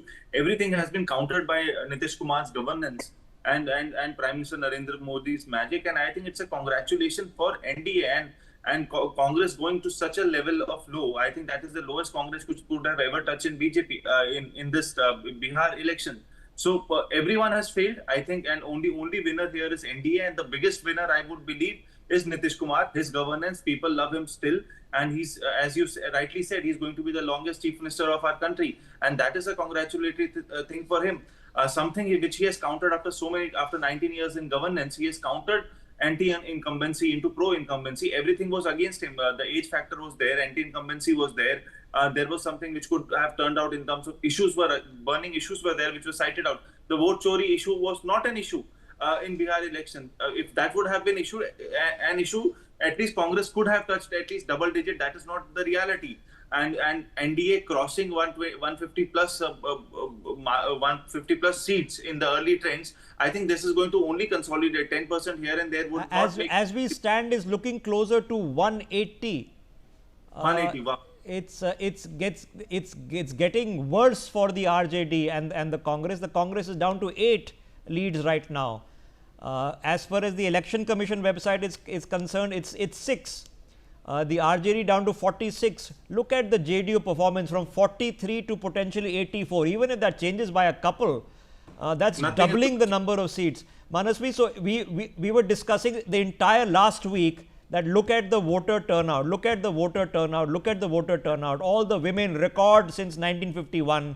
All these people have come from outside Bihar, come back home to their villages and their houses to cast a vote. It seems that the vast majority of them have come to vote for Nitish. Correct, 100%, 65% in the first phase, 69% in the second phase. Overall, 67% voter turnout happened in this election, and all this have turned out to be Nitish's voters.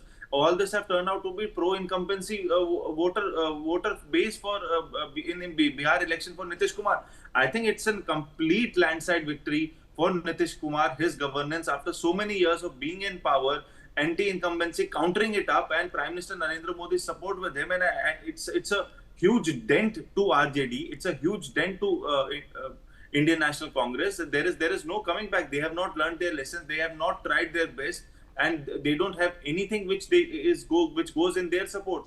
The Mahagathbandhan, they have lowered their numbers even as per the exit polls. Even from the last year, they have lowered their numbers. So something is not well. Look at that. BJP leading in 79, the JDU in 84. Look at Chirag's number. At 12, Chirag Paswan is going to win significantly more seats than the Congress party. I would have told you that's going to be a difficult one a few days ago. And look at it. This is Priya. This is a wave election. It's just gone one way. Everything else has been left behind. Prashant Kishore leading in a couple, so that's holding. Huh? Yeah, Prashant Kishore holding is interesting because this is his first election and he is here to stay. You know, he has the Muscle power, money power. Yes, thank you. Right. I was trying to find the politically correct word, but he has that. So he is definitely here to stay. This is going to be a very interesting term. I would also like to see, I've forgotten how many seats the LJP is contesting. So their strike rate is also going to be very interesting because JDU and BJP got 101 each. So given that, the JDU strike rate is like 2/3. But Chirag Paswan's strike rate versus Tejasvi Yadav's non-strike rate. Okay, breaking developments coming in from Raghopur, where Tejasvi Yadav, who was trailing by 2,400 votes, is now trailing by 3,000 votes. So it's become worse and not better. This can still change. 3,000 votes is not insurmountable in a couple of rounds of counting. But from one round to the next round, it has become worse and not better. And that's not good news. It's unhappy news. That would be the upset of this election if he were to lose that seat, which should have been a sure thing. It's being difficult to digest. Still a couple of close, I mean these Jamui and all are done, 11,000 leads and all that, these are closed. Tej Pratap Yadav is number 4 currently, so he's not going to win that, that is closed. But this is the big one, Raghopur, watch out for this. It is a huge deal because it's not the be all end all for his leadership in the party or within the family. But can a defeat, if it becomes of such a scale, cause factionalism in a party that is undergone a dynastic change? Yes, it can. Yes, it can. And that messes you up for the next elections as well. There's a general election in 29 and this, of course, Bihar election next time in 2030. Okay. You can't blame the Congress for this at least. Well, yeah, well, absolutely not. So what's the bottom line? From the results and leads as they stand, what has Bihar told us in the pulse, in the fabric? What are the 10 big takeaways that we can distill from this election? Let's put them out. Let's have that conversation. Let's discuss them point by point, step by step. Ladies and gentlemen, number 1, the women's vote is a game changer now in India. That's the formula that is being learned state after state. Karnataka, Maharashtra, Madhya Pradesh, Haryana, Bihar is telling you that women are voting more than ever before and they are voting more independently, which means they are also choosing, deciding who they vote for, not following the patronizing aspect of we'll vote where my husband is voting. This is the flavor of at least the coming decade for all political parties, and what a happy thing that this is happening just a few years ahead of 33% reservation in Parliament. So watch out for this one. That's a huge takeaway from Bihar. The second big takeaway is that this double engine concept is becoming a factor. It's no longer a slogan. If you're thinking about who to vote for, you are genuinely thinking, does it make more sense for my state to be with the government at the center, or am I going to see more development being an opposition ruled state? This is no longer a slogan, it's a factor. Number 3 on your screens, government jobs is still an enticement for the youth and their parents. So family with young people, jobs is still a thing, especially government jobs. And the people who are promising them, you'll see more and more political parties come out with these promises. A takeaway from Bihar, and I don't think is restricted only to Bihar, but especially in Bihar. The fourth major takeaway, which is relevant, is the Congress is in trouble and is getting worse. Now, this is stating the obvious, but from the national politics point of view, we don't seem to have now a coherent opposition, and my hair have gone grey since we had to first discuss it 12 years ago. Is becoming worse and worse and worse, state after state. And history will tell you, as soon as the Congress becomes the 3rd largest party in the state, which means it goes away from the number 2 position to 3, 4 and 5, it never comes and leads a government in the state ever again.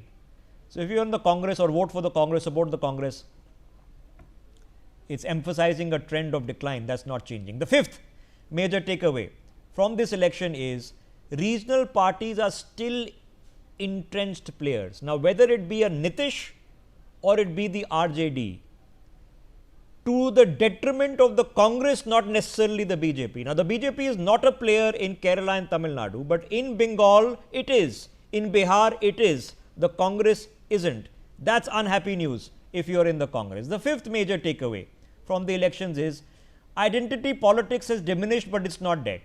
It's not over. There has been caste line voting. There has been voting on terms of religion. It is not over. Voting in terms of religion, ladies and gentlemen, is not always Muslims coming out in terms of a minority vote. It is also sometimes Hindus coming out in terms of a majority vote, which is a pattern that we probably have seen this time in Bihar. So, is it everything? No, but is it nothing? Certainly not. The seventh out of the 10. High turnout is now a sign of pro-incumbency. It is completely opposite to what we have learnt in psephology before the Modi era in politics, that the more the number the people come out and vote, that means they want change. It's the opposite. This has proved it. We've seen that in the past. We've even seen that in the general elections in the past. Number 8 out of 10 to digest from this election, which is relevant. Welfare politics is as important. I'm not calling it dole, I'm not calling it Revidi and all that, but welfare politics, especially when it comes to women welfare politics, but in general, is as important as roads, bridges, airports. People want money in their accounts. That matters. DBT, huge thing. Number 9 of 10 on your screens. Local issues over the past several elections, including in Bihar, have trumped national issues, which is telling, because the BJP was always long standing on their national strength with Narendra Modi as Prime Minister, but even at the regional state level, with state level issues, at least in these states, they have held their own. And finally, ladies and gentlemen, number 10, the Modi factor is still a core factor, not only for the BJP, but for elections in this country. For the seats that the BJP has won, and they have held on and improved their tally from last time in Bihar, a percentage of those are still being won, percentage of those votes are still being won just on the name of Narendra Modi, not on the candidate, not on the local leadership of the party at the state level. That's what it is. Okay. So, there were things we stand. How do we put the overall picture in perspective? Let's throw this back to Priya before I rope in Suleiman Manasvi and Manish Bariyar of the BJP joining us on the broadcast. Priya Sehgal, the numbers are changing, but they just keep getting worse. We are looking at 190 potentially for the NDA. It might not hold, but that's what it says. No, I like your 10 takeaways, Rishas, particularly the point about how now large turnouts really mean pro-incumbency, because, that had what had really got everybody confused, because the exit polls were saying a moderate lead for the NDA, but the huge turnouts, historic turnouts were, made everybody rethink, take a look at the crowd at Tejasvi's rallies. So, we were calibrating, maybe, we read the numbers wrong, or we read the mood wrong, because there was, there was a lot of euphoria on the ground. I think the issues were the one that there was euphoria, and then the people calculated as to who would be the best to deliver on those issues. And the youth and the young who had come out probably made a calculation that, they would rather go for experience and past delivery track record rather than bet on Tejasvi or even Prashant Kishore for that matter. So, it's interesting to see how the voters' mind has been revealed. And yes, women's vote is now becoming a very strong determining factor, I think. And the fact that the sitting government is in a position to deliver gives them that added advantage. Congress, RJD and all said Jivika Didi, but hum jab aayenge sarkar mein. These guys not only implemented it, gave them money in their hands. So, Diwali time, the women had 10,000 bucks in their banks. Same thing happened in Madhya Pradesh. I remember I was there for the campaign, and just before Diwali, they'd already got 3 tranches of the Ladli Devi scheme that Shivraj Singh Chauhan had promised. So, this empathy that the leaders are reaching out straight to the women, whether it is Mama or Shivraj or whatever Nitish Kumar is called on ground, has worked. The personal connect is working. Brands are mattering a lot in terms of the image that you have. Your own connect with the people is mattering a lot. Local faces are coming into play also. This is something that the BJP also will need to take into account, because winning elections on Modi's name is fine, but look at Madhya Pradesh. BJP has got a chief minister in place who is not delivering as much. Okay. The next election that may not work in his favor. Okay, Yogendra Yadav joining us on the broadcast. Mr. Yadav, appreciate your time. What do you make, because we are now looking at this as a sweep. It seems like a wave election if potentially the NDA is up to the north of 180 seats. Absolutely. I'm disappointed. I'm not surprised. Disappointed because we from Bharat Jodo Abhiyan have been supporting the opposition. We want to strengthen the opposition. I personally campaigned for Mahagathbandhan, so I have reasons to be disappointed.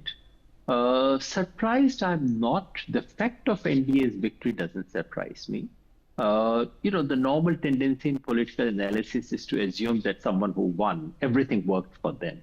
That's not the case. To my mind, and sometimes in our political analysis, we tend to put too much of emphasis on what happened in the last 1 month or so. To my mind, this election, the fundamentals were with the NDA right from day one. 3 or 4 things. Number one, NDA is a larger coalition than Mahagathbandhan. Larger, if you look at even 2020 election, and if you recall the fact that Chirag Paswan was not in NDA, and then they were equal in terms of votes. So once you look at the current configuration, NDA started with an advantage of something like 5%. It's also larger because it's a bigger social coalition. The Mahagathbandhan draws upon at the most 40% of Bihar's population, Muslims, Yadavs, and a few other smaller communities. The NDA draws upon at least 50% of Bihar's population. So that's a much larger pool to draw upon from. Number 3, over the years, systematically, the NDA has targeted, specifically Nitish Kumar, has targeted women voters who have gone beyond the standard caste community lines to favor him a little more. And the latest, you could call it empathy. I was listening to your discussion. But I would call it a straight bribe, which has been legitimized by the Election Commission, just handing over 10,000 rupees when the model code of conduct is in operation. That confirmed it. So these 3 things have been in NDA's favor, and that tilted the election right from day one in favor of the Mahagathbandhan.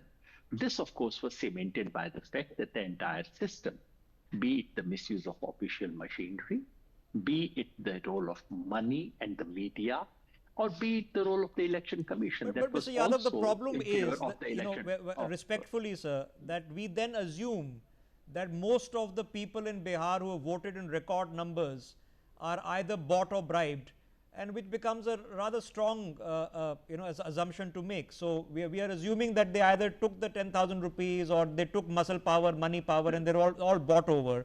We've had a historic turnout, sir. Generally, as you know, large turnouts are not good news for the party in power. What do you think has changed that trend? I don't think you have heard me carefully. I said right from the beginning, in terms of political coalition and in terms of social coalition, NDA is bigger than MGB. So right from the beginning, in the fair election situation as well, the NDA had an advantage, which has been supplemented by this fact of the NDA has worked hard among women over the last few years. Last time it was prohibition. Before that, it was cycle for girl, child. All these schemes have worked. It is only the latest one, which I'm calling bribe. There is no other name for it. It is bribery, plain and simple, and the Election Commission is partisan in this respect. So I'm not saying the entire election was decided just because people were bribed. But it would be foolish to say that the entire election was decided just by bribe. It would be equally foolish to deny the fact that this was bribe, plain and simple, something that Election Commission should have prevented. Okay, the Congress performance, sir, has come down to single digits as things stand and are likely now to stand. Tejasvi is in trouble in his own seat in Raghopur. He'll probably still win, but it's becoming close. Are there similar factors to what you described? Do they explain these occurrences as well? I'm surprised by the extent of victory. That NDA was ahead. That NDA was going to to be much ahead of the MGP is something I had a sense. I campaigned for NGP, but I had a sense that NDA was much ahead of them. That was quite clear. However, the number of seats that we see now and the percentage gap, which is nearly 11% or so, that does surprise me because that is not what I sensed on the ground. When Mahagathbandhan is doing as poorly as it is, we must look at the possibility that Mahagathbandhan has made mistakes. To my mind, the simple fact is that what started as a movement of the socially deprived in 1990, the coming of Lalu Prasad Yadav, was a social revolution in Bihar. It was not merely the party of Muslims and Yadavs. It was a party of all the deprived communities of Bihar. Over the years, it has shrunk into a party which is largely supported by Muslims and Yadavs, with only a few people from outside coming in to support that. That is something which the opposition has to look at. The opposition needs to introspect. That Congress has done worse is just as the entire alliance has worked. I'm actually more surprised about the CPI-ML doing as poorly as it has done, because I thought they are the ones who've done work on the ground. At least they have an organization, unlike the Congress. So I'm surprised at that. However, the entire opposition seems to have done much worse than I had expected them to do. Okay. Yogendra Yadav, if we look at the trends post 2024, my last question to you, where the BJP in itself required the NDA to form a government, it didn't emerge as the single largest party, but after that, from Arunachal to Maharashtra to Odisha, which was a big one in Maharashtra, in Delhi this year, now again in Bihar, in Andhra, albeit again to a partnership, it seems that the trends are all in one direction. So where does that leave national politics? Not all. I think we've had two major reversals. All others that you mentioned actually happened with the Lok Sabha election. The two major reversals were Maharashtra and Haryana. These were major shocks, major reversals, major upsets for the opposition, which in a sense reversed the overall mood and overall momentum that the opposition has built.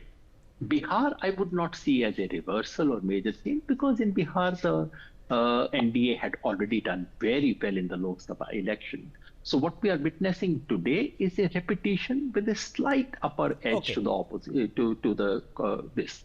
So I would not see that as a major thing. To my mind, the real test will come in Uttar Pradesh. Okay, before we let you go, Sir, Priya Sehgal has a quick question. Hi, Yogendra Yadav ji, Priya Sehgal here. One quick question. Looking back at the campaign, do you think that this campaign of vote chori may be, emphasizing so much on that and not the local issues? I'm not questioning the issue that was raised, but maybe more local issues would have been better from the Congress side?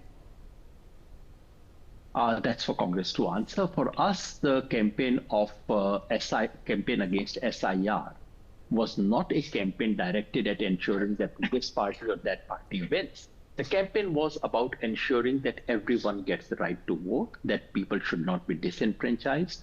And I personally have some sense of satisfaction that SIR, which was originally designed to exclude at least 1.5 crore or 2 crore people, ended up excluding only 40 lakh people or so.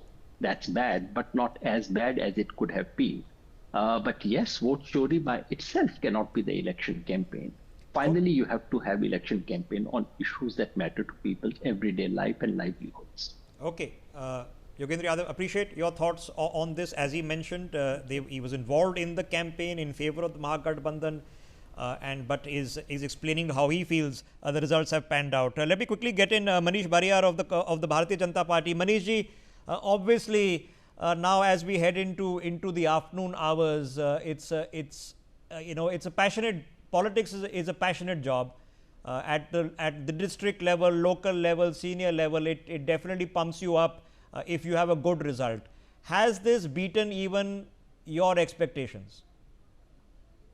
Good afternoon to you and to my co-panelists and all the viewers. Not at all. In fact, Amit Shah ji had very categorically mentioned that we would be 160 plus. I think this mood is because of the exit polls, because they were very conservative. and there were reasons for that because a lot of them got wrong last time. But our I could argue assessment Amit Shah was that- being conservative because you're looking at 180 plus now. No, he said 160 plus for sure, but in party, everybody knew that there is a very high chance that we would get historical mandate, and this is not something.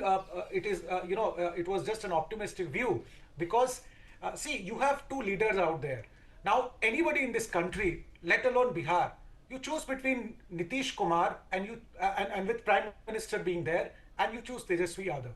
I think the answer is very simple, right? You include Mr. Rahul Gandhi also in that, and ask the country to choose between these two sides. And I think Bihar has done that. The whole country has done that number of times. Bihar has also repeated.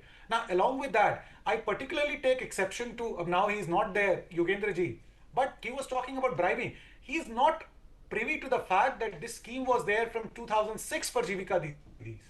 But people would really get into false narratives. I don't want to really get into that. But then, this NDA government is about performance. This is about development. This is about political empowerment, social empowerment, as well as economic empowerment. All the three factors are there, which a lot of times people who are doing analysis miss out on. It's very, very simple out here that Prime Minister in last 11 years, he has visited Bihar 64 times. In last 1.5 years, he has come 16 times. He has done so many Jan Sabhas.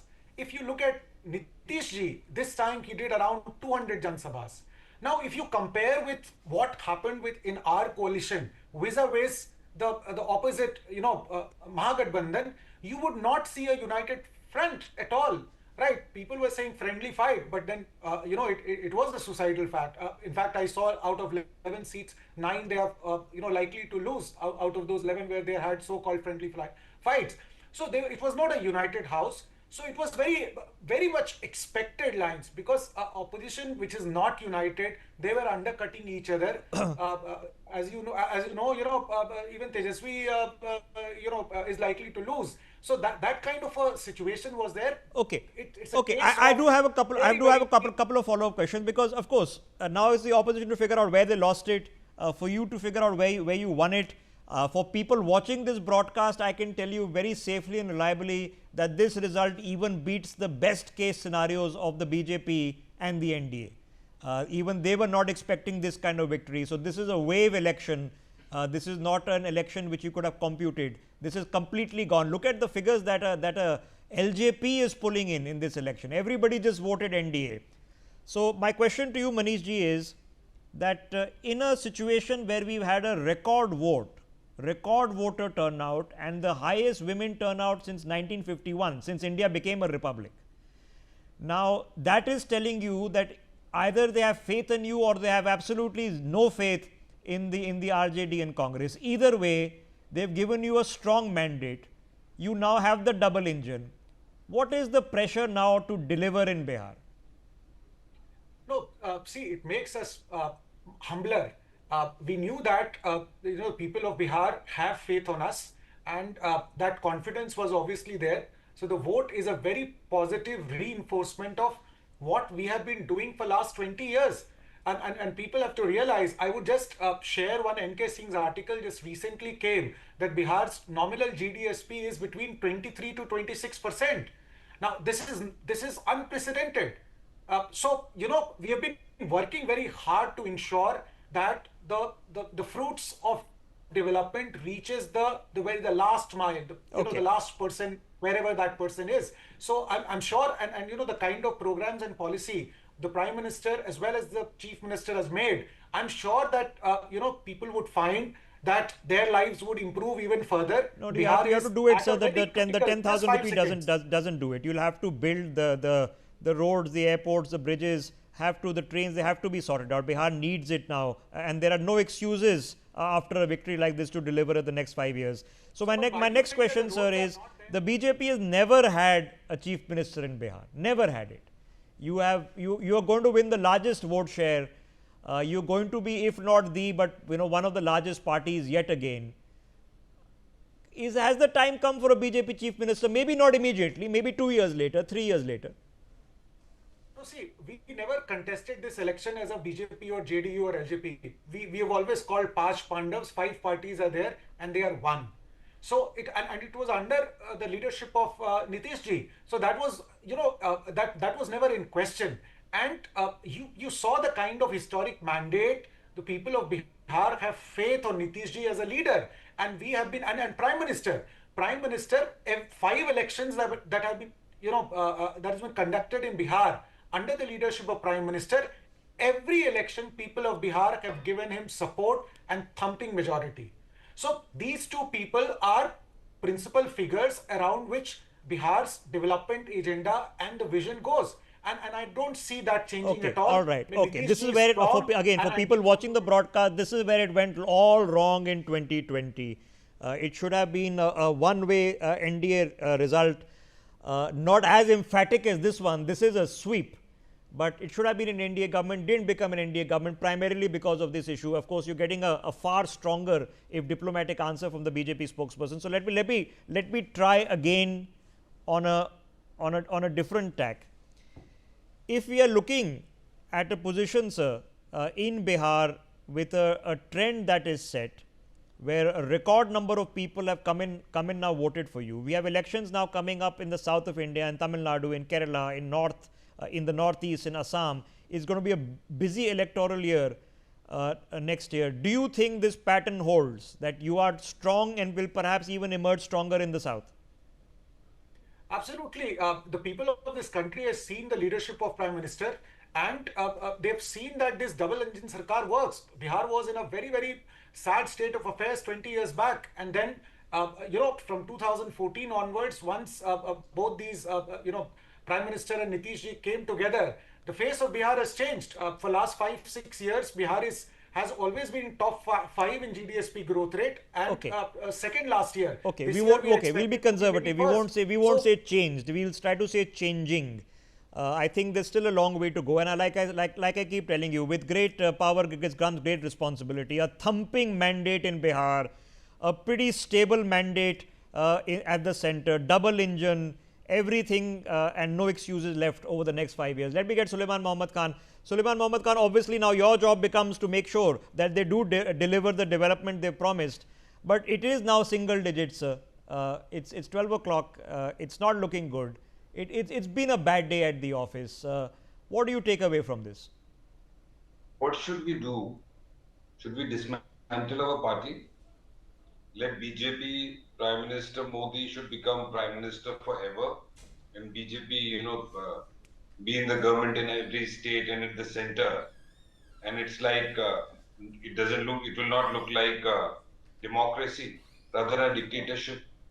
This is what you and other people want? Because what are you suggesting you and other people want? 20 minutes I heard you said, even if you vote for Congress or not vote for Congress, the picture doesn't look good. These are the 10 reasons. This narrative is not good. It's not a narrative, sir. I mean, I wish you had read the A.K. Antony report 12 years ago. Clearly, you've not. I wish you had. This is the problem. Who has said that the Congress is irrelevant in the country? You've come down to 5 seats in Bihar and you're thinking that this is the problem of the narrative. No, the problem is with the parties, not with us. Once you were speaking for 20 minutes, I just started, I said something, you cut me short. Better I exit the show, or you at least listen to me. This is not proper manners. I started, you interjected. You could have replied. Sulaiman Mohammad Khan, the party is down at 5 seats. I've asked you, how do you see these results? You are saying we'll shut the Congress, a narrative you are setting. I am not setting any such narrative, sir. The party is struggling in a particular state. My question to you is, where do you see it go from here? It's a simple question. Did you say that transfer of 10,000 rupees, post model code of conduct, post the nominations being done, it's illegal? It's not hijacking of election? Was election commission not with BJP on this? At least this is an admitted fact. That 10,000 rupees have been transferred in each woman's house, bank account on 23rd or 24th of October, post nomination for both the phases. Did anyone say this? That it was illegal?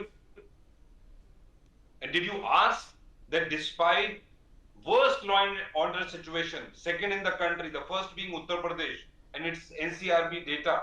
What extraordinary you have done. People being murdered in Patna, near to residence of the chief minister. Despite people voting, no jobs, nothing. Which university you have opened in 20 years? How many hospitals have you opened? How many jobs have you given? Despite all the failures, they are getting a more than 2/3 majority, and Congress is losing. That's a matter which we'll analyze during the course of the day. But the BJP spokesperson was saying that it's all the policies of the Prime Minister and the Chief Minister, etc., etc. What have you done? Is Bihar the number one state of the country? It's like Europe, very good roads, hospital, education, law and order. These are the parameters. In which parameter Bihar is under top 10? No, you're right. Those are reasonable parameters. But my question to you was that for some reason, record voter turnout, record women voter turnouts in 51, but they haven't voted for you. Did you find this election result?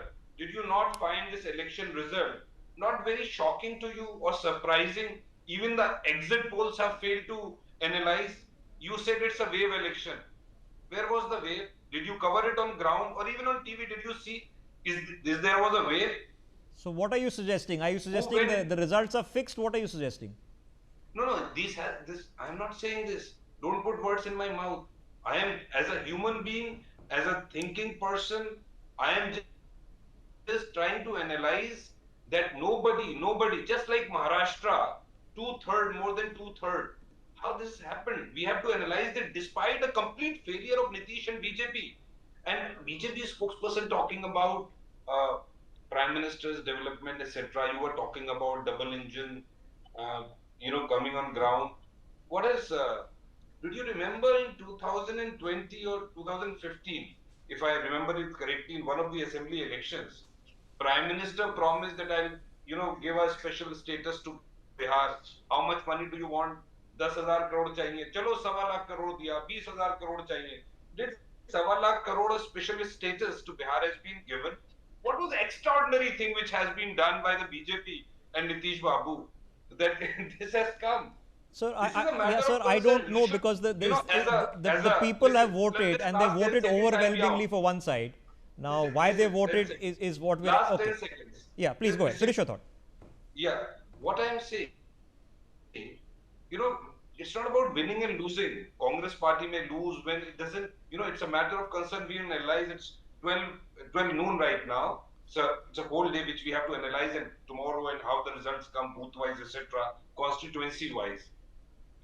But as a political analyst or a political person, everyone, you being a journalist also analyze politics in different fields of endeavor of different people.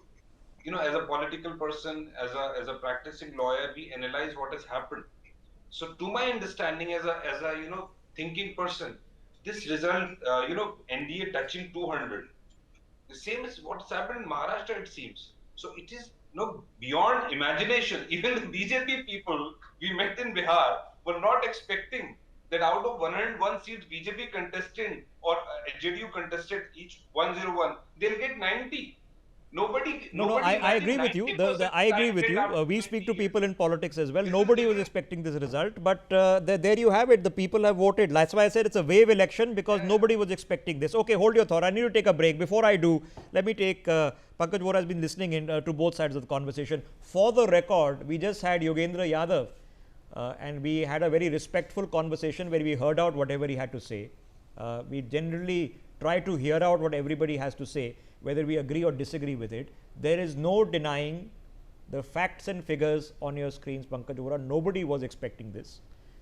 If it's at 190 with the BJP as a single largest party, improving its tally, Nitish nearly doubling his tally, the RJD down to the 30s, and the Congress down to single digits. What do we make of this?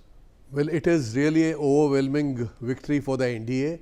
As you said, no one expected such a spectacular victory, but it has happened. And all congratulations to the winners or the likely winners. Having said that, it is very evident and very obvious that there was no resistance from the other side. There was no, program which was given by the other side, which appealed to the voters, which appealed to the people. So it is something which, leaves a lot of room for thought and introspection for both the Congress and the RJD. So far as RJD is concerned, no one expected it to, collapse so much. Congress, everyone knew will, end up in single digits. So it is not surprising so far as the Congress is concerned. It has no organization. The Congress spokesperson, unfortunately, was talking about parameters which, should have been discussed. But I mean, these parameters were never the talking points of its leaders who were campaigning. The Congress does not have an organization in Bihar. It needs to strengthen its organization. Its leaders were talking about special intensive revision of votes, an issue which was nowhere, in any survey which was conducted by their own party as well. The leaders were talking about, vote chori. Is this vote chori, this kind of victory? It is, a victory which is absolutely so convincing that it leaves nothing to imagination. It should be accepted, and people should move on from there. There are still people who are speculating that Nitish, who is also known as the Paltu Ram, may again, flip, and if RJD has sufficient numbers, it could be again a. But ironically, as things stand, they can't still form a government. They cannot. But there has been speculation. It may be unfounded speculation, but there have been people who have been speculating. So BJP, by emerging as the single largest party, holds all the cards in its hands. It is a victory which has been carved out by good strategy, by Amit Shah, Prime Minister Modi, and JP Nadda, and of course Bihar leaders on the ground. So it is something which should be accepted. I mean, it is something which, I mean, people can't be criticizing that a one-sided victory. I mean, what was the other side doing? You are allowing, I mean, the NDA to score one goal after the other, and there's nobody to defend the goal, because Rahul Gandhi goes after a very successful yatra. He goes on almost a 2-month, vacation or, sabbatical from politics, either to South America or to other places. So where was the seriousness? People could see through it. Yes, 10,000 rupees did matter. The bureaucracy in Bihar was for Nitish Kumar. They wanted Nitish to, win, because they were the ones who were, according to popular perception, ruling the state in the last 5 years, and they did whatever they could to, help Nitish. But what was the other side doing? This is the question. They won. Any side which wins, will employ all the tactics and the resources which are available to them. Correct. But what about the other side? Just want to know, want to understand. And by declaring Tejaswi Yadav as the chief ministerial face of the Mahagathbandhan, there were earlier reports that many EBCs were planning to support the Mahagathbandhan. But then, after Tejaswi's declaration, there was this Yadav phobia which exists there, and the people were reminded, some of them, of the Jungle Raj. And this victory is a victory where women have played the most important role. Yeah. And it is a victory which has been on the shoulders of women and not as much on the shoulders of the activists of JDU and BJP. But women have shown their preference, and that is how the things stand. Okay, all right. I'm just going to take a 2-minute break. The results are done, ladies and gentlemen. The numbers are going to slightly change, correct a little bit, 1 or 2. But this is an overwhelming victory for the NDA in Bihar.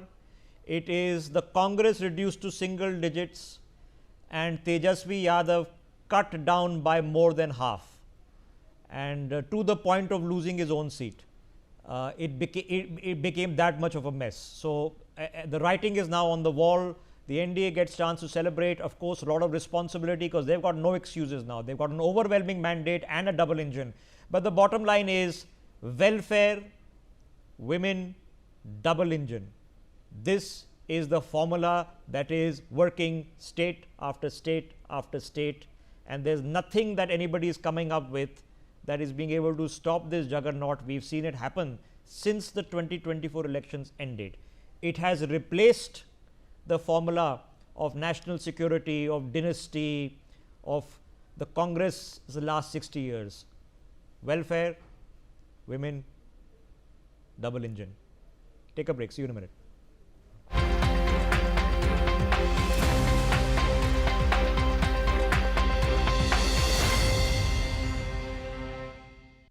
मुझे बवासीर है और दर्द भी रहता है। इसके लिए वैद्य ऋषि का अर्शकल्प एक सेफ और क्लिनिकली टेस्टेड आयुर्वेदिक फॉर्मूला है। जल्द राहत के लिए वैद्य ऋषि का अर्शकल्प। अगर आप बनना चाहते हैं एंकर या फिर आप में है जुनून एक तेज तर्रार न्यूज रिपोर्टर बनने का, तो आप ज्वाइन करें ITV और इंडिया न्यूज़ का media school. ITV next media international school का कोर्स आपको मौका देता है देश के दिग्गज एंकर्स के साथ काम करने का। ITV next media international school में आप बेहद नजदीकी से देख पाएंगे किस तरह से ITV नेटवर्क के दिग्गज पत्रकारों की टीम दिन रात खबरों पर काम करती है। इस कोर्स के दौरान आप सीखेंगे एंकरिंग की एक एक बारीकी उन एंकर्स के साथ जो देश को रखते हैं हर खबर से बाखबर। ITV next media international school का ये कोर्स आपके एंकरिंग स्किल्स को करेगा इतना सशक्त, मजबूत, जिससे आप बनेंगे पत्रकारिता की दुनिया का वो चमकता चेहरा जो दुनिया देखेगी और पसंद करेगी।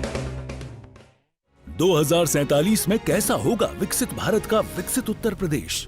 क्या आप चाहते हैं कि कृषि क्षेत्र में नवाचार और पशुधन की समृद्धि से बढ़े अन्नदाता की आमदनी, गांव-गांव तक पहुंचे चौड़ी सड़कें, हवाई यात्रा के लिए किसान की जेब में हो पैसे, विश्व स्तरीय शिक्षा और वर्ल्ड क्लास इलाज, बढ़े उद्योग, रोजगार, नौकरी और अपना व्यापार, रिन्यूएबल और ग्रीन एनर्जी हो यूपी में फुल, ताकि कभी न हो बत्ती गुल, डीप टेक, AI और इलेक्ट्रॉनिक संसाधनों का बिछे जाल, सांस्कृतिक धरोहर का पुनर्जागरण और गौरव काल। क्या आप चाहते हैं ऐसा उत्तर प्रदेश? अगर हाँ, तो उठाइए मोबाइल, QR कोड को स्कैन करें और पोर्टल samarthuttarpradesh.up.gov.in पर लिखकर या बोलकर दर्ज कराएं सुझाव। आपके सुझाव से बनेगा विकसित यूपी का रोड मैप और मूल्यवान सुझाव देने वाले किए जाएंगे सम्मानित, क्योंकि आपकी राय विकसित यूपी बनाए।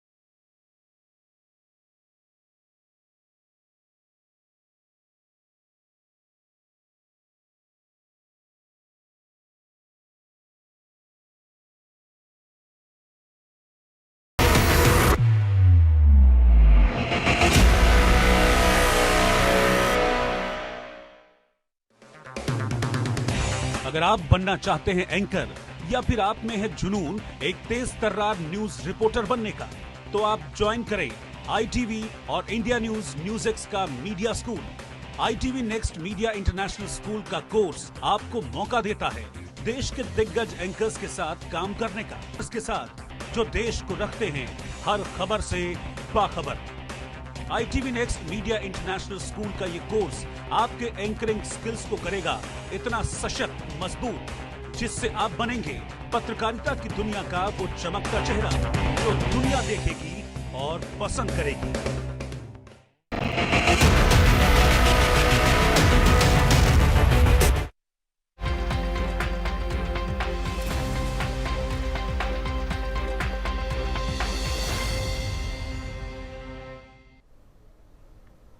Welcome back. You're watching Newsx. I'm Megha Sharma, and this is the big day. A big victory is on the line for the NDA. The numbers say it all. I'm going to once again repeat it for my audience over here. BJP over here is at 87, leading at 87. JDU, which is led by Nitish Kumar, 76. RJD over here at 36, Lok Janshakti Party 19, and the Congress has performed dismally at 6, which has of course reduced the number of the BJP from the 2020 tally that it had been able to garner. Let's start off our conversation. Joining me on the telecast is Pankaj Vora. I would want to understand from you, sir, in terms of what has worked for the NDA, what has worked specifically for the BJP, for the JDU, for the Lok Jan Shakti Party. In contrast, what went wrong, miserably wrong for the RJD and for the Congress? On the face of it, everything went right for the NDA and everything went wrong for the Mahagathbandhan. Having said that, it is certainly superior strategy, superior thinking, deployment of cadres, deployment of resources that has led to this overwhelming and spectacular victory of the NDA. And for this, all credit goes to the NDA leaders, especially Home Minister Amit Shah, who was the spearhead of the campaign here, though Nitish, is the person who was the basically the nucleus around which the entire campaign was built. And Nitish was helped greatly by his support which he has received and the NDA received from the women. It's a victory which has been carved out by the support of the women. For whatever reason, the opposition may say that 10,000 rupees were put in their account or various other factors, but it has been achieved. It is a part of a similar strategy which was adopted in Maharashtra, a similar strategy which was adopted in Haryana. So, the NDA has shown to its opponents that it is, way ahead of their thinking and their strategy. Coming back to the RJD and the Congress, firstly, the RJD and Congress, there was lack of coordination. The Congress is without an organization. It has been without an organization for last so many years, and repeated attempts to, drive this in their head does not seem to be working. They think that haath hilakar election jeeta jata hai. Those days are over. Rahul Gandhi got tremendous support when he organized that yatra, but instead of consolidating on the support he was getting, he disappeared from the scene for virtually 2 months. You don't fight elections by disappearing. He went to South America and all other places, and by the time he came back, the game was lost. And by declaring Tejaswi as the chief ministerial face, the Mahagathbandhan gave rise to the Yadav phobia. They were reminded of, people were reminded of the Jungle Raj or the, lack of law and order which existed during Lalu Yadav's regime. So they were scared. Many EBCs who were willing to come and vote in favor of the, Mahagathbandhan, went back to the JDU and the BJP, thinking that there's no point, it will again, perpetuate a Raj which is something which is going to be very bad for them. So these are so many factors, and there are other things also, the real issues. The Congress spokesman on your channel was talking about, parameters are law and order, unemployment, this, that. But these were not the talking points of their leaders. The leaders were talking of, special intensive revision of votes. Yeah. They're talking of vote chori. When you are so far removed from the ground, how can you be, touching the hearts of people who are wanting a change or who want better governance? The bureaucracy was, overwhelmingly helping Nitish to stay in power, and though there is no evidence of it, in terms of concrete terms, but it was obvious that they have been ruling for the last 5 years, and they would want, their hold to be consolidated. So these are things, and for which, one needs to understand and one needs to compliment the BJP and Nitish Kumar for this spectacular victory. Okay. Kalyani Shankar is also on the show with me. Kalyani Shankar, what is your assessment of the results? Thumping majority with which the NDA is now leading, and especially the very dismal performance of the RJD. Tejaswi, who was spearheaded as the chief ministerial face of the Mahagathbandhan alliance. He has been performing consistently well in the past assembly elections. What went wrong? Well, the basic thing is nobody expected BJP to get this thumping majority. I mean, they were saying that the NDA would win, but nobody, not even BJP people, expected this kind of results. BJP had many advantages. First is ruling at the center, ruling in the state, and then together they are talking of the double engine. Then Nitish Kumar has been able to get the support of the women the past 20 years, one after the other. The last thing was about, depositing 10,000 rupees in their account, lakhs of women. So this definitely has gone into his favor. And the third thing is that RSS worked fully for the election. And when RSS works, definitely the victory is sure. So that is another thing. They have the cadre also. BJP has the cadre. But as far as the RJD and Congress, concerned, RJD has not thought of the good strategy to deal with the BJP. He should have thought of it much better. But then he's proved to be a good young leader. Now he's lost his stage. So we will have to see why he did not do it, whether they had lack of funds, lack of workers, or lack of other things. So that is why RJD has got very little, but Congress is worse. That's because Rahul Gandhi, both the brother and sister, they have not bothered about developing the state. And they have not been coming to visiting the state also often.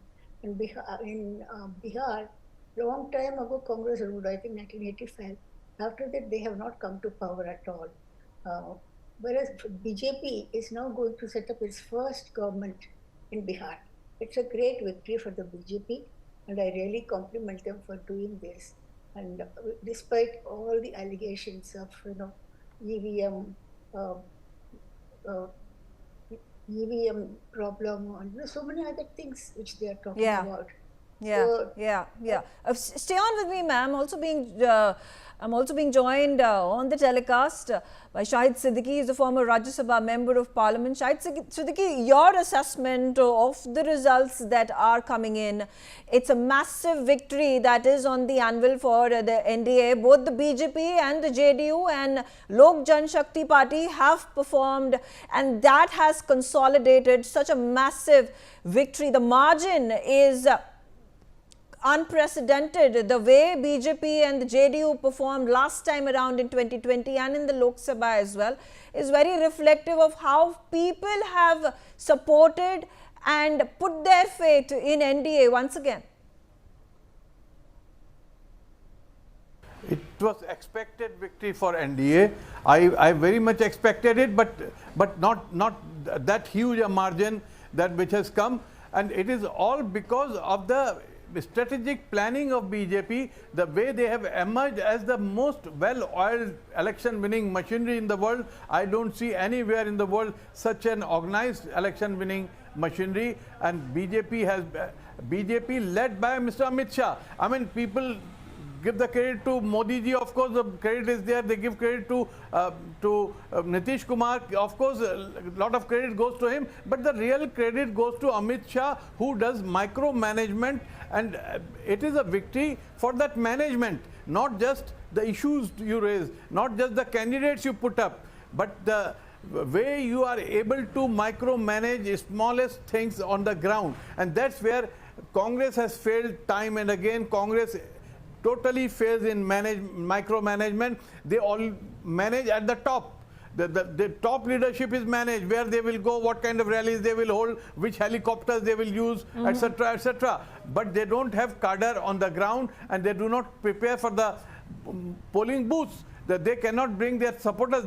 I've seen time and again that they have in areas, certain areas, they have huge support, but they are unable to bring them to the polling booths, and they don't turn them into voters. So and then it's also a big defeat for Tejasvi Yadav, because he has tried to work on the laurels of his father, on the past victories of RJD, but he has not been able to reinvent the party. He has not been able to appeal to the young, to women especially, and that's where, Nitish Kumar has succeeded time and again. He has emerged as the real hero for the women of Bihar, although he has not been able to change their life. But he has been able to tell them that I am there for you, I am going to bring some relief for you in the future. So that's what's happened. So, but I don't see huge change in Bihar. Bihar is going to remain where it is at the pits, but of course, there will be a double engine sarkar, triple engine sarkar, but those engines are not going to bring a lot of development to Bihar. Bihar remains where it is. You spoke about women, over 71% record percentage of women that came out and voted, and there was a sustained campaign from the Mahagathbandhan as well as the NDA. But what tilted it in favor of the NDA, particularly speaking about the 10,000 rupees that were deposited into the women's account, whereas Tejashwi Yadav carried forward the campaign of supporting women and the initiatives, particularly of depositing 2,500 rupees per month if he comes to power. Look, here it was delivered. Although I have my doubts that whether it was very fair, it was very unfair to allow the government to deposit these 10,000 rupees when the election was virtually to be announced and the election campaign was on. Just before the voting, these 10,000 rupees were deposited into the accounts of more than a crore women, which was absolutely unfair, wouldn't have been allowed in any other democracy, and in the past election commissions would have allowed that. But that was allowed, that has happened, but the Gathbandhan should have been prepared for it, because the same strategy was adopted by NDA in Madhya Pradesh, in Maharashtra, so they should have been prepared for it. So promises really don't work. What people see now is deliver. People don't have faith in the politicians' promises, but if something is delivered, they say ye to karke dikhaya hai, ye to ho gaya. So that has played a very major role. Women have risen above caste. They have broken caste barriers to vote for NDA, and that I think is the turning point, because last election there was only a difference of hardly 1% votes, but now it seems that there is 3-4% vote difference, and that difference, a major difference, is coming from women, and that's the major turning point for the NDA. Okay, Shahid Siddiqui, thank you very much for joining me on the telecast, sharing your views. We'll come right back. I request all my panelists to stay put, and we'll take a short break.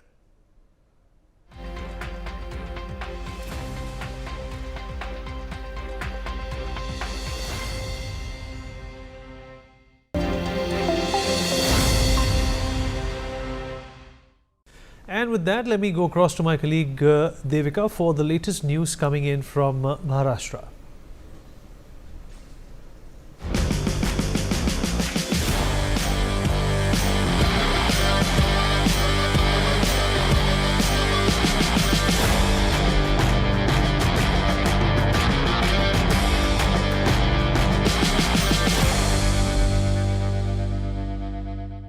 Hello, my name is Devika Diwan and you're watching Next in Maharashtra, a special segment where we bring you the latest from India's financial capital. Here's what's making headlines in Maharashtra this week. In a move to boost health infrastructure in the Gadchiroli district, the Maharashtra government has inaugurated a 100-bed hospital to support women's health care. Watch this special report. Once a hotbed of Maoism, Aheri in Gadchiroli has now scripted a new chapter with the launch of a state-of-the-art 100-bed hospital dedicated to providing care for women and newborns. Built at a cost of Rs 83 crore, the facility stands as a landmark in strengthening maternal and child healthcare in this tribal-dominated district. Spread across 13,460 square meters, the hospital is equipped with a modular operation theatre, a dedicated labour room, a special newborn care unit and a modern clinical laboratory. The centre also ensures uninterrupted power and water supply, solar backup, patient lifts and advanced fire safety systems. With services like C-sections and neonatal intensive care now available locally, the hospital promises to bring a sharp decline in maternal and infant mortality rates. In other news, Maharashtra is nurturing the next generation of startups with over 45% startups being owned by women. Take a look. Maharashtra has strengthened its reputation as India's startup powerhouse, with nearly 45% of its registered startups led by women. Taking the spirit forward, a new pre-incubation center was launched at the Innovation Mahakumbh.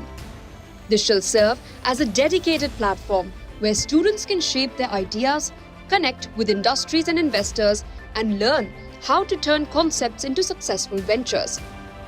The center will guide young innovators in building prototypes and preparing for full-scale incubation programs that offer technical and financial backing. With focused mentorship and strong policy support, Maharashtra is building the foundation of a new entrepreneurial era, one where every idea can spark innovation, create solutions, transform industries, and drive economic growth. In other news, Maharashtra is bracing for the Nashik Kumbh Mela in 2027, with the state's officials ensuring cleanliness and world-class infrastructure. Here's the report. Nashik now pulses with preparations for the Grand Kumbh Mela, where legends of Samudra Manthan come alive through Shahi Snans, Akhada processions, and the collective quest for moksha. The event will kick off with flag hoisting on October 31, 2026 at Ramkund. The pinnacle arrives in 2027 with 3 Amrit Snans on 2nd August, 31st August and 12th September, where seers from 13 akhadas are set to lead majestic processions to the ghats, drawing an estimated 30 to 40 lakh devotees per snan and up to 5 crore overall. Backed by a colossal rupees 15,000 crore development blueprint, including rupees 7,500 crore from the Nashik Municipal Corporation and over rupees 4,000 crore in immediate tenders, the Mela will usher in world-class infrastructure to honor the divine and host global faithful. Key enhancements include 9 new bridges across the Godavari and its tributaries, resurfacing and widening of 75 km of ring roads, and 18 major city roads upgraded for rupees 990 crore. The Namami Godavari campaign will purify the river with 9 modern STPs, new sewer lines, and water treatment plants worth rupees 450 crores, ensuring pristine waters for the sacred baths. And finally, the Maharashtra government has amped up the budget for the annual road safety and awareness drives with a special focus on tactile paving. Here's the full story. In a bold step for pedestrian safety, the Maharashtra government has directed all municipal corporations, including the BMC, to allocate at least 1% of their annual budget for road safety and awareness drives. Among the 14-point action plan, a key directive requires the installation of tactile paving at all major public transport hubs to ensure safe navigation for the visually impaired. This aligns with the international accessibility standards and marks a first-of-its-kind statewide enforcement in the country. Civic bodies must now coordinate closely with local traffic police to redesign pedestrian access points. This includes creating seamless entry and exit routes, designated waiting zones, and continuous tactile pathways from transport nodes to surrounding areas. A stern warning has been issued to remove all encroachments from footpaths and pedestrian corridors immediately. Municipalities must ensure adequate street lighting, regular cleaning, and 24/7 CCTV surveillance on foot overbridges, subways, and zebra crossings. And those were this week's updates from Maharashtra. You're watching our special segment Next in Maharashtra. Stay tuned for more news on the other side.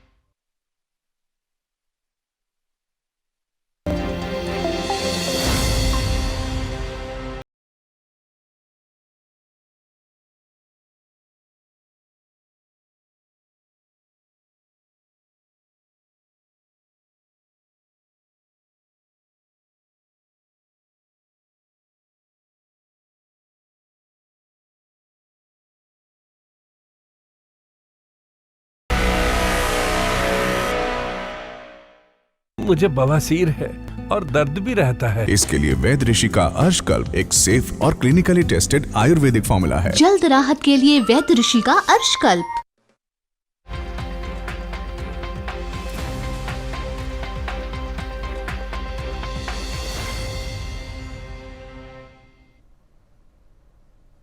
Welcome back. You're watching Newsx. I'm Megha Sharma, and let's take you through the numbers once again. BJP at 85, JDU 78, RJD 32, LJP 21, CPIM 6, but Congress performed dismally at 5. Coming back to you, Pankaj Vora, and in terms of the statistics, in terms of the votes that have also been garnered by the NDA, have been unprecedented, and particularly talking about the BJP's performance. BJP has performed consistently, but JDU has doubled its tally almost from 43 to 78.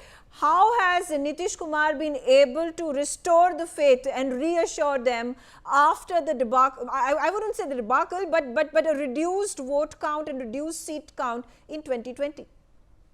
The thing is that in 2020, the voting percentage of both the combinations was virtually identical. I mean, the vote percentage was around 37%. Now, you know, various surveys in the last 30 days or 45 days have shown that the NDA was up by at least 10 to 11%, while the Mahagathbandhan was up by only 1%. So this is all getting reflected in the results. I mean, there has been a difference of at least 10% vote share, if not more, between the two combinations, the two alliances which were contesting. Secondly, Amit Shah made it very clear that this election is being contested under the leadership of Nitish Kumar. So basically, it is a vote which has gone in favor of the current Chief Minister, and BJP has benefited by it because Nitish Kumar is the magnet or the nucleus around which the women in particular have voted, the EBCs have voted, and you know the weaker sections have voted, and all sections which are opposed and are looking for protection against Lalu Yadav and his workers and supporters have voted. So BJP is of course benefiting. BJP in every alliance benefits. If you see, there is a pattern. In Maharashtra at one time it was the junior partner of Shiv Sena, then it became the senior partner. It has, wherever it has gone, it has somehow eliminated its junior partners and has come to power, except with exceptions of Punjab and some places. So BJP is riding a very high horse. It has now consolidated its position nationally, and secondly, it has also in the Indo-Gangetic plain and shown that the UP result is not going to be any different than what Bihar result can be. So it is also a shot in the arm for Yogi Adityanath. So these things are there. Yeah. And it is not that BJP has done extremely well as a party and as a government. It has its own limitations. It has its various pitfalls.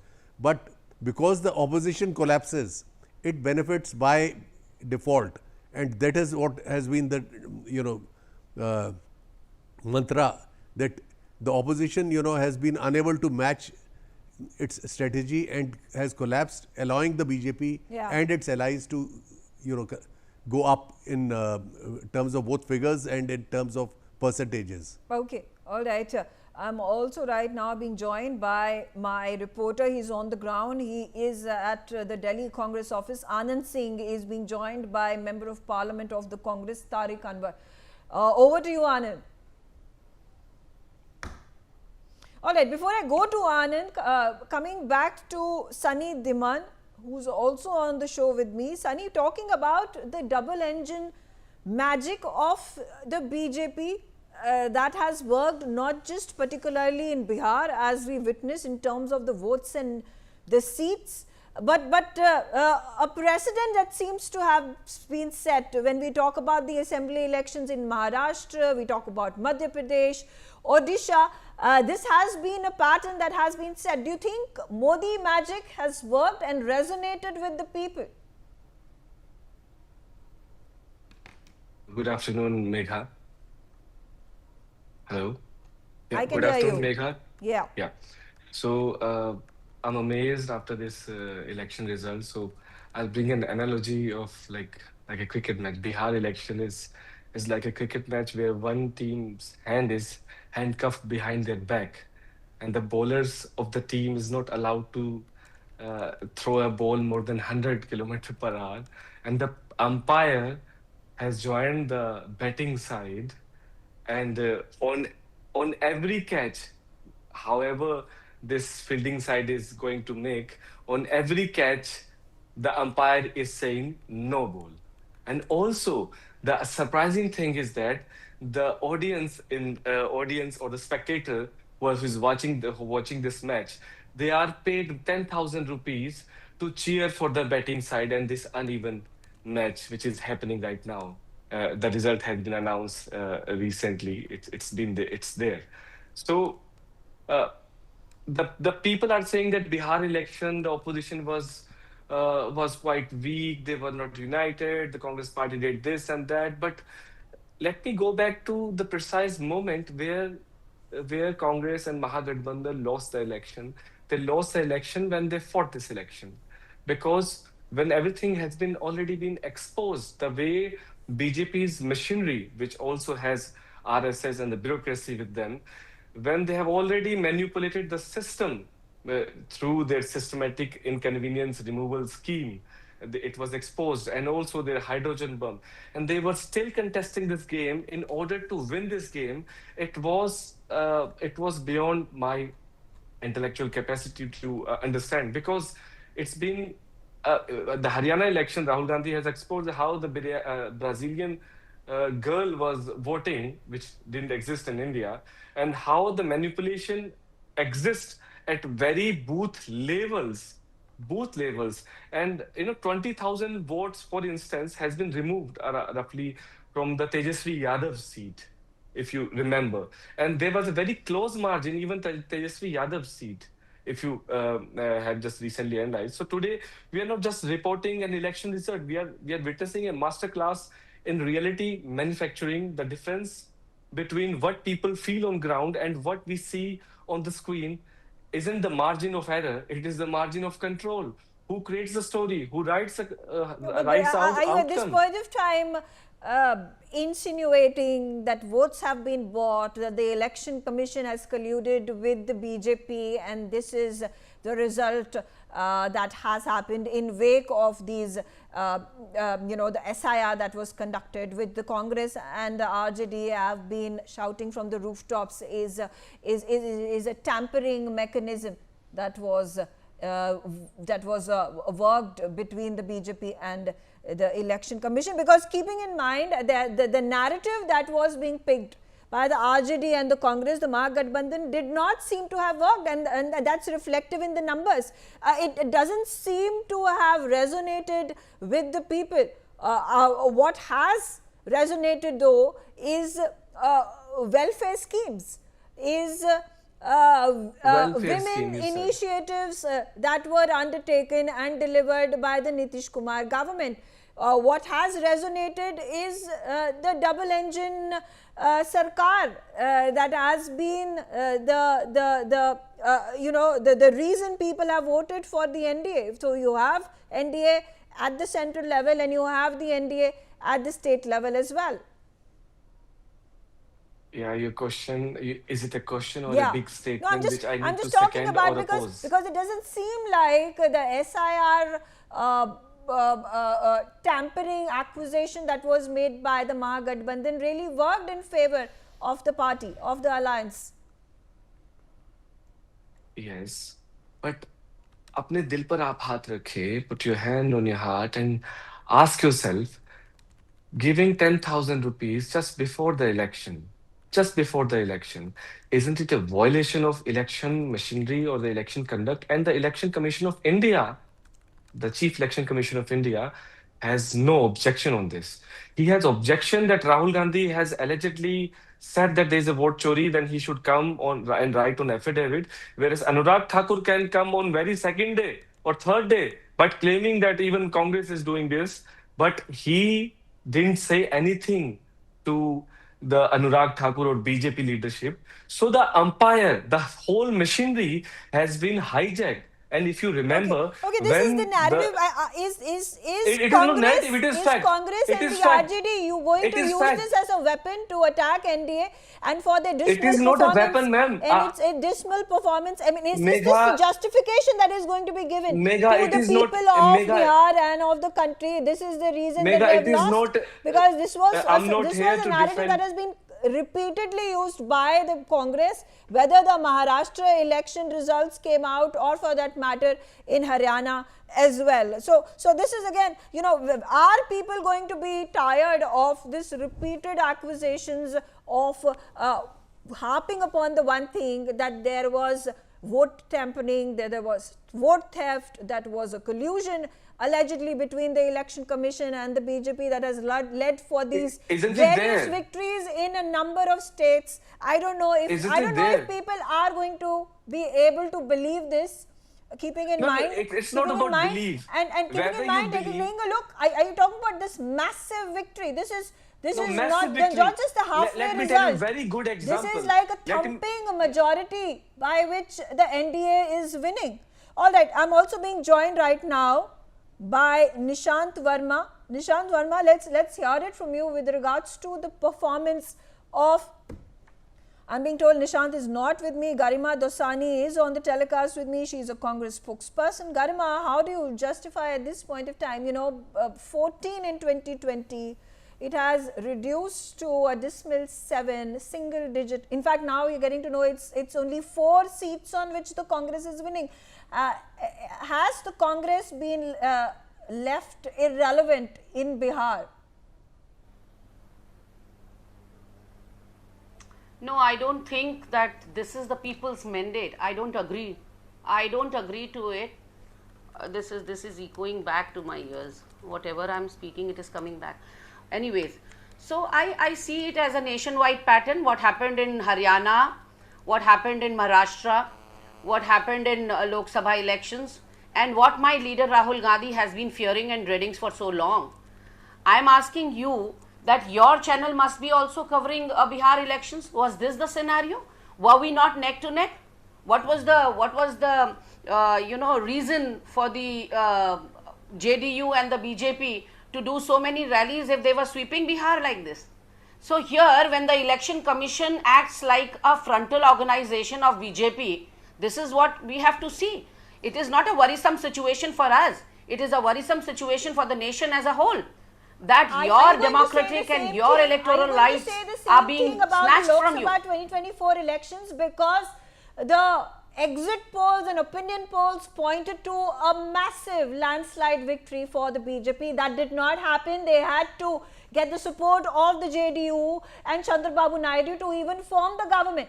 I don't know where was the opposition, where was the Congress in talking about how this is quote unquote some sort of a manipulation of data on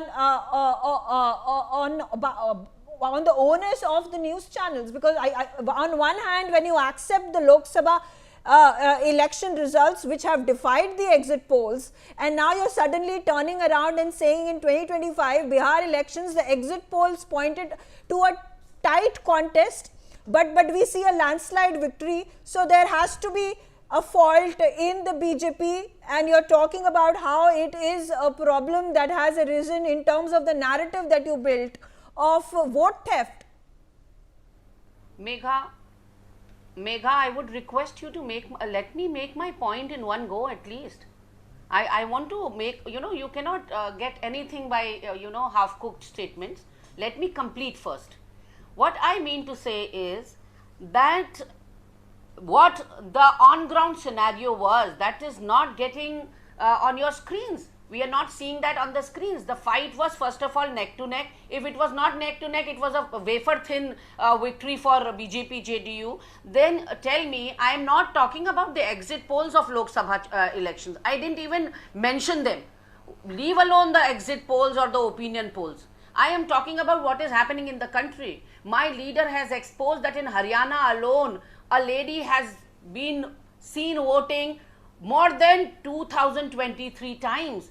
And talking about the election commission, we have repeatedly seen the election commission go into the overdrive in opposition ruled states, may it be Telangana, Jharkhand, stopping all the welfare schemes, calling it against model code of conduct. They don't let us do anything after the model code of conduct. And here in Bihar, a state ruled by BJP NDA, the election commission chose to look the other way around. They just let the Prime Minister personally transfer 10,000 to more than I haven't gotten the answer from you. How has Congress reduced its tally of 19 seats that it won in 2020 to a dismal 4? Is this the result of the quote-unquote vote theft? It's a simple... Is this the result of quote-unquote the vote theft that you have at this point of time been harping about? Yes, exactly. It's a vote chori, and secondly, it is SIR, which was a manipulation of votes, the deletion of massive bulk of votes, genuine votes, and the floating votes, which have been voting in multiple states. You know, this, I attribute this totally. The first time the nation is witnessing a Prime Minister going state to state in the elections and saying, give us a double engine government. Isn't it against the federal structure of our constitution? A Prime Minister saying that give us a double engine, only then the progress of your state will be in our hands? That's also something that's the hero of today's election. If at all Nitish Kumar is the hero. I do not know if that argument is justified. But I also want to understand from you, ma'am, a very simple and pointed question. Is the relevance of Congress diminishing? Has Congress become irrelevant? And I'm going to put out the statistics. I am not going to take up the, I'm not going to rely on the opinions, the accusations that at this point of time are unfounded, but I'm just going to talk about the numbers, and that tell a different story altogether as opposed to what you are saying. 2025 Congress at 4, 2020 Congress at 19, 2015 Congress is at 27, 2010 Congress is at 4, 2005 Congress is at 10. Again the question, has Congress been pulling the RJD, its senior player within the Mahagathbandhan, pulling it down? And while the RJD has not performed well, 31 seats is what it has at this point of time. In the past, Tejashwi has performed consistently. 2020 75, 2015 80, 2010 115. Do you think Congress has been the single factor that has not allowed Mahagathbandhan led by the RJD to perform to its optimum?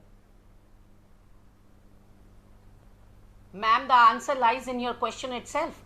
That why then, we performed better than in any other elections.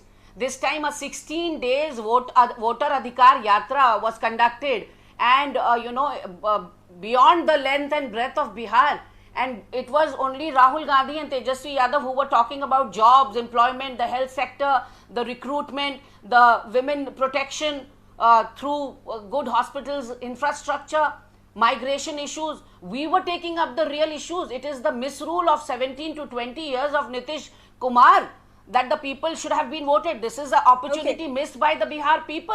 It is not a worrying situation for Congress. It's an opportunity missed by Bihar people. Voter even for voting for NDA? Are you blaming the sensibilities I said it is an opportunity of the missed. people of Bihar for not voting for Congress and the RJD?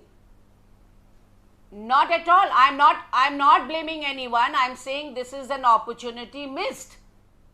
I said this is an opportunity missed by Bihar because there has been ample misrule by Nitish Kumar. You tell me one thing, if Nitish Kumar is the hero of today's election, why does he need the crutches of BJP in every election? If he has done something substantial, something to show, if an achievement, strong achievement is there, a milestone by Nitish Kumar, why he needs to have so many political flip-flops? Nitish Kumar to form government. So I don't know what you're talking about. I'm also, okay, Pankaj Vora also wants to ask you a question, ma'am. I'd like to ask the Congress spokesperson. Why? I think I'm very clear. Why you don't know what I'm talking about? I'm talking about the political flip-flops of Nitish Kumar.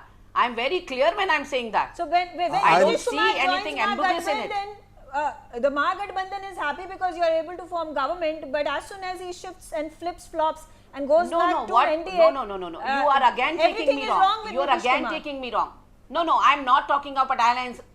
I am not talking about Mahagathbandhan or NDA. I am talking about Nitish Kumar's performance. If Nitish Kumar, after 17 or 20 years of rule, cannot just, pinpoint what he has done for Bihar, why does he need BJP all the time if he is the hero, if he is the chief ministerial candidate? Why he has to do so many of political flip-flops? That is what I am saying, that he has lost his credentials. Okay, Pankaj Vora, people don't trust him anymore. Sunday Guardian also so would like to ask this is clear-cut vote chori. This is SIR.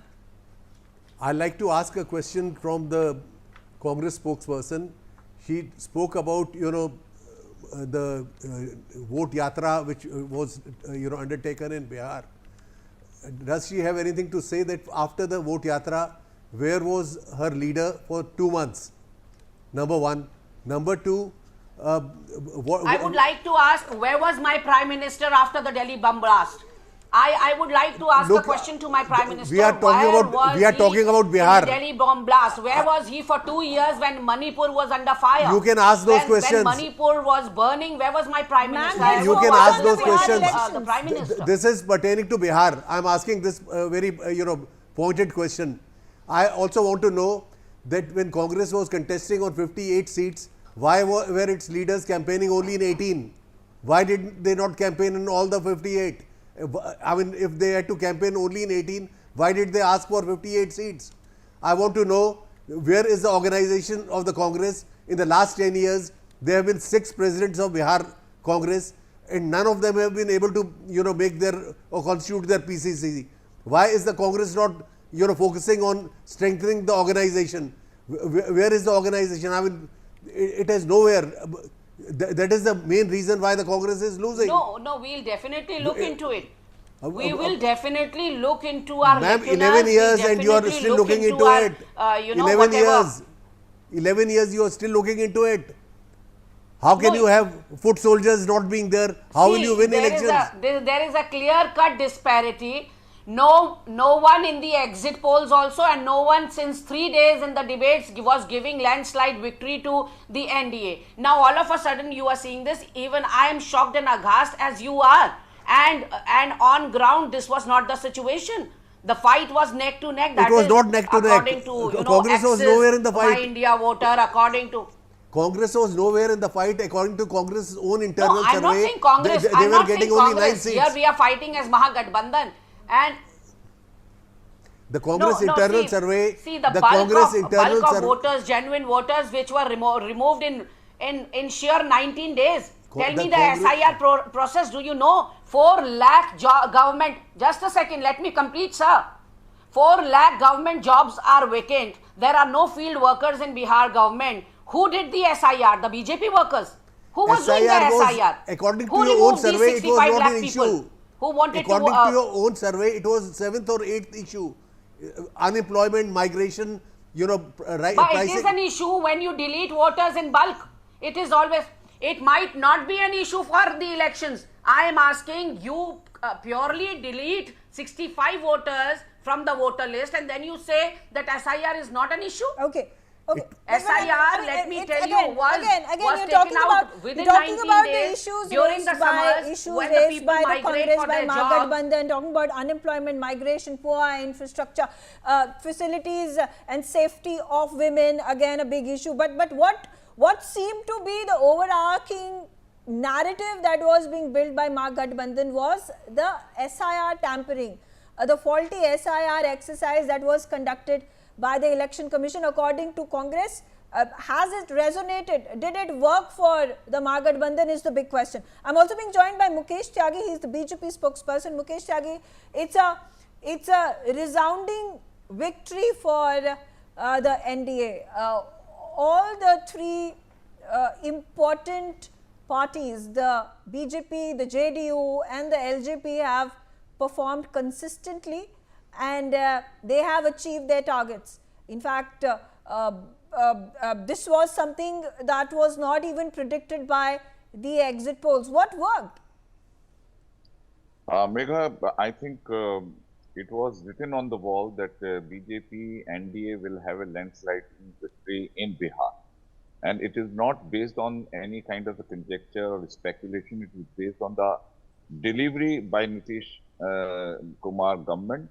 And now what has happened is, which is a very interesting political trend, that for the first time, the pro-incumbency, having ruled for 20 years in Bihar, and is still continuously having a landslide victory, shows that incumbency cannot be anti itself. It can become a pro-incumbency, and that is based on the work they have delivered. There was a saying, there was a jungle Raj. I think people in Bihar now are enlightened with the social media around them. They have understood if the power is given to these kind of people, they will only bring corruption, kidnapping, they'll open up the factory of crime. And I think in contrast to that, Nitish Kumar, there was a saying used to be, कि जब तक रहेगा समोसे में आलू तब तक रहेगा Lalu. You know, that kind of narrative was built up in Bihar. There was a saying at that time when the computerization started happening in India, Lalu Prasad Yadav himself said, we don't need computers. I think typewriter is good enough. So this kind of regressive thinking, because they think their fiefdom is only the caste, and they can capitalize on the caste at any point of time. Now the caste obliteration has also happened in a big way.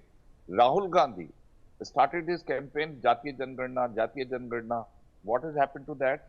I think the Jatis have also understood that there is no point of living in this fiefdom, vote for the development. Secondly, they started blaming EVM machine. That also boomerang.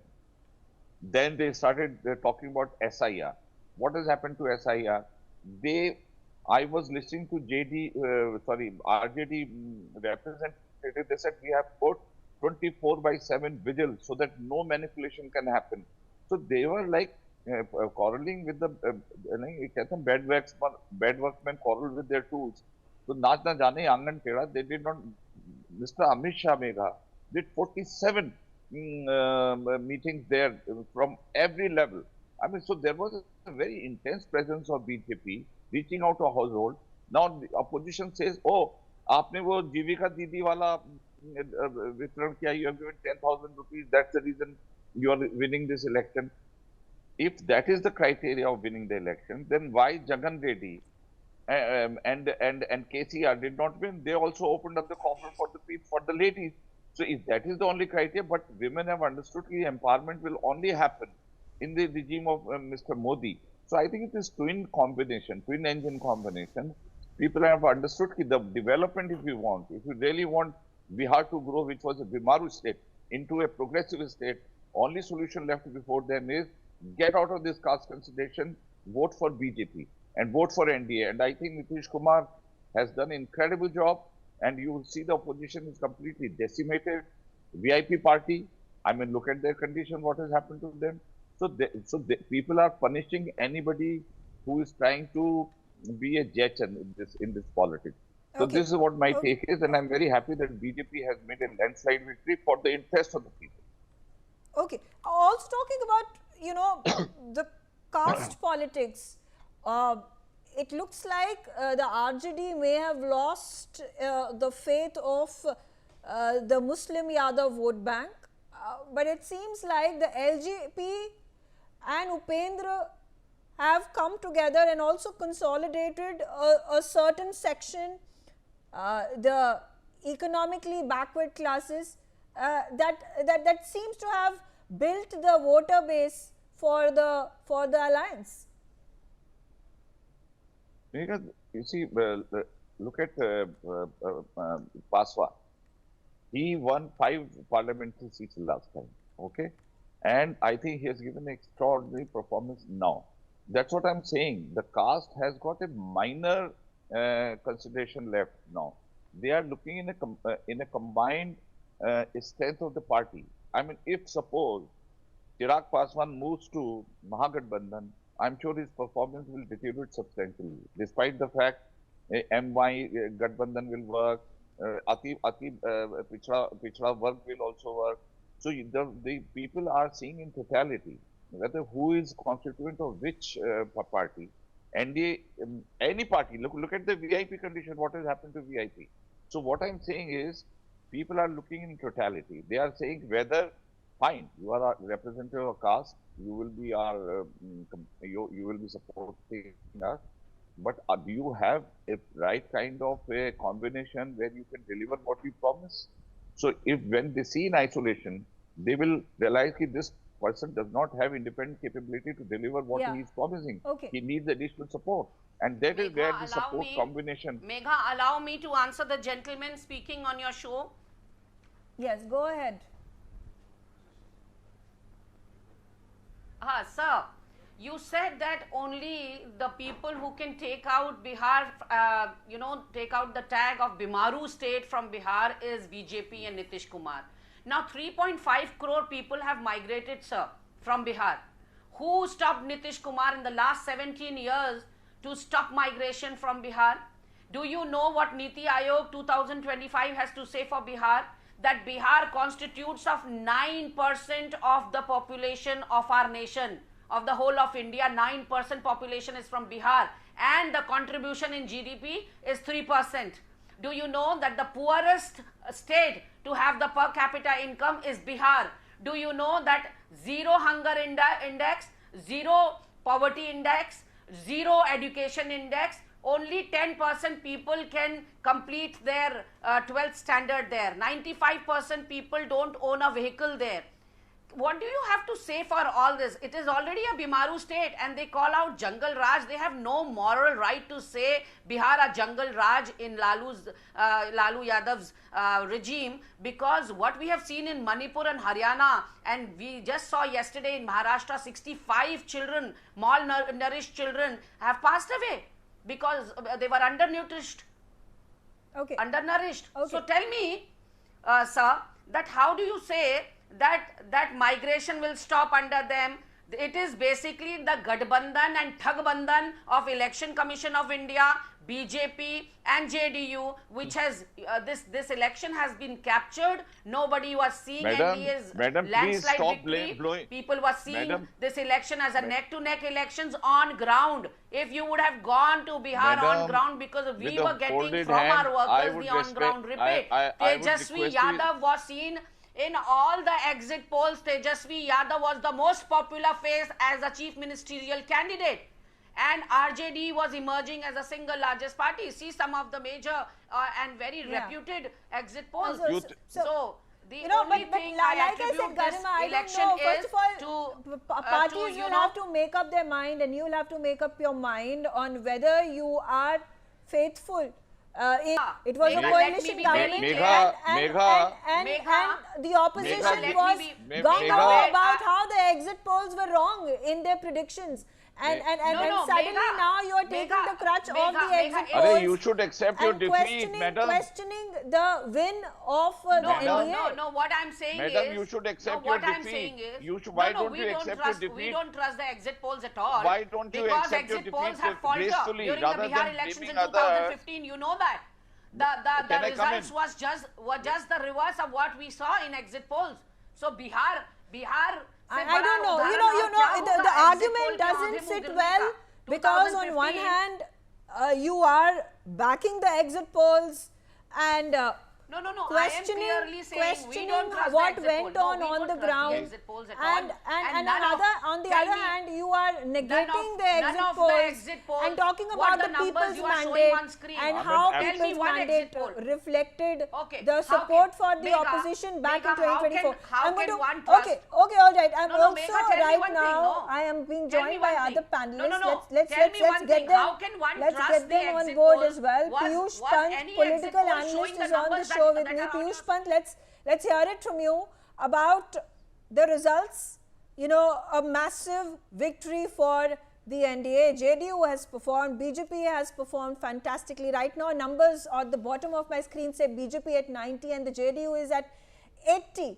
Has the double engine magic worked when people came out and voted in large numbers in Bihar this time around? Oh, of course, I think the people were happy with the doles which were extended to them, and they want, in one sense, I think the people of Bihar are happy with the state of affairs in which they are living. They want to remain in poverty. They don't want to come out of that. So they were happy with the doles which were extended to them in different forms, whether it is Jivika Behan Yojana or it was farmers increase in the farmers Samman Nidhi, or giving increasing old age pension and all those things. I think this is what is this, because the main issues, the Bihar electorate, they have skipped the main issues of poverty and this thing, migration and the development issues. So, well, I think the issue of lawlessness was heavier on their mind, but more important was the doles which are being given by different political parties, different governments in different states. They are getting decisive in deciding the poll results. So this is the way I think this verdict has given the indication that people of Bihar, because you know, if on the ground level nothing much better has happened in Bihar, whether you see in the per capita income, still Bihar is the most poor state after UP, and and the crime is also against women are highest in Bihar, and the per capita income, you see the GDP, or Yeah, you see other developmental projects which are not. But you're saying people of Bihar are happier staying in poverty than to be voting for change. This is what you've said.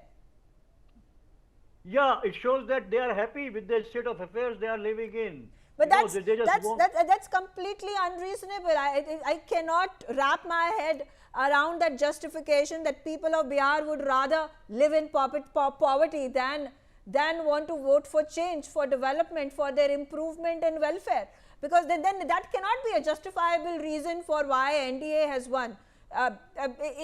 It's completely unpalatable as well. All right, I'll come back to you, sir. I'm being joined by Abhishek Singh, if you see who is my reporter. He's on the ground. He's outside the JDU office. Abhishek, what's the mood like on the ground?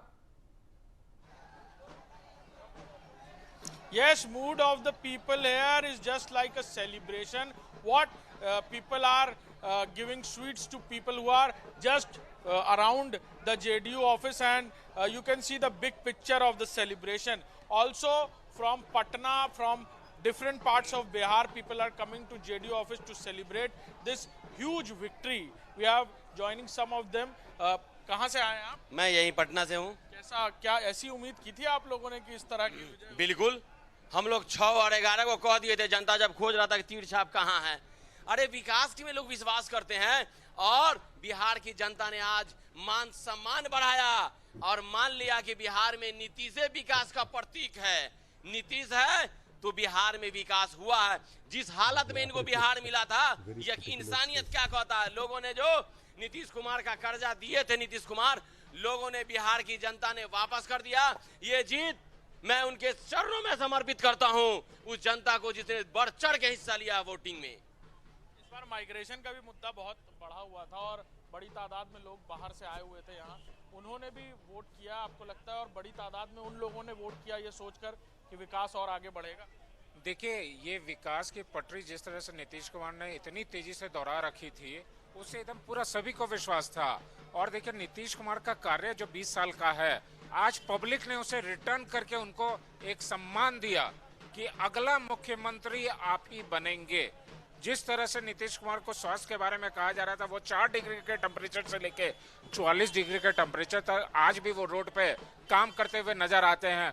वो हमारा मुख्यमंत्री आज भी हमेशा सबसे ताकतवर, जिसे tiger की उपाधि दी गई है, वो टाइगर रक्षक है बिहार का। और जो भक्षक थे, जो परिवार के लिए सोचते थे, आज कहाँ उनका सुपरा साफ हो गया, कहाँ जनसुराज गई। शायद वो अब संन्यास ले लें और बिहार छोड़ के चले जाएं, या नीतीश कुमार के साथ आ जाएं, तो उनका स्वागत है। पोस्टर भी लगाया था आप लोगों ने, टाइगर जिंदा है।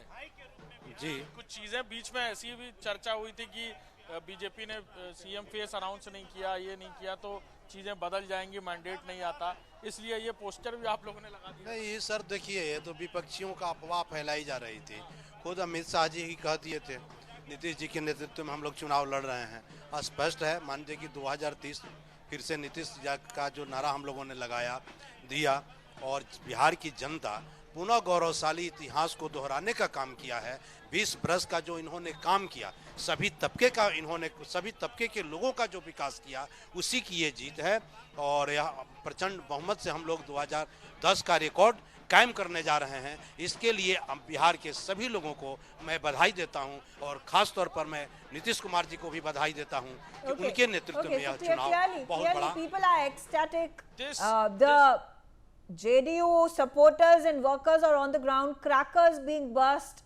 Obviously, an environment of celebrations. Obviously, those sweets are being distributed amongst the workers, amongst the cadre at the JDU office, and the similar scenario can be witnessed at the BJP office in Bihar and New Delhi as well. Coming back to you, Pankaj Vora, about how there have been questions that have been raised by the opposition party leaders, the spokespersons that we also spoke to, that it doesn't, while there were issues with regards to unemployment and migration and women's safety and lack of infrastructure, what the NDA, BJP and JDU banged on was welfare politics. That 10,000 rupees that got deposited in the bank accounts of the women right before the elections, and some claim that it was a violation of the model code of conduct as well, that led to people coming out and vote for the NDA.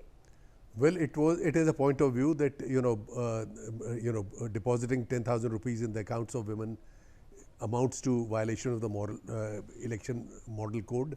It is for the election commission, and there are various courts in this country to determine whether it is or it is not, because during the when the polling was on, campaigning was on, political parties were reluctant to raise this issue because they were fearful that if they raise this 10,000 issue, so the BJP and its allies will portray it as that they are trying to deny these women the 10,000 rupees which are being given by this government.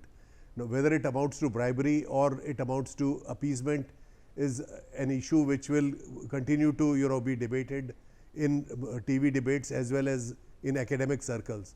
But the main point is that at the end of the day, the NDA has scored a very impressive and very outstanding victory.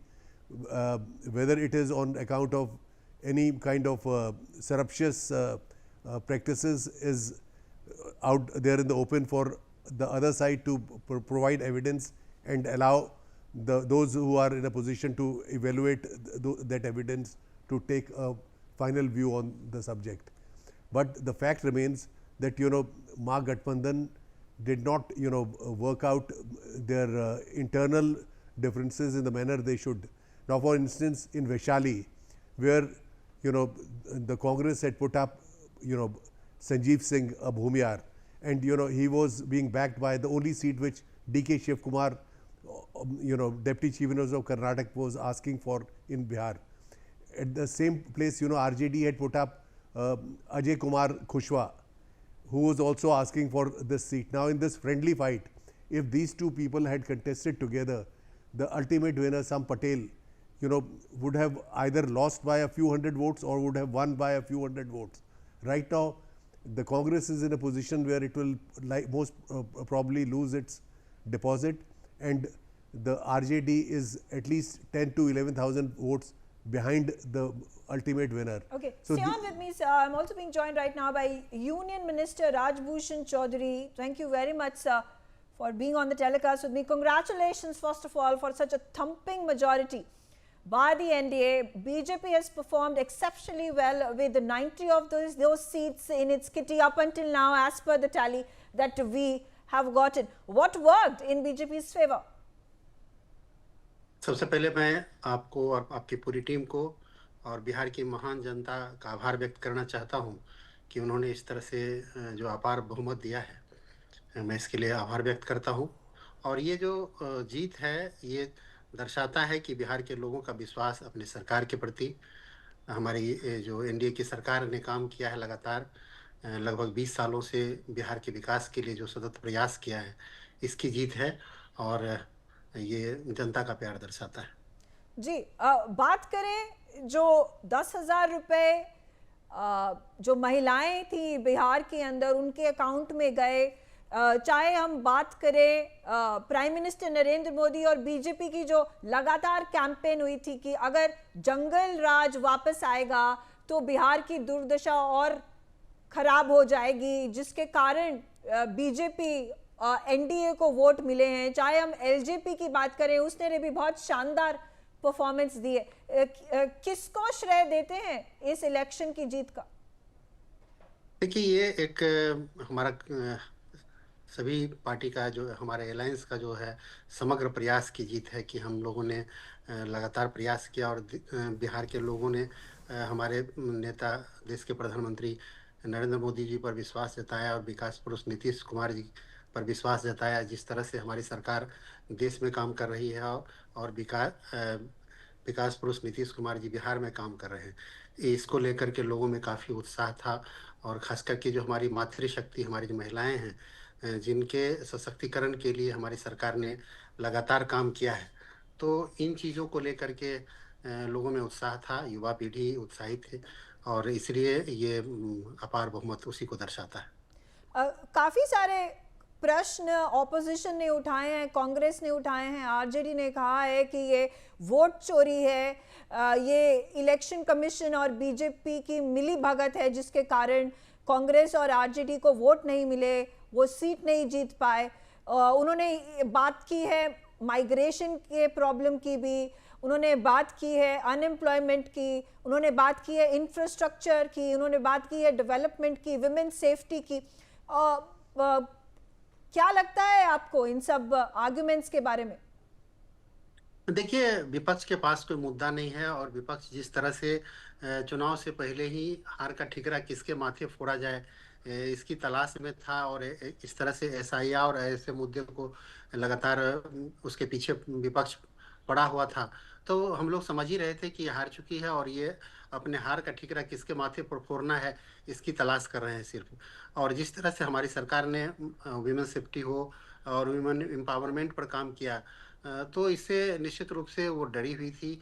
और एक तरफ हम लोग महिलाओं के सम्मान के लिए, महिलाओं के सशक्तिकरण के लिए काम कर रहे थे और एक तरफ से हमारा जो विपक्ष था महिलाओं को अपमानित करने के लिए, यहाँ तक कि देश के प्रधानमंत्री जी के दिवंगत माता जी को भी अपमानित करने के लिए मंच से गाली देने का काम किया और विपक्ष के लोगों ने उसको सराहा, उसको सपोर्ट किया।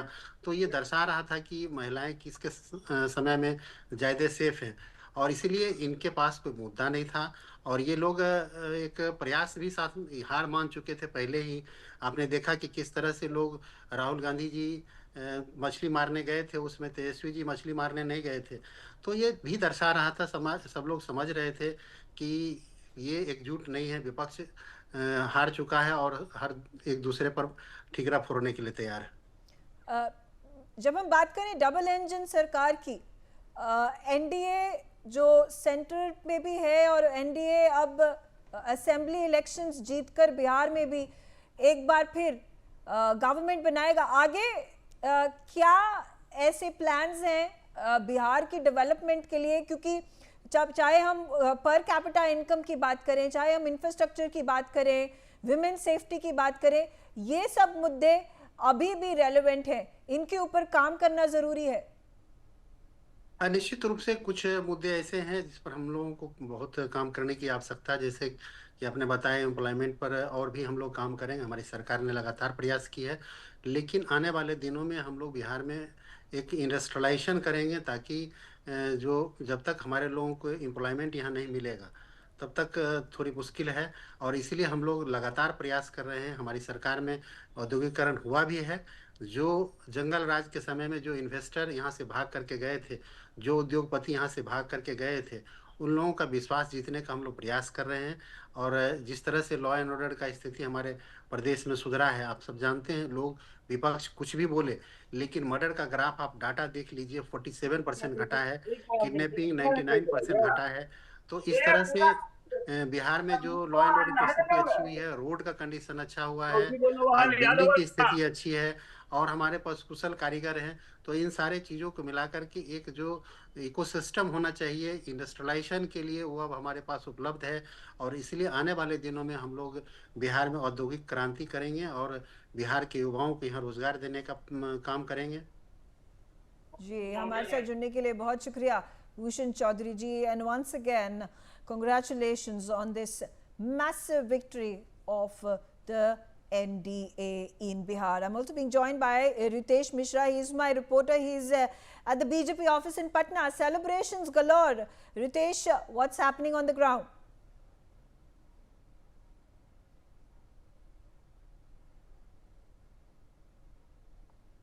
And the mandate has been given by the people of Bihar for the double engine government led by Mr. Narendra Modi and Nitish Kumar, and the workers and the people of the Bihar are jubilant. They are giving their blessings to the present government, and we are very happy. Workers are very happy. Their hard work have paid off, and the government development issues and development work has been appreciated by the government, by the people of Bihar.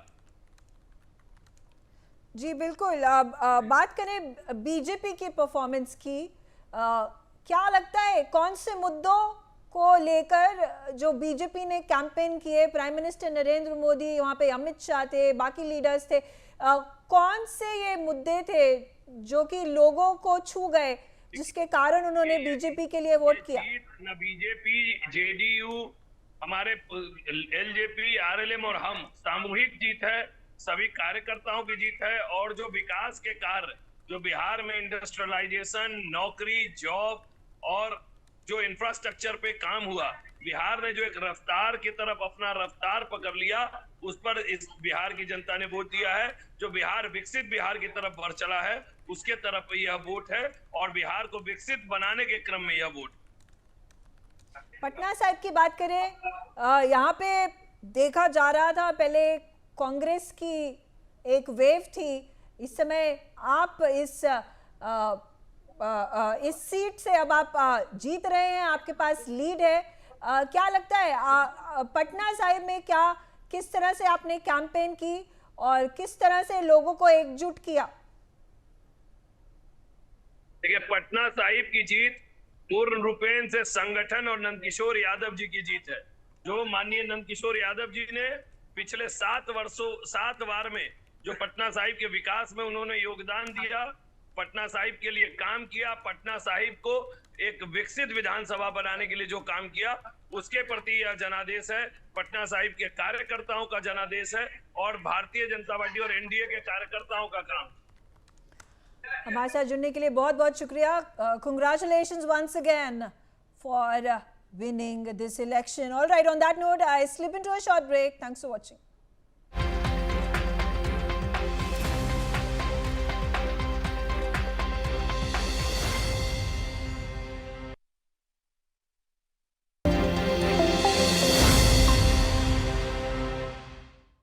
And with that, let me go across to my colleague Devika for the latest news coming in from Maharashtra.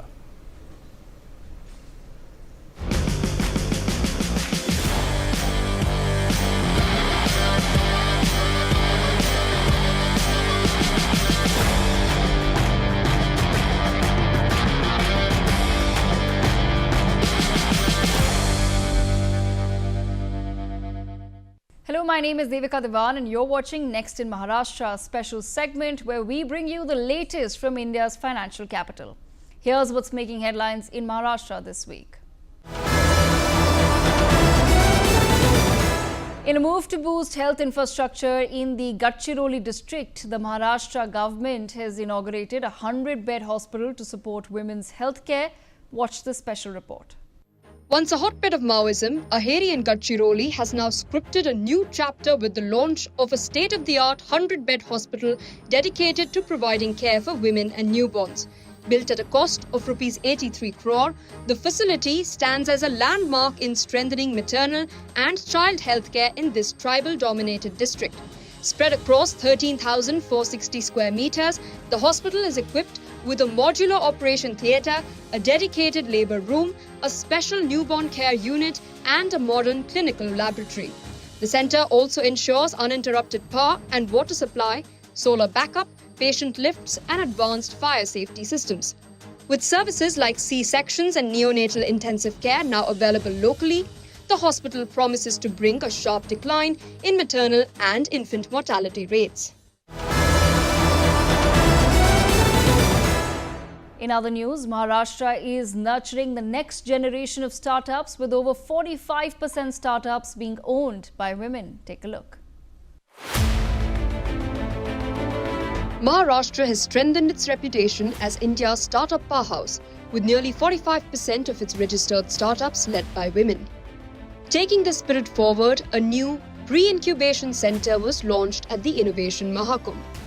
This shall serve as a dedicated platform where students can shape their ideas, connect with industries and investors, and learn how to turn concepts into successful ventures. The centre will guide young innovators in building prototypes and preparing for full-scale incubation programs that offer technical and financial backing. With focused mentorship and strong policy support, Maharashtra is building the foundation of a new entrepreneurial era, one where every idea can spark innovation, create solutions, transform industries and drive economic growth. In other news, Maharashtra is bracing for the Nashik Kumbh Mela in 2027, with the state's officials ensuring cleanliness and world-class infrastructure. Here's the report. Nashik now pulses with preparations for the Grand Kumbh Mela, where legends of Samudra Manthan come alive through Shahi Snans, Akhada processions and the collective quest for moksha. The event will kick off with flag hoisting on October 31, 2026 at Ramkund. The pinnacle arrives in 2027 with 3 Amrit Snans on 2nd August, 31st August and 12th September, where seers from 13 akhadas are set to lead majestic processions to the ghats, drawing an estimated 30 to 40 lakh devotees per snan and up to 5 crore overall. Backed by a colossal rupees 15,000 crore development blueprint, including rupees 7,500 crore from the Nashik Municipal Corporation and over rupees 4,000 crore in immediate tenders, the Mela will usher in world-class infrastructure to honor the divine and host global faithful. Key enhancements include 9 new bridges across the Godavari and its tributaries, resurfacing and widening of 75 km of ring roads, and 18 major city roads upgraded for rupees 990 crore. The Namami Godavari campaign will purify the river with 9 modern STPs, new sewer lines and water treatment plants worth rupees 450 crores, ensuring pristine waters for the sacred baths. And finally, the Maharashtra government has amped up the budget for the annual road safety and awareness drives with a special focus on tactile paving. Here's the full story. In a bold step for pedestrian safety, the Maharashtra government has directed all municipal corporations, including the BMC, to allocate at least 1% of their annual budget for road safety and awareness drives.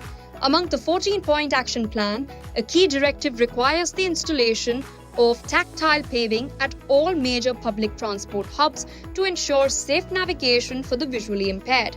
This aligns with the international accessibility standards and marks a first-of-its-kind statewide enforcement in the country. Civic bodies must now coordinate closely with local traffic police to redesign pedestrian access points. This includes creating seamless entry and exit routes, designated waiting zones, and continuous tactile pathways from transport nodes to surrounding areas. A stern warning has been issued to remove all encroachments from footpaths and pedestrian corridors immediately. Municipalities must ensure adequate street lighting, regular cleaning, and 24/7 CCTV surveillance on foot overbridges, subways, and zebra crossings. And those were this week's updates from Maharashtra. You're watching our special segment Next in Maharashtra. Stay tuned for more news on the other side.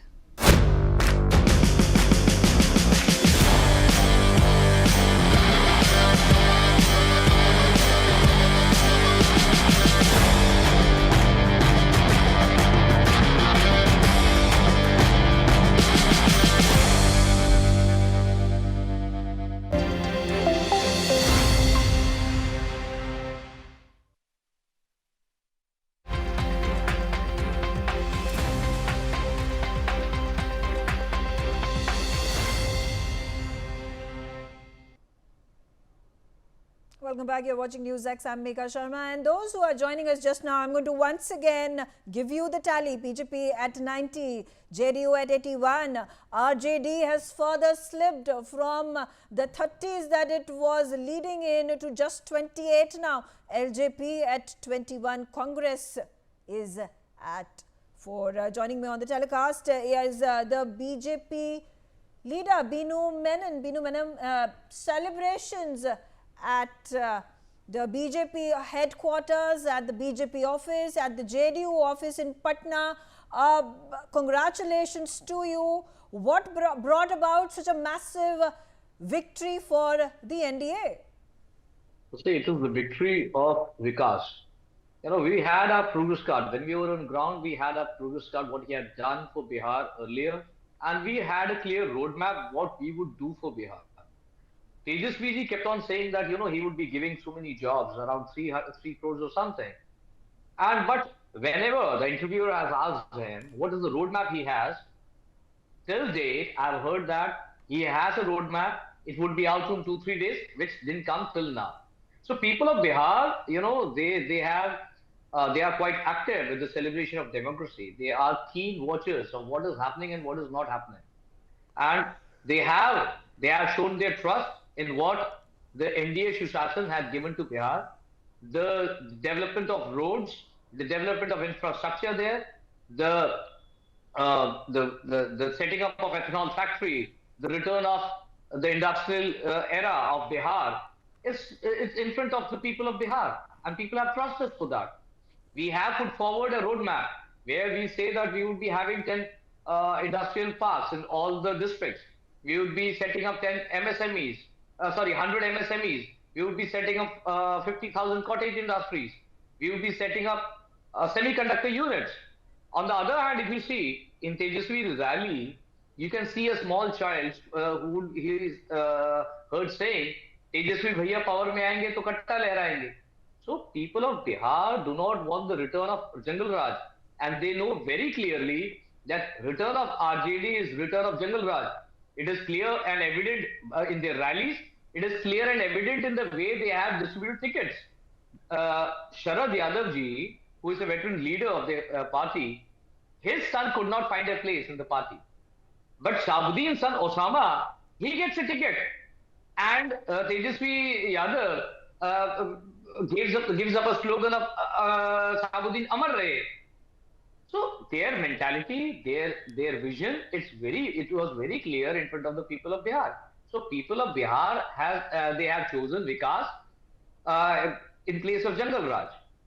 That is the victory. Okay, all right. Mitali Chakrabarti, Congress spokesperson, on the show with me as well. Meeta Chakrabarti. Meeta, is this time for the Congress to humbly accept the people's mandate and introspect what has gone wrong? Congress at a dismal 4. I think the worst it has performed over the last several years, unprecedented. In fact, 2010 was once again when Congress had secured merely 4 seats.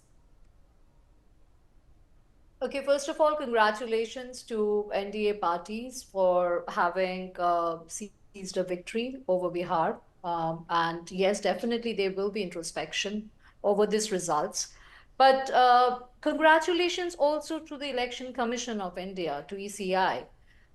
We have had raised several concerns during the SIR process as how valid voters were getting targeted and were getting eliminated.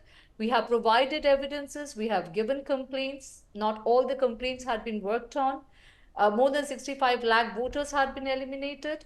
And we need to definitely review and all the evidences that we have been giving the leader of opposition, Mr. Rahul Gandhi, has been giving regarding the Karnataka election or the Maharashtra election in earlier press conferences, where we had shown with data and evidences as how elections are being stolen, as how vote churi is just not a matter of speculation, but a matter of fact. And what is interesting is that Election Commission of India, instead of actually commenting on the quality of data that we were talking about, they had come back with ridiculous things like we cannot keep CCTV footages because woman pride or woman security can be a matter of concern. such silly excuses. They have not come on record and refuted a single claim that was made with data, with supporting evidence by Mr. Rahul Gandhi. Now, when the SIR process was undergoing, we have raised several concerns during the process. And right now, yes, you can wait and you can see as how this SIR process, we really need to introspect and review as how that process has affected the final results. Because here we have a state which has seen a governance of 20 years of this combined, barring 2 years in between. A state that has been actually quite backward in terms of economic development, where there had been lack of infrastructure development, lack of employment, lack of industrialization, a dismal state of education, and migration being an issue. And despite that, the people of Bihar had given such an overwhelming majority. So definitely the congratulations to NDA parties, but also heartiest congratulations to ECI. Because ECI these days, instead of being a neutral, fair and transparent body, has started acting like a frontal cell of the ruling dispensation of BJP. And do you think, are you at this point of time, does the Congress acknowledge and respect the verdict of the Supreme Court of India, who had been hearing the case? And what the verdict was? There has at this point of time no charges that have been leveled. The final verdict is not against the Election Commission of India. There has been no final verdict. So how does one come to the conclusion that the Election Commission was in fact colluding with the ruling party? Ma'am, first of all, you are not properly informed because there has been no verdict as such. We have raised exactly, there has been no verdict. So how does the public of India, how do the people, how do the voters of Bihar believe what the Congress or the RJD is accusing the BJP and the Election Commission of? We have been putting forward data and evidences. The Election Commission of India has not gone on record and refuted one single claim that we have put out in the public domain. When we said that there's so many people who had house number 0, for example, they have not gone, and the response that they have given that these are homeless people, we have again gone and fact-checked them on that. So fact of the matter is, when we have said that these are evidences of houses where there are about 65 people living in one single bedroom apartment or 80 people residing in one bedroom apartment, they have not gone on record and refuted those claims. So fact of the matter is, we have gone from specific case by case evidence. It's a very sad day for Indian democracy. I'm not saying that all their votes are by vote churi. Of course, there are the supporters of BJP and their supporters of RJD and JDU and Congress parties. So I'm not here to say that all the supporters are bogus. No. But where there's a close contest, and when you have vote churi, then it can have a massive impact on the election results. We have seen it in Haryana election result, which was a very closely contested election. We have seen it in Karnataka in last year Lok Sabha. We have seen it in Maharashtra Assembly election, where the results were completely reversed from the we have spoken to a number of Congress spokespersons during the course of the hours that we have been sitting over here and analyzing the results. And Pankaj Vora, once again, you know, the primary grouse that Congress seems to have is on the alleged collusion between the Election Commission and the BJP. The reason for which it has put the blame on the Election Commission, calling it corrupt, essentially, for the loss of face for the Congress and the RJD. Well, it is for the Congress to gather evidence and, you know, prove whether whether the Election Commission is, you know, indulging in unfair practices or is a neutral umpire. But so far as the Congress is concerned, it needs to introspect and see, you know, why has it not been able to strengthen its organization? Where is the organization in a place like Bihar, where elections were being held? What were its leaders doing? They, you know, asked for 58 tickets. They were campaigning only in 18 or 19. So why this kind of, you know, thing was being done? For in the last 10 years in Bihar, for instance, there have been 6 presidents of the BJP, of the Congress, state presidents, but none of them has been able to, you know, constitute his Pradesh committees, because there is no support from the High Command. The High Command had put a person from Andhra Pradesh, Telangana as in charge of Bihar, who had no knowledge of what Bihar was, and then midway in the elections they changed him and brought back a seasoned person, but by that time it was too late. Why is the party not taking its own bad strategies and bad what do you call organizational abilities into a picture? It's very easy to blame. I'm not saying that Election Commission is a holy cow and it should not be criticized. If it has done wrong, it should be taken to task, and all these anomalies or wrongdoings should be brought in public domain.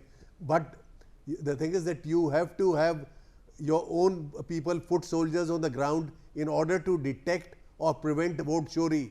You cannot do it just by wishing it away. So this is where the Congress is faltering, and the Congress needs to explain why in the middle of the elections their leader was took a political sabbatical for 2 months, when the yatra which he had undertaken was drawing positive responses.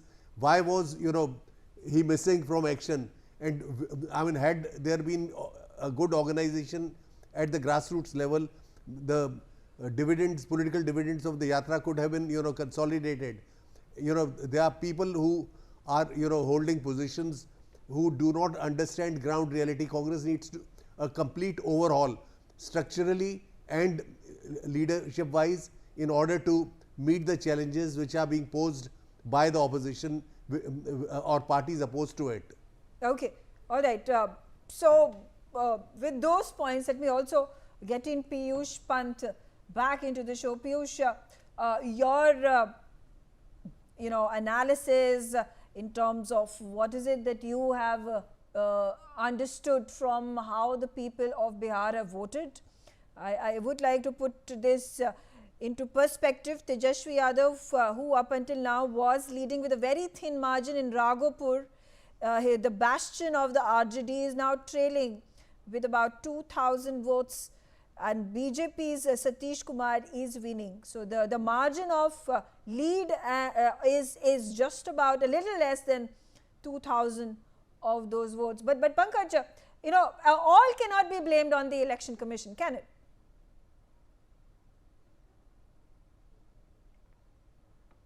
You are asking whom? Pankaj, you. Sorry, not Pankaj. I'm so sorry. Piyush Pant, yes. Yeah. No, certainly not. Everything cannot be blamed on Election Commission. Election Commission might have erred as far as electoral list is concerned, or not following strictly the code of conduct and so many things. But it cannot be blamed for everything, because it was very true and it was very clear that Congress was on very weak wicket because of its own weaknesses. As was pointed out, that they brought somebody from Andhra Pradesh to lead the campaign and to organize the party, which was not very much feasible, because a person knowing the Hindi heartland should have been there. And then there were very arrogance and dispute, and there was a dispute between Rahul Gandhi and Tejaswi Yadav. And one thing more, there were so many factors there, so many players. That could have also spoiled the game of opposition, particularly Mahagathbandhan. So even Swaraj Party, PK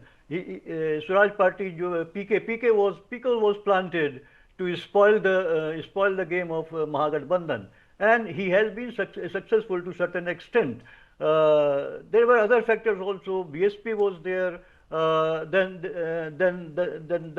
OVC, and the Mahagathbandhan failed to have an alliance with OVC, despite OVC asking them so many times to include AIM in the Gathbandhan.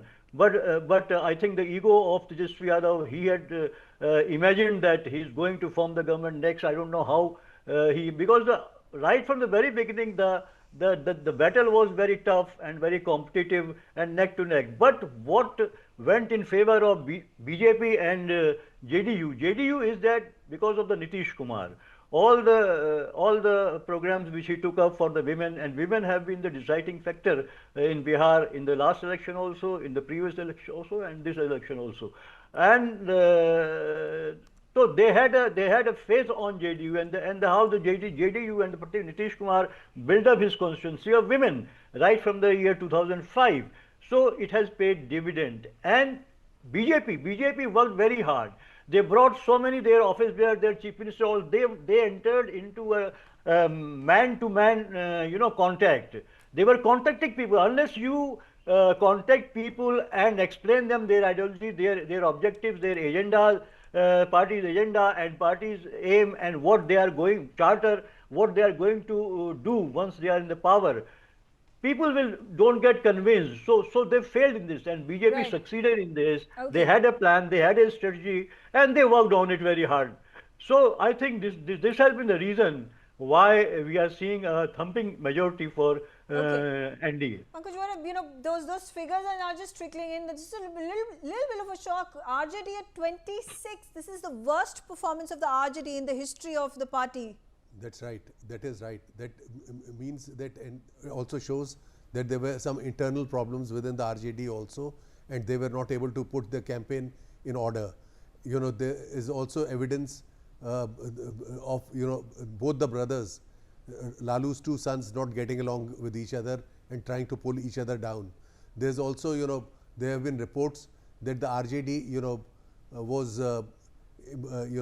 reluctant to allow its allies to have their way all the way. And okay, sorry sir, I'll have to interrupt you. I'm also being joined by KC Tyagi right now. He's a former JDU MP and a senior JDU leader. Thank you very much, KC Tyagi. First off, big congratulations are in order for JDU and the NDA winning with a thumping majority. Thank you. What has worked? Thank you very much. What has worked in favor of JDU? Yeah. Nitish Kumar, 20 years in power, 9th time he is likely to become the chief minister. ये आप लोगों के लिए थोड़ा अचंभित हो सकता है, लेकिन हम इससे अचंभित इसलिए नहीं हैं कि ये चुनाव लालू यादव जी और राबड़ी देवी जी के 15 साल बनाम एनडीए के नेता नीतीश कुमार के 20 साल के बीच में था। आप जो कम उम्र के लोग हो, आपने वो दिन नहीं देखे जब 5 बजे के बाद किसी भी महिला का घर से बाहर निकलना मुश्किल हो जाता था। जातियों के गिरोह और गैंग बने हुए थे जो जबरन वसूली करते थे, रंगदारी करते थे। नीतीश आए तो 50,000 ऐसे कुख्यात अपराधियों को जेल में भिजवाया, स्पेशल कोर्ट बनवाई। और ये जो आज प्रचार है कि 10,000 रुपये महिलाओं को मिले इसलिए वोट किया, ये गलत प्रचार है। हमने वुमेन एम्पावरमेंट इन टोटल किया है। मैं आपके चैनल पे बहुत जिम्मेदारी से कहना चाहता हूँ कि देश का अकेला राज्य है जहाँ 2006 में 50% का आरक्षण नगर पालिका, नगर निगम, ग्राम पंचायत, ब्लॉक प्रमुख में हो चुका है। ये देश का अकेला राज्य है जहाँ 1/3 पुलिस की भर्तियाँ महिलाओं की है। आज बिहार में हर तीसरी पुलिस जो है वो महिला है। महिलाओं ने नीतीश जी को घेर करके कहा कि शराबबंदी करो। पति आते हैं शाम को ग्रामीण अंचलों में और महिलाओं के साथ दुर्व्यवहार करते हैं। आज ये स्थिति है कि शराबबंदी की वजह से घर का जो स्तर है वो ऊंचा हुआ है। जिस हाथ में शराब होती थी अब उस हाथ में किताब है, सब्जी है, फल है। एंड अब ऑल महिलाओं के एम्पावरमेंट के लिए लड़कियों को साइकिल दी गई, लड़कियों को पोशाक दी गई, तो नया बिहार बन रहा है। आप कभी इस बार जाएं बिहार में तो देखिएगा कि वहाँ पे भी वो एक जगह बनी है पटना के उस पर ये अपने गंगा स्थान पर, जहाँ मुंबई की तर्ज पे बना है और 10,000 लड़के लड़कियाँ सुबह शाम घूमते हैं। तो ये कानून का राज कायम हुआ है, या लॉ एंड ऑर्डर बना है, यहाँ कोई एक्सटोर्शन नहीं है। और जहाँ तक कि पिछड़े वर्गों के लिए अति सुरक्षा की बात है तो लालू यादव में और हम में फ़र्क ये है, हालांकि हम एक ही परंपरा से आए हैं समाजवादी से, उन्होंने जातीय युद्ध को घृणा के रूप में बदल दिया। हमने भी मंडल के जरिए एम्पावरमेंट किया, वहाँ पर सबसे ज़्यादा किया। अकेला राज्य है बिहार जहाँ पर जातिगत जनगणना हुई। और उनकी संख्या 64% निकली पिछड़ी जातियों की। हमने सबका आरक्षण बढ़ाया, वो सुप्रीम कोर्ट से कैंसिल हुआ। तो एक उदाहरण नहीं है जहां गवर्नेंस हमारे हाथ से खराब हुई हो। पिछली बार जेडीयू का जो रिकॉर्ड खराब था वो हमारी दो सहयोगी पार्टी एक दूसरे के खिलाफ लड़ गई, एलजेपी और आरएलएम। इस बार सबने मोहब्बत प्यार से चुनाव लड़ा और उसी का नतीजा है। और आपके चैनल पे कोई कह रहे थे कि अब तक का सबसे खराब है, इससे खराब 2010 में हुआ था जब मात्र 22 सीटें मिली थी और आरजेडी नेता प्रतिपक्ष के लायक नहीं बची थी।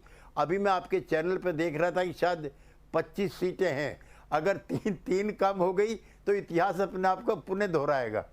जी, आपसे सवाल करें हम, जो एक तरफ थे नीतीश कुमार जो कि एनडीए ने अनाउंस तो नहीं किया था चीफ मिनिस्टरियल फेस कौन होगा, पर नीतीश कुमार के नेतृत्व में एनडीए ने यह इलेक्शन लड़ा है। दूसरी तरफ थे तेजस्वी यादव जो कि clear cut chief ministerial face थे महागठबंधन के। एक कॉन्ट्रास्ट था 20 साल नीतीश कुमार के वर्सेस तेजस्वी यादव, एक नए लीडर, यंग लीडर, और एंटी इनकम्बेंसी की भी बात हुई थी। पर यहाँ पे तो देखा जा रहा है एक प्रो इनकम्बेंसी की वेव जेडीयू और बीजेपी के लिए लोगों की तरफ, लोगों की सराहना है, लोगों के वोट से ये नजर आता है।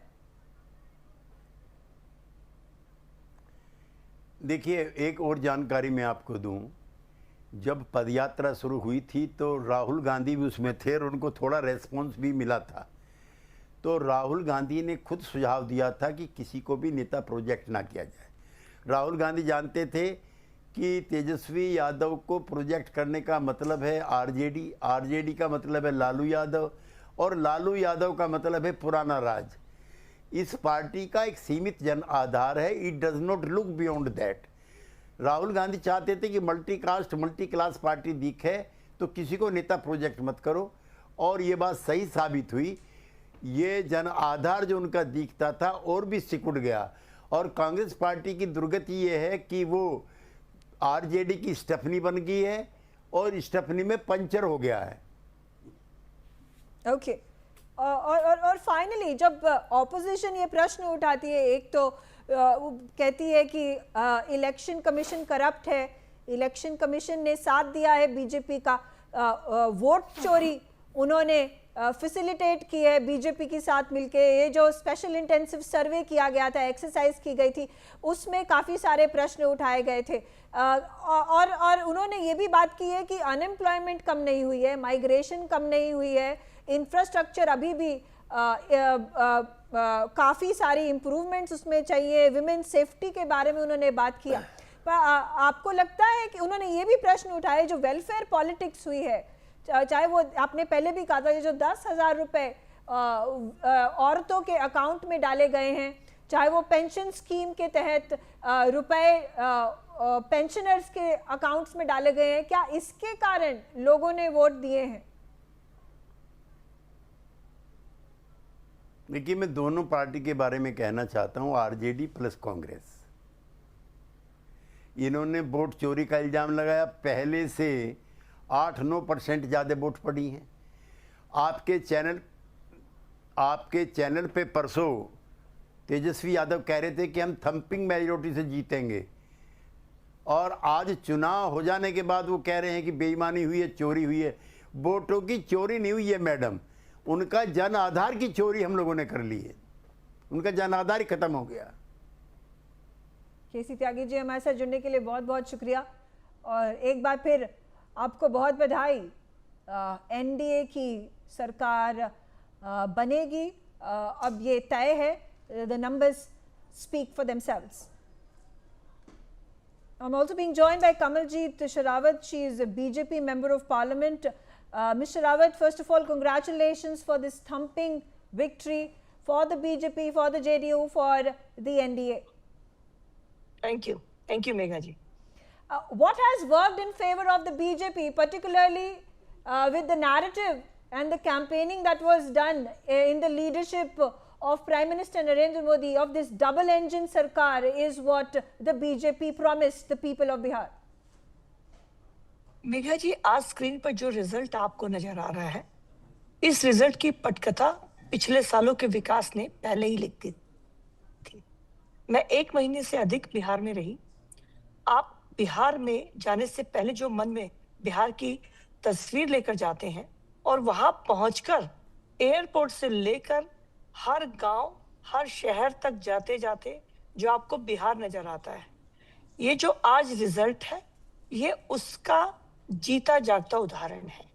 बहुत कहा गया बिहार में एक अलग तरीके की राजनीति है, जाति की राजनीति है, और ये भ्रम फैलाने की कोशिश हुई।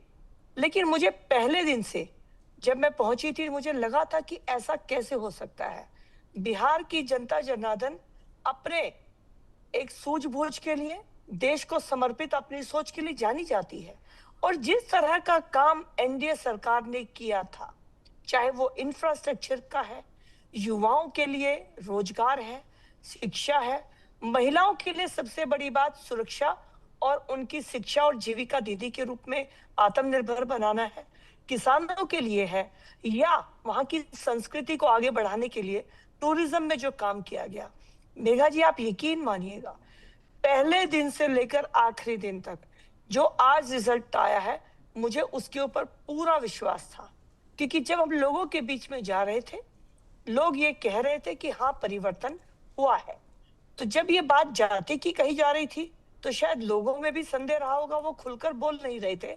लेकिन जब उनसे अकेले में बात हो रही थी, तो आज का रिजल्ट उनके मन में था। और जो आज रिजल्ट आया है, मैं बधाई देना चाहती हूँ प्रधानमंत्री नरेंद्र मोदी जी के नेतृत्व में नीतीश सरकार ने जो काम किया है, वो लोगों को विकास के प्रति अपने उत्तरदायित्व को दिखाते हुए उन पर विश्वास बना पाए जी। तो ये इस जोड़ी का कमाल है जी। इट्स इंटरेस्टिंग नो, आपने कहा प्राइम मिनिस्टर नरेंद्र मोदी के नेतृत्व में जेडीयू के लीडर नीतीश कुमार ने काम किया। यहाँ पे चीफ मिनिस्टीरियल फेज की बात करें तो एनडीए ने कोई एक अनाउंसमेंट नहीं की थी।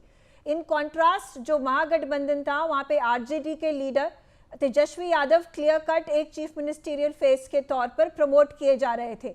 अब जब एनडीए की सरकार बनने वाली है बिहार के अंदर, चीफ मिनिस्टर कौन बनेंगे? ये भी आपको थोड़ी दिनों में स्पष्ट हो जाएगा। जो बात कही गई है आदरणीय प्रधानमंत्री जी की तरफ से, उन्होंने हमेशा नीतीश जी पर अपना विश्वास जताया है।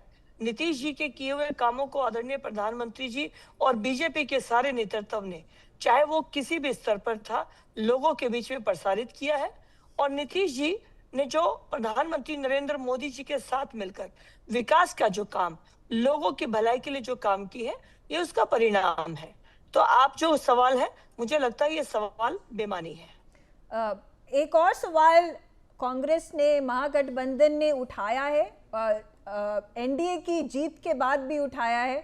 उन्होंने प्रश्न उठाया है कि ये जो एसआईआर किया गया था इलेक्शन कमीशन द्वारा, उन्होंने अक्यूज किया है इलेक्शन कमीशन को करप्ट होने के लिए। उन्होंने कहा है कि बीजेपी के साथ मिलके वोट चोरी हुई है, जिसके कारण ये जो रिजल्ट देखा जा रहा है कांग्रेस के सपोर्ट में नहीं है, आरजेडी के सपोर्ट में नहीं है। उसके बारे में क्या कहेंगी? बिहार की जनता की तरफ से एक बार भी एसआईआर के लिए कोई शिकायत या किसी भी गड़बड़ी की कोई सूचना नहीं आई। जो आज बड़ी नेशनल और बड़ी स्टेट पार्टी होने के नाते बात कर रहे हैं, क्या उनके बूथ लेवल एजेंट हर बूथ पर उपलब्ध नहीं थे?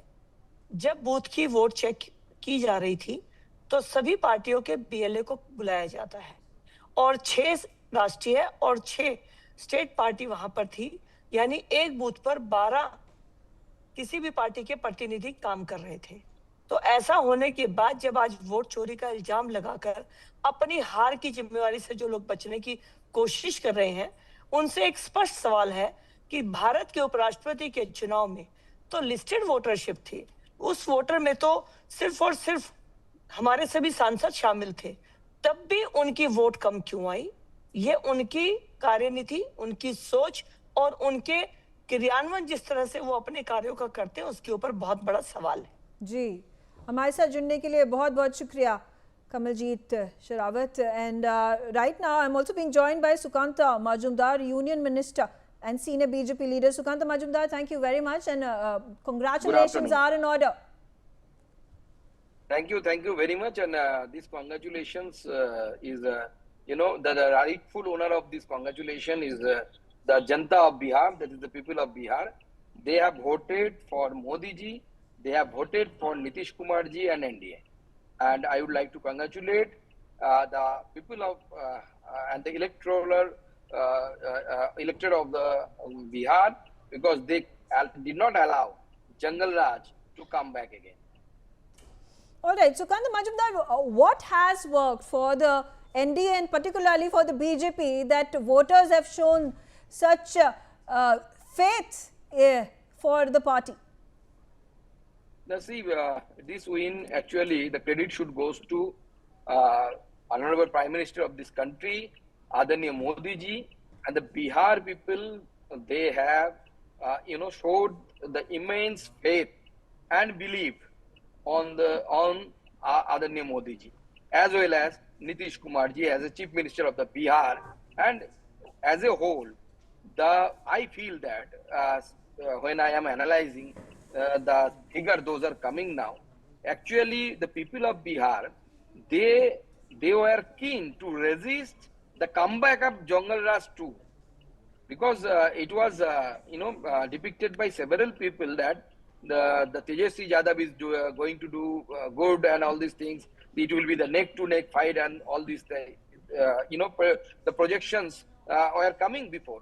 And at that time, the people of Bihar decided that we have to vote in such a way that there should not be any chance of Jungle Raj to come back. And it is a faith on the Adaniya Modi ji and BJP as well as NDA Nitish Kumar ji. A big question now, and people are anticipating who is going to be the Chief Minister of Bihar. Is the party, is the BJP going to give wholehearted support to Nitish Kumar as the 9th Chief Minister of Bihar? Also, the numbers speak for themselves. BJP at 91, JDU at 78. Or is there going to be a BJP leader who is going to be projected as the Chief Minister, keeping in mind BJP has more number of seats, a little more than 10 seats than JDU? That will be decided by the NDA. Don't bother about that. NDA will take the decision accordingly. Okay, and lastly, opposition has continued to rant, talking about how Election Commission is allegedly corrupt. Election Commission has allegedly colluded with the BJP. There is vote theft, and that has led to the reduced number of votes and thereby reduced number of seats for the Congress and the RJD. What do you have to say to that? नाच ना जाने आंगन टेरा, आपने भी सुना होगा. So this is the mindset of our opposition, and they are defaming the constitutional bodies of this country without any proper evidence. If they have any kind of allegations, thus being a responsible national party, Congress is a national party, as you know, so they should come with some kind of proof. During the SIR, when SIR was conducted in Bihar, there were several chances of complaining. But at that time, the number of complaints, what was the number of complaints in every booth? Almost 6, 7, and more than 6, 7 political parties represented. Their BLAs, they have signed. So now you are telling that this happened, that happened. So my question is, and the people of the country will ask also the same question, why did not you, complain at that time? Why are you complaining now? Even you are complaining without any proof. So provide some proof and then come. All right, Sukant Majumdar, thank you very much for joining us on Newsx and speaking to us. All right, on that note, I'm going to slip into a short break. Stay back, because on the other side, we continue to dissect and analyze these results. And of course, it is a massive victory, no doubt, and the NDA is all set to form government in Bihar yet again.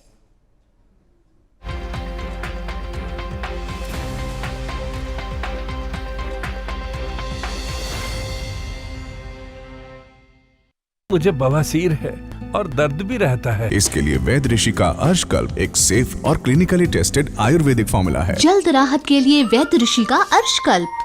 2047 में कैसा होगा विकसित भारत का विकसित उत्तर प्रदेश? क्या आप चाहते हैं कि कृषि क्षेत्र में नवाचार और पशुधन की समृद्धि से बढ़े अन्नदाता की आमदनी? गांव-गांव तक पहुंचे चौड़ी सड़कें, हवाई यात्रा के लिए किसान की जेब में हो पैसे, विश्व स्तरीय शिक्षा और वर्ल्ड क्लास इलाज, बढ़े उद्योग, रोजगार, नौकरी और अपना व्यापार, रिन्यूएबल और ग्रीन एनर्जी हो यूपी में फुल, ताकि कभी न हो बत्ती गुल। डीप टेक, एआई और इलेक्ट्रॉनिक संसाधनों का बिछे जाल, सांस्कृतिक धरोहर का पुनर्जागरण और गौरव काल। क्या आप चाहते हैं ऐसा उत्तर प्रदेश? अगर हाँ, तो उठाइए मोबाइल, QR कोड को स्कैन करें और पोर्टल samarthuttarpradesh.up.gov.in पर लिखकर या बोलकर दर्ज कराएं सुझाव। आपके सुझाव से बनेगा विकसित यूपी का रोड मैप और मूल्यवान सुझाव देने वाले किए जाएंगे सम्मानित, क्योंकि आपकी राय विकसित यूपी बनाए। अगर आप बनना चाहते हैं एंकर या फिर आप में है जुनून एक तेज तर्रार न्यूज रिपोर्टर बनने का, तो आप ज्वाइन करें ITV और इंडिया न्यूज़ का media school. ITV next media international school का कोर्स आपको मौका देता है देश के दिग्गज एंकर्स के साथ काम करने का। ITV next media international school में आप बेहद नजदीकी से देख पाएंगे किस तरह से ITV नेटवर्क के दिग्गज पत्रकारों की टीम दिन रात खबरों पर काम करती है। इस कोर्स के दौरान आप सीखेंगे एंकरिंग की एक एक बारीकी उन एंकर्स के साथ जो देश को रखते हैं हर खबर से बाखबर। ITV next media international school का ये कोर्स आपके एंकरिंग स्किल्स को करेगा इतना सशक्त, मजबूत, जिससे आप बनेंगे पत्रकारिता की दुनिया का वो चमकता चेहरा जो दुनिया देखेगी और पसंद करेगी।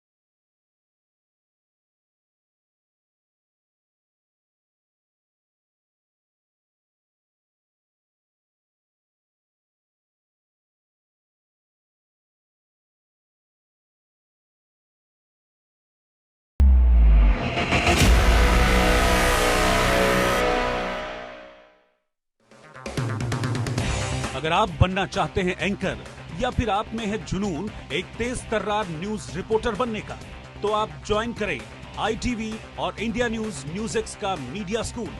ITV next media international school का कोर्स आपको मौका देता है देश के दिग्गज एंकर्स के साथ काम करने का।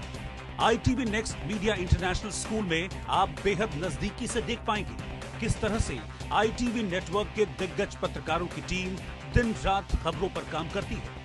इस कोर्स के दौरान आप सीखेंगे एंकरिंग की एक एक बारीकी उन एंकर्स के साथ जो देश को रखते हैं हर खबर से बाखबर। ITV next media international school का ये कोर्स आपके एंकरिंग स्किल्स को करेगा इतना सशक्त, मजबूत, जिससे आप बनेंगे पत्रकारिता की दुनिया का वो चमकता चेहरा जो दुनिया देखेगी और पसंद करेगी।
Welcome back from the break. I'm Uday Pratap Singh. You're joining us on Newsx. Our continuous coverage of the Bihar election results is, of course, on right here on decision day, and it's clearly a decision in favor overwhelmingly of the NDA. Yes, the incumbent government has been voted back decisively into power once again by the electorate of Bihar, although this time, of course, it's a far better showing than even last time around. Much better showing, of course, for the JDU, but even a better showing for the BJP. Even their allies like the LJP, Ram Vilas, doing very, very well.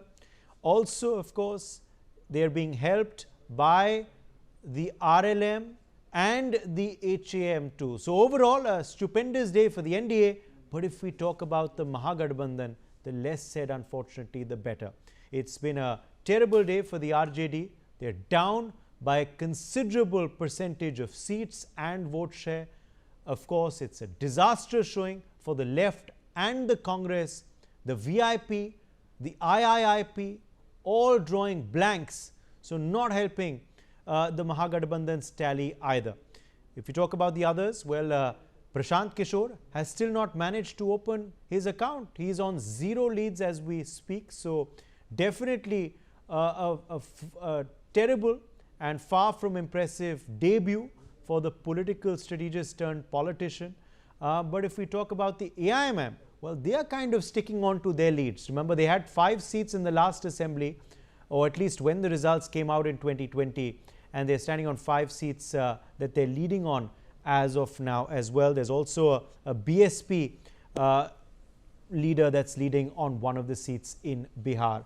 But overall, it's of course the day for the NDA to celebrate, and celebrate they are from Patna to Delhi to all across the country. BJP offices are of course looking like it's Diwali once again. Joining us to decode this election result 2025 is Alok Mehta, editorial director of India News. We also have Joyita Basu, editor of the Sunday Guardian. Chitra Batham, spokesperson of the Congress Party, is also joining us live. Chitra Batham, let me begin with you first. What do you make of this disastrous showing for your party? You are right now even behind the HAM and the AIMIM in terms of leads, way behind the LJP also. How do you look at this showing for your party, the Congress, and also overall for the Mahagathbandhan? What do you believe has gone so horribly wrong, Chitra?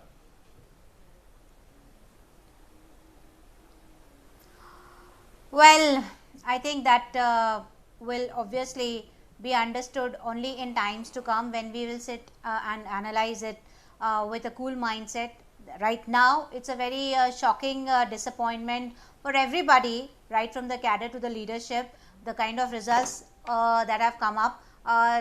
These results were not at all anticipated. So obviously, we will try to analyze whether it's really the voters' voice or it's the Vyavastha that actually came back to power. So as far as I can see right now, the manner in which Amit Shah had predicted more than 160 seats, the manner in which Amit Shah had predicted not to allow Tejasvi ji to contest, or to hamper his prospects in a very bad manner.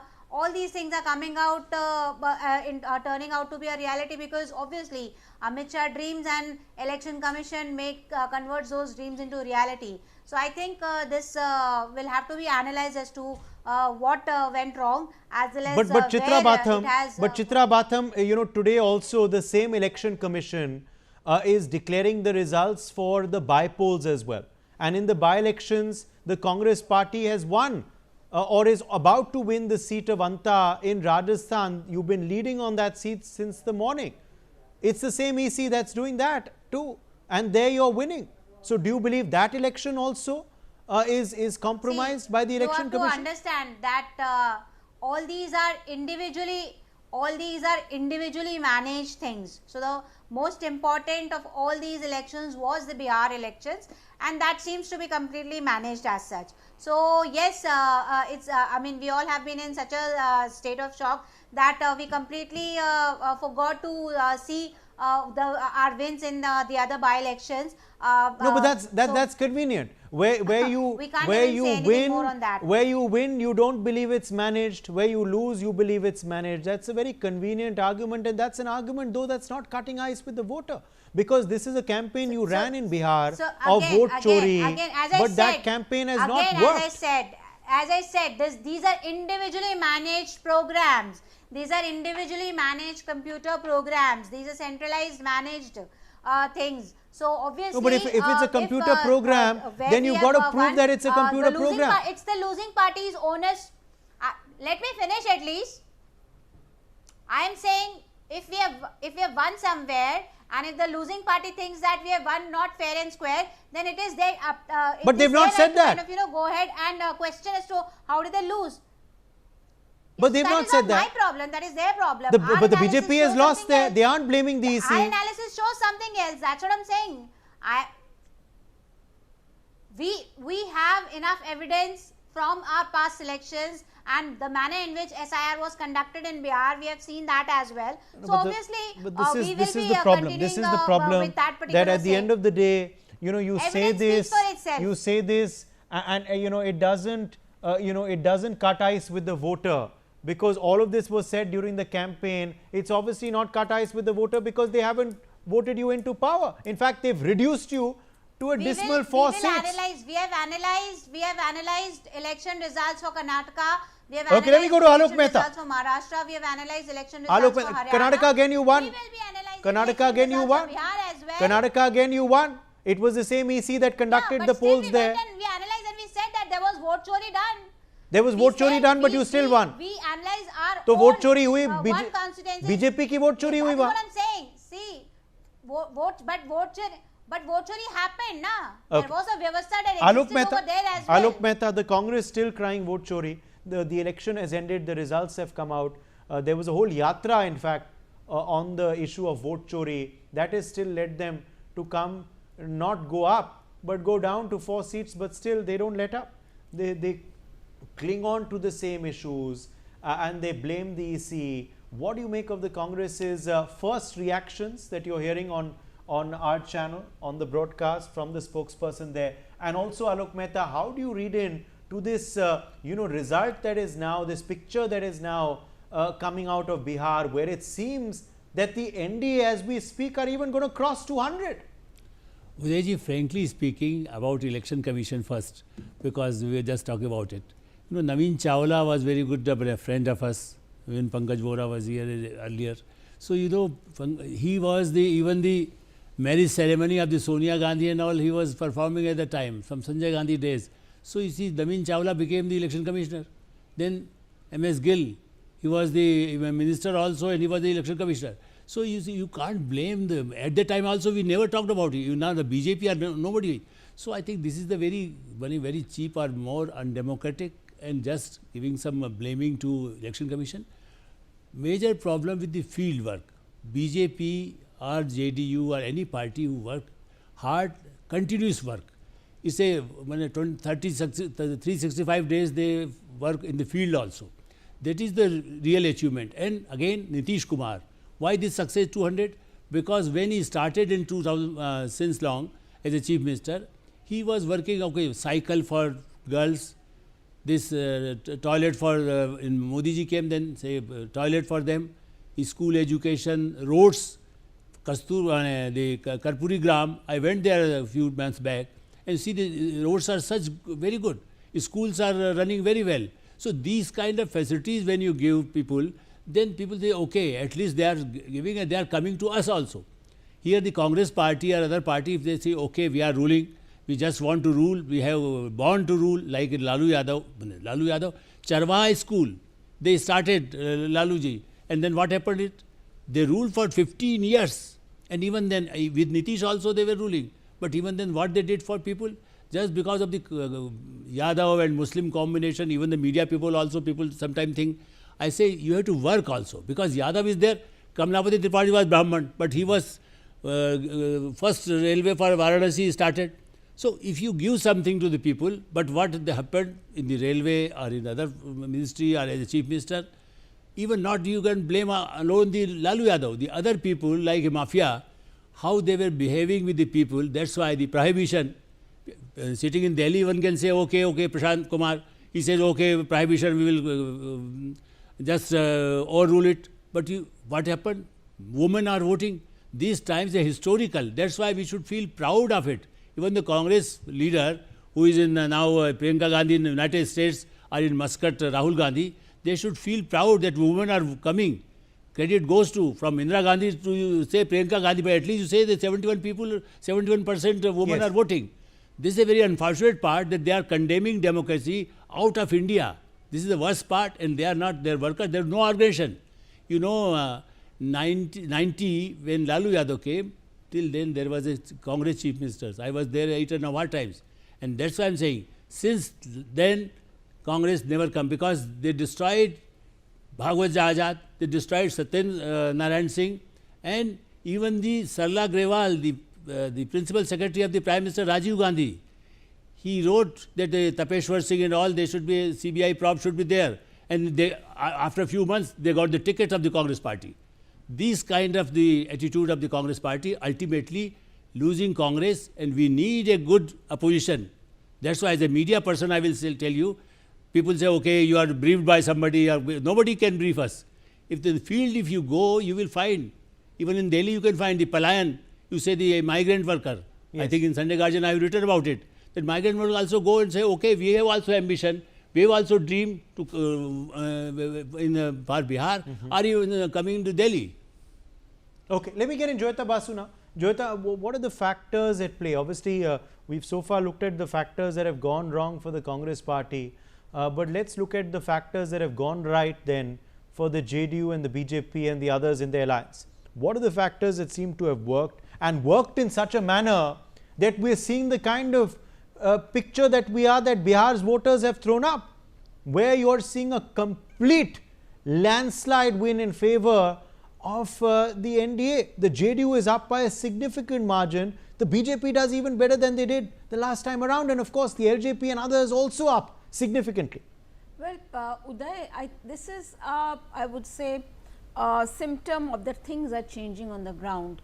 You know, people are starting to rise above caste and communities and voting for what good governance is about. So, you see parties running on dynasty fumes, which sadly the case is both with RJD and Congress. They will have to basically clean up their act. They cannot keep on saying that, you know, okay, fine, I am young, I am in my 30s, I am in my 50s, 40s or whatever, and these people are there in their 70s. We are better suited for governance. It does not work like that. When you look at a figure like Prime Minister Narendra Modi, he is delivering on the ground. Nitish Kumar is also delivering on the ground. If you look at the indices, the numbers coming out, Bihar has been one of those states. Even for that matter, if you look at the 3 states of UP, Bihar and Bengal, Bihar has the best track record of eradicating poverty. It is still there. It is of course very, very poor state, but when among these 3 states, Bihar has done even better than UP.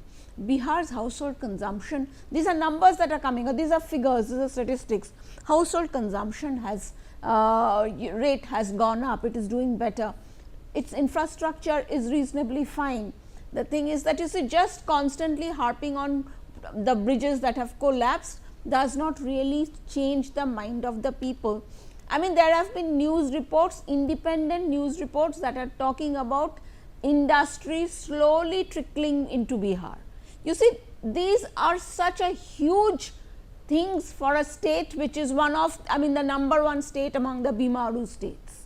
Think of, you know, when you get opportunities and all, and law and order. If you have gone through all that we have been, you know, all the sound bites that we have been seeing, and whatever reports we have got from the ground, the chorus among women in particular has been that, you know, whatever short stint the RJD has been in power after Lalu Yadav was uprooted, I mean there has been an exponential increase in law and order problems.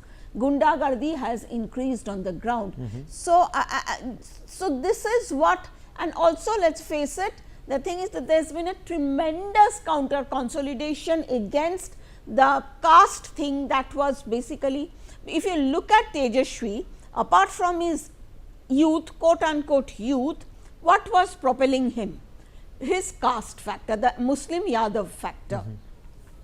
Now, if people do not want to vote for that, so obviously the first thing that they are going to do is that they did not want this Muslim Yadav domination, and most importantly, they did not want any uncertainty. Well, one will have to look at now also how the Muslim and Yadav voting has gone, because obviously there is a, there is a minority vote that's also gone to the BJP and the NDA. There is also a Yadav vote perhaps that's also gone there, and now it's the new MY.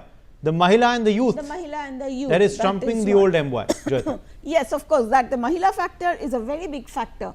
And it is not just because, people who are just going to try to, pinpoint and just boil down the whole election to the 10,000 rupees that Nitish Kumar has given. No, it is much more than that. Women want security. Women want say for example, if you are looking at the welfare schemes of the central government, yes, everything has benefited the women of Bihar, isn't it? It is not just, and then Bihar has its own schemes. I mean, that is also one of the reasons why Mamata Banerjee is so particular about, she for everything 99.9 rupees given by the center, she gives 10 paisa and renames everything under her government. This is why. Because ultimately the vote goes to people, to governments who have given them pakka ghar, Bijli, Ujjwala, all these schemes, everything is working on the ground. Okay. Okay. Let me take that back across to you, Chitra Batham. Chitra Batham, on now, who will be blamed for this loss? Will it be Tejaswi Yadav, who was projected as your chief ministerial face of your alliance? Will it be Rahul Gandhi, who of course led your campaigning and led a yatra as well? Who do you believe is responsible for this defeat of the Mahagathbandhan? Well, honestly, I don't believe that it is anybody's fault as such, our leaders' fault, because our leaders have worked tooth and nail to convey the message or to make awareness in the voters' mindset regarding to what is been happening. If you think that this election victory is a victory of migration, then I think it speaks for itself. If you think this election is a victory of the highest inflation, then I think it speaks for itself. If you think this election is a victory of the debt that the women of Bihar are facing today, then I think it speaks for itself. Our leadership has done everything in its capacity to boost, to motivate everybody and to see the facts as it is. I don't think so that they fell short anywhere in their respective campaign or conveying of the messages as such. So I think we have to analyze somewhere else as to where the problem lies, and that is something that we will be doing. Do you believe the issues you raised then were wrong? Do you believe the squabbling perhaps has cost you these friendly fights and the lack of any clear seat sharing until very late? Apparently, that is what I'm saying. I think your political analyst over here, she said that there's a great track record of eradicating poverty. If you think that 94 lakh people who are forced to live on rupees 200 per day is a great track record of eradicating poverty, then I have no words to say. So I believe that this was a completely failed government of the past 20 years. Nitish Kumar had not been successful in delivering Bihar to its optimum level. So then do you believe, national issues have worked then? Or you believe national issues have worked then? It's PM Modi's charisma, national issues that have come into play here? There is no PM, so I don't think so there is any PM Modi's charisma per se. Otherwise he wouldn't have to use all those filthy words like katta and dunali and whatnot in Bihar. So I believe he was very desperate, and which is why he stooped to such low levels in the respective rallies. There is no national charisma, there is only a national disaster, which is a vyavastha but the people of Bihar have obviously not believed that.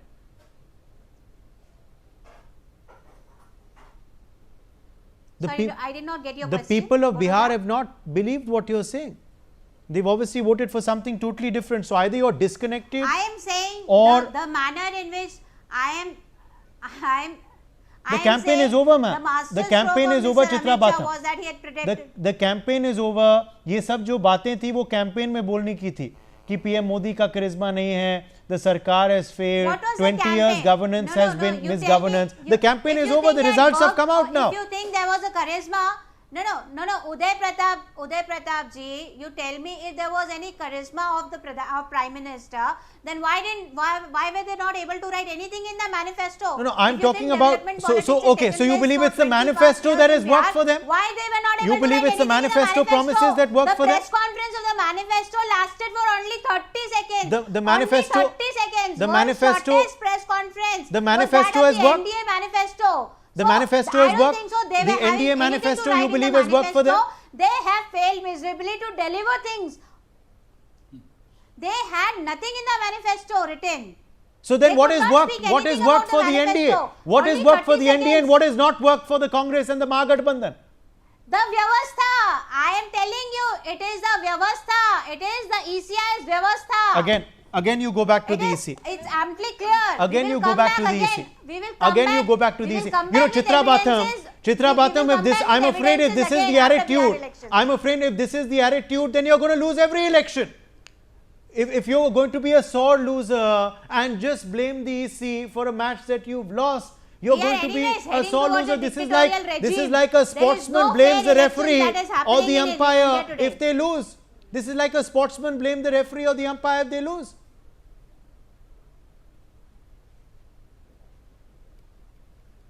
Joyita Basu responding. That is what is proved. Joyita Basu is responding. Joyita Basu is responding. I'll just mention this much, Uday. From whatever little bit reports we were getting from the grounds and the reporters and coming, and whatever the buzz was that the proof, Chitra Batham, has to be submitted to the Supreme Court, which you don't do. The proof has to be submitted to the Election Commission, which you don't do. The EC says nothing is submitted to them. The Supreme Court has not admitted any of your proofs. They on your plea, on the plea of petitioners, they admitted the Aadhaar card. They admitted the Aadhaar card. They admitted the Aadhaar card. They admitted the Aadhaar card. And in fact, when the SIR was published, when the new SIR was published, there were no complaints by any political parties. There were no complaints by the opposition when the new SIR was. Listen to me. Okay, Joyita Basu is responding. Joyita Basu. Listen, people who have been following the Bihar elections, the run up to the Bihar elections, they know what a mess the situation was. What a mess Congress in particular, their ground level work is there or not there. There were many friendly, so-called friendly fights, which actually turned out to be very unfriendly in different seats. So you see, to say that the Congress was expecting, in fact, I was told by our reporters who have been travelling that it will be a miracle if Congress touches the 10 mark. Okay. So in fact, that was one of the things I tweeted the first thing in the morning. So for Congress to end up with 4 is nothing much, because you see, I mean, I'm not surprised, because that was the kind of you won 4 seats and you won 4 seats. And yet the kind of humility is as if they won the election. Is that the problem, Alok Mehta? The complete disconnect is there. Look at the spokesperson of the Congress party. You know, the way she is blaming the Election Commission, she is blaming everything except for her own party. Obviously, there is some introspection that should be done. Is this the reason why we see the failure after failure, unfortunately, of the opposition? Because they don't course correct. Any democracy needs a healthy opposition. Yeah. But if the opposition is not going to course correct and go on clinging to the same issues, that are obviously not cutting ice with the voter. We are not the voters of Bihar. The voters of Bihar have spoken, and look at the result that's on our screens. Udayji, A.K. Antony report was lying since long, and then he left even Delhi. These kind of review all the time, they say we will just see and review. Now they just blame the Election Commission. Again, I will tell you, in Himachal Pradesh, J.P. Nadda was the party president. He wanted to lose the Himachal Pradesh in Vidhan Sabha. He was the leader of the house, he was the leader of the Himachal Pradesh, and then they wanted to lose it. That's why these kind of blame, people are not accepting that, these type of argument. Real problem is there was no organization in there. Rahul Gandhi just visit as a tourist or give interviews to the tourist YouTuber, And that's why he never faced the one-to-one interview with you or anybody else in the country after the Arnab Goswami. You see, this kind of approach, just like you go as a tourist or as a go some Prashant Kumar also did the same thing. He travelled a lot. We can say, okay, to understand the country, countryside or the state, it's okay. But afterwards, then you blame. Obviously, okay, there were missteps. Yeah. Prashant Kishore, did not contest himself. Why did he not contest himself? Did he see the writing on the wall that he's looking at a losing contest? Did he then send his other candidates out to lose? And just not himself. Rahul Gandhi did that vote chori yatra. Whatever said and done, any yatra is good for a political party to do on ground. But then what happened? He disappeared for 59 days in the middle of the election. So all of these are obvious missteps by the opposition parties, by Jan Swaraj, by Congress, by others. We're going to analyze Tejasvi Yadav's missteps as well in a second, because obviously Tejasvi also now cannot only blame the Congress or the left or the VIP. His party as well is now just down to 26 leads as we speak. But let's go across to a BJP headquarters now that obviously is looking like it's going to have a Diwali celebration once again. Sanjay Sharma, लगता है इस साल में 2 बार दिवाली आ रही है Bharatiya Janata party के लिए. क्या नजारे हैं बीजेपी दफ्तर में Sanjay? What are you seeing around you? What is the kind of euphoria there, and what time are we expecting the celebrations this evening to begin? मैं आपको दिखाता हूं ये बीजेपी के राष्ट्रीय मुख्यालय का नजारा. आप देख सकते हैं यहां पर लगभग शाम को 6 से 6:30 के बीच में प्रधानमंत्री नरेंद्र मोदी यहां पर इसी जगह पर मंच पर पहुंचने वाले हैं. आप देख सकते हैं यहां पर मंच बनाया गया, मंच तैयार है प्रधानमंत्री नरेंद्र मोदी के स्वागत के लिए. और यहीं से ये जो मंच आपको दिखाई दे रहा है, यहाँ पर बड़ी बड़ी लाइटें लग चुकी हैं, स्पीकर, साउंड सिस्टम सारा तैयार हो चुका है, सामने लाइटें लगाई गई हैं. और यहीं से प्रधानमंत्री नरेंद्र मोदी सभी कार्यकर्ताओं को संबोधित करेंगे और साथ ही साथ उनका अभिवादन स्वीकार करेंगे. आप देख सकते हैं मेरे बाईं तरफ ये बैंड बाजे, ढोल नगाड़े, ये सब के सब यहाँ पर जुटते जा रहे हैं. तो यहाँ पर कार्यकर्ताओं की भीड़ भी आती जा रही है. और यहाँ पर सिर्फ कार्यकर्ता ही नहीं पहुंच रहा, आप देख सकते हैं यहाँ पर मिठाइयाँ बट रही हैं, लड्डू बट रहे. जय भगवान जी, मिठाइयाँ क्यों बांटी जा रही हैं?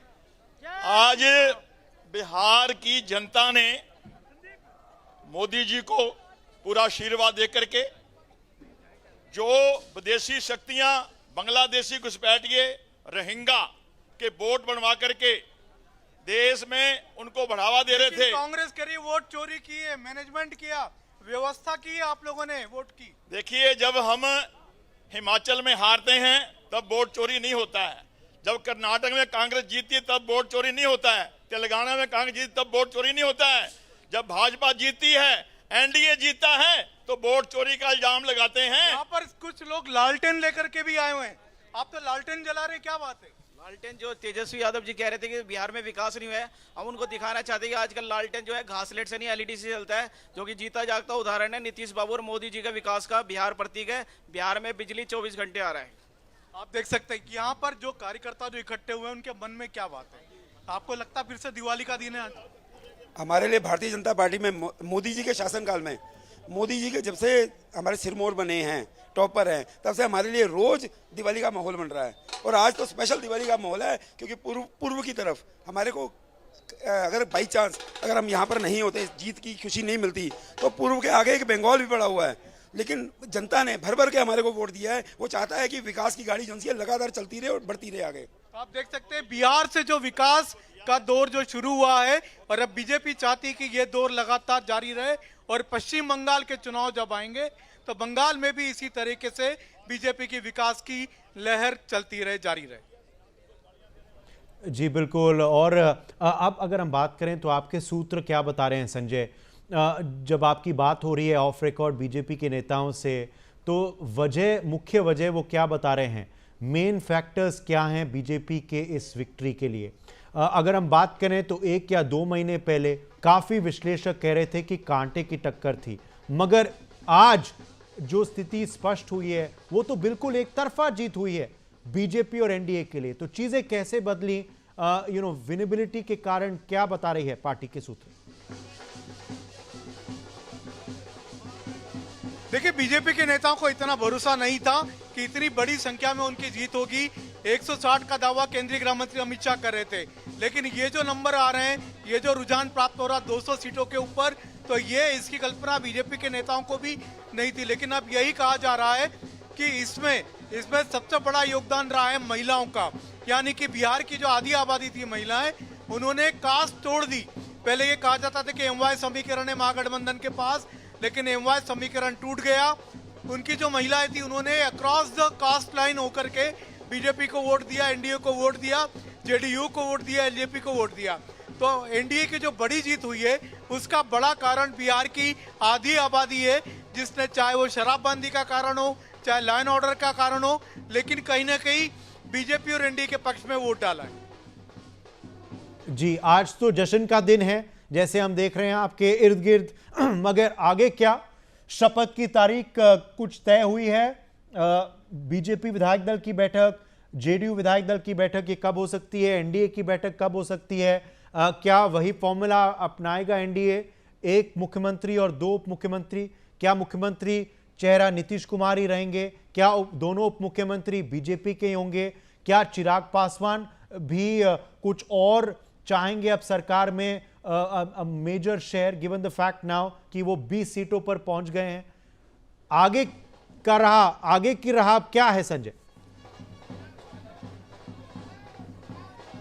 देखिए, जहां तक मुख्यमंत्री की बात है तो मुख्यमंत्री का नाम निर्विवाद रूप से तय नीतीश कुमार ही भावी मुख्यमंत्री होंगे, इसमें किसी को भी कोई शंका नहीं है। लेकिन जहां तक बात है डिप्टी सीएम की, कितने डिप्टी सीएम बनेंगे, कौन कौन बनेंगे, तो इसके लिए आज शाम को 6:30 बजे प्रधानमंत्री नरेंद्र मोदी जब यहां पर आएंगे बीजेपी के राष्ट्रीय मुख्यालय में, पहले कार्यकर्ताओं को संबोधित करेंगे। उसके बाद में लगभग 8 बजे 8:30 बजे के करीब बीजेपी के पार्लियामेंट्री बोर्ड की बैठक होगी, और बीजेपी की जो इसको सर्वोच्च बॉडी कहा जाता है, सर्वोच्च इकाई माना जाता है, तो पार्लियामेंट्री बोर्ड में इस बात का फैसला होता है कि पार्टी की तरफ से कौन मुख्यमंत्री होगा, कौन डिप्टी सीएम होगा, कितने डिप्टी सीएम होंगे। तो ये फार्मूला अभी तय होना है, नाम तय होना, तो उसका फैसला सिर्फ और सिर्फ बीजेपी का पार्लियामेंट्री बोर्ड करता है, जिसके बैठक आज शाम को लगभग 8 से 8:30 के बीच में होना है। इसी बीजेपी के राष्ट्रीय मुख्यालय में बैठक होगी, जब प्रधानमंत्री नरेंद्र मोदी आएंगे, जेपी नड्डा उस बैठक में शामिल होंगे, अमित शाह उस बैठक में शामिल होंगे, राजनाथ सिंह उस बैठक के सदस्य वो भी शामिल होंगे, बीएल संतोष होंगे, और जो पार्लियामेंट्री बोर्ड के और जो अन्य सदस्य हैं वो भी बैठक में शामिल होंगे। पार्लियामेंट्री बोर्ड तय करेगा कि कितने डिप्टी सीएम होंगे, बीजेपी का डिप्टी सीएम होगा, सीएम होगा, और होगा तो कौन सा चेहरा होगा। चलिए संजय, इस खबर पे आप नजर बना के रखें, हम आपके पास वापस लौटेंगे। तो जश्न का माहौल है बीजेपी दफ्तर में। The ball will also be set rolling today itself, tonight itself, on the government formation of course, and on what the picture will be of the new government in Bihar. However, it will be an NDA government. There will be no change. That's of course a decision that the Bihar voters have taken. Manoj Kumar Beta, JDU spokesperson, is joining us live. Manoj Kumar Beta, congratulations to you, your party and your alliance. Of course, it's a great victory, of course, for you all. How are you analyzing this, Manoj Kumar Beta? Were these numbers something that you were expecting? Were your party internal reports also suggesting this, or are you all very pleasantly surprised looking at this? No. First of all, I am not from JDU. I am from Jan Suraj. Okay. Hello? Okay. I am from Jan. Okay. So that's from Jan Suraj, yes, that's a correction there. Your parties both start from the letter J, but one, of course, is going to be in the government, and one, unfortunately, will not even sit in the opposition, because your party, and I'll ask our producers to just correct your designation, Manoj Kumar Beta, unfortunately has not even managed to pull one seat. So far, 0 leads for the Jan Swaraj. How are you analyzing this? What do you believe has gone wrong? So initially, Prashant Kishore, when he started walking around Bihar and started understanding the situation of Bihar, and started commenting on the Bihar situation. So he analyzed and told in a statement, it's a very clear statement, that either us or first. It means if people will understand what is our plan for making Bihar a better place, whenever we go outside, we get abused, we get insulted. So we are going to create a situation and establishment in Bihar that Biharis should not go outside and stay here. If people are going to understand our plan, then definitely we are going to get more seats. If they are fail to understand our plan, And our statement, definitely they are not going to cast our vote, because in Bihar we have seen easily people get polarized. And today's situation we can see they got polarized. And today NDA is getting a soaring victory. It is because at the last moment, just during the election, just before election, they started deposit 10,000 rupees in women's account. That is one factor. That is also the breach of the Election Commission of India's code of conduct. Many monies sent to the women's account at the time of Election Commission code of conduct was imposed. So that is one factor. They won the vote of women. But we should not forget that how students were crying when the police was beating them, when they're asking for the questions of paper leak. They were not getting employment. And when we go outside of Bihar, we are getting insulted because there is no any arrangements and management better in Bihar. And we have also seen the murders and abduction in Bihar is not stopped. Despite that, people had come and casted their vote to this incumbent government. So it is a little bit surprising, but we need to understand, and we are going to analyze, and we are going to go to Manoj public Kumar Beta, again. do you believe, Manoj, that you know, in hindsight, perhaps Prashant Kishore should have contested himself? Would that have helped your party's prospects? Do you believe? Yes, we can say that if he would have contested an elections, that would have given a great message to the party and also to our state, that the leader himself is contesting an election. But no worries, because he had other plan for not. No, I appreciate your honesty. I appreciate your honesty. Obviously, you do believe in hindsight it would have been better if he had contested. It could have helped your prospects.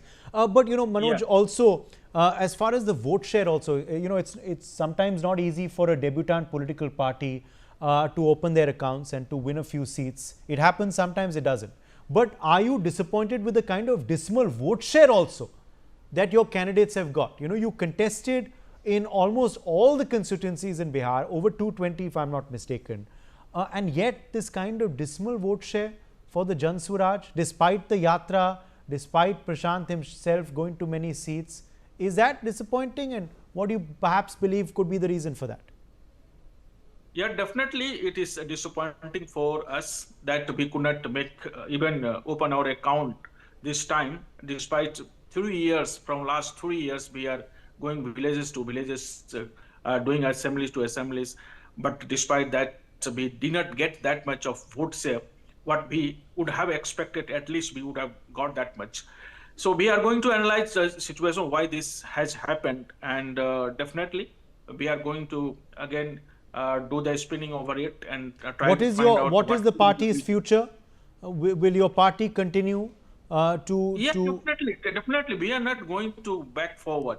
We are ready for all kind of situations and results.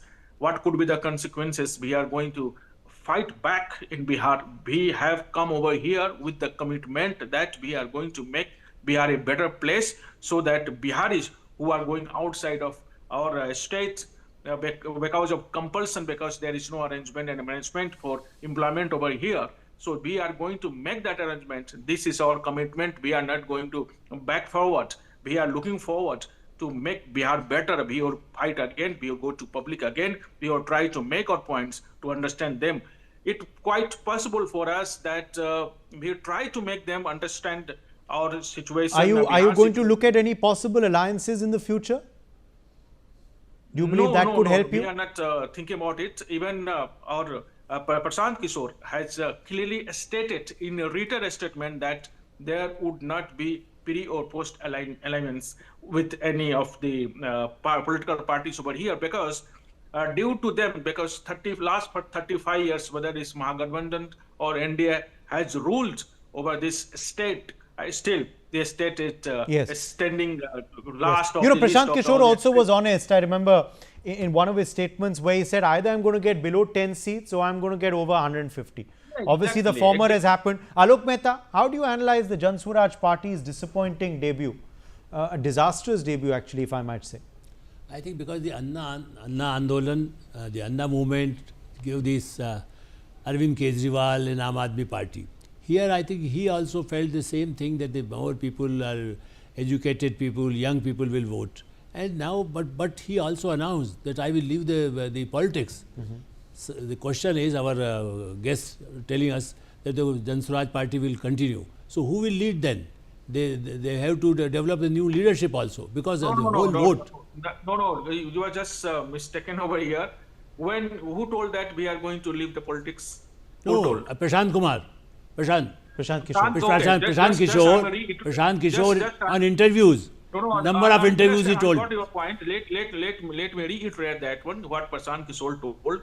Just 3 to 4 months before, he told that if JDU is going to get 25 seats, then I'm going to leave the politics. That was his statement. At that time, he told, when there was a corruption on the top, and when he has not distributed 10,000 monies to the women, when he had not distributed, announced 125 units electricity free, he had not announced that the old pensions from 4,000 to 1,100 rupees. At that time, he told that if the situation remains the same, and if JDU is going to get even 25 seats in Bihar, it means we are going to leave the politics.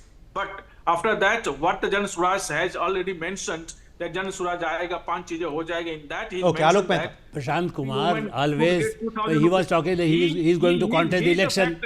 First he said, I am going to election, and he went to the people and said, okay, if you say I will contest the election, few weeks before, and then he said, no, I am not contesting. These kind of, and then he was very closest to Nitish Kumar. He was claiming that he was very close to Narendra Modi ji. He was closest to the Rahul Gandhi and Priyanka Gandhi. He said, if you give him power to me, all the time he was changing his stand, and now he want to rule the Bihar. Even the Shatrughan Sinha, he was also from Bihar. He was dreaming long back. I am talking 90s. At that time, he was thinking that I will be a chief minister. You see, even Shatrughan Sinha failed. Now, but at least he was working. He was more popular than the Prashant Kumar number of 100 times. That's why I'm saying that just go a gimmick and do something. The Jan Swaraj party will be also same like a other Janata party like Subramanian Swamy. You can say, okay, this is the party, one main party, you can run. 1 minute. In 1980, when BJP came and contested in elections, how many seats? Yeah, but they have the organization, they have the RSS. You don't remember, the RSS was working in Bihar, in Northeast. Even Mrs. Gandhi used to pay RSS people to counter the Isai missionary, Christian missionary, to counter the CIA. And now the people blame. Basu also on the factors that you believe have gone wrong for the Jan Swaraj. And then I want to get you in on Tejasvi as well. Joyita Basu. Okay, Manoj, we've heard you out. Let's say the others as well. Let's put it this way. Why, just as RJD and Congress cannot run on dynasty fumes, Jan Swaraj party also cannot run on media fumes. You see, this happened with Arvind Kejriwal. It was primarily the media that propelled him to power. But Delhi is a much smaller place, tiny place. It's much easier to capture people's imagination. And once people saw that the delivery is not up to the mark, or the delivery is not there, so Arvind Kejriwal got thrown out, And when you are looking at Bihar, Prashant Kishore, when you are totally propelled by the media, and what happens is that you have obviously not been able to capture the minds of the people. And when do you succeed? When there is no quote unquote successful, I would say, a model of governance, when there is delivery on the ground, when delivery of the ground on the ground is already taking place. You see, for a very poor state like Bihar, even if 30%, 40% delivery is taking place, they will say what we have is already better. What are you going to promise? You are not going to get any funds from the central government. You will not have anything to do. So we are happy with what we have. We would rather veer to what we are already getting. Why would I give you an option? And that is what exactly happened. It was running on media fumes. It did not have any petrol to run their car, and that is what happened. That is why this result happened. In fact, they may be claiming anything, but it's a fact that beyond newspapers and beyond television, they do not have any presence. And that No, is no, what that- is that- showing. that- but that- that that- is no, what. that is a wrong But statement. that That is a is wrong what the statement. results are showing. No, that is not That only is media what the will results portray are things. showing. We The were proof of also the reaching out pudding to the is common in people and trying eating, to and understand there their is problems. no That's why pudding they over are, here. we are perfecting their problems of Bihar's problems to the world. It is known to the world what is the Bihar actual problems, and everybody in Bihar knows It's that. only not known But to the Bihari, it they- seems. No, Bihar he knows very well. We are also from Bihar, only not Prashant Kishore, but every person connected with the Jan Suraj reach to the people and But try you to did not make them even win understand one this seat. is a real You did not question of even Bihar. make We a have to dent make in Bihar terms better of place voting for percentage. everyone So to what are we stay talking here and about work here? To employ here, to get education here, to get proper treatment and health over here. We try to make them understand, but in Bihar, we should not understand. Bihar is trapped in caste and religion politics. And ultimately, when we travel forward, now at the last moment, we are saying that it's Jungle Raj, people get fear from Jungle Raj. No, we do not want the Jungle Raj. They moved to the NDA. NDA, what said? We just distributed money because you have the government, you have budget, you have fund, and fund related to us. Okay, what about the Tejasvi factor now? Let's just talk about the Tejasvi factor for a second. Joyita Basu, what has gone wrong? And why there is no mention? What has gone wrong with Tejasvi Yadav's campaign, Joyita Basu? First of all, what went wrong was that, you know, until and for his promises were totally wild and unrealizable. I am going to give this many crore government jobs, and all. When jobs are not available, that many, how can you possibly go around giving it? You can go, and if you look back at his track record, he was also Deputy Chief Minister of Bihar for some time. What did he do in that time? There was nothing really, you know, shining about him. I mean, there was nothing that really was eye-catching. It was a very inconsequential. All he did was, you know, chacha, kaka, whatever he calls Nitish, and so inner politics and all. There is no governance that people would be attracted to. You see, as I mentioned earlier also, just saying I'm young is no, I have energy does not help like that.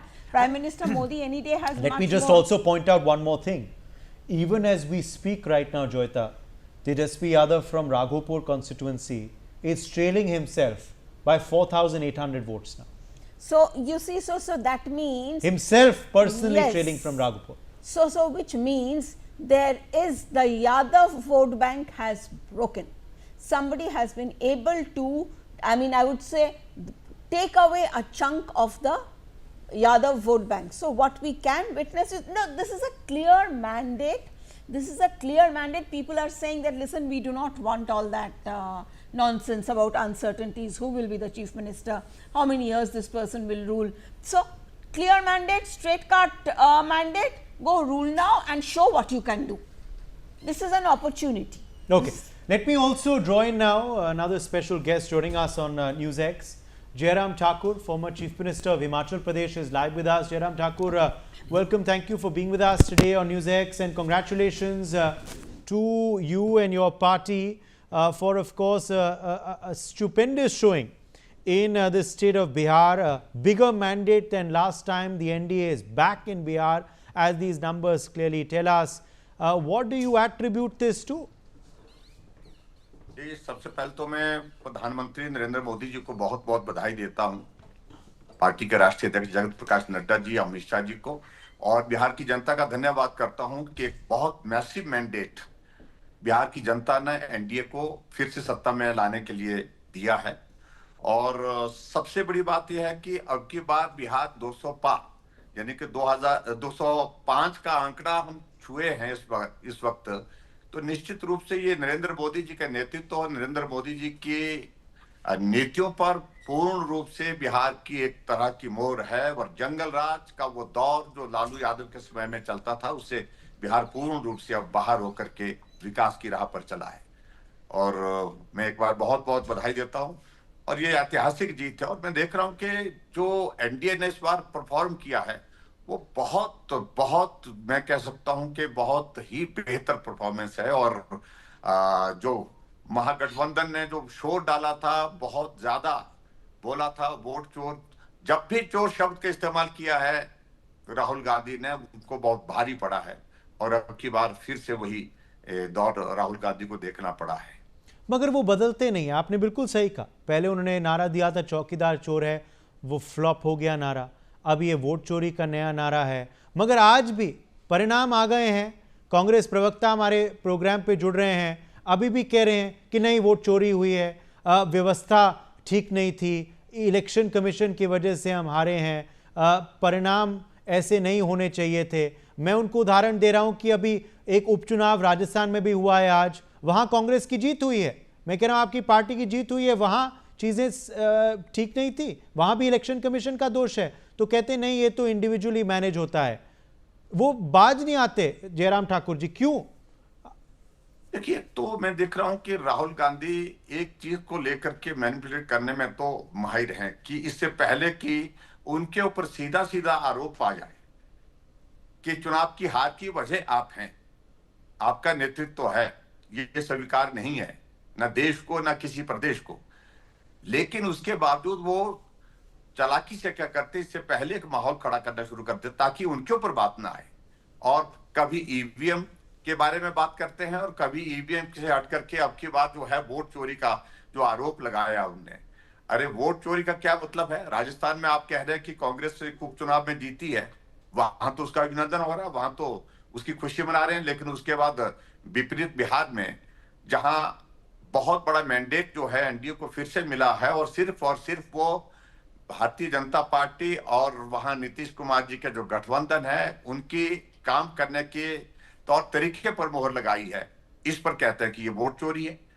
Vote चोरी कहने का अभिप्राय, उनका कहने का मतलब क्या है? सबसे बड़ी बात है कि नेतृत्व पूरी तरह से कांग्रेस का असफल हो गया है और अब राहुल गांधी को स्वयं स्वीकार करना चाहिए कि बहुत हो लिया, उनका सारा नेतृत्व जो है वह पूरी तरह से फेल है और गांधी परिवार से कांग्रेस पार्टी को बाहर निकलने की अब सोचनी चाहिए। अगर कांग्रेस पार्टी को थोड़ा भी अगर चिंतन है, थोड़ा भी अगर विचार करने वाले लोग उसमें बचे हैं। जी जयराम ठाकुर जी, क्या आपको लगता है ये दोबारा एक तरह का मैंडेट है ऑन द डबल इंजन सरकार also, model of the BJP, कि जहां एक ही पार्टी की, आपकी पार्टी की केंद्र में और राज्य में सरकार रहती है, वहां विकास होता है और नई गति से होता है। ये बीजेपी, ये बिहार की जनता ने स्वीकारा है दोबारा? बिल्कुल, इस बात को पूर्ण रूप से स्वीकार किया है कि बिहार में अब डेवलपमेंट का जो मॉडल आदरणीय मोदी जी के मार्गदर्शन में वहां एनडीए की गवर्नमेंट का जिस प्रकार से रहा है, उस पर पूर्ण रूप से वहां की जनता ने मोहर लगा ली है। और अब की बार आपने देखा होगा कि जो वहां पर जो वोटिंग परसेंटेज भी है वो काफी बड़ी रही इस बार। इसलिए रही कि लोग उत्सुकता के साथ इसी बात को लेकर के चाह रहे थे कि सरकार फिर से रिपीट होनी चाहिए एनडीए की, और बिहार के हित में बिहार के विकास के लिए एनडीए ही बेहतर ढंग से काम कर सकता है। और निश्चित रूप से ये श्रेय नरेंद्र मोदी जी को जाता है, उनकी नीतियों को जाता है और एनडीए की गवर्नमेंट को जाता है। जी, नीतीश कुमार के प्रति भी ऐसा लग रहा है कि कोई एंटी इनकम्बेंसी नहीं है। इसकी वजह आप क्या मानते हैं? इतने सालों से वो वहाँ सीएम रह चुके हैं, कई अब चीज़ें बदली भी हैं, परिस्थितियां बदली भी हैं, मगर एंटी इनकम्बेंसी वोट हमें दिखा नहीं है। इनफैक्ट प्रो इनकम्बेंसी वोट दिखा है, क्योंकि जेडीयू की सीट्स में बढ़ोतरी हुई है, बीजेपी की भी सीटों में बढ़ोतरी हुई है। हमने देखा इस बार वोटर टर्नआउट में भी इजाफा हुआ। पहले ही आकलन लगाया जाता था कि जिस राज्य में वोटर टर्नआउट बढ़ा वहां की सरकार गई, एंटी इनकम्बेंसी दर्शाता ही है। मगर अब हम देख रहे हैं बीजेपी के दौर में कहीं ना कहीं प्रो इनकम्बेंसी वोट आ गया। तो एंटी इनकम्बेंसी क्यों नहीं आपको लगती है नीतीश के प्रति? और ये जो प्रो इनकम्बेंसी वोट हमें देखने को मिला बिहार में, जहां voter turnout has increased and your seat share has also increased, इसकी वजह आप क्या मानते हैं? देखिए, एक बात को लेकर के सकारात्मक वोट यानी कि पॉजिटिव वोट ये गवर्नमेंट को मिला है, इसमें दो राय नहीं है। क्योंकि बिहार ने इससे पहले जो लालू यादव की सरकार रही, लगभग लंबे समय तक रही वो भी, और उस सरकार में जिस प्रकार से बिहार पूरे देश दुनिया में बदनाम हुआ, और आरोप क्या था परिवारवाद का, आरोप क्या था भ्रष्टाचार का, आरोप क्या था पिछड़ेपन का, और आरोप क्या था वहां पर सबसे बड़ा कि वहां जो जंगल राज था, यानी कि लूटमार थी एक तरह की। तो उस सारे दौर से बाहर नीतीश कुमार जी ने वहां बिहार को निकाला, और जिसमें एनडीए की गवर्नमेंट का बहुत बड़ा एक योगदान रहा है, यानी कि बीजेपी गठबंधन के साथ जब काम किया तो स्वच्छ छवि के साथ नीतीश कुमार ने जिस प्रकार से काम किया, और वही वजह है कि लोगों ने कहा कि ईमानदार नेतृत्व की आवश्यकता है बिहार को आगे बढ़ना है तो, और साफ सुथरी छवि के साथ और कानून व्यवस्था को सुधार करने की दृष्टि से और विकास की राह पर तेजी से आगे बढ़ाने के लिए डेवलपमेंट के इस मॉडल को हमको जो है स्वीकार करते हुए आगे बढ़ना है। मन बनाया लोगों ने, और उसका परिणाम आप देख रहे हैं कि इतने लंबे समय तक सत्ता में रहने के बावजूद भी लगातार जो है वहां पर सीट्स की इंक्रीज हुई है, वोट शेयर में भी इंक्रीज हुआ है, और उसके साथ साथ में अभी आपने देखा कि लोगों ने वोट में भी बहुत उत्साह के साथ हिस्सा लिया, हैवी पोलिंग हुई।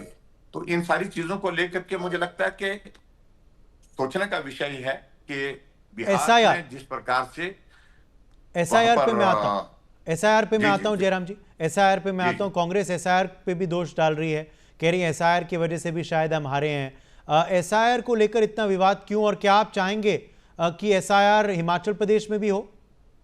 देखिए, पूरे देश भर में होना चाहिए और निश्चित रूप से होना चाहिए।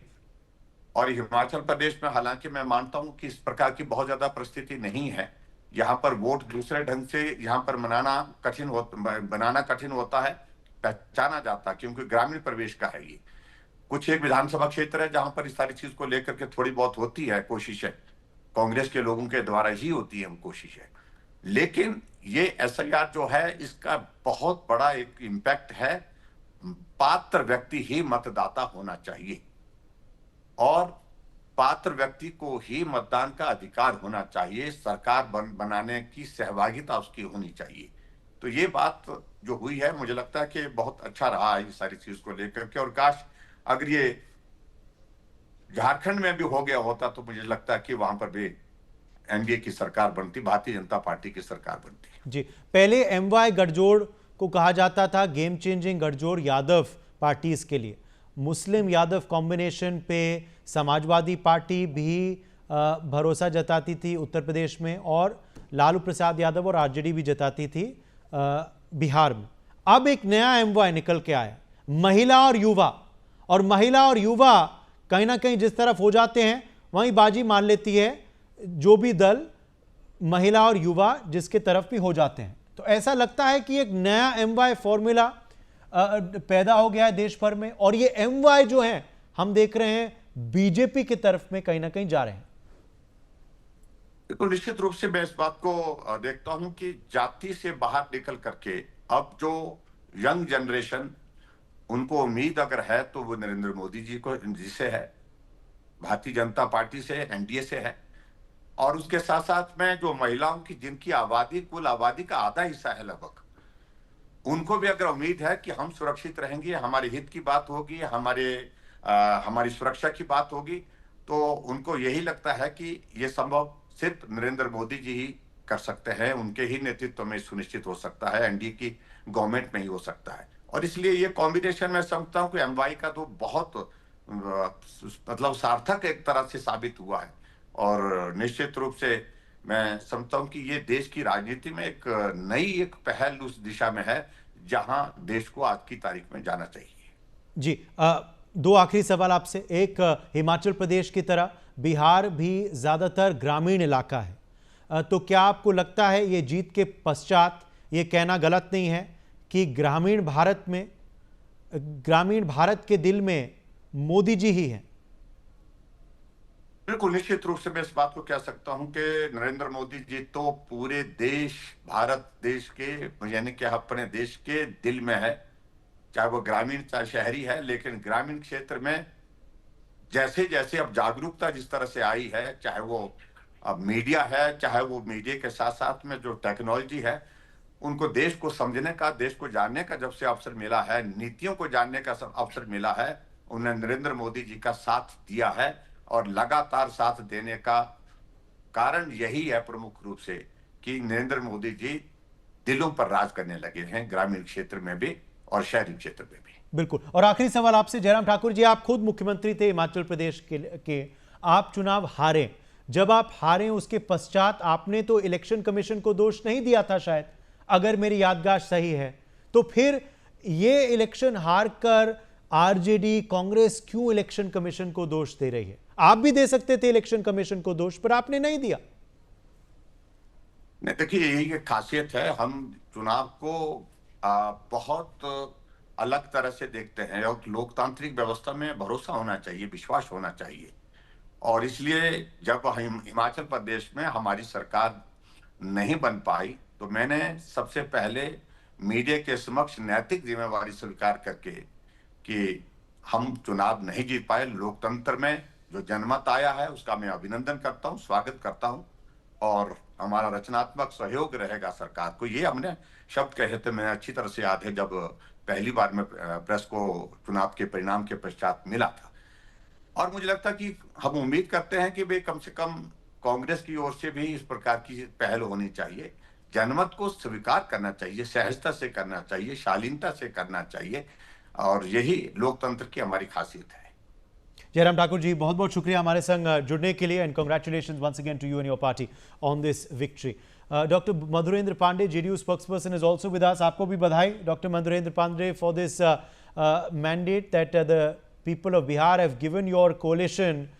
Dr. Pandey, what are the factors that have worked in favor of your party, and what do you make of this pro-incumbency vote for Nitish Kumar? Dr. Pandey, can you hear me? Okay, I think we've lost him there. Avni Bansal, Congress spokesperson, is also joining us live on the broadcast. Avni Bansal, firstly, what do you believe are the factors that have gone wrong for your political party, and also how do you respond to Jairam Thakur and others who we just spoke to, who say that why does the Congress insist on blaming the election commission every time? They need to respect the mandate of the people and accept it. Yeah, thank you so much for your question. See, I think we are oversimplifying the debate by saying let's just accept the mandate. The fact that whichever party ever is in opposition needs to do better, do more introspection, I think that now is a given. I don't think anybody can sort of disagree from that. But after years of abysmal governance in Bihar, with bridges collapsing, unemployment soaring, with scams like Srijan and BPSC hitting people's trust in the government at a rock bottom level, the JDU and the BJP, if they think that their landslide victory is credible, to my mind, they cannot be farther from the truth. Okay, in my head, the answer is very clear. This is a case of A, mass disenfranchisement, and 2, it's completely curated to the BJP's need. Now, of course, this claim was made by Rahul Gandhi ji before the Bihar election results came out and not after it. And second, he gave enough evidence which is yet to be rebutted by the Election Commission of India. I just have one question to put in front of you, which is, please show me one other democratic country in the world, a country which even calls itself a democracy on paper, and show me one political party in that country which gets the numbers as right as BJP manages to do in India. Now, if you want me to believe, like everybody else is doing here, that Modi ji is some main Mahan Bhagwan, Neta hain, logo ke dilon pe raj karte hain, I am sorry, I am educated enough, I am not going to buy that simplistic narrative. And the second point, show me another democratic country where the body which conducts elections has been put under so much scrutiny and manages to be in power without the change of the person at the helm of affairs, without any questions being asked. But Avni, Bansal, at the end of the day, you had a chance. You had a chance to go to the election commission and officially complain to them on a host of issues. They said you didn't. When the SIR roll was published, if there was disenfranchisement done, with evidence, you could have gone to them, or you could have even gone to the court. The Supreme Court did accept the argument of some of the petitioners and make Aadhaar card compulsory for the SIR exercise as well. So that is something that the court has ordered. But if there was any other evidence of fraud or disenfranchisement as you're claiming, why didn't you present that evidence earlier instead of now claiming it after the result has come out? Because it makes your party look like a sore loser. Let me at least respond to your question. The first thing is, there is a word in English called systemic capture, what we are seeing in India will not be understood by having these simplistic TV debates. When there is a systemic capture or an institutional capture, as we call it, there are difficulties because it's not that evidence wasn't produced. In fact, the evidence was produced at the very highest level. When Rahul Gandhi ji, who is the face of the opposition, No, by in doing India, a press conference, that is not credible producing evidence. there is It no needs to rebuttal be it. submitted to Now, the competent say authorities. that go to an individual If case, you have a please, problem with TV debates, then the press conferences are the same. Holding a press conference is not a evidence gathering exercise or evidence Sir, production exercise. that press conference, there were concrete evidence given and shared. Has the Election Commission of India answered a single claim so far? But if in a few any of other them, country, if a single question was raised, they've held press conferences. Even if it were correct, in They've order held to press show conferences. that right, would give answers in the public domain. They've That's held not press what we are conferences. saying They've in held press India. conferences to counter your claims. Yes, the CEC has held press conferences. But the question about what about 5 lakh duplicate voters? Do we have any answer? Okay. Also, Avni Bansal, now as far as the Why was the 5 another point that lakh Jairam voters Thakur made down? earlier. Another point that Jairam Thakur of the BJP made earlier, the former Himachal Pradesh CM. He said when he lost power, he was the CM earlier in Himachal. Now Sukhwinder Singh Sukhu, your party's CM, is in power. He said when he lost the election, he accepted the mandate. And he said we will introspect and I resign on moral grounds and good luck to the new party that's coming in. He is questioning why you don't do the same. Did you blame the EC when you won Himachal Pradesh? Or today too, you won a by-poll in Rajasthan. The Anta seat has been won by the Congress party. It's the same EC that conducted that election. Can I respond to that question? Please. Can you hear? Yes. Please understand that the so-called Chanakya sitting in the BJP are not stupid enough to ensure that every single election, individual or collective, state by state and Lok Sabha, they win it all. In fact, I will add to your question. Nobody is asking in any TV debate, what explains this sudden strike rate of Chirag Paswan? Please tell me what is this magic mantra that Chirag Paswan did? Well, he's obviously doing a good job through his campaigns. My question is, can you not That's see connecting eyes with the voter. So 1 second. People watching this debate can see that there is a very convenient curated script that is being written in behind closed doors to ensure that questions like these can immediately be asked. Now, one has to also appreciate that the opposition is in a place where we can't say that because there is election commission is being biased, because there is vote chori happening, we will not participate in election, because we will have to fight on ground. Now, that fighting is a longer fight. That is to save the democracy of the country. It's not being... No, but you're not on zero seats. And for You're not on anybody zero seats. Spokesperson, this is what I have to say. We will keep fighting. Satya परेशान हो सकता है. You will keep fighting. You will keep fighting. You can please keep stealing election after election. But Avni Bansal, okay, I'll get the others to respond to you. I'll get the others to respond to you in a second. But Avni Bansal, is this concerning for your party that you're down to 2 seats? You're, as of now, as we speak, even after the Rashtriya Lok Morcha and the Hindustan Awami Morcha and the AIMIM, you're down to 2 seats. Do you believe serious introspection is needed for the Congress party? Avni Bansal, that question is for you before I get in the others. Don't you agree that serious introspection is needed for your party? You're down to 2 seats. You're even behind the RLM, HAM and AIMIM, and they contested on far less seats than you. Sir, प्रजातंत्र में introspection सबको करना चाहिए और हमेशा करना चाहिए, जीतने वाले को भी और हारने वाले को भी.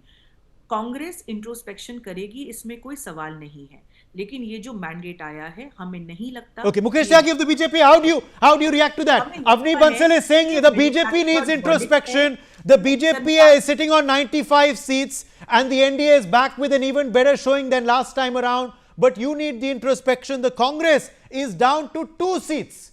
The RJD is down to 24 seats, but they don't need introspection is what they say. Mukesh Tyagi. Sir, आपने मेरे को आंसर नहीं देने दिया. Mukesh Tyagi of the BJP. Avni Bansal, you've answered 4 questions. Mukesh Tyagi of the BJP has not even answered 1 question. Mukesh Tyagi of the BJP, go ahead. Avni should stop heckling me now. I think मैं she should. Mukesh Tyagi ji पे नहीं आ रही हूँ अभी मैं She should. नहीं बोल No, रही no, हूँ no. अपने सवाल He has पूछे asked हैं me. आप मुझे जवाब Anchor is दीजिए anchoring the show. You अभी are not आप anchoring the show. taking your name you do not What even is this start speaking nonsense there's no of me? question of heckling What is this nonsense? आप Absolutely सवाल have पूछ रहे हैं nonsense. तो जवाब भी You तो are सुनिए interrupting. आपको सवाल भी आपको Anchor is पूछना है जवाब भी आपको Anchor देना है is handling नैरेटिव the भी show. आपको You are not देना है handling सब the कुछ show. यदि आपको करना है तो फिर Anchoring. कांग्रेस को You बुला क्यों have रहे you हैं have exhausted all your Sir, I am not follow. speaking to you. I have no debate You with have you. no business. You, Anchor I have has no. asked me. You are fighting with Anchor me. has asked me. You have no business to Sir, interrupt. I This have is not the even way responded to you. Congress is. मैं ये बोल रही हूँ कि Congress is मेरे से यदि loose सवाल because किया गया people है तो like आप जवाब you. दीजिए यदि आपको People BJP like spokes you. Person से सुनना है अवनी बंसल आपने कितने सवालों का जवाब अभी दिया है और मुकेश त्यागी ने कितने का सवालों का जवाब दिया है आपने 5 सवाल बैक टू बैक दिया है अगर आप आई हैं यहाँ मोनोलॉग के लिए तो ये मोनोलॉग शो नहीं है ये एक डिबेट शो है ये एक डिबेट शो है Mukesh Tyagi now needs to be allowed to speak Mukesh Tyagi of the BJP I'll come back to you Avni Bansal you've just answered 5 questions back to back at least allow him to answer one I'll come back to you Mukesh Tyagi of the BJP Mukesh Tyagi of the BJP Mukesh Tyagi of the BJP the floor is yours. Will you mute her, please? I would request to them. No, I don't mute anyone. I don't mute anyone on my program. That's not how I conduct the show. I've allowed her back to back. I've allowed her back to back 5 questions. I've allowed her back to back 5 answers and 5 questions, but she still feels that it's too less time. Then I can't help that. Yes, Mukesh Tyagi.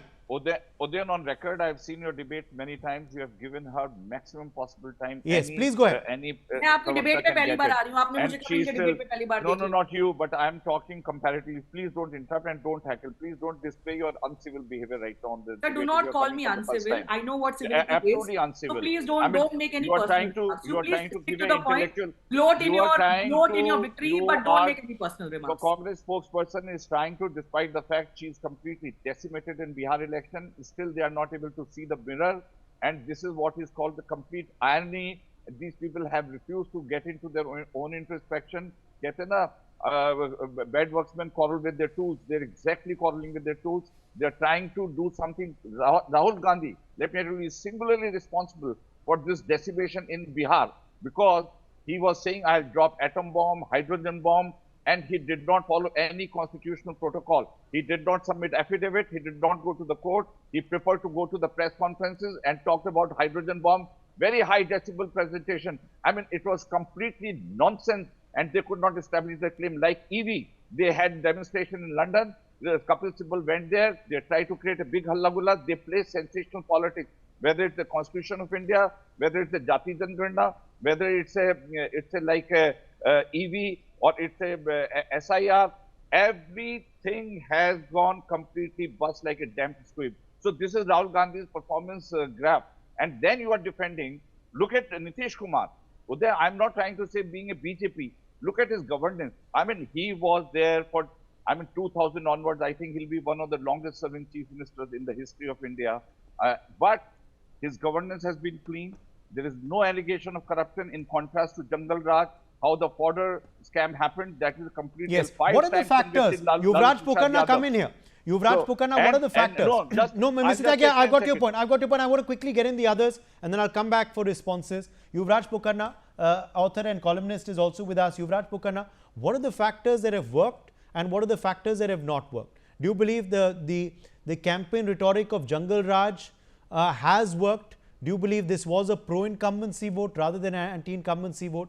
Do you believe slogans like vote chori have not worked on the part of the opposition? What has worked and what has not worked? What's your analysis, Yuvraj?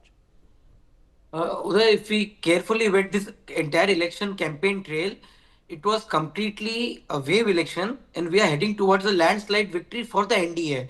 So NDA was very much clear with regards to 4N. NDA had and NDA has Niti, Niyat, Narendra and Nitish. So, and plus the allies. And the master strategist was Amit Shah. He was so carefully crafting the alliance that he knew back in 2020, where on 38 seats where JDU lost, and the losing margin was lesser than what the votes pulled by Chirag Paswan. Because everybody was shrieking कि चिराग को इतना seat क्यों दिया, इतना space क्यों दिया जा रहा है. It was Amit Shah who carefully crafted his alliance and he knew Chirag could have created a huge dent. So it was a very carefully crafted trail by Amit Shah ji, and Tejasvi and Rahul Gandhi are clearly decried and rejected by the youth, because there was a resonance from some quarters that the youth is with Tejasvi, and Tejasvi is very popular among youth. It is completely a shallow argument now, so it is very clear whether it is Mahila, Yuva, SCs, OBCs, or the upper caste. Everybody gave a thumping majority to NDA, and last in few seconds, because the jungle cry, the war cry of jungle cry that BJP, the NDA brought in the table, it found resonance not just with the old age voters but with the youth voters. I'll tell you how. Back in 2005, when the first reign of Nitish Kumar came, he started with giving school bags, uniforms, cycles, and from so on so forth till today, 10,000 in a Mahila's account. Yes. So people have seen, people have You know, seen the the old work of MY, the old MY, Rajlakshmi Joshi, political analyst, let me rope you in here as well. The old MY used to be Muslim Yadav combination. That was looked at as a winnable combination for certain political parties. That's got replaced now by the new MY. That's the Mahila and the Yuva. Now, the youth was wooed by Tejasvi Yadav. You know, there was promises of jobs and employment and a lot of that, of course, in the Mahagathbandhan's manifesto. That has not worked. There was also similar promises also on the issue of examination paper leaks for students and others offered by Prashant Kishore of the Jan Swaraj as well. That has also not worked with the youth. Do you believe it's this MY combination, the Mahila and Yuva, that has proved to be a game changer for the NDA as well? Rajlakshmi? Yes, definitely, Uday. You know, this new MY factor has definitely replaced the old Muslim and Yadav combination that used to probably work especially in Uttar Pradesh and Bihar. So this has been completely replaced by this Mahila factor and the Yuva factor. And also remember that in the Yuva factor also there is the 50% of the young girls. So again, they also are influenced by the Mahila factor. So just imagine that for the Mahila, especially, you know, this thing about the Jungle Raj is a huge factor. That is something that they just cannot forget. So that is something where not just the Mahila, actually even anybody could not step out of the houses after 6 p.m. after 7 p.m. Just imagine the scenario, and especially women, their lives were completely devastated. So they were in complete dehshat, as you would call it. So now today, what Nitish Kumar has done is, right from his first term, he has actually empowered them, and he has made sure that the law and order was restored. So he actually made something called as an auxiliary force, a special auxiliary force, wherein he recruited people who were retired police officers, senior police officers, and he made sure that law and order is restored. That is the very first thing that he did. So after that, what happens is, then he has empowered the young schoolgirls so that they are educated, and then he has also created these schemes of Jivika Didis, and he has made sure that all these Jivika Didis, drone Didis, all these factors now this latest factor is about the Mukhyamantri Rozgar Yojana. So all of this together, the women, especially there, are empowered. They're not only able to move around freely, they're empowered. So then that is a huge factor. And even though the Yuva today, they may never have witnessed a Jungle Raj, the family obviously will tell them what it was. And now to add to it, Prashant Kishore has been asking all these uncomfortable questions about Mr. Tejasvi Yadav. And so all of that completely was, all the so-called, he spoke about so many jobs, but then people cannot forget the land for jobs. Okay, let me respond to, let me get Avni Bansal to respond to you as well. I believe Dr. Pandey of the JDU has also joined us back. Dr. Pandey, I tried to get you in here earlier. I don't think you were there with us, but I'll come to you in a second. Avni Bansal of the Congress, please respond now. You've heard what the BJP has to say and the other two analysts as well. Your response on the factors that have worked for the NDA and the factors that didn't for your party. See, it is easy to, attribute multiple factors successfully to the winning party. All right. Every time the BJP and the NDA, they have a massive victory in any election, it's easier to say, they did this right, and did this right. And it's very simple to say, Congress, or for that matter, the Mahagathbandhan did everything wrong. That's a super simplistic narrative. What we're seeing here in this debate, I'm standing here for the Congress party. All the other voices that we are hearing see that the NDA seems to have done everything right. I think there's a larger systemic setup, which is oversimplification of the issues. As far as the women voters are concerned, what I'm happy about is that state after state, women are emerging as a vote bank. I do not at all believe in this theory about Jungle Raj. Yes, you get 10,000 rupees right before elections. That works in your favor. That's worked state after state. Unfortunately, the Supreme Court has not stepped in on this matter of freebies. So that is one debate. Women are, but also asking the other question, which is as far as women's security is concerned, I am not seeing any effective things being done on ground. On the question of the youth, now unemployment remains one of the largest factor. In Bihar also, all the people who were on ground, we were hearing from them, rally after rally, unemployment rose as the number one problem. Why was it then that, there was no vote around it, which again gives me reasons to believe that, all of this is very conveniently curated. We know that in terms of the facts, 23 lakh women, their names were removed from the voter list, and most of these were from Muslims and the Dalit community. I am not speaking this. We have facts and data available for this. So what you are seeing, this entire SIR exercise that's happening across the state is, the BJP spokesperson said that the Congress spokesperson is now sort of, giving up all of these excuses.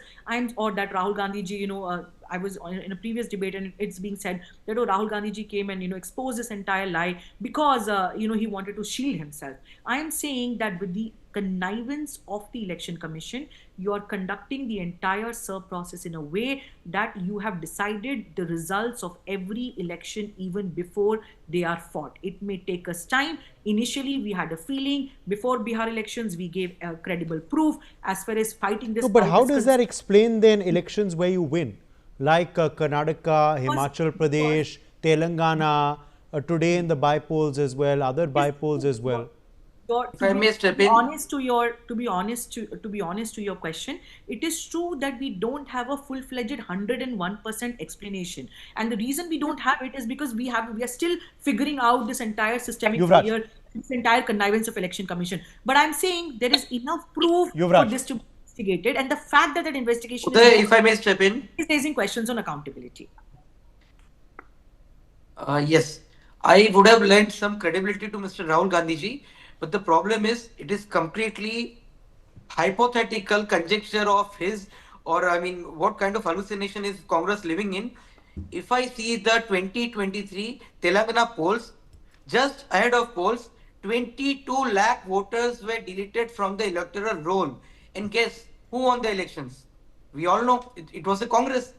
So, you cannot shoot the messenger. You cannot day in and day out abuse. Okay, Dr. Pandey, let me draw you in here now. Dr. Pandey of the JDU. Dr. Pandey of the JDU, what has led to this, stupendous victory for your party? Were your party's internal reports also suggesting this, or are you pleasantly surprised at the margin of your win, Madhurendra Pandey? And also, is it but certain Nitish Kumar will be back? He will be CM once again. Are we going to look at more deputy CM? What's the formula, Madhurendra Pandey, of government formation now?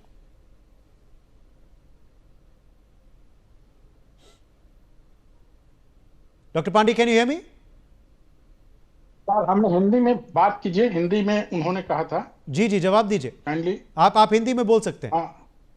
जी जी, आप question कीजिए हिंदी में। मेरा सवाल यही था आपसे doctor Pandey, अगर आप सुन पा रहे थे तो मैं आपसे यही पूछ रहा था कि जो ये मार्जिन ऑफ विक्ट्री आपको मिला है आज, ये क्या आपके इंटरनल सर्वेस के हिसाब से था, या आप भी आश्चर्यचकित हो गए ये आंकड़े देखकर, क्योंकि बहुत ही ज्यादा बहुमत से एनडीए की वापसी हो रही है बिहार में, और क्या ये अब गिवन है कि नीतीश कुमार ही दोबारा मुख्यमंत्री बनेंगे, या फिर इसमें कुछ संदेह होना चाहिए?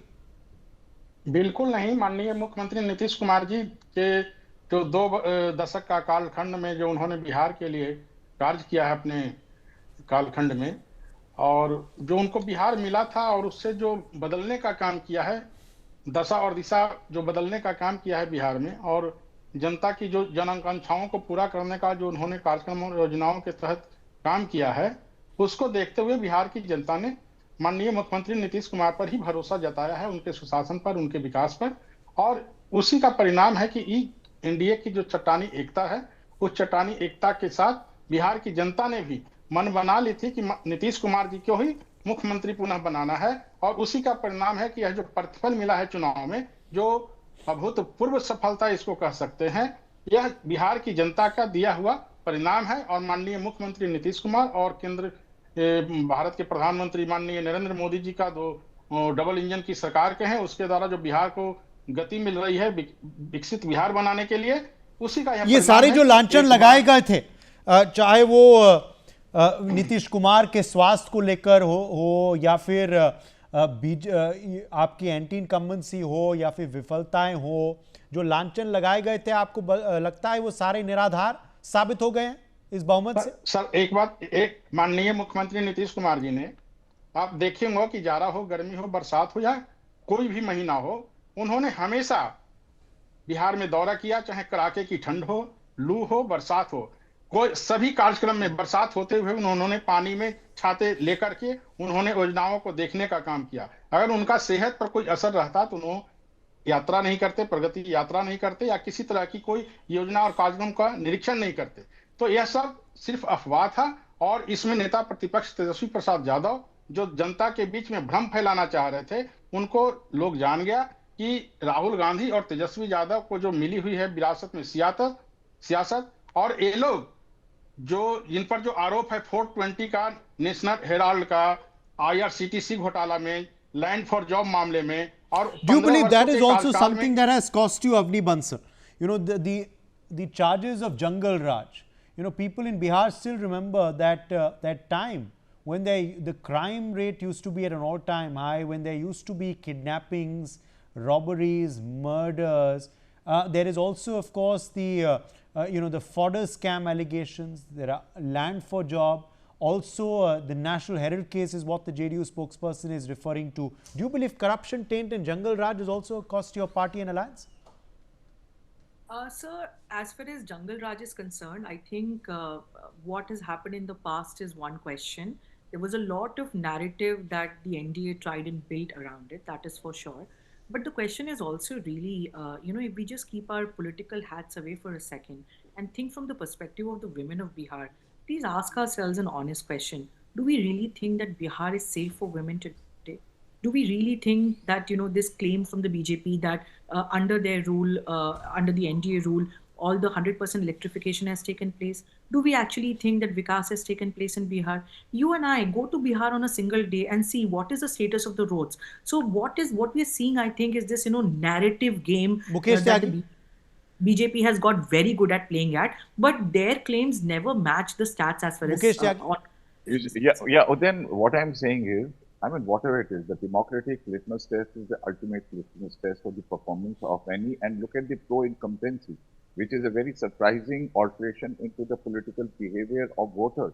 Nitish Kumar has been there for last 20 years and he's still enjoying the pro-incumbency. In parliamentary election, we did a poor performance in comparison to 2019 election in 2024.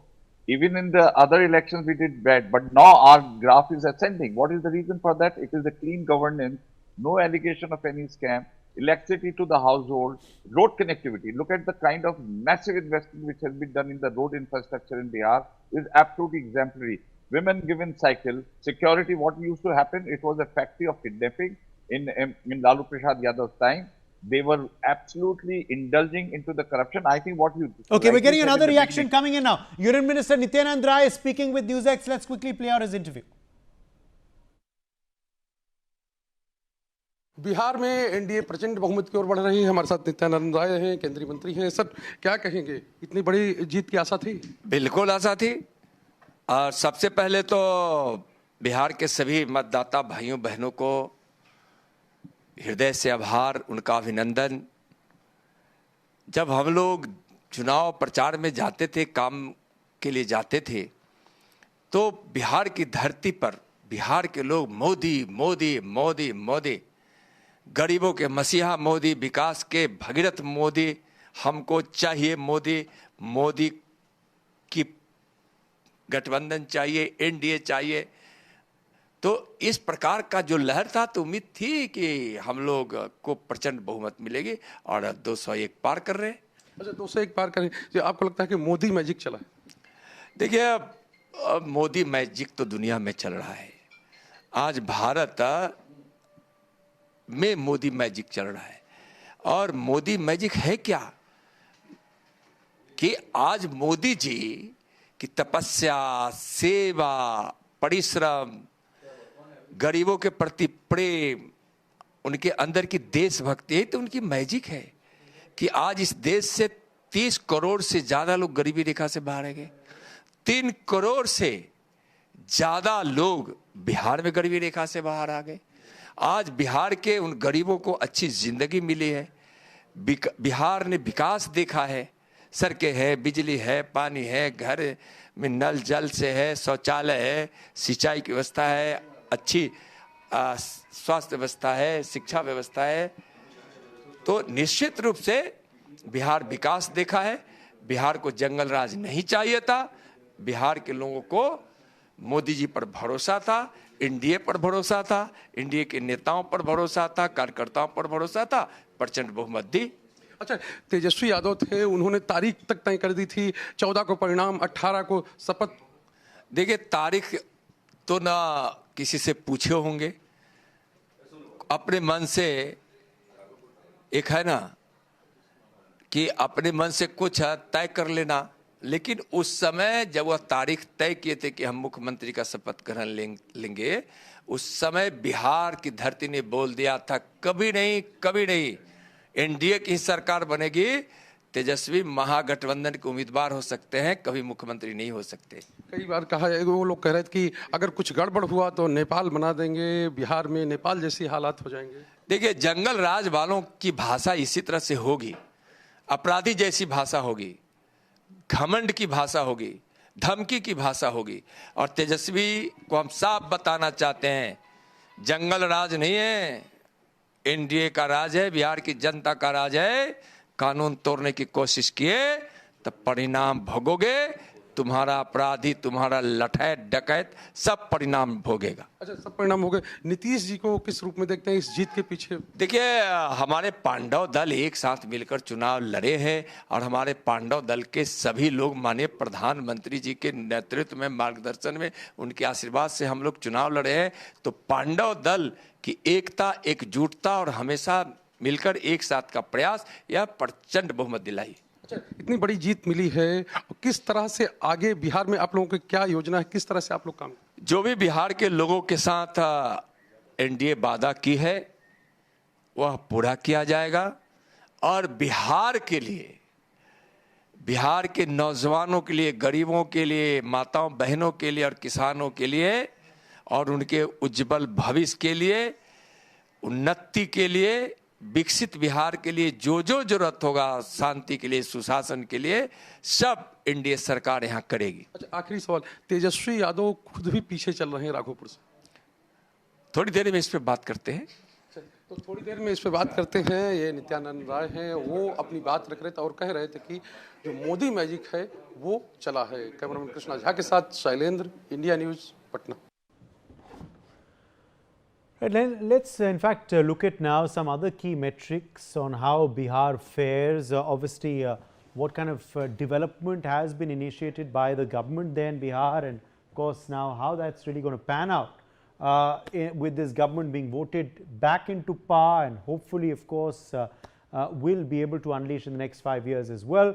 Obviously these are issues that have cut ice with the voter and have worked in favor of the Bihar government. So let's just quickly tell you about where Bihar stands as of now.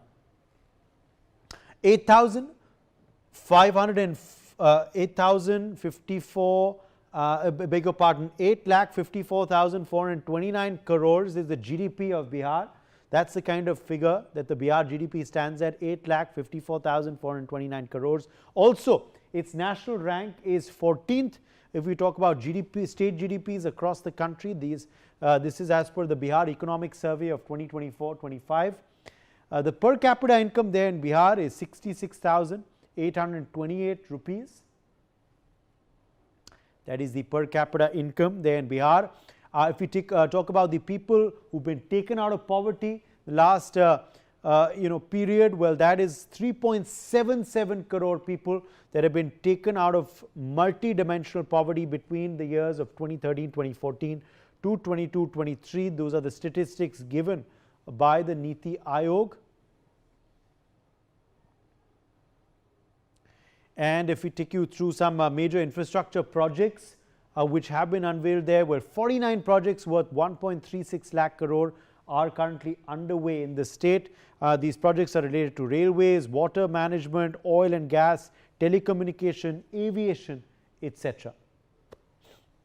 Also, the Awas Yojana connections, around 60 lakh Pakka houses constructed under the PM Awas Yojana in the state of Bihar. And the water tap connections in the state stand at over 1.57 crores. That's the kind of rural households there in Bihar that have tap water connections under the Jal Jeevan mission currently.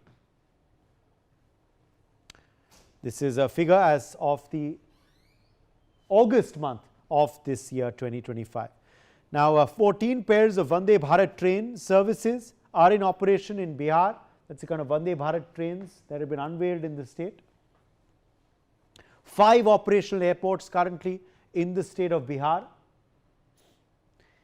And those, of course, are all issues that the NDA had taken to the people and obviously have worked as well.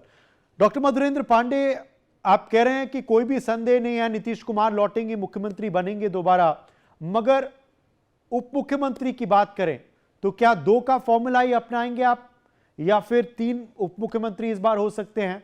क्या दोनों उप मुख्यमंत्री BJP के होंगे या अन्य दल के भी इस बार हो सकते हैं?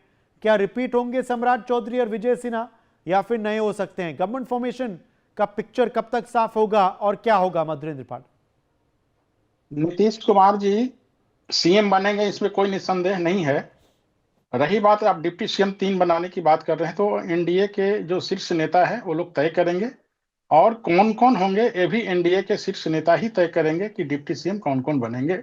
यह बैठक में तय हो जाएगा और यह भी सामने आ जाएगा कुछ एक दो दिनों में। Okay, we were talking, of course, about some of the statistics as far as Bihar is concerned, Yuvraj Pokarna. Do you believe that these statistics are what have worked with the voter in terms of development, in terms of infrastructure upgradation, in terms of poverty, Jal Jeevan mission, Awas Yojana and others? Have these factors worked, these kind of core issues on ground, or is it a combination of other factors as well? Election results. Am I audible? Yes. Yes. Uday, I have always believed and maintained that any election results, come what may, are a accumulation of multiple factors.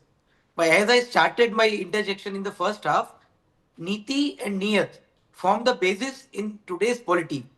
Nitish Kumar has a track record of 20 years as the Chief Minister of Bihar. Narendra Modi has a track record of 11 to 12 years as the Prime Minister of India. Zero corruption, 100% deliverance. And you ask anyone who has boots on the ground, what is the feeling of any poor lady, any poor young boy, young girl, any person who has some kind of aspiration that what they have done the state for the state. I mean, to you and to me, people like us, a toilet is a very small thing. But ask those ladies who are benefited from the Jal Jeevan mission, from Swachh Bharat mission, who have been benefited from the toilets, the Pakka Makan, the 10,000 rupees scheme, the school uniform scheme, the cycle scheme. So yes, it is about the delivery and the commitment of these leaders. And last but not the least, one factor that you and me are taking for granted is the arrival of social media in the elections of Bihar. At least 45% of Biharis use social media, and the NDA has mobilized its voters, galvanized its supporters using social media, and they have successfully penetrated to the core villages and rural area of Bihar. BJP used to be called a party of urban elites. Now it is no more. BJP has successfully galvanized even the rural, the Dehati voters, and everybody from Dehat to capital of Bihar, Patna, knows what Nitish stands for, what Narendra stands for. Uday. Yes, okay. Let me, in fact, also now take that to Ms. Joshi on how this election will have a bearing on other state elections and the national picture as well. Bihar is a Hindi heartland state. It's a state also that has a largely rural population. How will this decisive verdict have a bearing on the national picture and also on the subsequent assembly elections lined up next year? Already today Giriraj Singh has said Bihar abhi jhanki hai, Paschim Bengal baki hai. Uday, that's a very interesting question. Firstly, I wanted to say that, see, this process has started with the SIR. Okay, this preparation for the assembly elections in all the other states also, like as the election commissioner has said in their press conferences, that this is supposed to be happening in all states, as was the procedure, as was the norm in previous governments also. So this thing of an intensive revision has been happening over so many consecutive governments, and it has been happening now also. And there is a process to it which involves the booth level agents of all political parties. So if any political party which has 17,500 booth level agents on ground in Bihar comes up and says that certain sections were left out, or something to that effect, and then after the draft version of the revised voter list, if they come back and say that they don't come up with any kind of objections, and then they cry foul after the elections, and that is I don't know what to say about that. So now this kind of a procedure, this thing about this intensive revision has to be conducted all over the country. Now, coming to the specific question on hand that you were talking about how BJP is going to be affected or how the NDA is going to be affected, quite clearly, it shows that the people do have a lot of confidence in the NDA government. Now, just look at the fact that even after 20 years, if Mr. Nitish Kumar still gains so much confidence, still has so much confidence, if the people have so much confidence in him, then it speaks a lot about the kind of measures that they have taken. So Bihar definitely lags behind right now. Well, obviously, no, there has been a considerable yes, pro-incumbency vote, Yuvraj Pokarna. But as far as the opposition is Uday, concerned, I just wanted to finish a point. please, Uday, please, just 20 let me seconds, 20 seconds, then I need to Yes. go. Yes.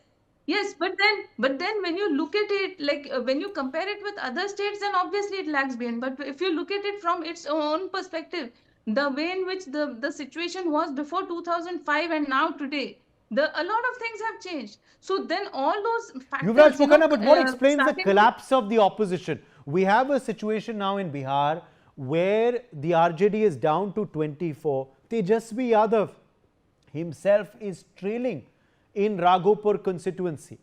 What explains this complete collapse of the RJD, the Mahagathbandhan? Also, the Congress is down to just one lead now as we speak, Yuvraj. One lead. That's it out of 243 seats. And of course, they contested on just about 50, I think. Jan Swaraj, 0 leads. Complete collapse of the opposition in Bihar, Yuvraj.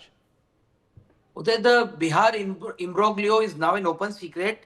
I have a few takeaways. One, Jan Suraj party was nothing but a product of, media shout matches, and PK wanted to be Kejriwal 2.0. Second, for Congress, there is no organization on the ground. As I have a figure, as Raj Lakshmi ji also said, Congress had 17,549 booth level agents, but not a single objections on ground. But on every television show, they were like, ye ho gaya, wo ho gaya. So Congress is now completely vanquished in Bihar, and Bihar will be the UP 2.0 for Congress. Third, RJD has to move out of its comfort zone, the alleged MY comfort zone of Muslim and Yadavs. BJP, NDA has successfully dented the MY bastion of RJD, and I'm sorry, but Tejasvi Yadav has to work a lot.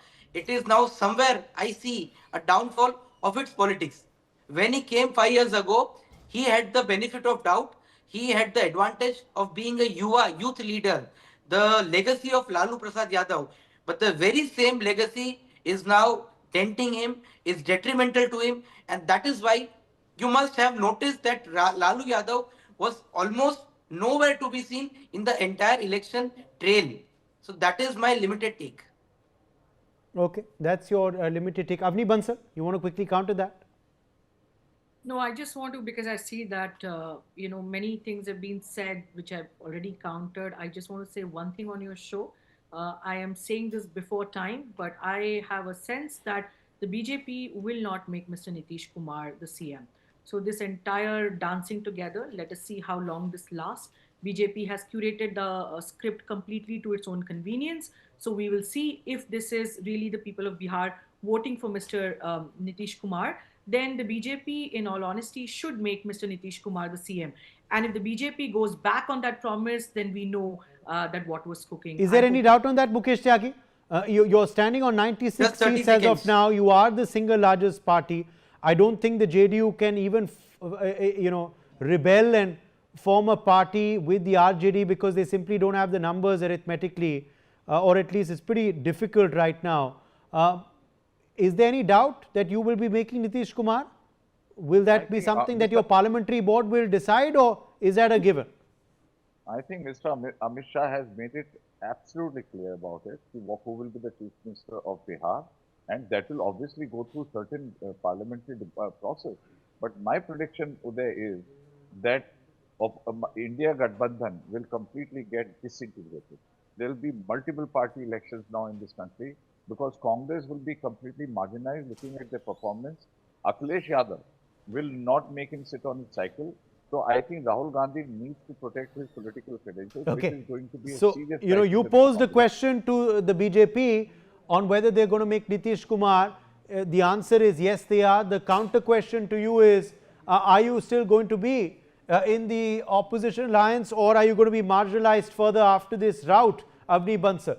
Because it seems that the Congress now has become a liability, is what Mukesh Tyagi is saying, for any regional party that takes it along. Akhilesh Yadav now will leave you out of his cycle for the UP election. I think that's coming up in just about a year and a half. BJP can continue dreaming about having a Congress Mukta Bharat. I am a young person who has joined the Congress political party without having a political background, because I believe that power is not just about who's in the government. We need a very strong opposition. And the fact that, we are celebrating the fact that there is no strong opposition in Bihar is also a problem, which I think is more important than, the BJP or the Congress problem. So I think there are a lot of young people like me who will keep fighting on ground and ensure that there is a strong opposition. So we aren't going anywhere. But on the Nitish Kumar, let's keep an eye out and see what happens in the next few hours. Yes, Lakshmi Joshi.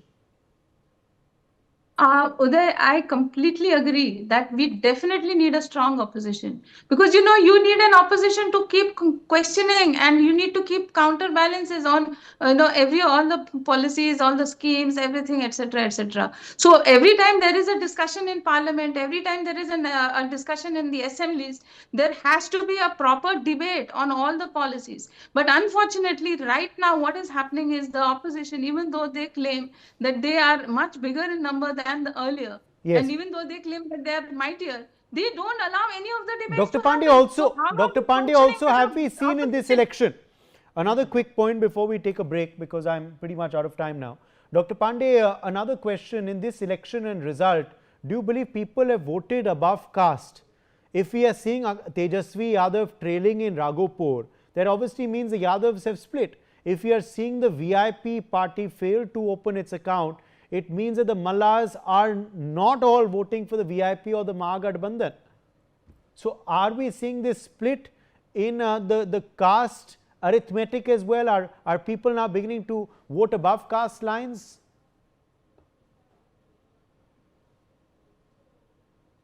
Madhurendra Pandey, वो सवाल आपसे है, क्या आप जाति से उठ के लोग वोट दे रहे हैं? बिल्कुल।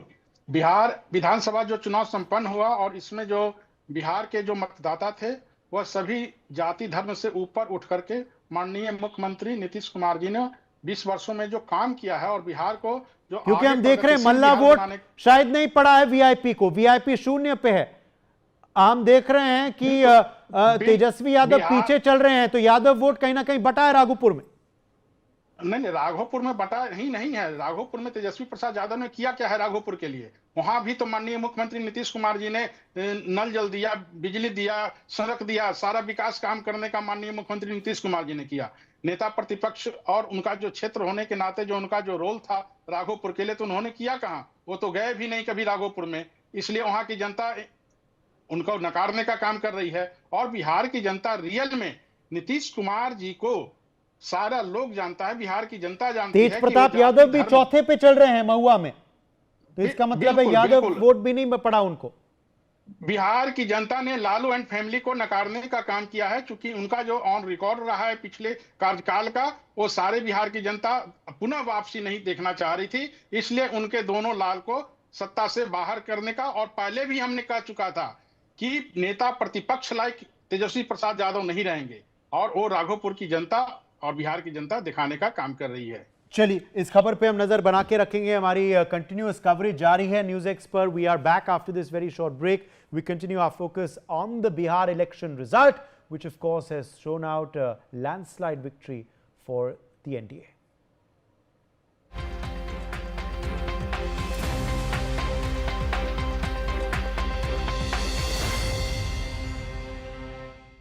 मुझे बवासीर है और दर्द भी रहता है। इसके लिए वैद्य ऋषि का अर्शकल्प एक सेफ और क्लिनिकली टेस्टेड आयुर्वेदिक फॉर्मूला है। जल्द राहत के लिए वैद्य ऋषि का अर्शकल्प। अगर आप बनना चाहते हैं एंकर, या फिर आप में है जुनून एक तेज तर्रार न्यूज रिपोर्टर बनने का, तो आप ज्वाइन करें ITV और इंडिया न्यूज Newsx का media school. ITV next media international school का कोर्स आपको मौका देता है देश के दिग्गज एंकर्स के साथ काम करने का। ITV next media international school में आप बेहद नजदीकी से देख पाएंगे किस तरह से ITV नेटवर्क के दिग्गज पत्रकारों की टीम दिन रात खबरों पर काम करती है। इस कोर्स के दौरान आप सीखेंगे एंकरिंग की एक एक बारीकी उन एंकर्स के साथ जो देश को रखते हैं हर खबर से बाखबर। ITV next media international school का ये कोर्स आपके एंकरिंग स्किल्स को करेगा इतना सशक्त, मजबूत, जिससे आप बनेंगे पत्रकारिता की दुनिया का वो चमकता चेहरा जो दुनिया देखेगी और पसंद करेगी।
अगर आप बनना चाहते हैं एंकर, या फिर आप में है जुनून एक तेज तर्रार न्यूज रिपोर्टर बनने का, तो आप ज्वाइन करें ITV और इंडिया न्यूज Newsx का मीडिया स्कूल।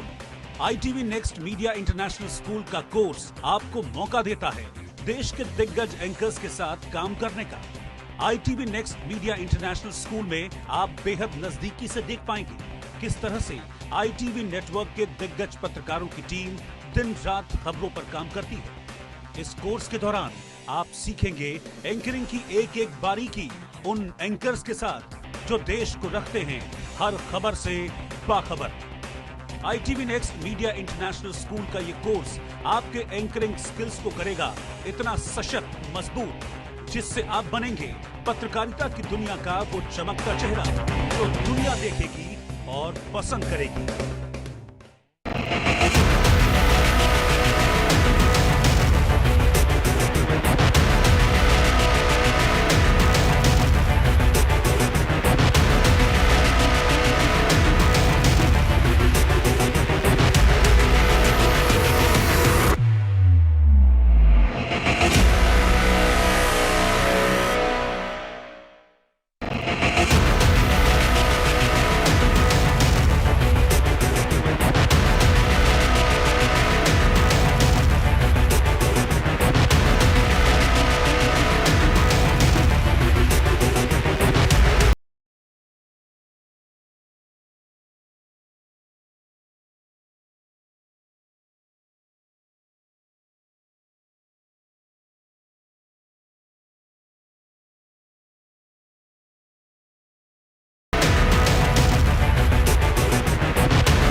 अगर आप बनना चाहते हैं एंकर या फिर आप में है जुनून एक तेज तर्रार न्यूज रिपोर्टर बनने का, तो आप ज्वाइन करें ITV और इंडिया न्यूज़ का media school.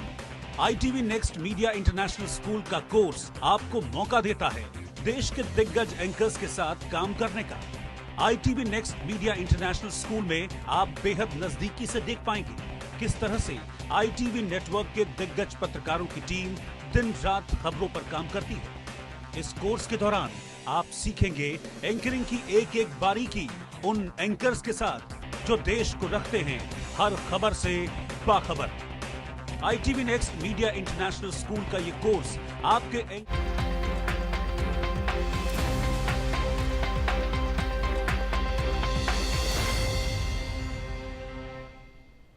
Hello and welcome. You're watching Newsx with me, Devika Devan, and we're now going to deep dive into the results of the 2025 Bihar Assembly Elections.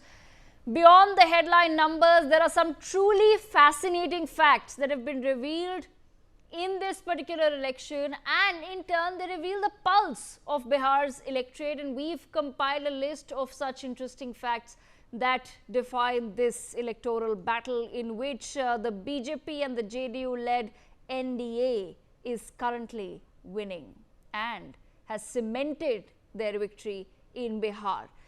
Number one, viewers, we've learned that women voters have outnumbered the men. This is a significant trend. This election has seen a remarkable turnout from women. Not only was the women's turnout higher, but women voters actually outnumbered men at the polling booths as well. The turnout for women voters was 71.6%, which is almost 9% or 9 percentage points higher than 62.8%, which was recorded for men.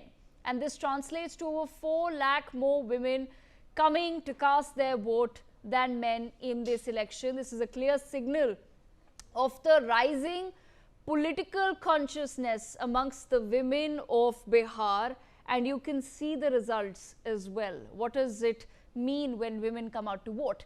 Secondly, Nitish Kumar has had or will now have a historic tenure if everything goes as planned. With this victory, Nitish Kumar is set to cement his legacy as one of India's longest serving chief ministers. His total term currently stands at 19 years and 87 days. If he serves the full 5 terms of this new term, his total tenure will rise to 24 years and 87 days. He will be just 78 days short of the record that was held by Pawan Kumar Chamling of Sikkim, who served for 24 years and 165 days, but a historic feat nonetheless for Nitish Kumar. On that note, his adversary, the RJD's setback, big setback in this particular election. For the Rashtriya Janata Dal, this election marks a very challenging chapter. They have recorded at this point in time, and I'm going to tell you real time, we're looking at 25 seats and a 22.68% vote share. This is the RJD's second worst ever showing in the assembly elections. Their worst was in 2010 when they won only 22 seats with 18.84% vote share. This result now highlights the distance the party has to travel to regain its former dominance. But that brings us to a sharp contrast with the BJP's performance. The Bharatiya Janata Party has delivered its best ever performance in Bihar. The party is leading at 95 seats with a 20.18% vote share. This surpasses their previous best of 81 seats and 19.46% vote share, which they achieved in the 2010 elections 15 years later. This is a clear indicator of the BJP's growing foothold in Bihar. Then that brings us to Tejashwi Yadav. Tejashwi Yadav's foothold is slipping. The RJD leader, Tejashwi Yadav, who's contested from the Raghopur constituency, is son of Lalu Prasad Yadav. He has seen a significant dip in his personal support. In 2020, he secured a massive 97,404 votes lead. However, in this election, his votes have fallen to 43,883, which shows a considerable loss of footing, even in what was considered his stronghold and in fact an RJD bastion. Number 6 is the fact that arrested JDU Bahubali has triumphed. In this very politically charged contest, the arrested JDU strongman Anant Kumar Singh has successfully retained the constituency of Mokamma. He has won with 91,416 votes and defeated his RJD rival Veena Devi by a margin of 28,206 votes, proving that for some people, the local influence remains a very powerful factor regardless of someone's history and just their general background. Number 7, we have Prashant Kishore and his candidates. They've lost their deposits. The candidates fielded by political strategist Prashant Kishore have faced a very tough verdict. Out of the 238 seats the party had contested, they have forfeited their deposits in a staggering 233 seats, which is nearly 98% of his candidates. This is a severe blow to the outfit's electoral aspirations, where they've not managed to even make a dent in this election. But that brings me to AIMIM, which has managed to triumph the Congress party in a very surprising turn of events. The AIMIM has outperformed the Congress party in terms of seats. AIMIM has, at this point in time, I'm going to tell you real time, won 5 seats with a almost 2% vote share, while the much older and of course the Grand Congress party has secured only 2 seats despite having, and let me reconfirm that with live numbers, yes, 2 seats having a much higher vote share of nearly 8.5%. This result now underscores the regional fragmentation of the opposition vote. That brings me also now to point number 9. The NDA has dominated in certain Muslim seats. Yes, the NDA coalition has managed to defy conventional wisdom by making significant inroads in Muslim dominated seats. The alliance is leading in 16 out of 32 such seats, accounting for 71.9% of the total, which is a strong indicator of cross-community support for the ruling alliance. This is a community that has historically supported the Congress and the RJD. That's why this is a significant change. And point number 10, last but not least, we have to talk about Chirag Paswan when we talk about the Bihar elections and his stellar show. He is the one who broke away from the NDA, but his party delivered a spectacular performance, winning 19 out of the 29 seats that they were granted and they contested. This translates into an exceptional strike rate of 69%, showing his political relevance and making him a key player in the state's political landscape now going forward. So these were, viewers, some of the 10 facts which offer a more granular view of the 2025 Bihar elections and painting a very clear picture of historic wins, major setbacks, and the emergence of new political dynamics. Before I take that conversation forward, let me quickly take our viewers through the latest numbers at the top of 4 o'clock. What is it that we're looking at? Let's put this out on our screens as well. The BJP at the top of 4 has won 2 seats. It is leading in 93, which brings their total to 95. The JDU has won 5 seats. It is leading in 80, which brings their total to 85. The RJD is leading in 25 seats. The LJP Ramvilas is leading in 19 seats. The AIMIM in 5 seats. The Hindustani Awami Morcha Secular also in 5 seats. The Rashtriya Lok Morcha in 4 seats. The Congress Party in 2 seats at this point in time. CPIM in 1 seat and the CPI MLL in 1 seat as well, and the BSP currently leading in 1 seat. So that's what it looks like right now. As far as party-wise vote share is concerned, we're looking at the BJP with a vote share of 20.74%. So just right above 20% vote share, but bagging the maximum number of seats right there. The JDU currently at 18.87% of the vote share, so right behind the BJP there as far as the vote share is concerned. Then of course we also have the RJD, which has 22.74% of the vote share. Remember, the RJD has a greater vote share at this point in time than the BJP, and yet they're nowhere close as far as performance is concerned. So that's, those are the big numbers. And of course, I bring you to the Congress as well, 8.71% at the top of 4 o'clock. So those are the latest numbers for our viewers as far as the Bihar elections are concerned. Now let me begin this conversation. I have Arshpreet Khadial of the Congress, Dr. Sunny Dhiman, political analyst with us, and Advocate Chandni Preeti Shah, political analyst with us as well. Let me begin with Mr. Khadial. Mr. Khadial,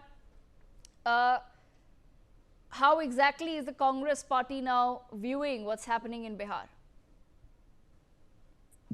Thank you. First and foremost, I'm hearing a lot of echo. My own voice is coming back to me. If that could kindly be fixed. Yes. I'll request someone in our PCR to please just look into that. But Mr. Khadial, go ahead. There's a lot of echo. There's a lot of disturbance. Should I reconnect? Yes, if that helps, then you may reconnect. But let me then, let's try to fix that connection with Mr. Khadial. Let me, meanwhile, bring in Dr. Sunny Dhiman into the conversation as well. Dr. Dhiman, interestingly, none of the pollsters were able to predict a sweeping victory for the BJP and the JDU. The JDU literally right behind the BJP as far as this election is concerned. Everyone had predicted that the JDU will manage the same number of seats that they always get, but nobody had very clearly predicted such a sweeping, thumping victory in Bihar. What do you think has happened? Good evening. We are no longer watching election results. Today we are watching the results the system has chosen for the validation. Let me give you an analogy of a cricket match. Imagine that there is a ground in which the bowler's shoelaces are tied. He throws a full toss. The fielders, with one arm tied behind his back, catches the ball clean in his mouth. Perfect catch. Out, he claims. But the umpire has worn the jersey of the betting team. And the umpire looks at the crowd, whom they have already given 10,000 rupees to watch the game, and says, no ball. And the cameraman, what does he do? He says there was no catch. He says there was a miss. The same thing goes and goes until the lie became the broadcast, until the broadcast become the truth. This is not cheating. This is not even rigging. This is a controlled reality, a simulation. And this is where we have reached in 2025, that earlier India had a flawed democracy. And as any flawed democracy, we had flawed in the system. But now the whole system has been hijacked. For instance, tell me one thing. Rahul Gandhi and Congress party has been punished by the people of Bihar because he has exposed very genuine points, whether we are democracy or not. And will you say that he was punished for that? Yes, but Dr. Dhiman, no, RJD has been punished. punished. Points really resonate with the people of Bihar. Isn't that the question the Congress party then should be asking themselves? That's the question, right? You're sitting here telling me that because the NDA has managed to do better than what anybody had predicted, so we are now living in some sort of a simulation where the entire system is hijacked. What about the fact that there could be some guilt that people were feeling as far as the 2024 results were concerned? There was a lot of conversation about that in a particular belt of India, people did not feel that they voted in proper numbers, they voted well, and therefore they're coming out and voting in much larger numbers, and a higher voter turnout is very clearly translating into a victory for the NDA. I want to bring in Chandni Preeti Shah into this as well. Chandni Preeti Shah, you've heard what Dr. Sunny Dhiman has had to say. He is claiming that we are now all living in some sort of a simulation where the entire system is hijacked, and the BJP has become this machinery that is just winning election after election. I'm just surprised nobody has any question to ask of the opposition, that what is your introspection? Exactly, Devika. First of all, a big congratulations to NDA for the huge sweep that they, made in Bihar. This election was not just Nitish Kumar and Narendra Modi's test. It was Bihar ki janta ka bhi pariksha. It was their loyalty test as well, and they have tremendously, passed it with flying colors. They again Bihar ने साबित कर दिया है that the असली महागठबंधन is the Janata. Bihar voted for NDA's continuity and they rejected the convenience of the Mahagathbandhan alliance. This is as true as I say. The opposition, the Mahagathbandhan, is shattered completely. But now, if they start crying Samvidhan ki hatya, EVM hack, vote chori, then it will be understood that they haven't learned anything. They have never introspected. They will not introspect. And if this keeps on going, because what happens is we have seen a pattern in Mahagathbandhan. They have always negatively propagated, issues. And negative propagation will not work. This is Bihar. They know whom to vote. They know what is the ground reality. When you talk about, the Gen Z, then it is so clear that what Bihar's Gen Z has chosen. Bihar Gen Z has chosen development over casteism. They have chosen democracy over jungle raj. The mandate is very clear. The MY factor that the Mahagathbandhan was relying on, be it the Muslim Yadav, the Mahila youth, both have voted for the MN partnership, that is the Modi-Nitish Kumar partnership. Bihar election this time has broken all the records despite 47 lakh voters getting, clean in SIR. Still, the voter turnout was the highest. And they also passed the loyalty test as I chose. They chose the one who delivered as promised. So I truly believe that, Bihar voted for Operation Sindoor over the conspiracy theories of the opposition, because I say it is conspiracy theories because they have not been able to prove a single thing.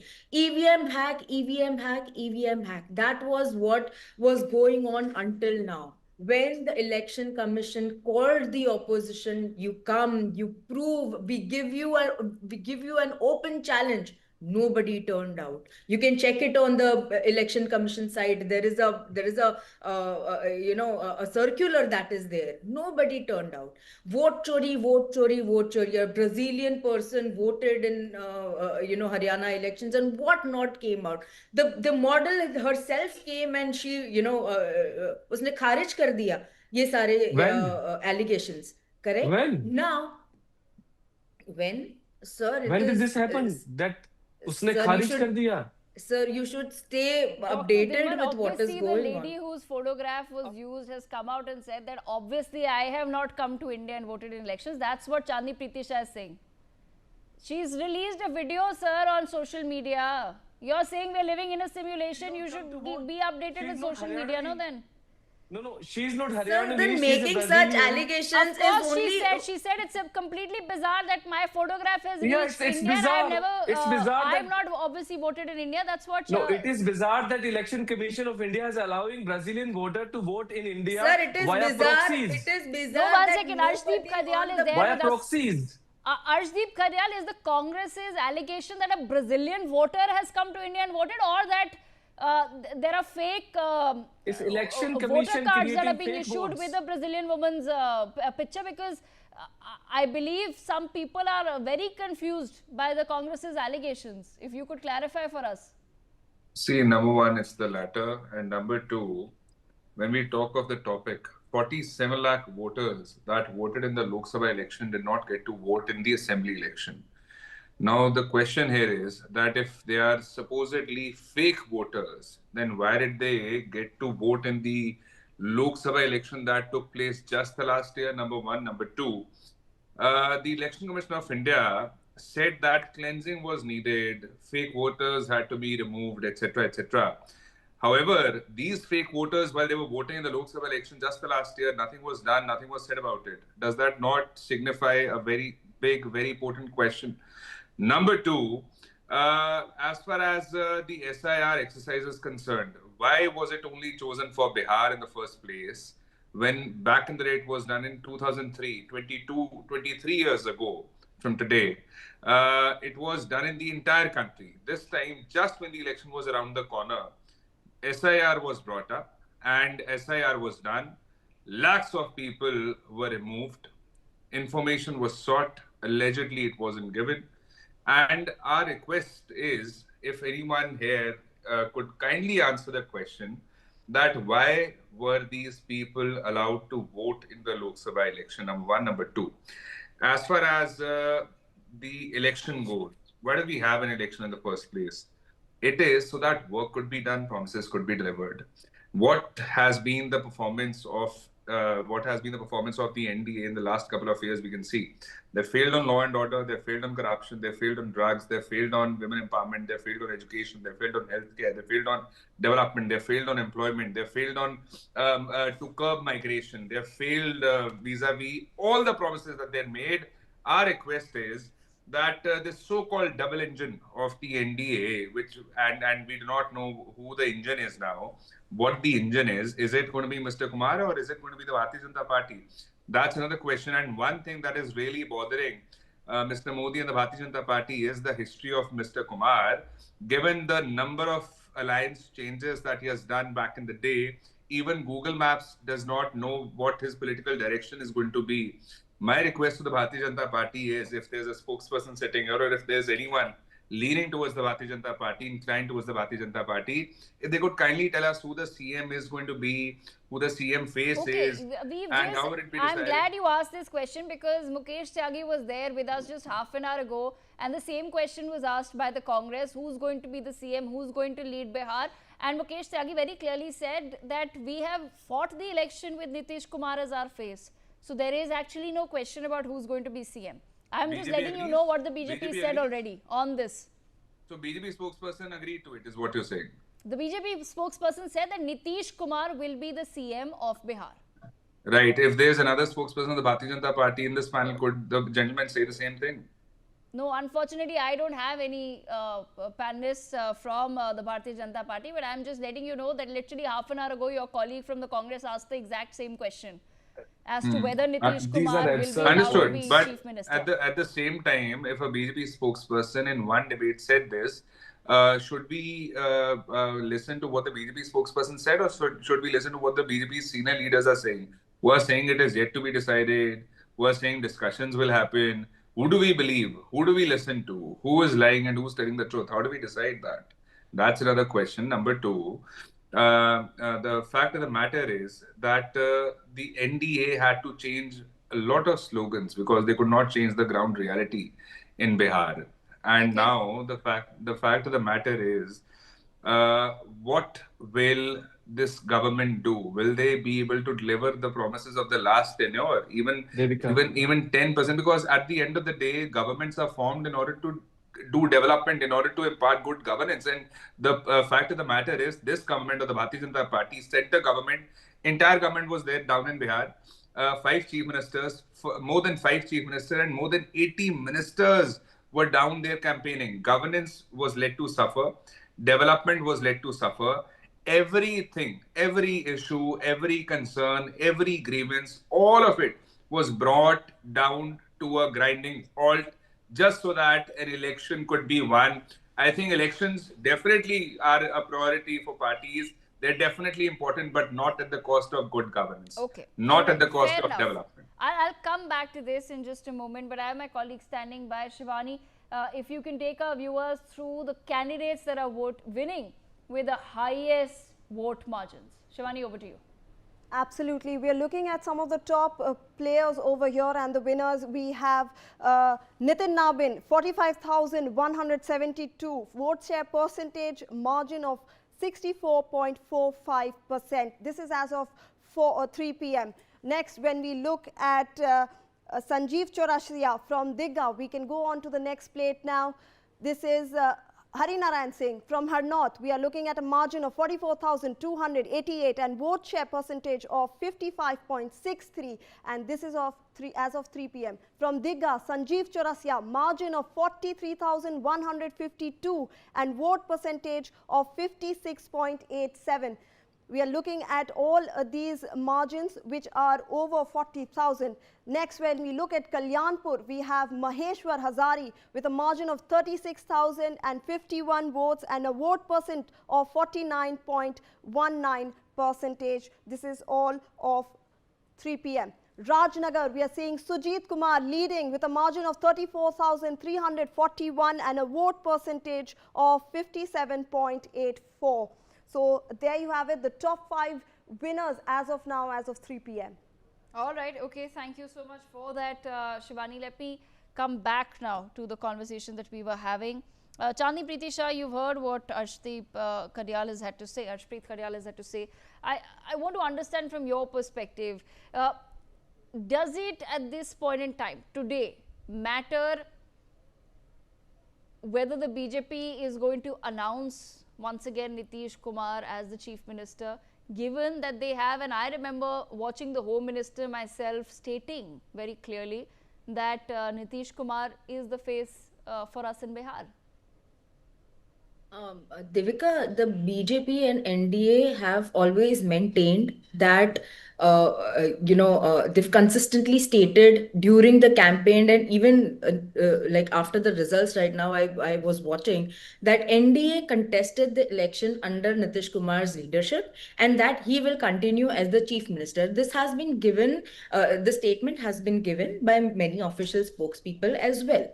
And multiple Bihari BJP leaders and NDA ministers have affirmed this, that there is no BJP confusion. leaders are saying something else, but the senior BJP leaders are saying we'll discuss and then there was this statement that was being given out that the NDA leadership would decide amongst themselves and then they would give out. But you say it's already name. decided. But right now, sir, Arshdeep ji, right now, if you watch the television, there is a statement coming out from many leaderships that Nitish Kumar will continue to be the Chief Minister, given that the BJP leadership as well, given that JDU has maintained and retained so many seats. And Nitish Kumar is the perfect candidate. He was never outcasted from being the CM. Nobody said that he cannot continue as the CM. There was an air of anti-incumbency. There was a discussion of anti-incumbency, but the NDA or the BJP or anybody in the alliance of NDA never said it outright that Nitish Kumar is not a candidate for the CM of Bihar. And right now they are maintaining the same thing, that the leadership was under, is under Nitish Kumar, and Bihar ki Janata has voted on the name of Nitish Kumar. That goes without saying. He has retained the throne of CM for 2 decades, and that's not something to be joked around. So what Bihar's Janata's mandate is, I think NDA will respect that mandate and they will make Nitish Kumar as the CM again. But Mr. Amit Shah, just one point if I may. Mr. Amit Shah has said it and I quote him. He said that the CM will be decided by the elected MLAs after the election. Now, sorry, Ashleep, but these are irrelevant. Okay, these are irrelevant. Why we are discussing about who becomes Chief Minister from you. When the system is rigged? You're saying that there's a problem with the BJP, with the NDA not announcing. One second, Dr. Sunny Dhanma, I'll come to you, sir. One second. Arshpreet Kadyal, you're saying that there's a problem with the where the Mahagathbandhan has very clearly announced its chief ministerial face before the election, and the NDA has rallied behind Nitish Kumar, but they have not announced an official chief ministerial face.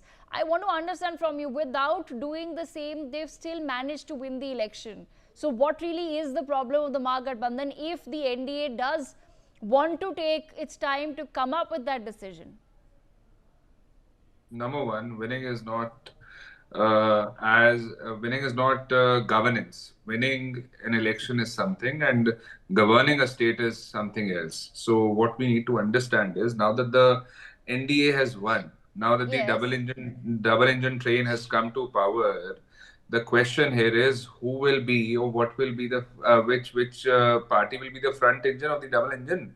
Will it be the Bharatiya Janata Party or will it be Mr. Kumar? And given Mr. Kumar's history of going left and right and left and right and changing alliances, this begs a question as to so what who you're will be saying leading. is that there could be possible political instability in Bihar, right? That's your basic point. 100%, 100%. Okay, then I have a very interesting question for you before I bring in Chandni Pritisha. Let's say that Nitish Kumar, I have a for some point to reason, make, and Devika, you are still Dr. Sunny, ignoring. even 1 second. I'm in the middle of a conversation, so I'll come to you in just a moment.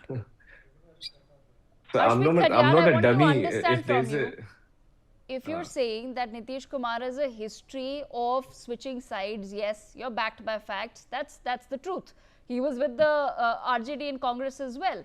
However, I want to then understand from you, if for some reason the BJP decides that, listen, we have more seats in Bihar and we want a chief minister, okay, all right, I'll come back to this conversation. Mr. Rajiv Pratap Rudy also joins us at this point in time. Mr. Rudy, congratulations are in order, sir, for the Bharatiya Janata Party, for its victory in Bihar.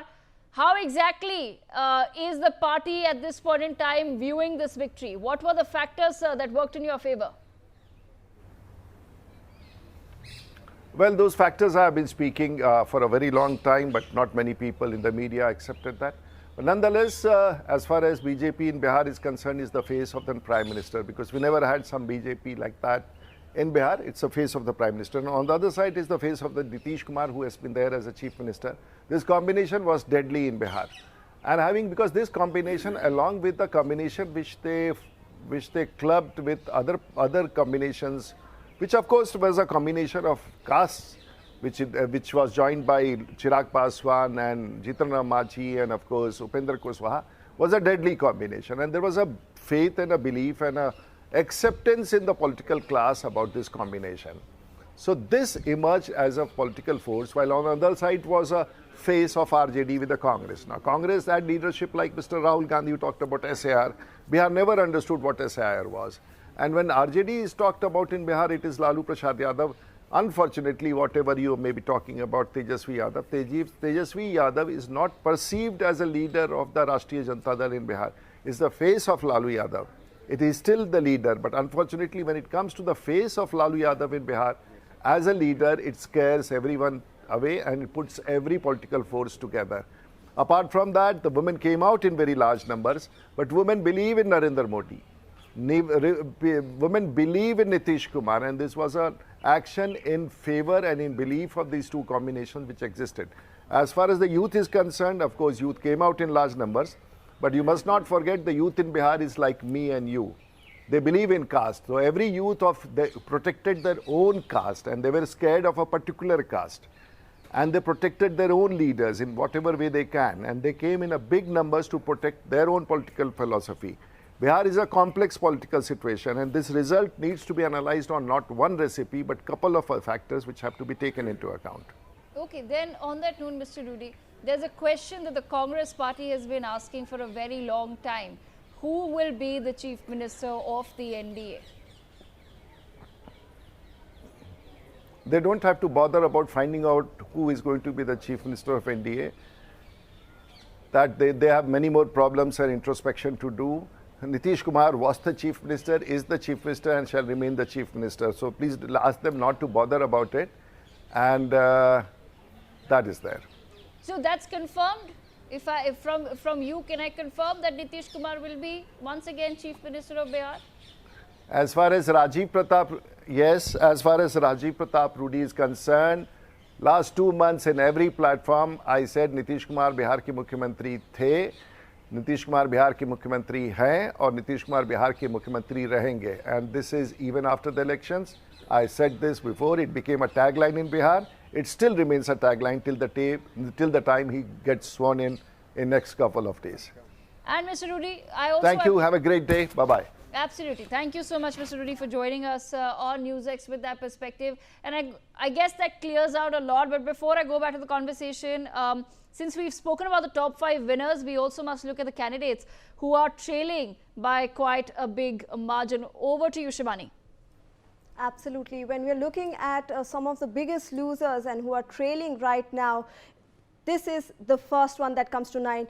Tejasvi Yadav, RJD's second worst performance with lead in only 25 seats as of 3:40 p.m. losing Raghopur by 8,461 seats. So this is one of the biggest upsets if we see it going forward. Second one is Prashant Kishore losing all 243 out of 243 seats contested, and 98% of the candidates have lost their deposit to 233 out of 238 seats.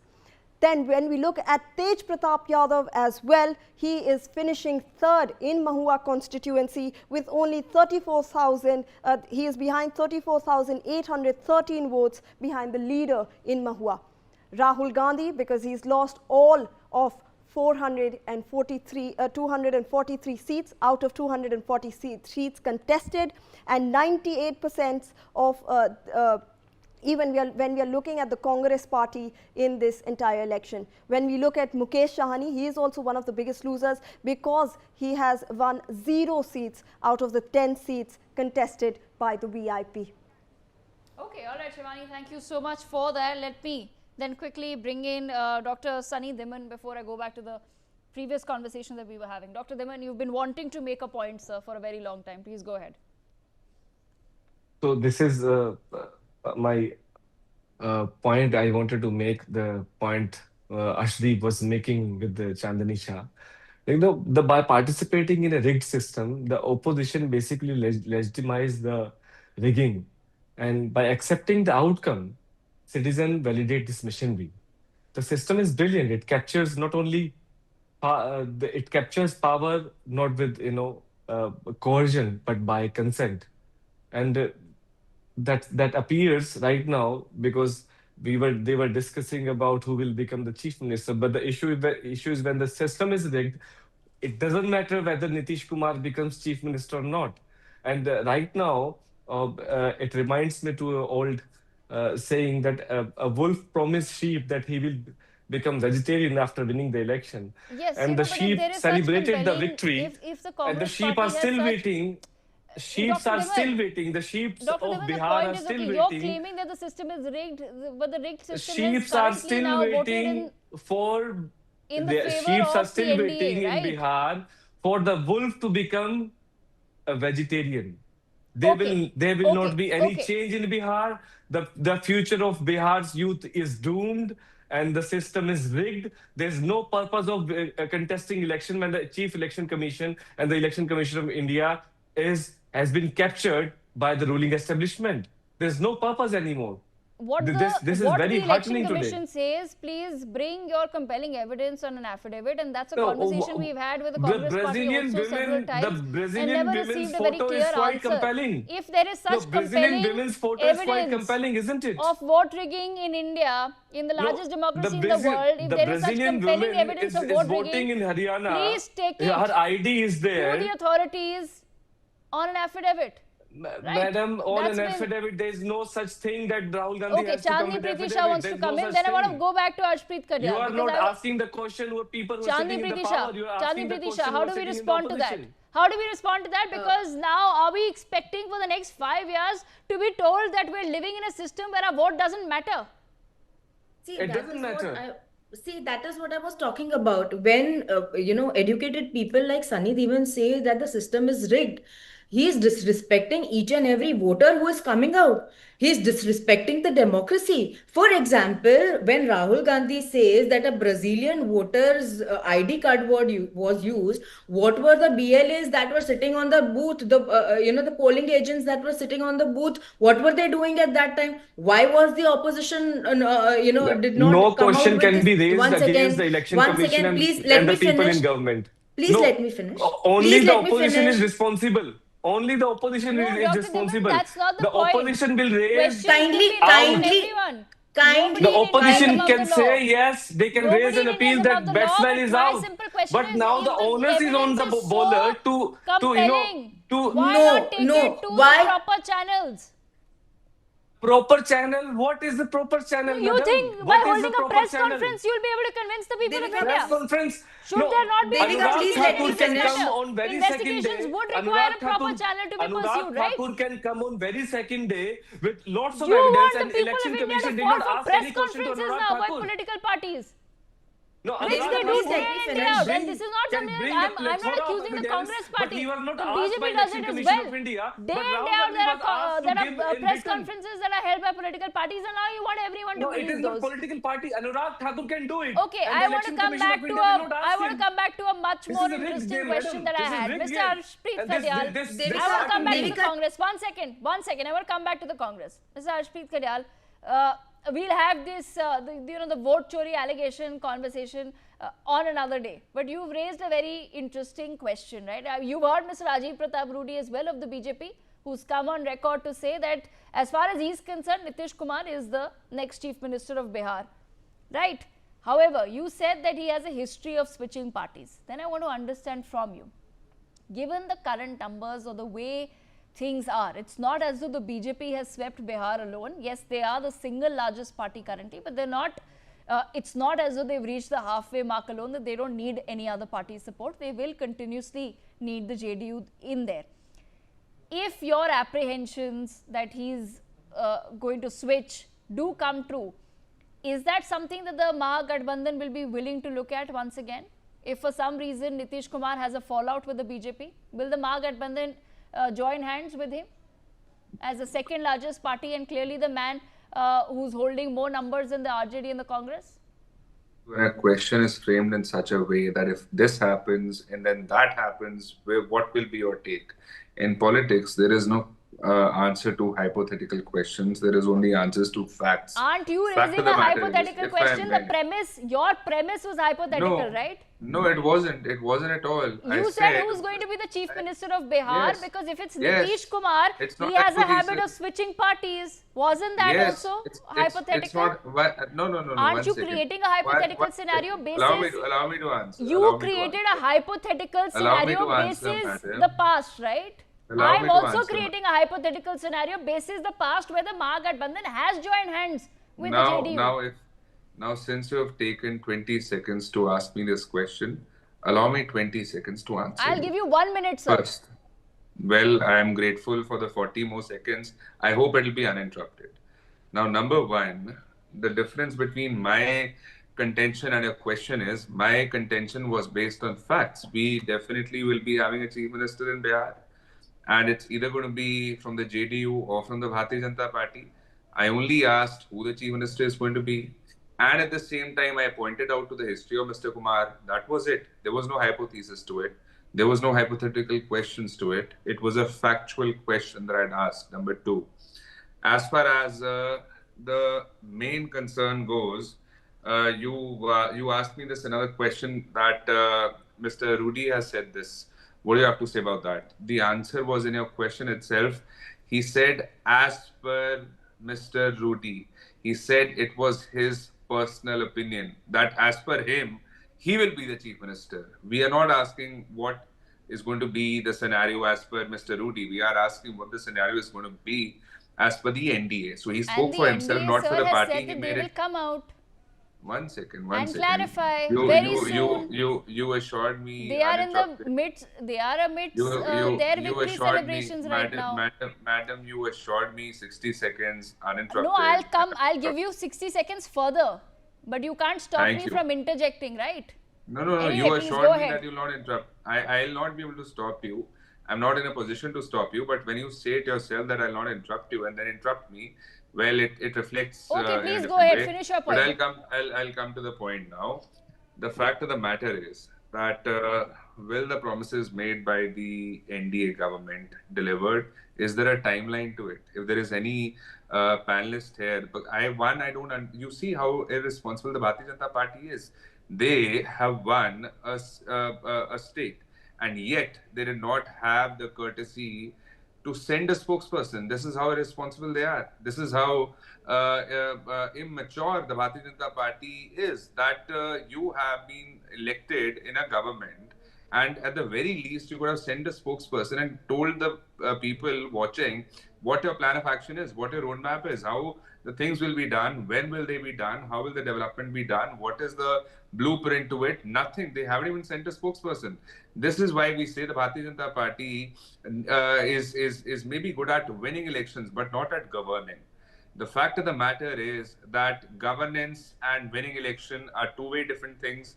Just because you're formed government does not mean you're also going to be a good administrator, you're going to be a statesman. That's why the Bharatiya Janata, since the BJP spokesperson is not here, I cannot ask them if the promises that were made by the Bharatiya Janata Party back in the day, double karenge farmers' income 2022 tak, will that happen? Will the people of Bihar stop migrating for jobs? And number three, will there be a good law and order there? Because what we have seen is the people given tickets by the Bharatiya Janata Party. You must have seen many interviews, many videos going viral about the number of cases they had pending against them. Some 15 cases, some had 20 cases of murder and whatnot. So the fact of the matter is, no doubt you've won. No doubt about that. But the kind of people you've brought into politics, and we're not saying that they're good people or bad people or right people or the wrong people. All we are saying is that they have themselves declared it in their affidavit that they have 20 cases pending against them. I can understand. I being a lawyer myself can tell you there may be 1 case false implication, 5 cases false implication, 10 cases false implication, but 20 cases false implication, I don't buy that. So the kind of people we are bringing in, we also need to see that election winning is not everything. Governance is everything. Okay, all right. You point made. Election winning is not everything. This is listening to Chirag. Alliance है. मैंने ये भी कहा था कि 2020 में भी अगर हम लोग एकजुट होते, अगर ये यूनाइटेड एनडीए 2020 में भी होता, तो भी हम लोग इतना ही शानदार प्रदर्शन करते. पर आज एक तरफ जहां यूनाइटेड एनडीए की ताकत देखने को मिली, तो वहीं राजद जो पिछले 5 साल से अहंकार की पार्टी बना हुआ था, और अहंकार की परिकाष्ठा देखिए कि अभी जनादेश आया नहीं है और 18 तारीख को हम शपथ लेंगे. जनादेश को भी पार करते हुए महत्वाकांक्षाएं जब आपका अहंकार का रूप ले लेती हैं, तो परिणाम यही होता है. ऐसे में जो लोग समझ रहे थे इतने समय से कि सबसे बड़ी पार्टी वो है, मैंने उस वक्त भी कहा था कि अगर कोई मुझ पे ये इल्ज़ाम लगाता है कि मेरी वजह से जदयू हारी, तो जीता कौन? राष्ट्रीय जनता दल जीती थी. वो अपनी काबिलियत पे नहीं जीती थी, वो एनडीए के बिखराव की वजह से जीती थी. उस वक्त भी मैंने कहा था कि अगर हम लोग यूनाइटेड होते तो 25 सीटें on record, I have said this, कि 25 सीटें राजद पार नहीं कर पाती. और आज कमोवेश वही परिणाम देखने को मिले हैं.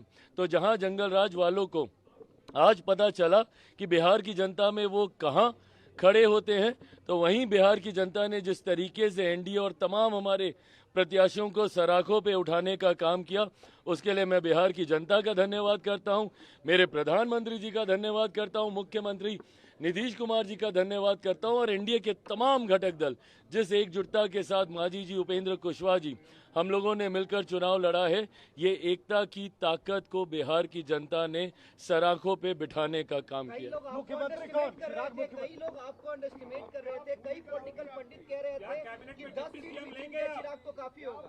देखिए, जो लोग मुझे और मेरी पार्टी को, और मैंने हमेशा इस बात को सहज स्वीकार किया है कि मुझे कई बार ना एग्जिट पोल में मुझे ज़्यादा दिखाया जाता है, और ये मेरा 2014 का से मेरा अनुभव है. 14 में जब 6 सीटें जीते तब भी मुझे 2 दिखाई जा रही थी, 19 में जब 6 की 6 जीते तब भी 2 दिखाई जा रही थी, और 24 में जब 5 की 5 जीता तब भी मात्र 1 सीट दिखाई जा रही थी.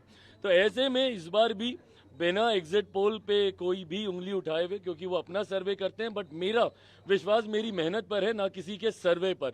मैं शुरू से मैं कॉन्फिडेंट था कि हम लोग का प्रदर्शन अच्छा रहेगा. मैंने स्ट्राइक रेट को लेकर भी काफ़ी ताने सुने हैं, बट गठबंधन का स्ट्राइक रेट खूबसूरत रहा है, ये भी मेरा विश्वास डे 1 से रहा था. तो मुझे लगता है कि जिन लोगों ने कम आंकने की गलती की, मुझे लगता है कहीं ना कहीं उनको जवाब जनता ने दिया.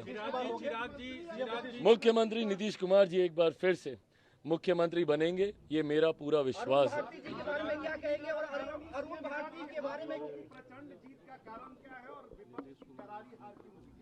विपक्ष की करारी हार का कारण उनका अहंकार है, और हम लोगों की प्रचंड जीत का कारण डबल इंजन की सरकार पर, जिसका नेतृत्व मेरे प्रधानमंत्री केंद्र में और मुख्यमंत्री नीतीश कुमार जी बिहार में कर रहे हैं, इस डबल इंजन की सरकार जिसका मजबूती से समर्थन बिहार फर्स्ट, बिहारी फर्स्ट की सोच कर रहा है, एनडीए के तमाम घटक दल कर रहे हैं। मुझे लगता है कि हमारे गठबंधन की एकता पे बिहार की जनता का विश्वास और महागठबंधन का अहंकार उनको ले डूबा है और हमारा विश्वास ने हमें जीत दिलाई।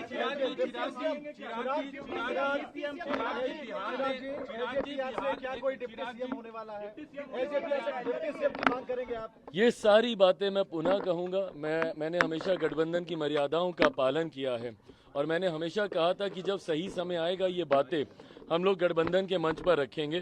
मैं मानता हूं कि आज रात से लेकर कल दिन भर तक कई राउंड्स ऑफ मीटिंग, अलग अलग चीज़ों को, सरकार कैसे बनेगी, सरकार का स्वरूप कैसा होगा, सरकार में किस दल की क्या भूमिका होगी, इन तमाम बातों पर विस्तार में चर्चा की जाएगी। फिलहाल समय सारे सर्टिफिकेट्स इकट्ठे करने का है, अपने प्रत्याशियों का जो विधायक बन गए हैं उनका मुंह मीठा कराने का।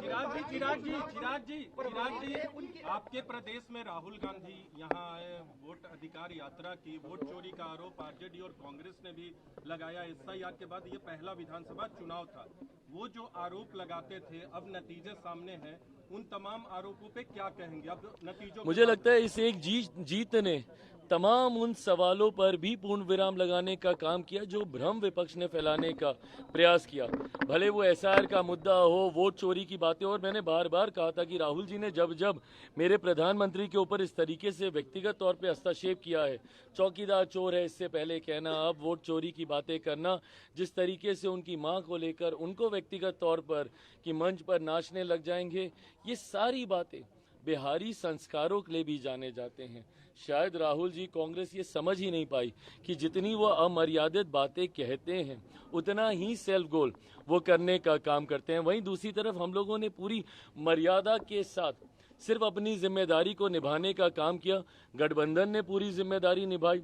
आई कांट थैंक मेरी पार्टी के नेताओं को मैं जितना धन्यवाद दूं, जिस तरीके से हमारे तमाम प्रत्याशियों ने अपना कैंपेन चलाया, जिस तरीके से हमारे प्रदेश के प्रभारी जिनको संगठन और चुनाव दोनों की जिम्मेदारी दी गई, अरुण भारती जी की भूमिका रही, जिस तरीके से हमारे तमाम प्रकोष्ठों के नेताओं की जिम्मेदारी रही, जिन्होंने हमारे कार्यक्रम से लेकर अशरफ जी हैं, वेद प्रकाश पांडे जी हैं, यहाँ पर हमारे तमाम प्रवक्ता साथी हैं, राजेश जी हैं, जिन्होंने मीडिया से लेकर, संगठन से लेकर, चुनाव की रणनीति से लेकर, और हमारे तमाम साथी जिसमें मेजॉरिटी में सब चुनाव लड़ रहे थे, हमारे प्रदेश अध्यक्ष चुनाव जीते हैं गोविंदगंज से, राजू तिवारी जी, जिस तरीके से हमारे प्रधान महासचिव संजय पासवान जी बकरी से, जिस तरीके से ब्रह्मपुर से हुलास जी, जितने भी संगठन के साथियों ने भी चुनाव लड़ा और पार्टी की और गठबंधन के भीतर जो तालमेल रहा, मुझे लगता है इसने प्रचंड जीत की ओर हम लोग को अग्रसर किया। एक सवाल व्यक्तिगत तौर पे है, आपके पिताजी के निधन के बाद ये पहले खाता भी नहीं खोल पाए और कह रहे थे कि मैं राजनीति से संन्यास ले लूंगा अगर जेडीयू 25 सीट से ज्यादा आती है तो वो अपनी बातों पे खरा उतरे। बहरहाल यह फैसला उनको लेना है। मैं किसी के हार पे नहीं, अपने गठबंधन की जीत पे खुश हूँ और मैं मानता हूँ कि हम सब पे जो विश्वास बिहार की जनता ने जताया है, अब ये बड़ी जिम्मेदारी है और उसको निभाने का ये समय है। आपसे एक सवाल है, 2005 के बाद एलजेपी की सबसे बड़ी जीत है विधानसभा चुनाव में, आपके पिताजी के निधन के बाद ये विधानसभा चुनाव में सबसे बड़ी जीत है, कैसा पर्सनल फीलिंग है अभी आज? मैं ये मानता हूँ कि मेरे पिता जहाँ कहीं होंगे बहुत खुश होंगे। उन्होंने आज से ठीक 20 साल पहले अपनी मेहनत से, अपने परिश्रम से पार्टी को नई ऊंचाइयों तक लेकर गए थे। विभिन्न कारणों से विधानसभा में पार्टी ने उसके बाद वैसा प्रदर्शन नहीं दोहरा पाई। लोकसभा में वी बीन कंसिस्टेंट, 2014 से निरंतरता में हम लोग बढ़िया स्ट्राइक रेट से हम लोग लोकसभा जीते हैं, बट विधानसभा में वैसा प्रदर्शन हम लोग दोबारा नहीं कर पाए। आज मैं मानता हूं कि मेरे पिता जहां कहीं होंगे खुश होंगे, अपने पार्टी के कार्यकर्ताओं को आशीर्वाद दे रहे होंगे और जो मेहनत हम सब ने की है उस पर जरूर वो हम सब पे प्रसन्न होंगे। 25 से 30 तो नीतीश कुमार, लेकिन 30 से 35 क्या चिराग होंगे? 30 से 35 से पहले एक बार फिर से 29 में मेरे प्रधानमंत्री नरेंद्र मोदी जी को चौथी बार देश का प्रधानमंत्री बनाना है। वो बड़ा पड़ाव है, उसको पार करके 30 के रण में उतरेंगे। बहुत बहुत धन्यवाद। Thank you. All right, very good answer there by Chirag Paswan. He's clearly very, very happy today. He's a happy man. He's managed to, as he's pointed out, take the party somewhere back to where what his father's legacy was as far as the state assembly elections are concerned. On that note, let me go back across to my colleague Shivani, who's taking us through the top 10 close contests in the Bihar Assembly elections with the lowest victory margin. Shivani, over to you.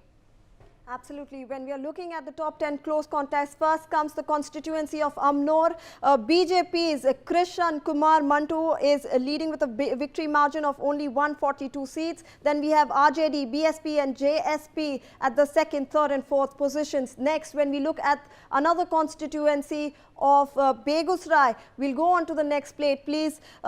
Kundan Kumar of the BJP again leading with a victory margin of 419, and INC, JSP and others are at the second, third and fourth spots. On your screens the names of the candidates who are trailing behind. When we look at the next constituency where there is a close contest, we are looking at Bhagalpur, where Rohit Pandey of the BJP is again leading with only 683 seats and votes. We have INC, JSP and others on the second, third and fourth place. Bodhgaya also is seeing a very close contest where we have RJD's Kumar Sarjeet leading with only 881 votes. We have LJP, RV, JSP and others at second, third and fourth place respectively. We are looking at Bahrampur and we have Sambhunath Yadav, RJD's leading with a vote margin of 173, and LJP, RB, BSP and SBSP at the second, third and fourth place. This is all of 3 p.m. please remember. Then we have Bariarpur where we have RJD's Sushil Kumar leading with a vote margin of 18 votes, JDU, JSP and others at the second, third and fourth place respectively. Next, when we look at Go, we again have BJP's Dr. Ranvijay Kumar leading with 813 votes, RJD, JSP and ASP at the second, third and fourth positions trailing behind him, but the vote margin is very less. When we look at Manihari, we have Shambhu Kumar Suman, JDU's. He is leading with a vote margin of 522, INC, JSP and RLJP at the second, third and fourth positions. Next, when we look at Narkatia, we have JDU's Vishal Kumar leading with 201 votes, RJD, JSP and others at the second, third and fourth place. This is all at 3 p.m. Paliganj, Sunil Kumar of the LJRV is leading with 763 votes. CPI-MLL, JSP and others are behind him in this very close contest. All right, Shivani, thank you so much for that. On that note, let's get our viewers the numbers at the top of 5 o'clock, viewers, as far as Bihar is concerned. The BJP stands at winning 13, leading in 78. That takes their total to 91 at the top of 5 p.m. JDU right behind them, winning 6 seats right now, leading in 77, and the total for JDU at the top of 5 stands at 83. The RJD has won 3 seats, leading in 24, takes their total to 27. The LJP Ramvilas has won 1 seat, leading in 18, and the total goes to 19. The Congress party doing a little bit better in the last 1 hour since the last time we spoke, but has won 1 seat, leading in 4, and that takes their total to 5, which brings them neck to neck with the AIMIM. The Hindustan Awam Morcha also leading in 5 seats right now. The Rashtriya Lok Morcha is leading in 4 seats. The Communist Party of India, MLL, leading in 2, and the Communist Party of India, Marxist, leading in 1, the BSP leading in 1, and that brings us to a total of 243 seats right now that we're looking at. The results for 27 seats, viewers, has been declared. Let me quickly bring our viewers to the party-wise vote share as well. The BJP has 20.61% of the vote share right now. The JDU has 18.97% of the vote share.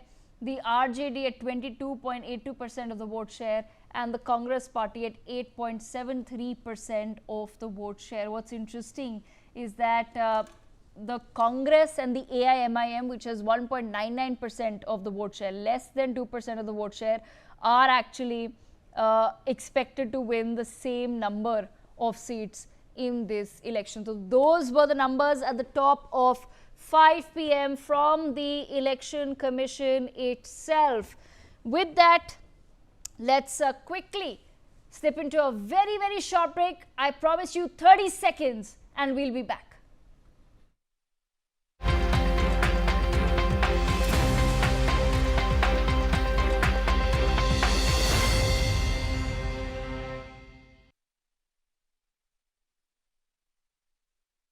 मुझे बवासीर है और दर्द भी रहता है। इसके लिए वैद्य ऋषि का अर्शकल्प एक सेफ और क्लिनिकली टेस्टेड आयुर्वेदिक फॉर्मूला है। जल्द राहत के लिए वैद्य ऋषि का Arshkalp.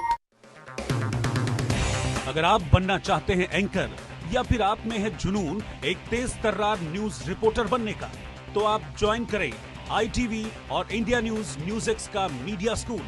ITV next media international school का कोर्स आपको मौका देता है देश के दिग्गज एंकर्स के साथ काम करने का।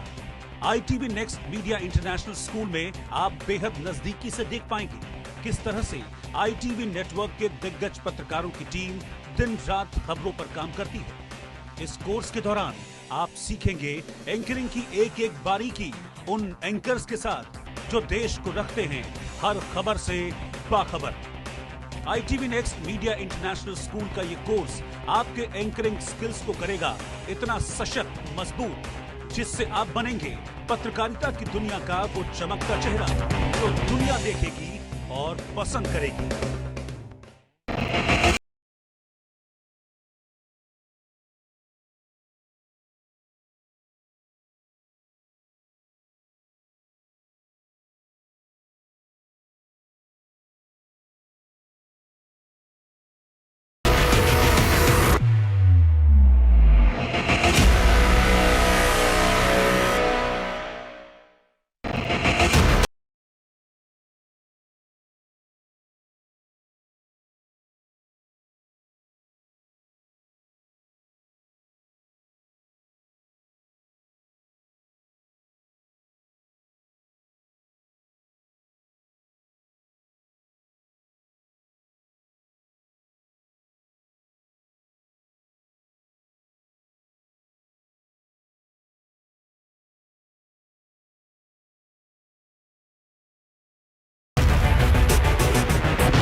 अगर आप बनना चाहते हैं एंकर या फिर आप में है जुनून एक तेज तर्रार न्यूज रिपोर्टर बनने का, तो आप ज्वाइन करें ITV और इंडिया न्यूज Newsx का media school. ITV next media international school का कोर्स आपको मौका देता है देश के दिग्गज एंकर्स के साथ काम करने का। ITV next media international school में आप बेहद नजदीकी से देख पाएंगे किस तरह से ITV नेटवर्क के दिग्गज पत्रकारों की टीम दिन रात खबरों पर काम करती है। Once an electricity board engineer, now Bihar's chief minister yet again. 2025 will be his year of defying odds. Known as Munna in his childhood, one of the few certainties is him taking oath.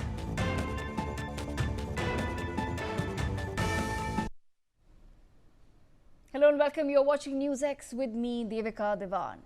And our focus right now is going to be the man who will soon be Bihar's longest serving chief minister. He might actually be ready to become India's longest serving chief minister. Yes, I'm talking about Nitish Kumar, the face of JDU, who has done it once again. He has managed to hold a majority in the Bihar Assembly elections after weathering alliance ruptures, shifting political loyalties, and a fiercely contested campaign that placed his leadership at the center of Bihar's future.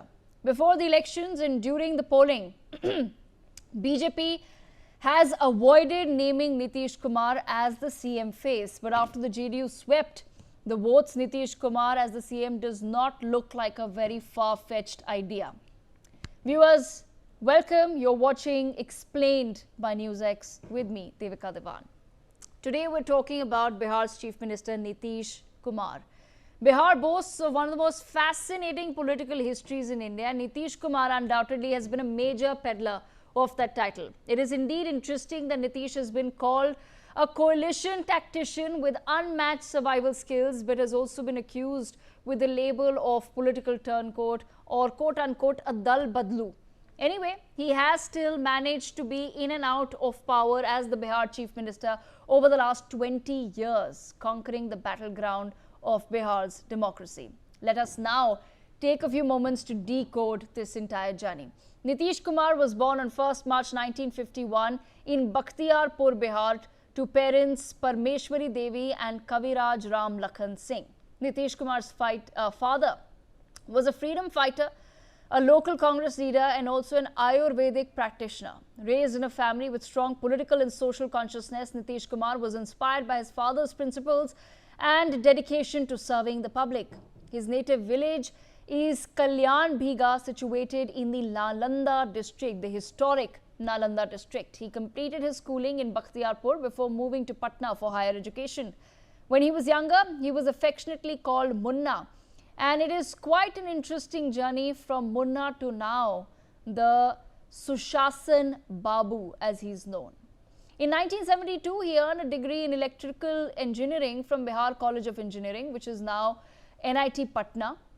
Udaykant Mishra, his very close friend from college, disclosed that he was quite fond of the movie Mere Mehboob, directed by H.S. Rawal, and watched it multiple times. His keenness for Bollywood did not wear off as he progressed in life. In fact, it grew, his fascination with Bollywood. In 2011, as a Bollywood buff, as most people know him, he hosted a special screening of Arakshan in Patna with Amitabh Bachchan in attendance as well. Even before he graduated, he was interested in politics, maybe taking upon his father. He stepped into politics in 1971 as a member of Ram Manohar Lohiya's youth wing called the Samajwadi Yuvajan Sabha. But these frivolous college days were short-lived. After graduating, he joined the Bihar State Electricity Board after failing the Air Force officer exam. On the 22nd of February 1973, he tied the knot with Manju Kumari Sinha. It is interesting to note that he took a firm stand against dowry and ultimately did not accept any, which was a radical step. Remember, because he comes from ultimately a small village of Bihar. After 3 years, their first and only child Nishant was born on the 20th of July 1975. Before becoming a father, he had already decided to leave his job to be a full-time politician. Nitish Kumar was an active participant in Jayaprakash Narayan's movement, or the JP movement, between 1974 to 77. That's when he met Lalu Prasad Yadav. Both Nitish and Lalu rose under the mentorship of Karpuri Thakur, the socialist leader who implemented the other backward classes reservations during the Janata Party government in the late 1970s. Nitish entered electoral politics amid the anti-Congress pro-Janata wave in Bihar. In 1974, he joined his mentor Karpuri Thakur's party, Janata Party. At that time, the party was headed by Satyendra Narayan Sinha. As Janata Party candidate, he contested his first elections in 1977 from the constituency of Harnaut and lost to an independent candidate. In 1980 as well, he lost to another independent candidate from the same constituency. These setbacks in the beginning of his career made him consider quitting politics altogether and exploring a career perhaps in business. But who knew that this disheartened young man would emerge as Lalu Yadav's fiercest rival in the 2005 Legislative Assembly elections. Let me once again go back to 1985, where victory finally came to Nitish Kumar. He won from the same seat of Harnaut. From 1985 to 89, he remained the MLA from this seat. Until then, he had realized that campaigning is important to win, but he had no money. This is when his wife Manju stepped up and quietly handed him her savings, about 20,000 rupees back then. Bihar's future CM was in a very literal way financed by a government school payslip. Later, he was elected to the Lok Sabha from the Bihar constituency in 1989 and became the Secretary General of the Janata Dal Party in Bihar. He's also served as Union Minister of State for Agriculture under the VP Singh government. He retained Bihar in 1991 on a Janata Dal ticket. In the last decade of the 20th century, fortune for Nitish turned once again when Lalu Prasad Yadav came to power. Lalu was the Chief Minister for over 7 years, beginning in 1990. However, his rule was marked by characteristics unusual for Bihar of that era: political stability and prolonged rule of a backward caste leader. His wife, Rabri Devi, extended the family's grip over power as his successor to the post following corruption allegations against Lalu Yadav in the fodder scam. Once seen as Lalu's trusted quote-unquote younger brother, Nitish Kumar quietly built his base amongst the OBC Kurmi community and the extremely backward castes against the dominance of the Yadavs under Lalu. Belonging to the Kurmi agricultural caste, he spoke the language of the people, and that went a long way. Through the 1990s, he served as Union Minister in several key portfolios. He handled agriculture, surface transport and importantly the railways as well. Nitish Kumar resigned as India's railway minister in 1999 after the tragic Gaisal train collision in Assam, one of the deadliest rail accidents in the country's history. Although the accident was not directly attributed to his personal failure, he stepped down, taking moral responsibility, a rare gesture in Indian politics at the time and of course even today. His resignation significantly elevated his political stature, establishing him as a leader with integrity and accountability. This moment became a turning point in his career, strengthening his image as a principled politician and helping him later position himself as a credible, governance-focused alternative in Bihar's deeply fractured political landscape, which was held by Lalu Yadav. Let's quickly listen in to what Nitish had said after he resigned. I think it's total failure of the railway. That's why I have accepted the responsibility. चूक है और ये चूक ही हम सिर्फ इसको नहीं कहेंगे, ये आपराधिक नेग्लिजेंस, क्रिमिनल नेग्लिजेंस। इसलिए इसको हम पहले तो ओन करते हैं इसकी रिस्पांसिबिलिटी और हमने रिजिग्नेशन दिया। और सेफ्टी को टॉप मोस्ट प्रायोरिटी मिलनी चाहिए, नंबर 1। और दूसरी बात, जो हमारा सिस्टम है उसके कंसोलिडेशन पर ध्यान देना चाहिए। एक्सपेंशन हम करते चले जा रहे हैं, कंसोलिडेशन पर ध्यान नहीं। रेलवे नेटवर्क पर लोड बढ़ रहा है, इसमें टेक्नोलॉजिकल अपग्रेडेशन की सख्त जरूरत है। जब तक हम टेक्नोलॉजी को अपग्रेड नहीं करेंगे और सिस्टम में टाइटनिंग की जरूरत है। By the late 1990s, Nitish was part of the group of leaders who broke away from the Janata Dal and formed the Samata Party along with George Fernandes. The Samata Party eventually aligned with the Bharatiya Janata Party, but this alliance introduced Nitish to the national coalition politics of the NDA under Atal Bihari Vajpayee. Through the Samata Party and later the Janata Dal United, Nitish remained closely associated with Fernandes and built a reputation as a calm and effective negotiator, which is something that we've seen up until now. His first attempt to become Chief Minister came in the year 2000. After the Bihar Assembly Elections, the NDA nominated him for the top post. He took oath on 3rd March 2000 but resigned within 7 days because he could not prove majority. Although this was a short tenure, it marked the beginning of his decisive role in Bihar politics. The Janata Dal United, abbreviated as the JDU, was formed on the 30th of October 2003 by Nitish Kumar. The real turning point came in 2005 after 15 years of RJD rule under Lalu Prasad Yadav and then Rabri Devi. Bihar was struggling with deep issues of law and order, infrastructure collapse and a governance gridlock. Nitish here positioned himself as a development-oriented alternative. The NDA won the 2005 elections and Nitish Kumar was sworn in as Chief Minister on the 24th of November 2005, which marked the beginning of his extremely long phase of governance known politically as the Sushasan era. During his first term, he focused on rebuilding Bihar's administration. His government invested heavily in roads, policing, electrification, teacher appointments and public schemes that targeted women and socially deprived communities. His policies around gender, such as reservation for women in Panchayati Raj institutions and the bicycle contribution for schoolgirls, refined his public image further. By 2010, he had become widely known as one of India's most efficient chief ministers. In the same year, he won a massive mandate for a second full term. His alliance with the BJP was at its strongest. However, tensions emerged in 2013 when the BJP projected Narendra Modi as its national face. Remember, back then, Nitish Kumar had also positioned himself as a secular and moderate leader.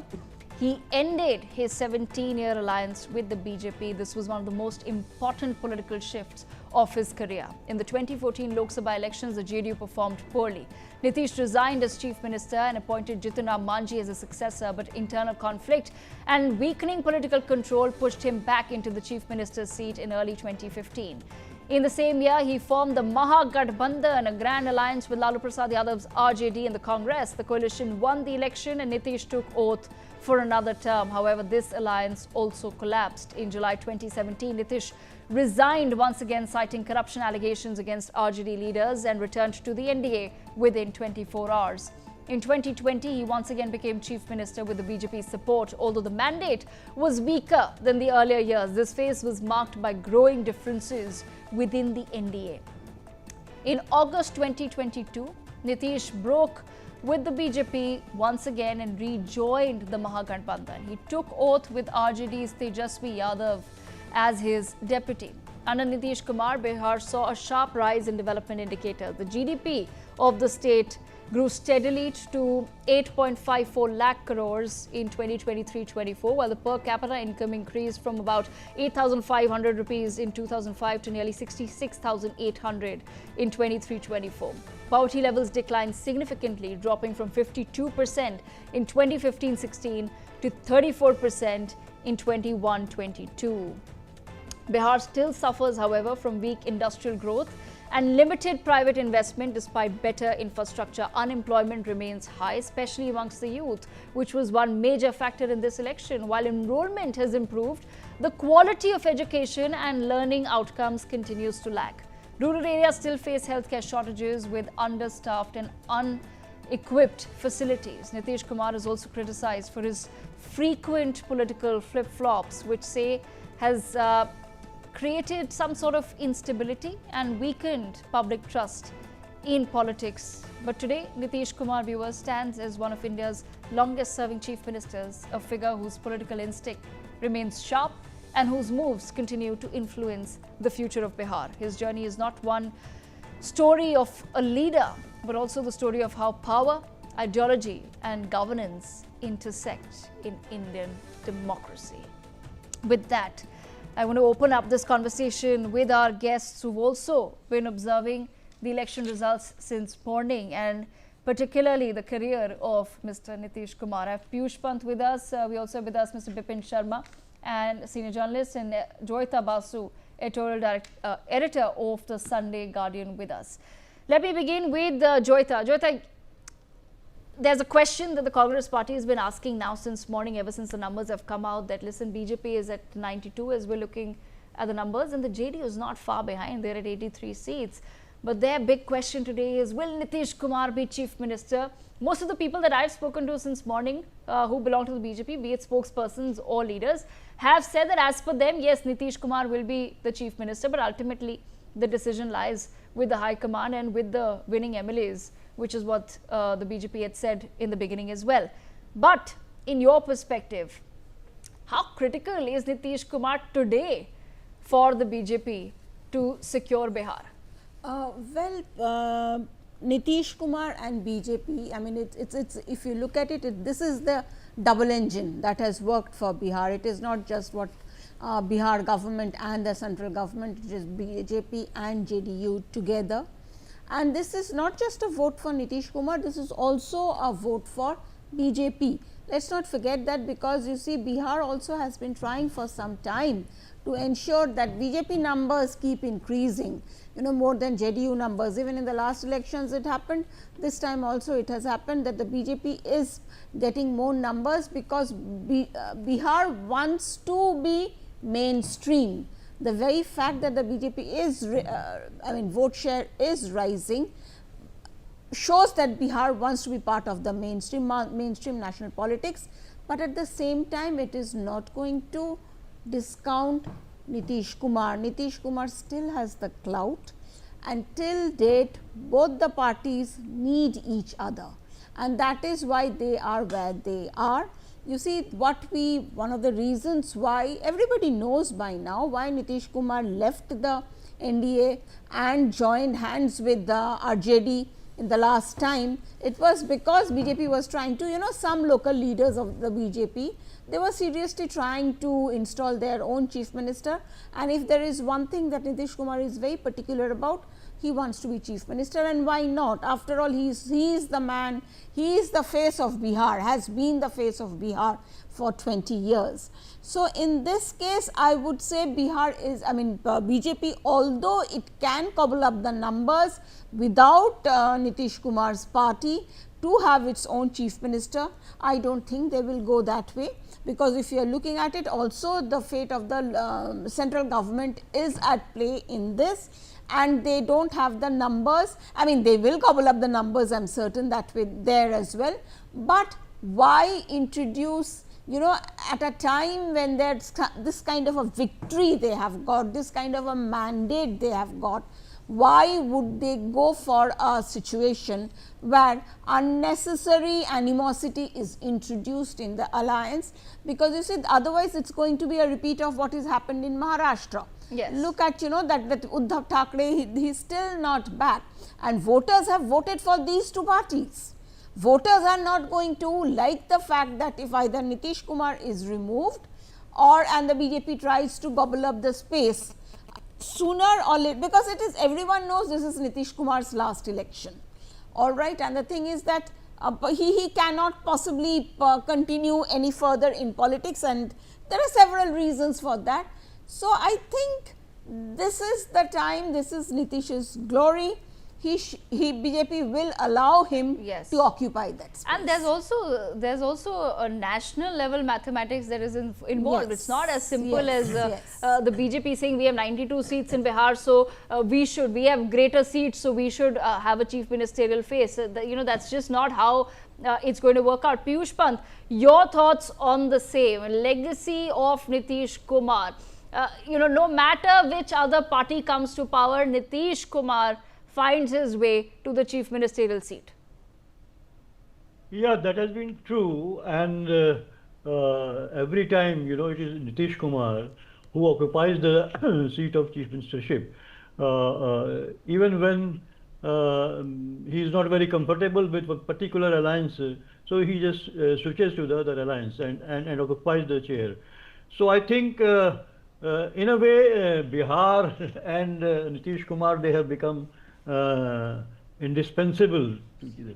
So this time also the likelihood is that Nitish Kumar will be the chief minister, but since the BJP has got a very good number of seats, more than JDU, and pretty well they're in a position to form the government on their own also, because Chirag Paswan is there, Ham is there, and RML is there.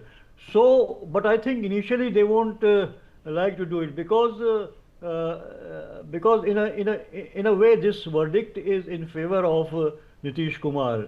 So, and BJP has been benefited through Nitish Kumar only, because BJP had tried to cut him down in 2020, but finally they had to agree to make him chief minister.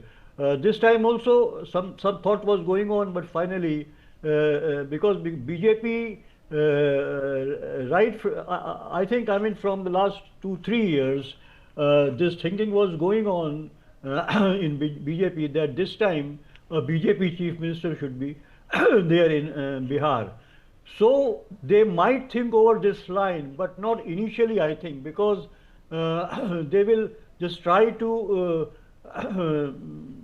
work out or try to sense whether they can break the JDU and can have a substantial number of their MLAs.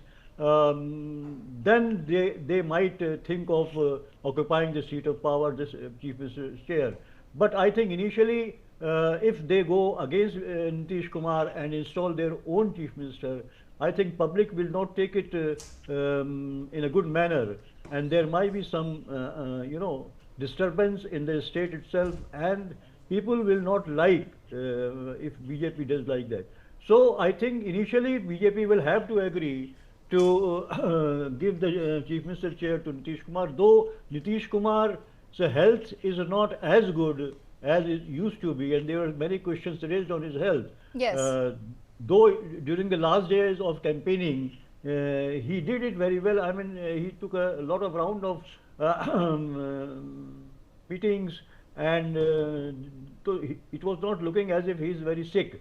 But he has shown the sign of mentally at least not very healthy.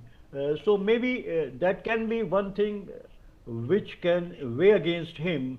But initially I don't think this will be the very important factor, and BJP will have to agree to make him chief minister initially. Later on they can work on the formula, or they can work out how to make their own person chief minister in Bihar, because finally their aim is that only, because they have been saying it for the last 2 to 3 years.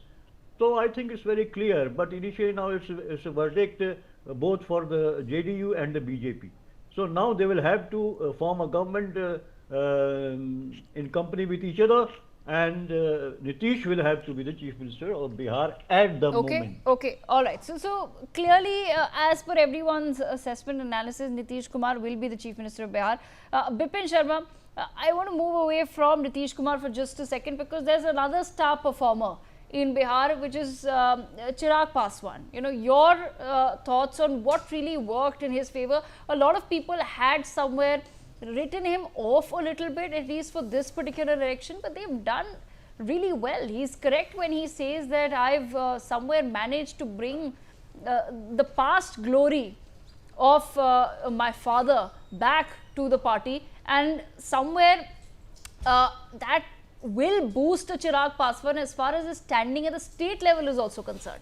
So, Devika, in cricket terminology, you have the man of the match, but in Bihar election results, you have lot of man of the matches.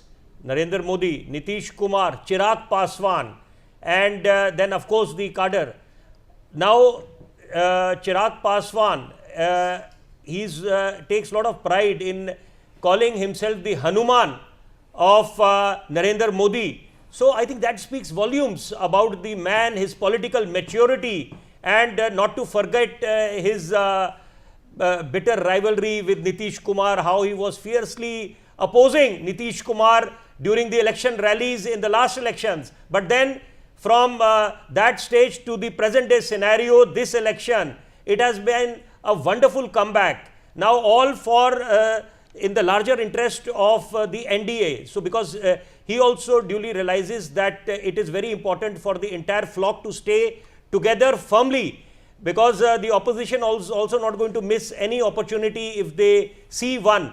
And of course Nitish Kumar since time immemorial has been known for being a turncoat. So then so one has to be always keep a very close guarded policy as far as Nitish Kumar is concerned. But then this is a very decisive mandate, a thumping majority for the NDA coalition. Now it all boils down to see how BJP especially performs its coalition dharma, because when you compare it with Congress, Congress is known to keep its coalition, its allies in good humor. Now here it will be very vital, because you still have 3.5 years for the NDA government. In order to ensure a smooth sailing for the NDA government at the center, it is extremely essential for the BJP to keep Nitish Kumar in good humor and to accord him the due respect which he duly deserves. And let's not forget that this election has been fought on equal footing, 101 seats both for JDU